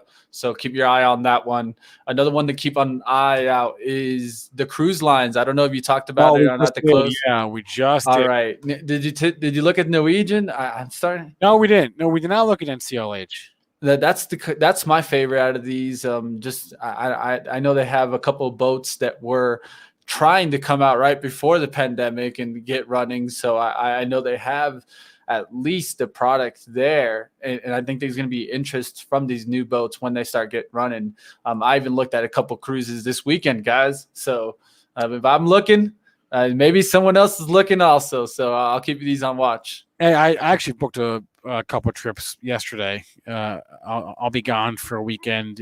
I'll be going to Nashville in May. There you go. I'll be going back home to see my parents in New Jersey in June. So finally traveling out of state for the first time. Yeah, we got to get moving. I'm going to come to the office soon. I got to get over there. Yeah, come on down. Yeah, man. All right, I'm keeping one eye on the news feed. I do see TPTX with a couple of headlines after hours. So they reported clinical data. Let's just see. Forget what the headline is. Let's just look at what the chart's doing. Let's go to a full screen chart here. You can see it's very early yet. And I do see Peter with us in the background. So TPTX down 50 cents after hours. So let's look at what the actual headlines were. Preliminary clinical data, confirmed partial responses. I don't know the story, so I can't be too informed on what they're doing out there. I'm sorry. As far as interpreting these headlines, you really got to be able to follow the story. What I would do if this is your thing, wait till tomorrow.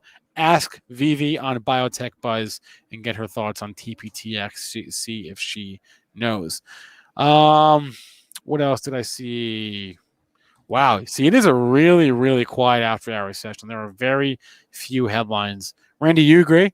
Yeah, Randy agrees on the news desk. Super quiet. Randy likes that. I hate that. I hate quiet after-hours sessions. Ellie, I'm not going line. Well, actually, I don't know. I'm going to a bachelor party. That's why I'm going to Nashville. So there may be line dancing involved. I can't say for sure, but I'll let you know after I do it. I gotta release a video out, man. I got a good video of Spencer singing you guys don't even know about. Wait a minute. Early in the morning, because I do sing to myself. Oh yeah, Spencer loves this jam in the morning, guys. You guys gotta catch him.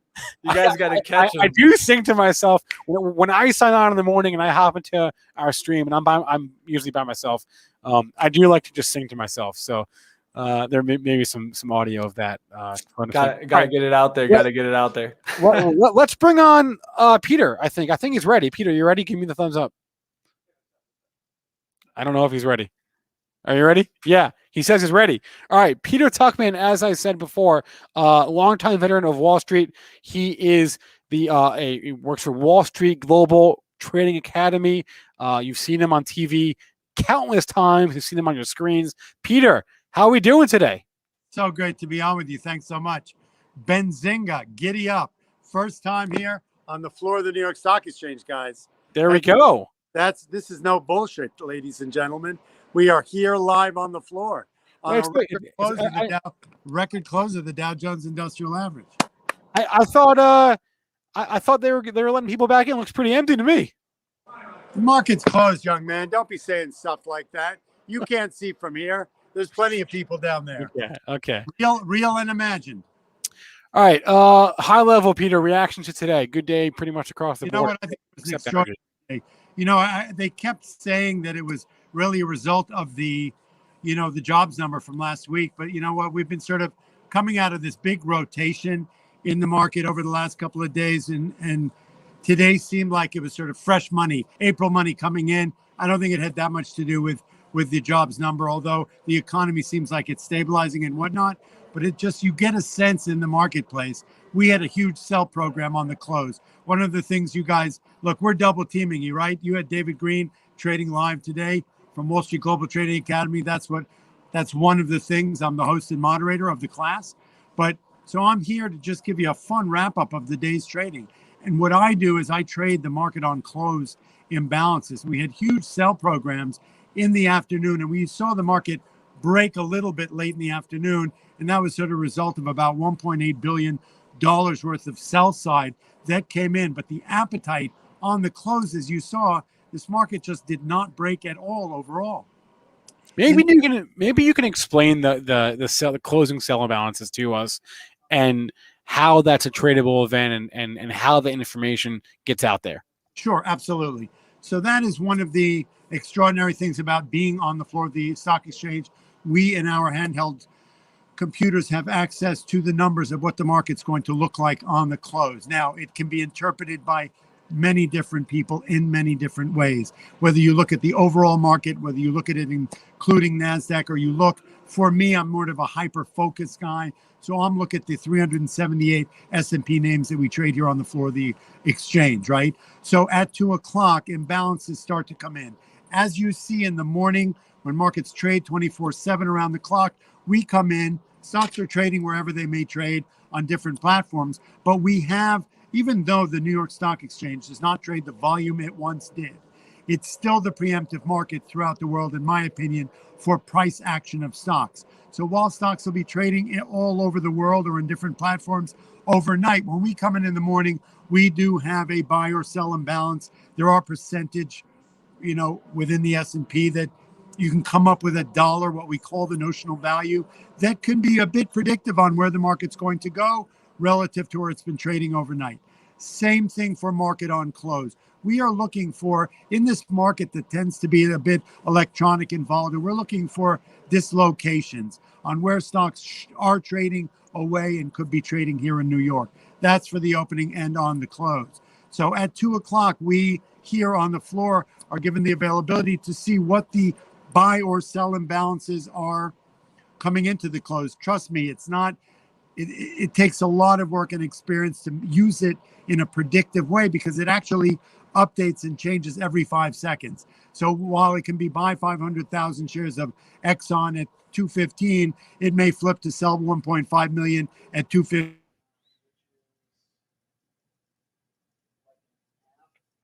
I think we lost him there.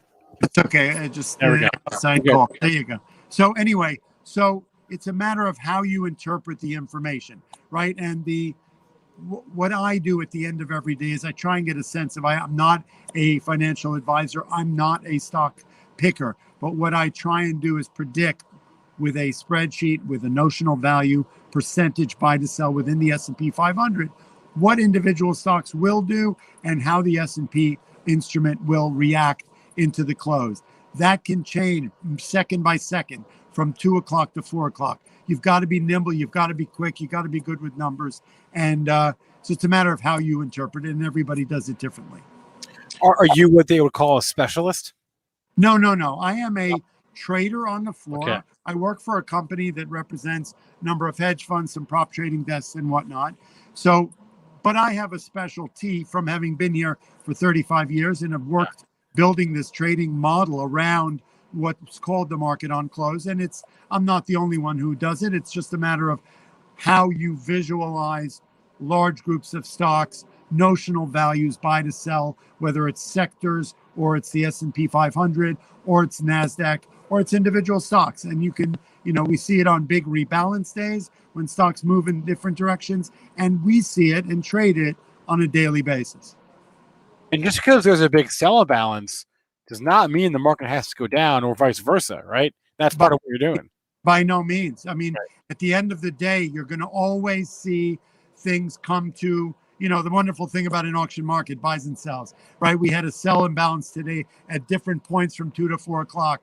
But what I saw was an incredible, voracious appetite to buy those sell imbalances.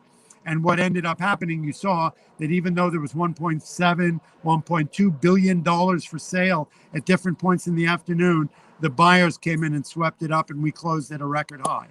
So, it's not a perfect science. It's a matter of how you interpret it, but it's fascinating. So, today notwithstanding, what is the general sentiment out there on the floor these past few days or past week? With the benefit of hindsight, that sell-off we had a couple weeks ago was a big buy the dip opportunity. What is the sense down there? You know what, as my friend David Green always says, who you had on earlier today, is net historically markets just always go higher, right? And what we're seeing over the last, whether it's a couple months, whether it's, since the new administration came in through stimulus and or whatever, that there is an incredible variation. We've seen it with the SPACs. Right here on the floor of the stock exchange, we have listed over 200 SPACs since January. While I think the appetite for those is waning a little bit, the appetite for IPOs and the appetite for just retail investing is growing and growing. And so while every one of these little dips that we've seen have been a buying opportunity, it's clear, you would think in the light of all the economic and global slowdown, the problems with the new variant and the problems with the reopening and all that stuff, that it would have any effect on the market in a negative way. And I'm a firm believer the market tells you what it thinks of all these things. If we were to sit here and start analyzing, who would have thought that, a year and a week ago, this market had bottomed out here on March 23rd, down 10,800 points from the record high of February 12th, 2020. Now, in the event of this pandemic and the complete global shutdown, would anybody have predicted that the market would have gotten back to even by August and rebounded 10, 20, 30% since then? Absolutely not. And what was it a function of? It was obviously a function of stimulus and a number of different. Another damn phone call. He's a busy guy. So it's just clear that I think there's the wonderful new democratization of the marketplace. You've got a lot of new retail traders coming into the market. You've got people realizing that the market tends to look forward. So if we're going to price in any kind of a reopening story and an end to the pandemic or whatnot, it's kind of like a slingshot. Everybody's been sheltered in place for so long, even though the market's trading at, David Green says he predicted it. For sure he did. That the appetite for stocks, the appetite for a reopening story that's a positive one is absolutely voracious. And the investment community is grabbing everything they can get. What is the appetite for more volatility, more downside? There's always gonna be some of that, right? You know what? Yes, I think we're in the new rule of 2021 is clearly going to be volatility, right? So we're seeing, we're going to see rotation, which I think is what we've seen over the last few weeks. People sort of selling the outperformers and buying the underperformers. You've seen a bob and weave in the Russell 2000, which is sort of the small mid cap stocks. I think volatility is here to stay. I think that you've got people who used to, in markets that were a little more stable, you would see them put their interest in on the buy and sell side. And so it would be a strong foundational market, which would prevent a lot of volatility. Right now, anything can happen, right? The reopening story can change on a dime. The vaccine, the virus story can change on a dime, right? But so volatility is here to stay. And I think we need to, look, one of the things that we're trying to help with, David Green and I, which is, in my opinion, fundamental analysis has got to be put on the sidelines for the moment. And we really need to look at technical analysis as your best defense against volatile markets. And in our trading school, which is Wall Street Global Trading Academy, we try and give that to day traders. You can't sit around and turn a winning trade into a losing trade. And what we've seen lately is these volatile moves in these stocks, whether they're the GameStop, Wall Street Bets names, or whether they're any stock, the movements, the Teslas, the Bitcoins and whatnot are so voracious. If you're not willing to take profits while you can and really anticipate there'll be always another opportunity to get into a stock, you can turn a winning day into a losing day. And that, in our opinion, is unacceptable. Just to be clear about what you're saying throw fundamentals out the window, look at charts for trades, but not for longer term positions. Correct. I think it's really hard for people right now in a responsible way to be predictive of the fundamental analysis thing, because we don't know what the guidance is going to bring. We don't know when people are going to get back on cruise ships and start going to movie theaters and start really going out and vacationing and going to casinos and whatnot. That story is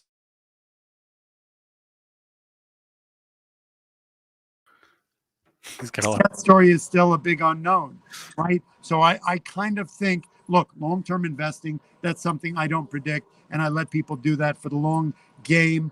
Markets go up over time.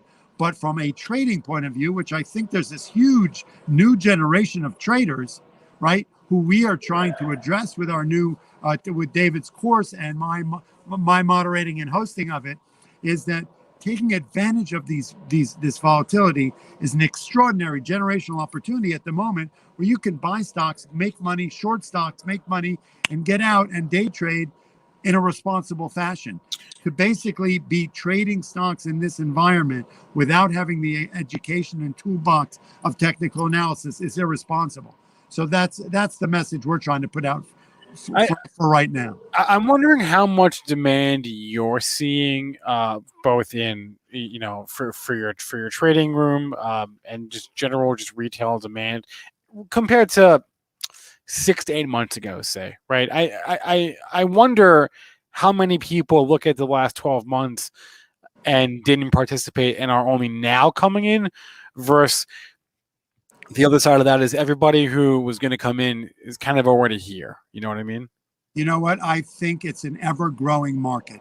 Okay. I heard the CEO of Robinhood on TV the other night talking about that, there's another 30, 40, 50% of our population that they're hopeful to get into the trading game, right? And so while we saw this crazy democratization happen, I think around the pandemic, with people sheltered in place, staying at home, out of work, whatnot, and the advent of the Robinhoods and the other apps that came into trading, whether it's fractional or day trading applications, you saw a huge surge there.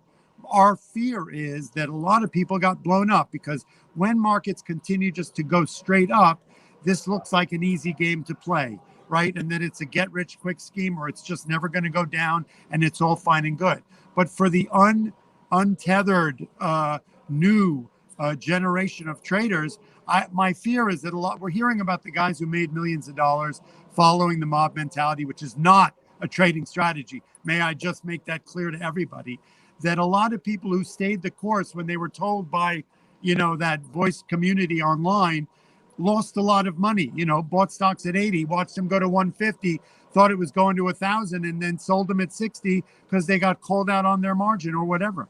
So that's a fear for me. I think there'll always be new tranches of people coming into the market, but this is not a get-rich-quick scheme. It's not for the faint of heart. This volatility is, if you have the tools, is spectacular, but if you don't, it's brutal, right? And we're not hearing about the guys whose accounts blew up. We're hearing about the few guys who made millions of dollars. Yeah. My goal is that everybody gets in this game and invests and trades and makes money and don't get blown up, because I love that story. But my fear is that people have been jaded a little bit, thinking from March till, a couple of months ago that this is just, hit a buy button and hold it and everything's going to be fine and good forever. That's not the case. There's that fear of missing out trade and whatnot. I think there's still a large community out there, and they need to be educated in order to navigate this market. All right, Peter, a couple questions from our chat, and then I'll let you run here. Do you think, this is from Dion 8, do you think the SPAC hype is over for good? You know what? That's a hard question. Look at what happened when the SPACs came to market in the beginning. For a while, they're all priced at $10. They opened at 10. They kind of stayed there and lagged on, and they didn't really have that enthusiasm. Then we saw them inching themselves up as the story grew and the attention grew. They grew, and the stock started to open at $10.50, $11. They acted and they responded well. Well, we've had this insane plethora of SPACs since January, 200 plus names. And what we started to see was the pricing started to inch down. In the last week or two, we've seen the SPACs that were doing 4, 5, 6 a day starting to open below the $10 deal. So I don't think it's over. I think it's going to have to settle itself in. There'll be a little bit of a consolidation. This is sort of a blank check story, right? All these SPACs that are listing have to go out and find companies to buy, right? So until that finds its way into its new suit, I think we may see a little pullback in consolidation. It's funny. Go ahead. It's funny, like Bloomberg had it written up today for a certain, arbitrage inclined Wall Street traders. It's basically free money if you buy the SPAC below 10 and the thing never gets an acquisition, and you can go the entire window and you get your money, you get $10 back and you pay 9.25. That's obviously a risky trade, because if they get they do an acquisition, that your strategy is out the window. But there is an arbitrage there. I think it's funny that for a while we looked at every single SPAC, and as long as they had a deal, they're going up. That's all we want. Give us a deal. That's what we want. And now it's like, well, maybe we don't want a deal. We just arbitrage it for a nickel or a quarter or 50 cents. But anyway, it's not an exciting way to tie up your money, but I get Probably it. not. Probably not. There's always okay. Let's do one or two here more from the chat. We'll get a question about bond yields or interest rates. Well, here actually, where do you have any thoughts on interest rates for this year, and where they'll be by the end of the year? You know what? It's really not my wheelhouse, and I do sit and listen on when we're down here. Fed days and Fed announcements are really fascinating to watch, the way the market reacts to these things. You know what? I think they're going to be flexible, and they're going to be. I think they're going to stay steady where they are for the next year. I think it really, this story is an unknown. There's so many unknowns here. with the way the global economy is going to reopen, how we are in the United States, what's going to happen with our relationship to China, Russia, and whatnot. So I think it's going to be you've got to be nimble on that story because it can change on a dime.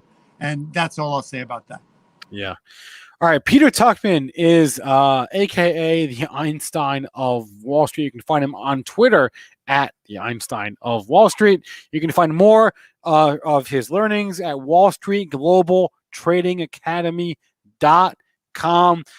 Peter, we really appreciate it. We'll get you on again soon. I really want to get you on in the morning for pre-market prep, but we'll have you back. You at 9 o'clock if you need me. All right. Everybody watch David Green. We've been doing some great things with Benzinga. You guys are wonderful. It's a great forum, and we hope we can educate people more and more. All right. Have a good rest of your day, man. Thank you, sir. See you soon. All righty. All right. That was great. Peter is like, a pro's pro, right? He's been around for, he's been around the block for more than a few cycles. Not calling him old, I'm calling him experienced, right? He's experienced and he's seen it all, right? He's seen it all from Black Monday, .com bubble, inflation before that. He's been through every cycle, right? So, a few people that I like talking to more than Peter because he's also just a character, right? He's like a funny guy.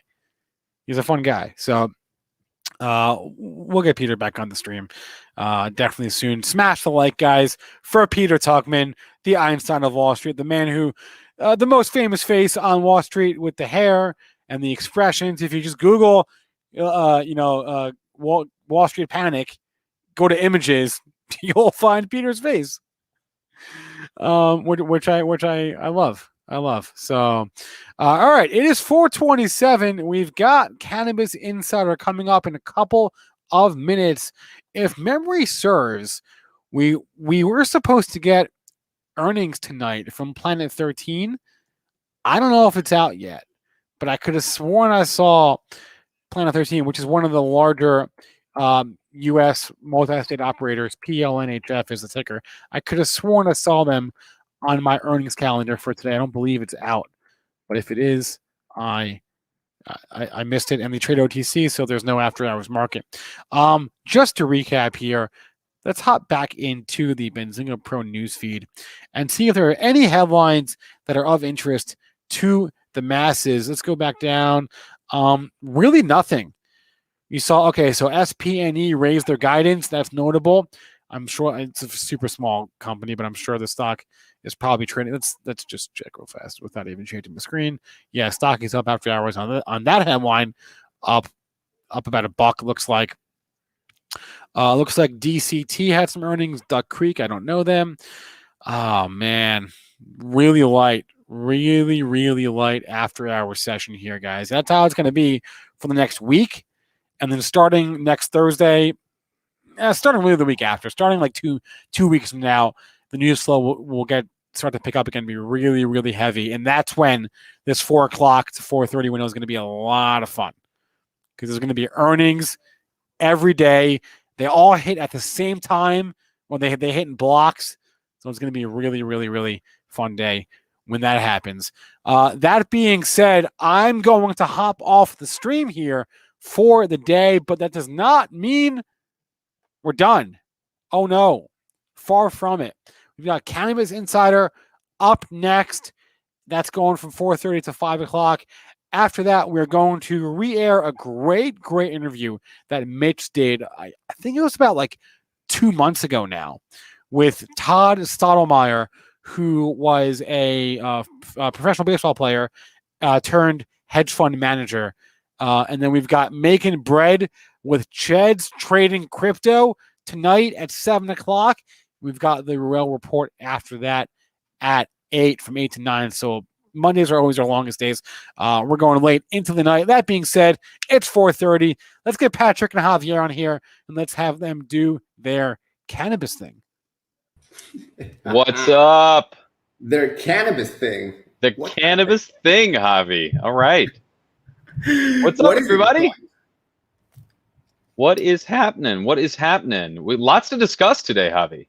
Yep, as always, right? But we had an extra long weekend, so a little bit of added news today, I believe. Indeed. A couple tickers to throw at you that I know we're going to be talking about. TCNNF. Let's see. JUSHF. Who else had news today, Javi? Canopy Growth had news today. CGC. Yeah, more to come. Why don't we roll it first, Aaron, and we'll jump right back in.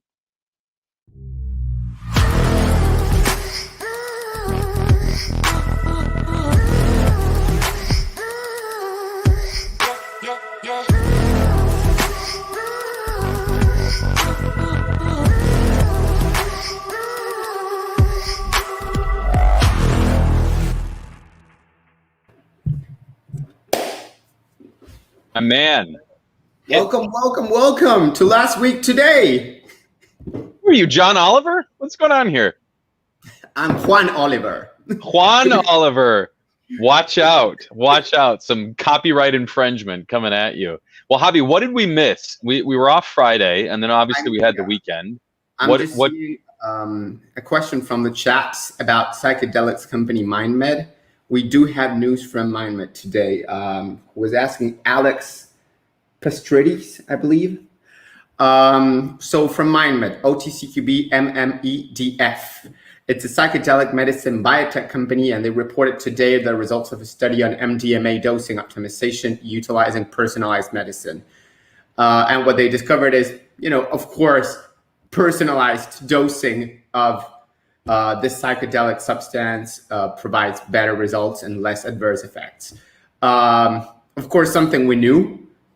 Anecdotally, we assumed, but it's always good to have scientific confirmation. Same as with cannabis, right? Same as when we said, cannabis is good for anxiety or pain or sleep, right? We knew that, but having the scientific research to back these claims was central to it being legalized in many countries and many states in the US.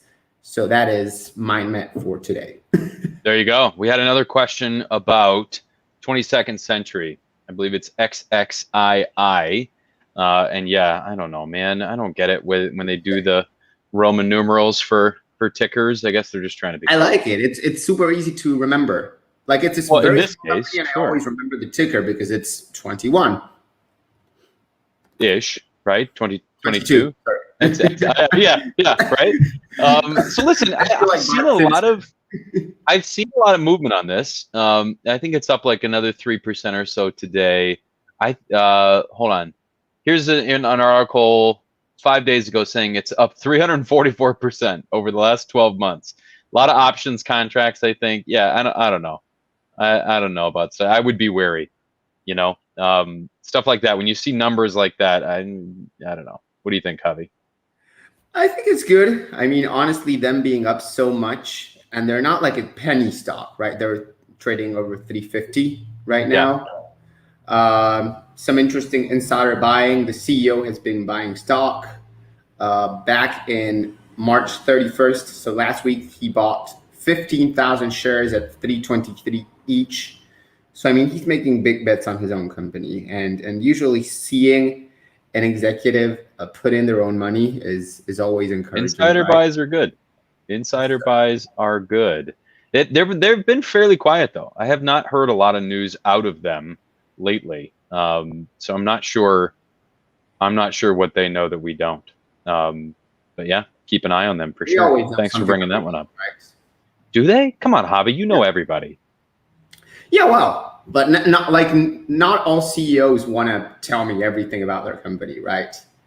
Like clearly there's something here. Come on, man. And he was buying up here, right? It's not like the stock was down here, right? So that to me is pretty interesting. Look at what I was talking about. See, we have a Form 4 here from him.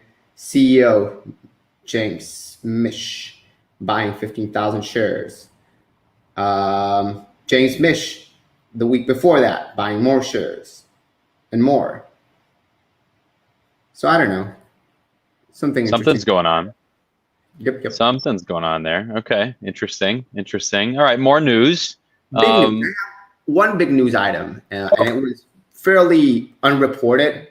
YouTube owned by Alphabet. So G-O-O-G, no, Google and Goog. So G-O-O-G and G-O-O-G-L. YouTube, we all know YouTube. We are on YouTube. They loosened restrictions for cannabis content. And starting in April, you will be able to monetize cannabis videos. However, this relaxation does not mean anything can be monetized, by the way, right? The new rules apply only to information presented in an objective, informative, and educational manner that does not glorify cannabis or other drugs, right?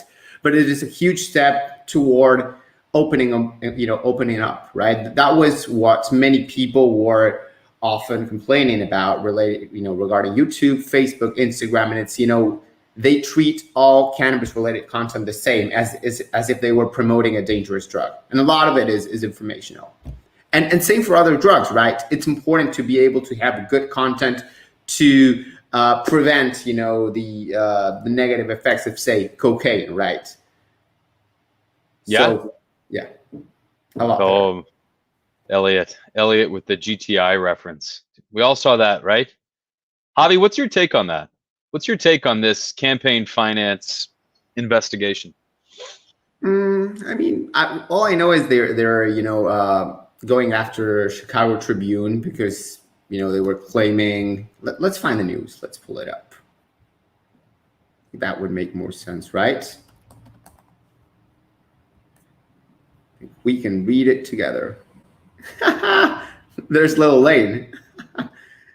She wants to know. She wants to know exactly what it is that we're talking about right now. Daddy's on his show right now, honey. Okay, you can sit there if you want. Say hi to Mr. Javier. Can you wave? Okay. All right. Go ahead, Javi. So, just let's go through it a little bit. Green Thumb Industries, GTBIF, is hitting back at the Chicago Tribune after an article they wrote said the cannabis company is being looked at by federal investigators as part of a pay-to-play licensing scandal, right?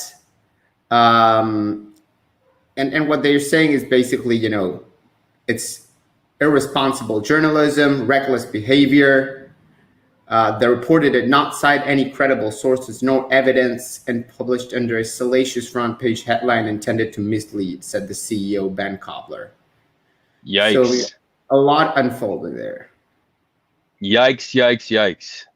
Not great stuff, obviously, but, this stuff happens. We've seen a lot of stories, in the last, 5-6 years of all kinds of things, up and down. We covered CanTrust when it was having its issues. We covered, all types of things. So this doesn't surprise me that these things are coming up. And also, doesn't surprise me that some of that would be happening. Not to say that it is, not to say that it isn't. I don't know. We're going to get to the bottom of that when the reporting is clear and evident. But yeah. We've seen it elsewhere, right? To different degrees, both in and outside of the U.S., right? It's not the first time you see that.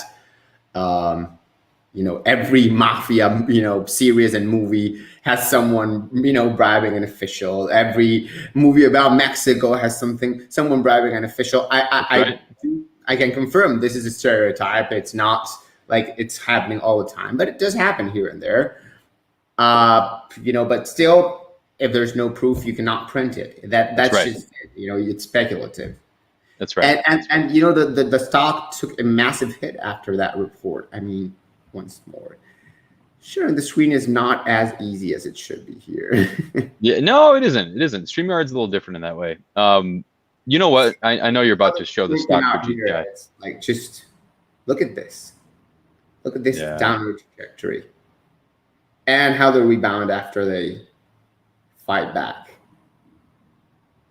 Yeah, well, I'm certainly one to hope that it is not true. Right. I think we all are, those of us that care about this industry. And we know Ben and the team at GTI have been, front runners in this industry for a while. Right. So, and talking about Illinois, right? So GTI is one of the largest companies, cannabis companies in Illinois, out of Chicago. And Illinois today announced that they surpassed $100 million in sales for cannabis in March. They totaled almost $110 million over March.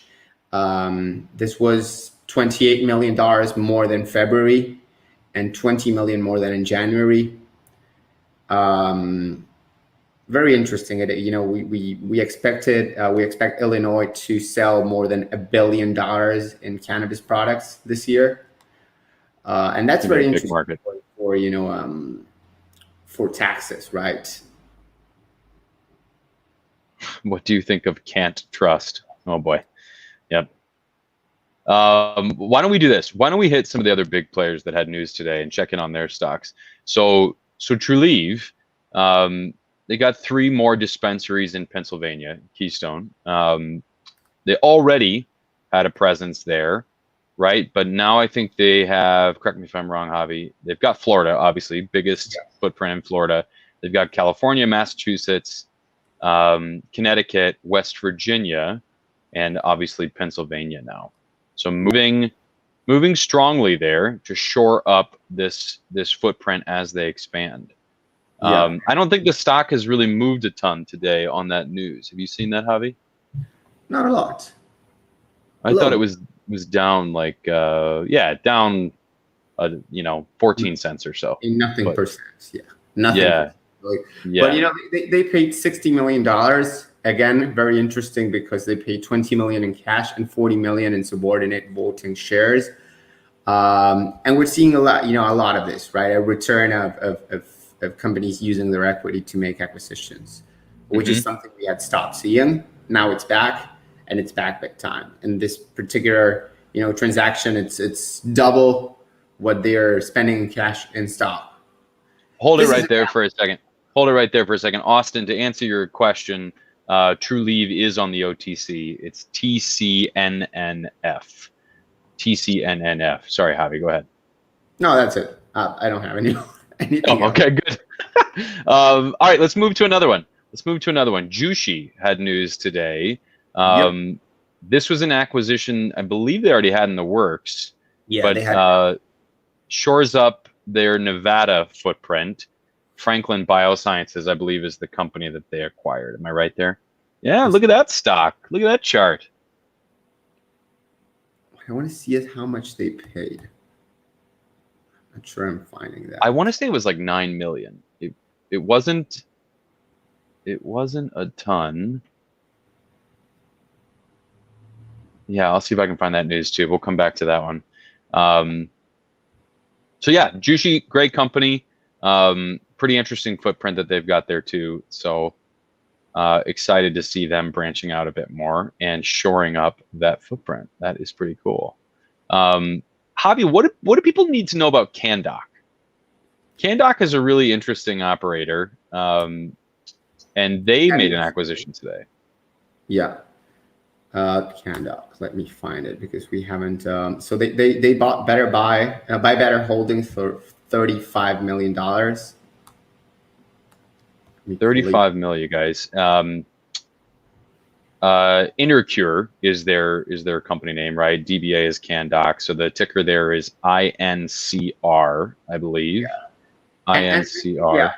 Were they not acquired by Subversive Acquisition LP recently? SPBRF. Yeah. Subversive, also the same SPAC that did the deal with the parent company, right? With Kaliva and the parent company.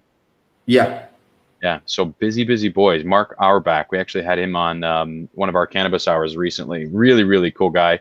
Very interesting. I'm sorry? We'll have him again. Oh yeah, we have to. On Cannabis Insider. That is pretty cool. FUAPF. FUAPF. Why is that ticker not ringing a bell for me? Who is that? Global Cannabis.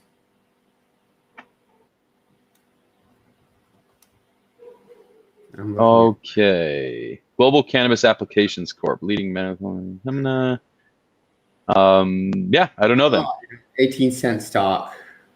Yeah, I don't know them. I'm sorry. Okay, so we had news out of Trulieve. We had news out of Jushi, CanDoc. What do you think about this Canopy Growth acquisition of Ace Valley? Ace Valley is a pretty cool brand.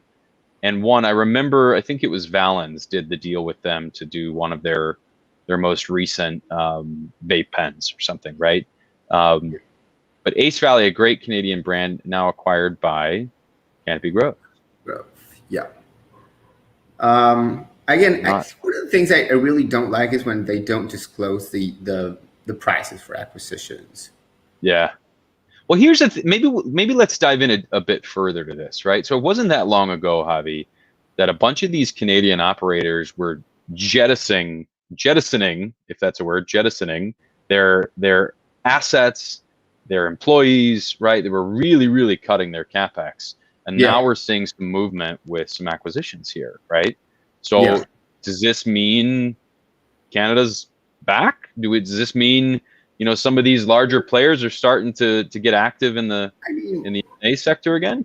It's a mixture, right? On the one hand, like stocks rebounded, the market rebounded as a whole. Number two, as you said, many of these companies divested non-core assets.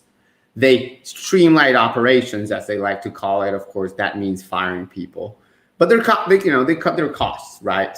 And even though it was people, you know, me as a person, I would not reward someone, you know, another company firing people. As an investor, you know, the market does value, you know, fiscal responsibility, does value cost cutting, right? And that is, I think, a lot of what we're seeing, a mixture of just the market being back up and the Canadian companies getting their crap together and you know, focusing on what's valuable, right? They were, you know, for a couple of years there, they were just like throwing a couple $100 million at any random project. It's like, okay, yeah, let's go into Colombia. Here's $200 million.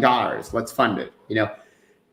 And I mean, that was not particularly responsible spending. And I think now they are a lot more responsible and mature. Yeah, I hope so. They have, you know, new stewardships as well, new management teams. And I think so, right?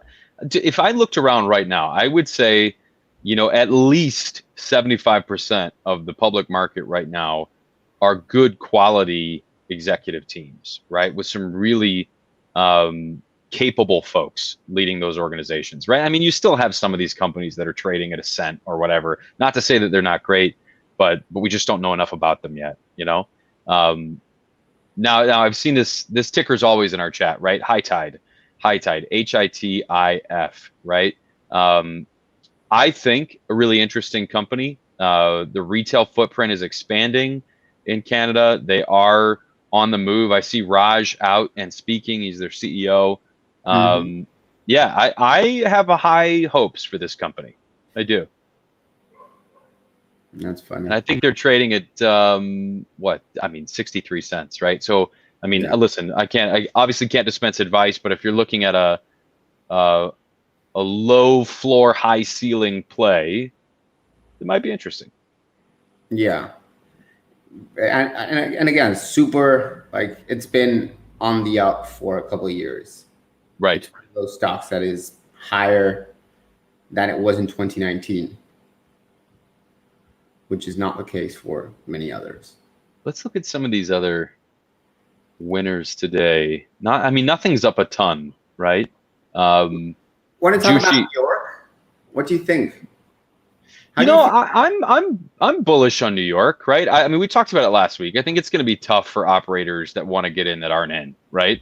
It's going to be nigh on impossible, or at least if it is possible, they're definitely not going to be as rewarded as those that are there now, right? Yeah. But they're trying to move it along quickly, right? I think they just launched a website. On Friday.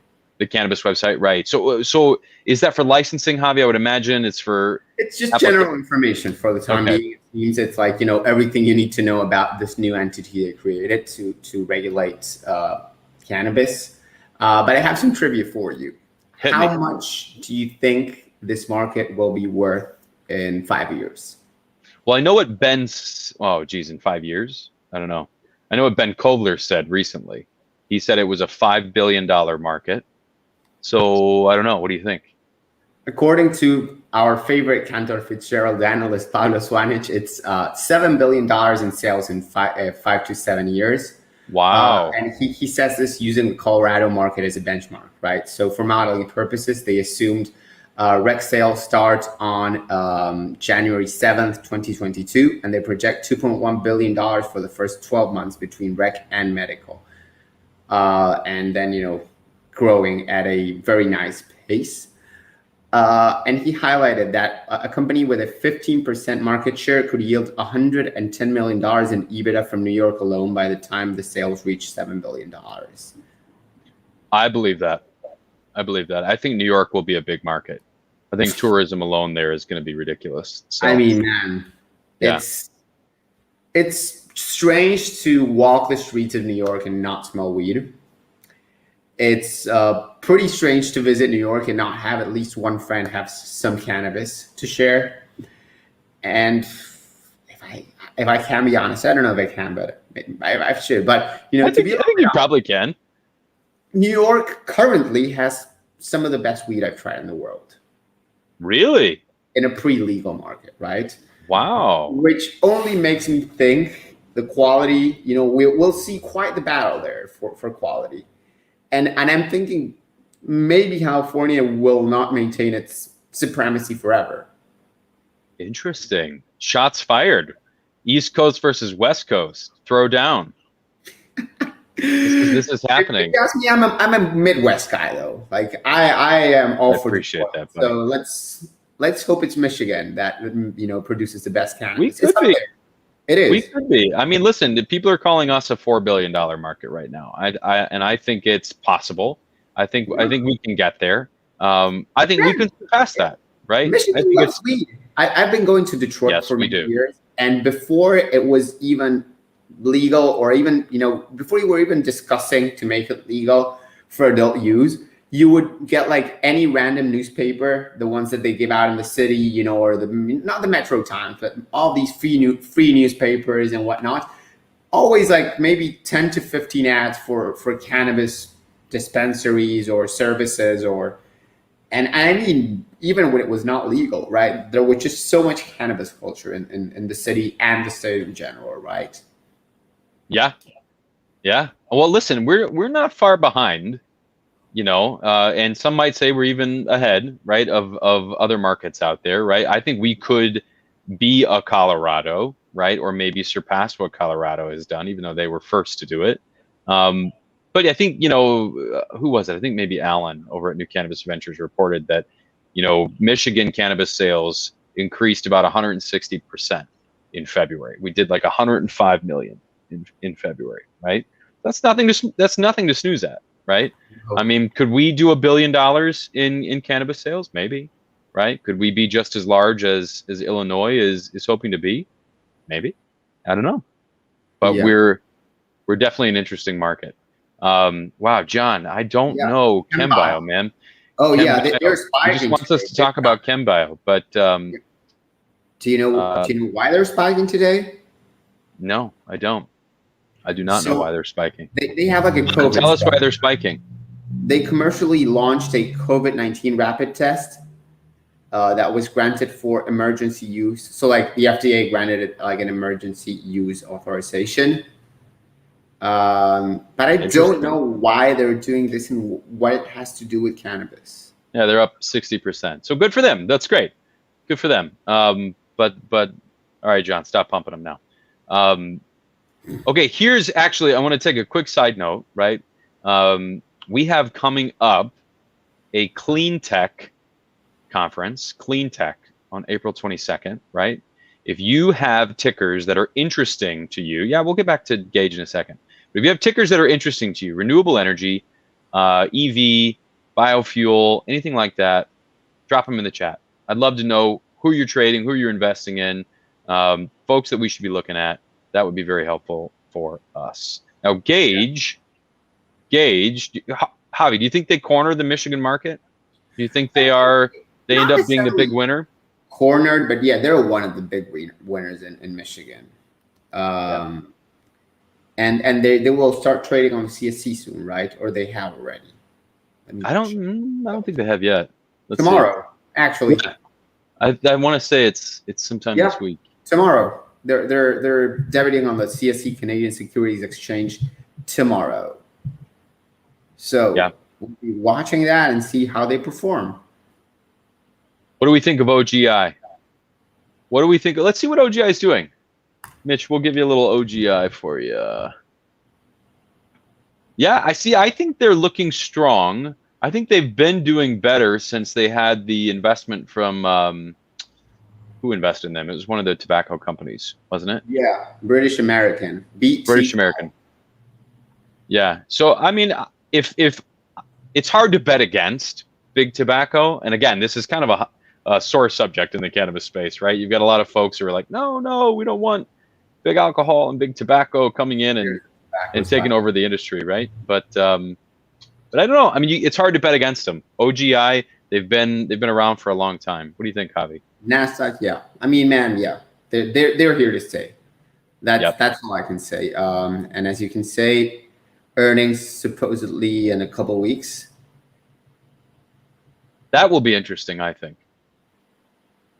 Let's see what else we have. It'll be interesting to see what they say, right? And again, I think the Canadian earnings should be more interesting than anything right now.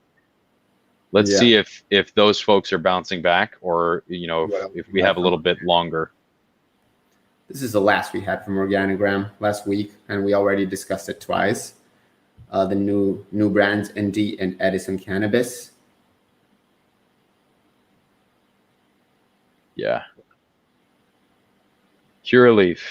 Right. High Tide has an interview with Business of Cannabis. Would love if you guys talk to the CEO about their plans for USA. Yeah, we could get Raj on here. Oh, here's something we didn't cover last week. Parallel agreed to acquire Windy City, an Illinois-based medical That's right. cannabis retail brand for $100 million in cash and stock. Bo Wrigley. Bo Wrigley of the Wrigley gum family, right? Exactly. Yeah. That is who he is. Yeah, they're a cool company too, you guys. I mean, of all these different tiers of MSOs, right? You've got these sort of, ordained big winners, and then you've got, what you might even call a second tier. Those folks are on the precipice of becoming the big winners, right? All you need is a scandal or, an earnings miss or something. Who knows? Just throwing it out there, right? But you've got a lot of folks waiting in the wings. You've got Verano, you've got Parallel, you've got, some of these other folks. Verano and AltMed are already, like, as soon as the merger is done, they'll be on the big leagues. For me, like, those two, it's kind of a done deal. Of course, it is not. Same as a Free and Tilray. Right. But they're playing in the big leagues. Yeah.